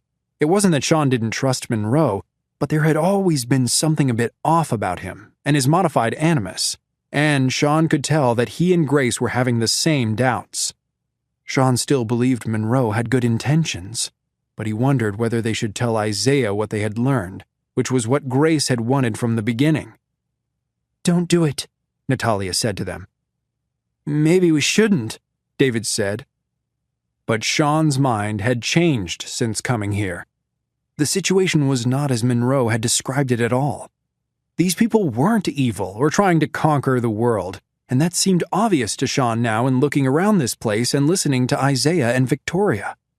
Abstergo wanted to help and improve mankind through innovation and progress, and Sean also appreciated that they seemed to believe he and the others could play an important part in that. "Maybe you shouldn't what?" Isaiah asked. Sean took a deep breath. "We did find the piece of Eden, and Grace saw where it ended up." Grace nodded along with him. "I did," she said. And then she told Isaiah where. Chapter 23. Owen knew Javier didn't agree with his decision to trust Griffin, but he also knew this was the only way. And contrary to what Javier assumed, Owen was actually aware of the pull of Varius's mind inside his, perhaps leading him to trust Griffin more quickly than he should have. But that didn't change the fact that Owen and Javier had very few options available to them. The Templars had captured the other four, and Monroe was missing. They couldn't go home, and they were basically on the run. But there was another, more personal reason. The Abstergo agent from the night before had indicated that he knew something about Owen's father. The only way Owen figured he could find out more about that would be to become a part of the game. Griffin looked up from the log where he was sitting. "What do you say?" "You want us to go with you?" Javier laughed. "I say no freaking way." "What do you mean by go with you?" Owen asked. Griffin leaned forward, his elbows on his knees. "I'm assuming Monroe found assassin ancestry in one of you? Or Templar? Maybe both?" Owen nodded. "So what?" Javier asked. "So," Griffin said, "that means you may have eagle vision ability. You know what eagle vision is, right?" Owen nodded again. This time, so did Javier. "Good," Griffin said. "So, look at me." "We are looking at you," Javier said. Griffin shook his head and held up his empty hands. "No, I mean really look at me. Eagle vision can help you discern whether another person is a threat or an enemy. So discern me. What do you see?" Owen hadn't tried to use his eagle vision since leaving the Animus simulation, but he remembered how Varius had done it when he located the dagger in the Aztec Club, and now Owen tried to do the same. He extended his awareness, opening his mind, studying Griffin's face, his features, the way he held himself, the tension in the smallest muscles in his body that could not lie. Owen's eagle vision told him that Griffin wasn't a threat, at least not at the moment. "Go on," Owen said. "I'm assuming you actually saw the piece of Eden in the Animus?" "We both did," Owen said, at which Javier's eyes opened a bit in surprise and anger. "Then that makes you the best candidates for the search," Griffin said. "I've never seen the thing. You actually know what you're looking for, and you may have the perception to find it. So I need your help." "Why should we help you?" Javier said. "I'm not sure anyone should have that thing, even Monroe. But he's probably already halfway there." "I get it," Griffin said. "Who knows what Monroe has been telling you about the Brotherhood? But hear me out for a minute." He held out the flat of his hand, and with the other he ticked off fingers one by one. "Alexander the Great, Julius Caesar, Attila the Hun, Genghis Khan, the Russian Tsars. Do you know what they all had in common? Javier rolled his eyes. Pieces of Eden? That's right, Griffin said. Any time a piece of Eden appears, someone uses it to seize power, and the free will of the people suffers. It's unavoidable. That's why I don't want to use it. I want to keep someone else from using it. How do you know Monroe won't turn around and become a dictator? He won't, Owen said. How are you so sure of that? Griffin asked. Owen wasn't sure. The truth was that he did have doubts about Monroe, but he wanted to trust him, just like he wanted to trust Griffin, because he felt as though he needed them both. Do you know anything about my father? Owen asked. Your father? Javier stepped toward Owen and tugged on his arm. What are you talking about? I only know some of what happened to your father, Griffin said. So he wasn't an assassin? No. But that Abstergo agent you took out said... Your father was involved, Griffin said. I don't know how, but I can help you with those questions. How? Owen asked. Monroe said my DNA won't work. I need my dad's DNA from after he got arrested. I can get into places Monroe can't, Griffin said. The police may have your father's DNA on record from his arrest. They may even still have a sample locked up in evidence. You help me find what I want, and I'll help you find what you want. This was what Owen had gone to Monroe about in the first place, which had proven to be a dead end. But Griffin was offering Owen a chance to maybe, finally get some answers. To Owen, that wasn't even a choice. I'm in, he said. Owen, Javier said. Don't. I'm in, Owen said again, more forcefully. Now that he knew what Javier had been going through, he felt guilty that he hadn't been there for his friend. But that didn't change the fact that this was still something Owen had to do. He's not our enemy. Come with us. What about my mom, man? That's easy, Griffin said. You call her and tell her you're safe. You just needed to get away for a while. She'll probably call the police and tell them you've run away, but that's not a problem. We can avoid the police. It's not like we can go home, Owen said. Either we go with Griffin, or we hang out up here in the hills. She'll worry about you either way. Javier looked around at the trees. He swatted at that stupid fly again. I don't like this. I know, Owen said. But you don't even have to trust Griffin or Monroe. I'm asking you to trust me. You don't need eagle vision for that. We'll be in this together. Javier hung his hands on his hips and studied the dirt for a full minute. Then he looked up. Okay, I trust you. Let's do this. Okay, Owen said. Good, Griffin said. We've already wasted too much time. Both of you get on that bike and meet me at the bottom of the road. What? Owen said. But Griffin had already set off, free-running through the trees, and a few seconds later, he was gone. Well, this is off to a great start, Javier said. Owen strode toward the motorcycle. Come on. He climbed on the vehicle and Javier got on behind him. The engine gave a slight quiver as it stirred up, like the beating wings of an enormous beetle. They pulled their helmets on, and then Owen sped them back down the packed dirt road they'd climbed a few hours ago, churning a wake of dust behind them. When they reached the bottom of the hills, they found a vehicle waiting where the paved road began, a nondescript white sedan that drew little attention to itself. The driver's window rolled down and Griffin leaned out. Follow me. Then the car peeled away faster than Owen would have expected, and he throttled the bike after it. They flew down the country roads past orchards and groves, the trees creating a strobe of shade and sunlight across the visor of Owen's helmet. Then they hit the freeway, and Griffin led them back into the city, eventually pulling into a gated lot of storage units. Owen wondered what they were doing there as they eased down one of the rows, and Griffin came to a stop. Griffin climbed out of the car and walked over to one of the storage units.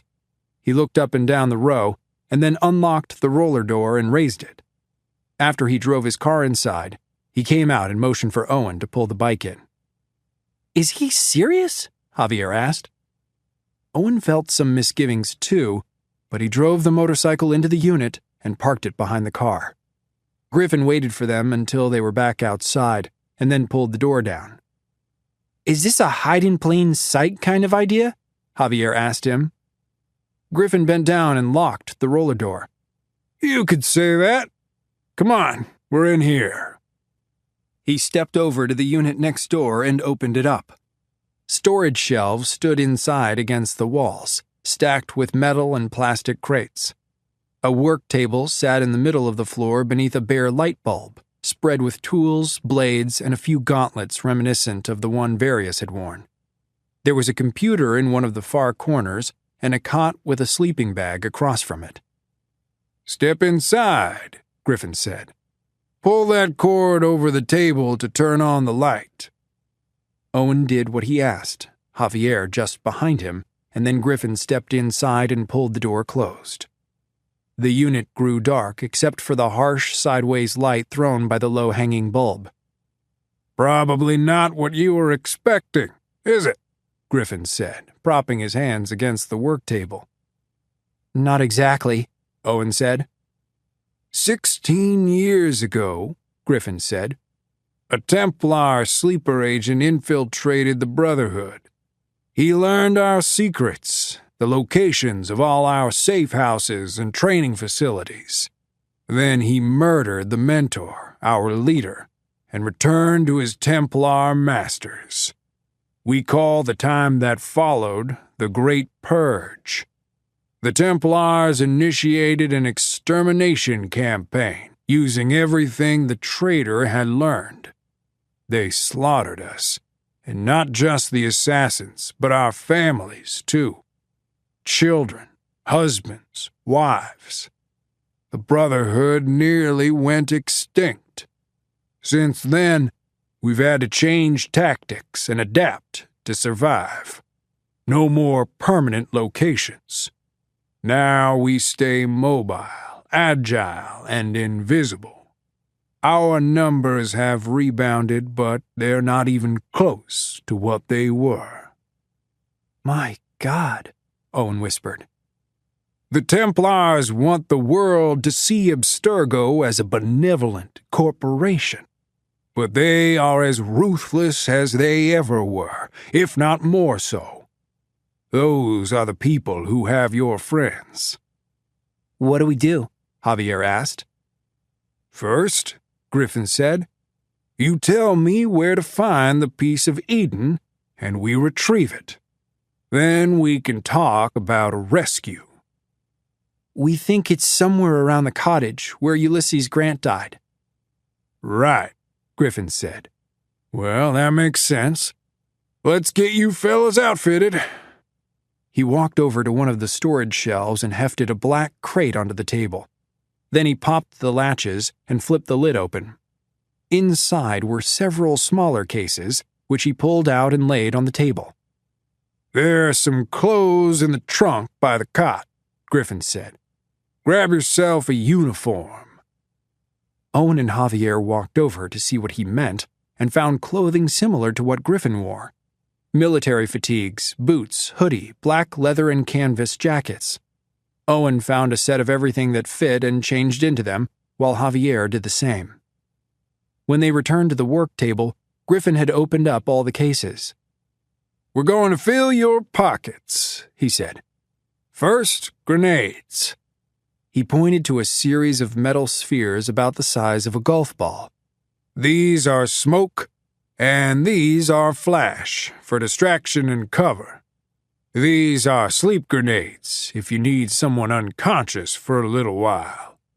These here are EMP grenades. They give off a localized electromagnetic pulse. Templar agents have plenty of computerized countermeasures, but these will knock them out and fry them." He loaded Owen and Javier up with several of each, which they stashed in the pockets of their pants and jackets. "Now, weapons." Griffin moved down the table to the next set of cases. "I'm not going to force any of these on you. Take the ones you feel comfortable with, but make sure if you pick it up, you know how to use it." One of the cases contained a set of throwing knives, and Owen felt one of those bubbles Monroe had talked about expanding in his mind, a bleeding effect from various. He felt as if he knew how to use them, but he wasn't actually certain that he did. He took them anyway, along with a couple of other blades. Javier took a few knives, as well as a crossbow pistol. "Does this shoot darts?" he asked. "Yes," Griffin said. "There should be some with it." "Do we get one of those?" Owen asked, pointing at the hidden blade gauntlets. Griffin reached over and picked one of them up, turning it over in his hands. It was different than the leather weapon Various had worn. This one was made of some kind of molded metal, with electronic controls and functions Owen couldn't even guess at. "You haven't earned this," Griffin said. "The gauntlet is a symbol as much as a weapon.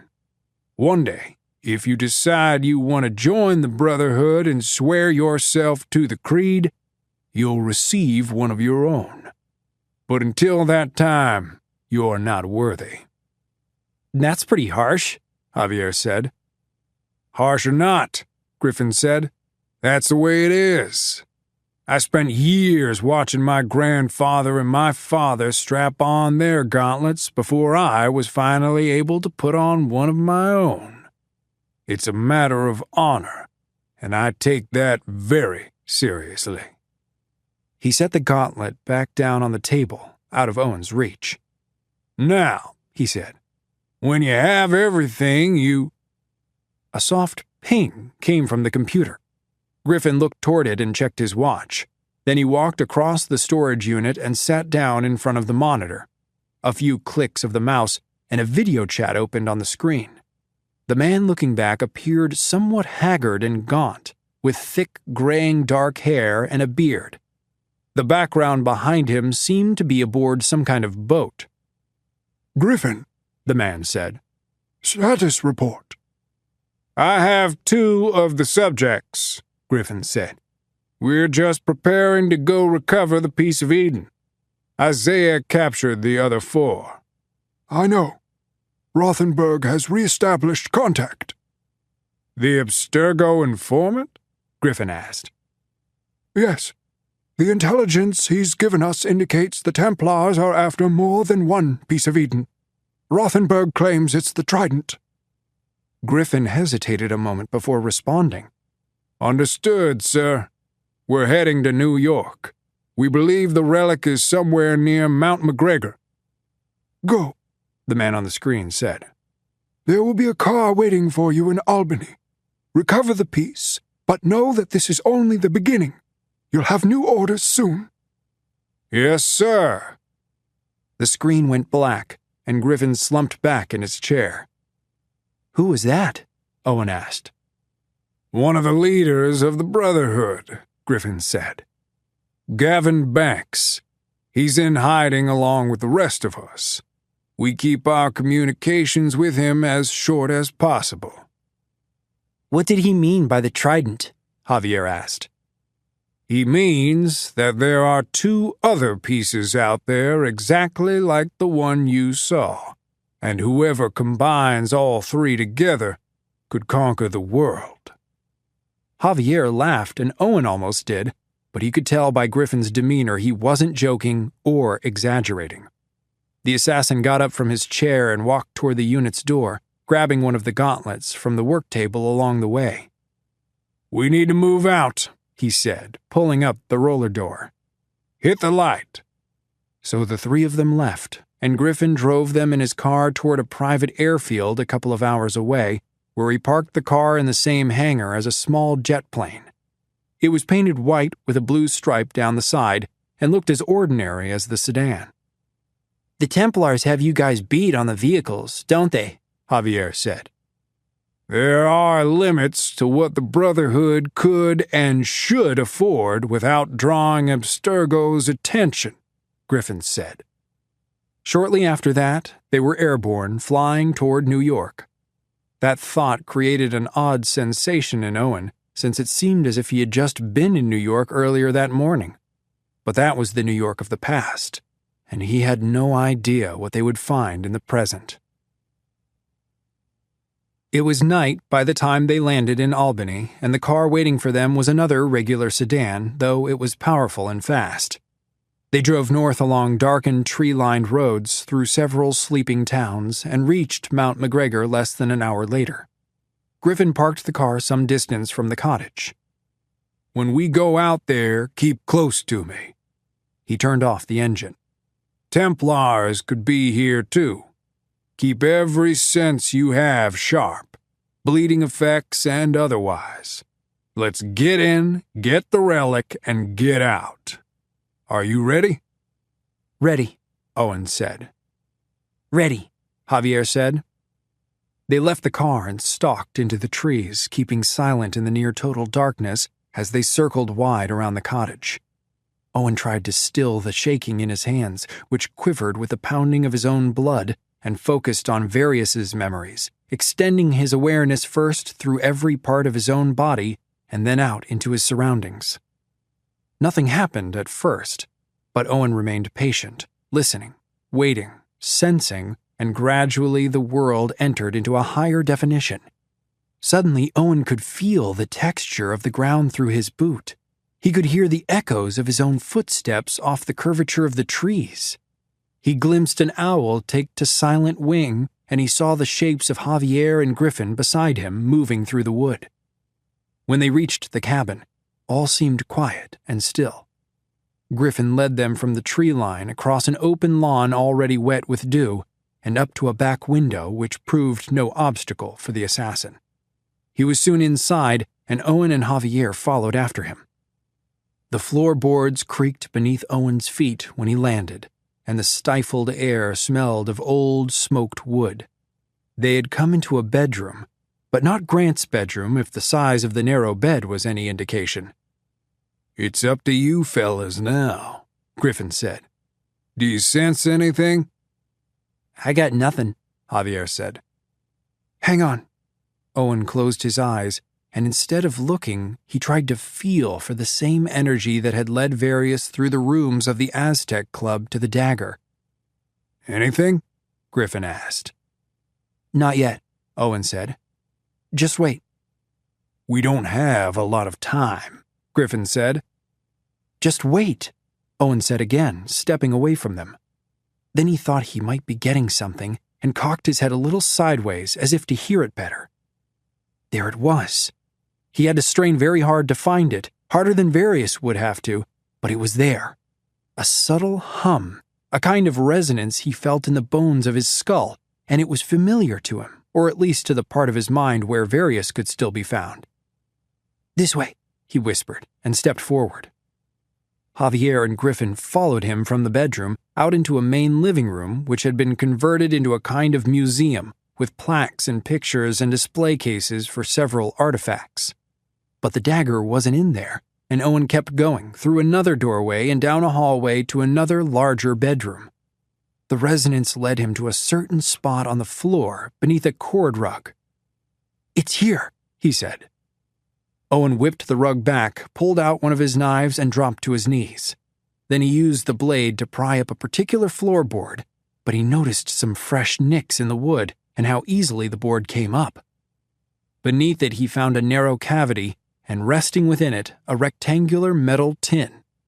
Owen pulled it out, but knew instantly it was much too light in weight, and when he opened it, found only a tarnished metal inside. The military cross of the Aztec Club. "It was here," Owen said. "I can feel it." "The metal doesn't leave any doubt," Griffin said. "But someone got to it first." "It had to be recently," Owen said. "These nicks are new." The Templars? Javier asked. Griffin shook his head. "I don't think so." Monroe, then? Javier said. Owen hoped it was Monroe. He hoped Monroe had... A rhythmic whumping rose up, coming from outside the cottage overhead, and Griffin looked up toward the ceiling. "Helicopters," he said. "Several of them. Abstergo's here." "What should we do?" Owen asked. "We don't engage. You're not trained, and I can't take them all by myself. We go back to the car and we get out of here. Understood? Do not engage." Owen and Javier both nodded. "Stay close," Griffin said. "Let's move." He raced from the bedroom back through the cottage's main hall where blades of floodlight pierced the windows and sliced up the walls. They ducked back into a smaller bedroom and left through the same window. Out on the lawn, Owen could see the black shadows of the helicopters hovering overhead. 3 of them, their rotors stirring up powerful gusts of wind that flattened the grass and threatened to knock Owen over. Smaller black shapes descended from the aircraft, agents sliding down ropes to the ground. "Move!" Griffin shouted, and the 3 of them broke into a full sprint, scattering and dodging the roving spotlights, ropes, and the agents who had already touched down. "Target acquired!" one of them shouted within his helmet, lifting the barrel of an assault rifle toward Javier just a few paces ahead.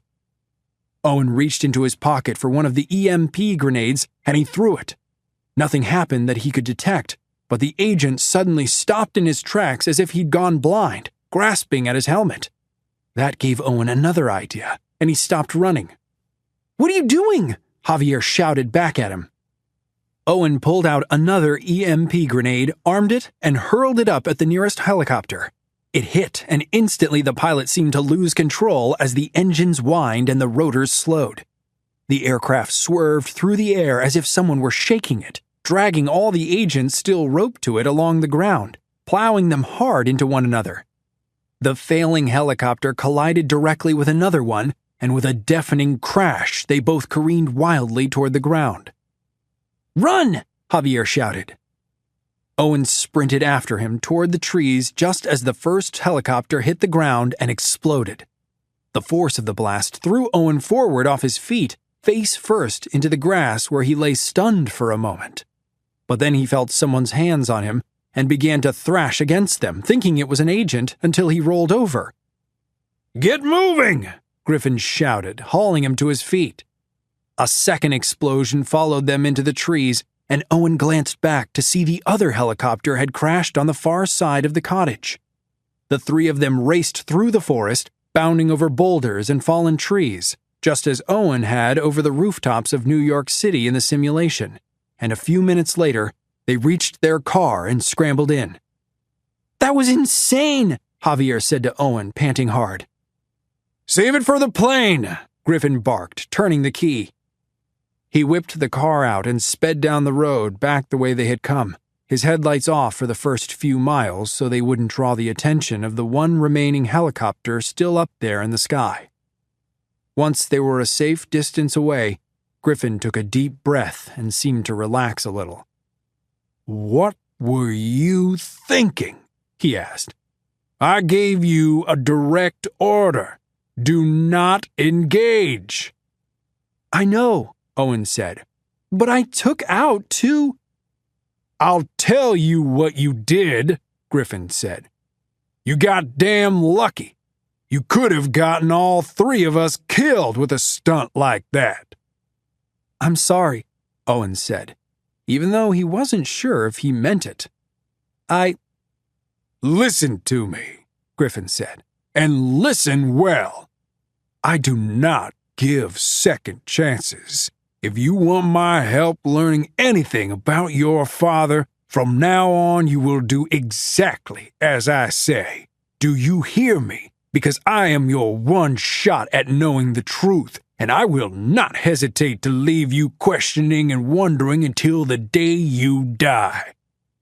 Owen closed his mouth, the adrenaline in his body finally dissipating. If Griffin had leveled any other threat against him, he would have ignored him and told him to shove it. But the truth about his father was the one thing Owen couldn't ignore, and wouldn't risk jeopardizing no matter how angry or wronged he felt. "Have I made myself clear?" Griffin asked. "Yes," Owen said. "Perfectly." Good, Griffin said. What do you mean, from now on? Javier asked. I mean we're not done, Griffin said. There are still 3 pieces of Eden out there, one of which has already been found. And it seems Abstergo believes you and your friends are the key to finding the others. Do we have a choice? Javier asked. Of course you have a choice, Griffin said. You have your own free will, and believe it or not, I would die defending it. Then maybe I won out, Javier said, turning to Owen. But Owen didn't want out. Not yet. Not as long as there was a chance he could find the truth. I need to know, he said. I'm all in. Chapter 24. Natalia sat by herself away from the others, looking out from their glass cage into the trees. Sean and Grace had told Isaiah everything, and there wasn't anything she could do to stop them. Isaiah had left then, and Victoria had followed him not long after. That had been a couple of hours ago, and the 4 of them had been left in that room to wait since then. She'd finally let herself eat something after realizing that refusing their food was an ineffective form of protest. But the apple and bagel hadn't been sitting well in her stomach. Hey, she heard Sean say, and through the subtle reflection in the window, she saw him wheeling over to her. Are you okay? No, she said. How come? I can't believe you did that. Did what? Don't act dumb, she said. You know exactly what I mean. He leaned back in his wheelchair and gripped the handrims. It made sense to me. I think it was the right thing to do. What, you think Isaiah lied to us? I don't know. Natalia could only shake her head. That's the point. I don't know. Don't get me wrong, Sean. I found him convincing too, but I would never just hand everything over to him without thinking about it and talking to you guys. You're right. He leaned forward in his chair, and something in his movement brought back a sudden memory of Tommy. Natalia blinked it away. You're right, he said. We should have discussed it first. Doesn't do us much good now, she said. He wheeled his chair a bit closer, looking over his shoulder as if to see where the other 2 were. Hey, I've been meaning to ask you. But he didn't finish. She waited a few seconds. Meaning to ask me what? He said, and then his cheeks flushed. Natalia thought she probably knew where this was going, but hoped not. You just what? I don't know. The Animus. It's just a weird situation. We were, you know. She was right. He was talking about Tommy and Adelina. Natalia didn't want to hurt Sean's feelings, but it seemed as though that was going to be inevitable. I mean, he said, it was them, but it was kind of us, too. And I was just... Sean, it's really not that complicated. Adelina loved him, not you. And Adelina isn't me. I know that. So what's the problem? There's no problem, he said. I'm just... Never mind, forget it. I'm sorry I brought it up. It's okay, she said. I'm sorry too. I'm not trying to be rude. We just can't let things get confused, you know? Do you remember what Monroe said? You are you.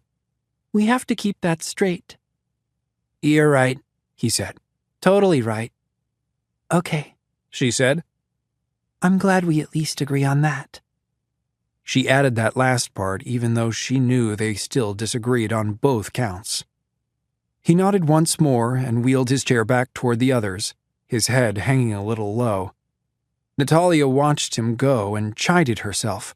She could have been nicer about that, but then she often found herself saying that. When dealing with people, her first response was usually to take the most direct route, but that wasn't always the wisest course. She turned to look back out into the trees.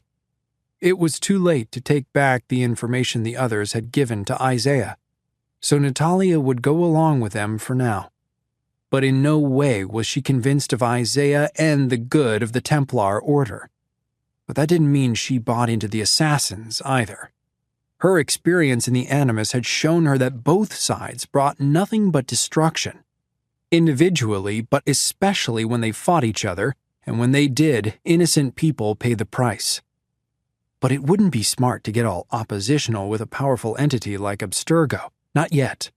Unlike how she just handled Sean, Natalia would wait patiently and watch and figure out what the best move would be. That was how her grandparents had escaped Soviet Kazakhstan, and it was how she would escape the Templars. "Good news," Victoria said, walking back into the room. "We've made contact with all your parents. We explained the situation to them and let them know they were free to come and see you at any time. They're on their way as we speak." "What did you tell them?" Natalia asked. "We told them that a former employee at your schools, Monroe, had lured you into some unknown scheme with our stolen equipment, but that we had uncovered it and rescued you." Natalia thought that an expertly crafted deception. True enough, it was hard to argue against it, even though she knew the whole story. "So we can go home?" Grace asked. "Well, that's up to you. But there's something we would like to offer you." "What?" Sean asked. "As Isaiah mentioned, your DNA represents a singular opportunity. We would like to invite you to stay here, at the Eyrie, to continue our research. We plan to discuss this very possibility with your parents when they arrive. I suspect they will be quite receptive." "They will?" Natalia asked. Her parents were mistrustful of most people, but especially those in power or those with money. "Well," Victoria said, smiling with her big teeth, "naturally we will offer a significant financial incentive for participation in this study." "So, what's the catch?" David asked. "No catch," Victoria said. "But we do have 2 more pieces of Eden to find before Monroe does, and we could use your help. We've done some more digging in your DNA and identified another place of high memory concordance that may represent a second prong of the trident." She turned to look directly at Natalia. "Have you ever wanted to experience China?" Epilogue. Monroe had driven a few hundred miles since escaping the Templars, and his hands were still shaking. He gripped the steering wheel hard to control it, turning his knuckles white. His eyes had trouble focusing. He'd been up for 36 hours, he'd hardly eaten anything, and the road stretched on and on into the pale flat of the desert as the sun rose before him. He hadn't meant for any of this to happen, at least not this way, not like this. But he also couldn't say exactly what he had meant to happen. His mission had begun so long ago and taken so many turns, he sometimes felt as if he'd lost track of it. In those moments, he went back to the beginning, back to where it had started, and he remembered why he was doing all of this, and who he was doing it for. This piece of Eden had been a detour from his primary purpose, but one he absolutely couldn't ignore. He wouldn't allow the Assassins or Templars to get their hands on another precursor relic. There was too much at stake. The Descendants event had already begun, and he had no idea where the kids were now. The Templars had undoubtedly captured some of them, if not all. But it was also possible a few of them had escaped. Owen and Javier stood the best chance, but Grace would likely have some strong skills bleeding through too. Monroe looked down at the passenger seat where the Animus Core rested. At least he still had that. He still had their DNA, and only he had fully decoded what it meant. The tremors in his hands grew worse, and he realized he had to give his body some food and some rest. He just hoped he had made it far enough away that he could risk stopping. He ended up pulling over in the next town, a desert nest with 1 gas station and a population of 326. There, he refueled the bus, bought a burner phone, ate a shrink-wrapped turkey sandwich, and slept for 3 hours. When he woke, he felt a bit more clear-headed. Even if he had the DNA he needed, he refused to leave those kids in the hands of the Templars.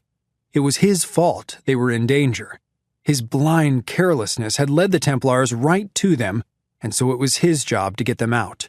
But he wouldn't be able to pull it off on his own. He needed help. Monroe pulled out the phone he'd just bought, staring at the glowing keypad for a long time before he dialed. It was a number he'd been given a long, long time ago, one he'd committed to memory without knowing if he would ever have cause to use it. He had cause now, though he wondered if it would even still work. But then it rang, and someone answered. "It's Monroe," he said quietly. "We need to talk." This is Dan Bittner. We hope that you have enjoyed this production of Last Descendants, an Assassin's Creed series by Matthew J. Kirby. This audiobook was produced by Beat Street Productions and directed by Jared O'Connell. Executive producer Melissa R. Ellard. Print edition published by Scholastic Inc. Text copyright 2016 by Ubisoft Entertainment. Production copyright 2016 by Scholastic Inc. All rights reserved.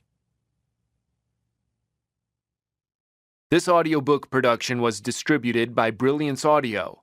For further information concerning this program or other Brilliance Audio titles, please call the following toll-free number, 1-800-222-3225, or visit our website at www.brillianceaudio.com. No part of this recording may be played for an audience or reproduced in any form. It may not be streamed, downloaded, broadcast, or copied without written permission. Address all inquiries to Brilliance Audio, P.O. Box 887, Grand Haven, Michigan 49417.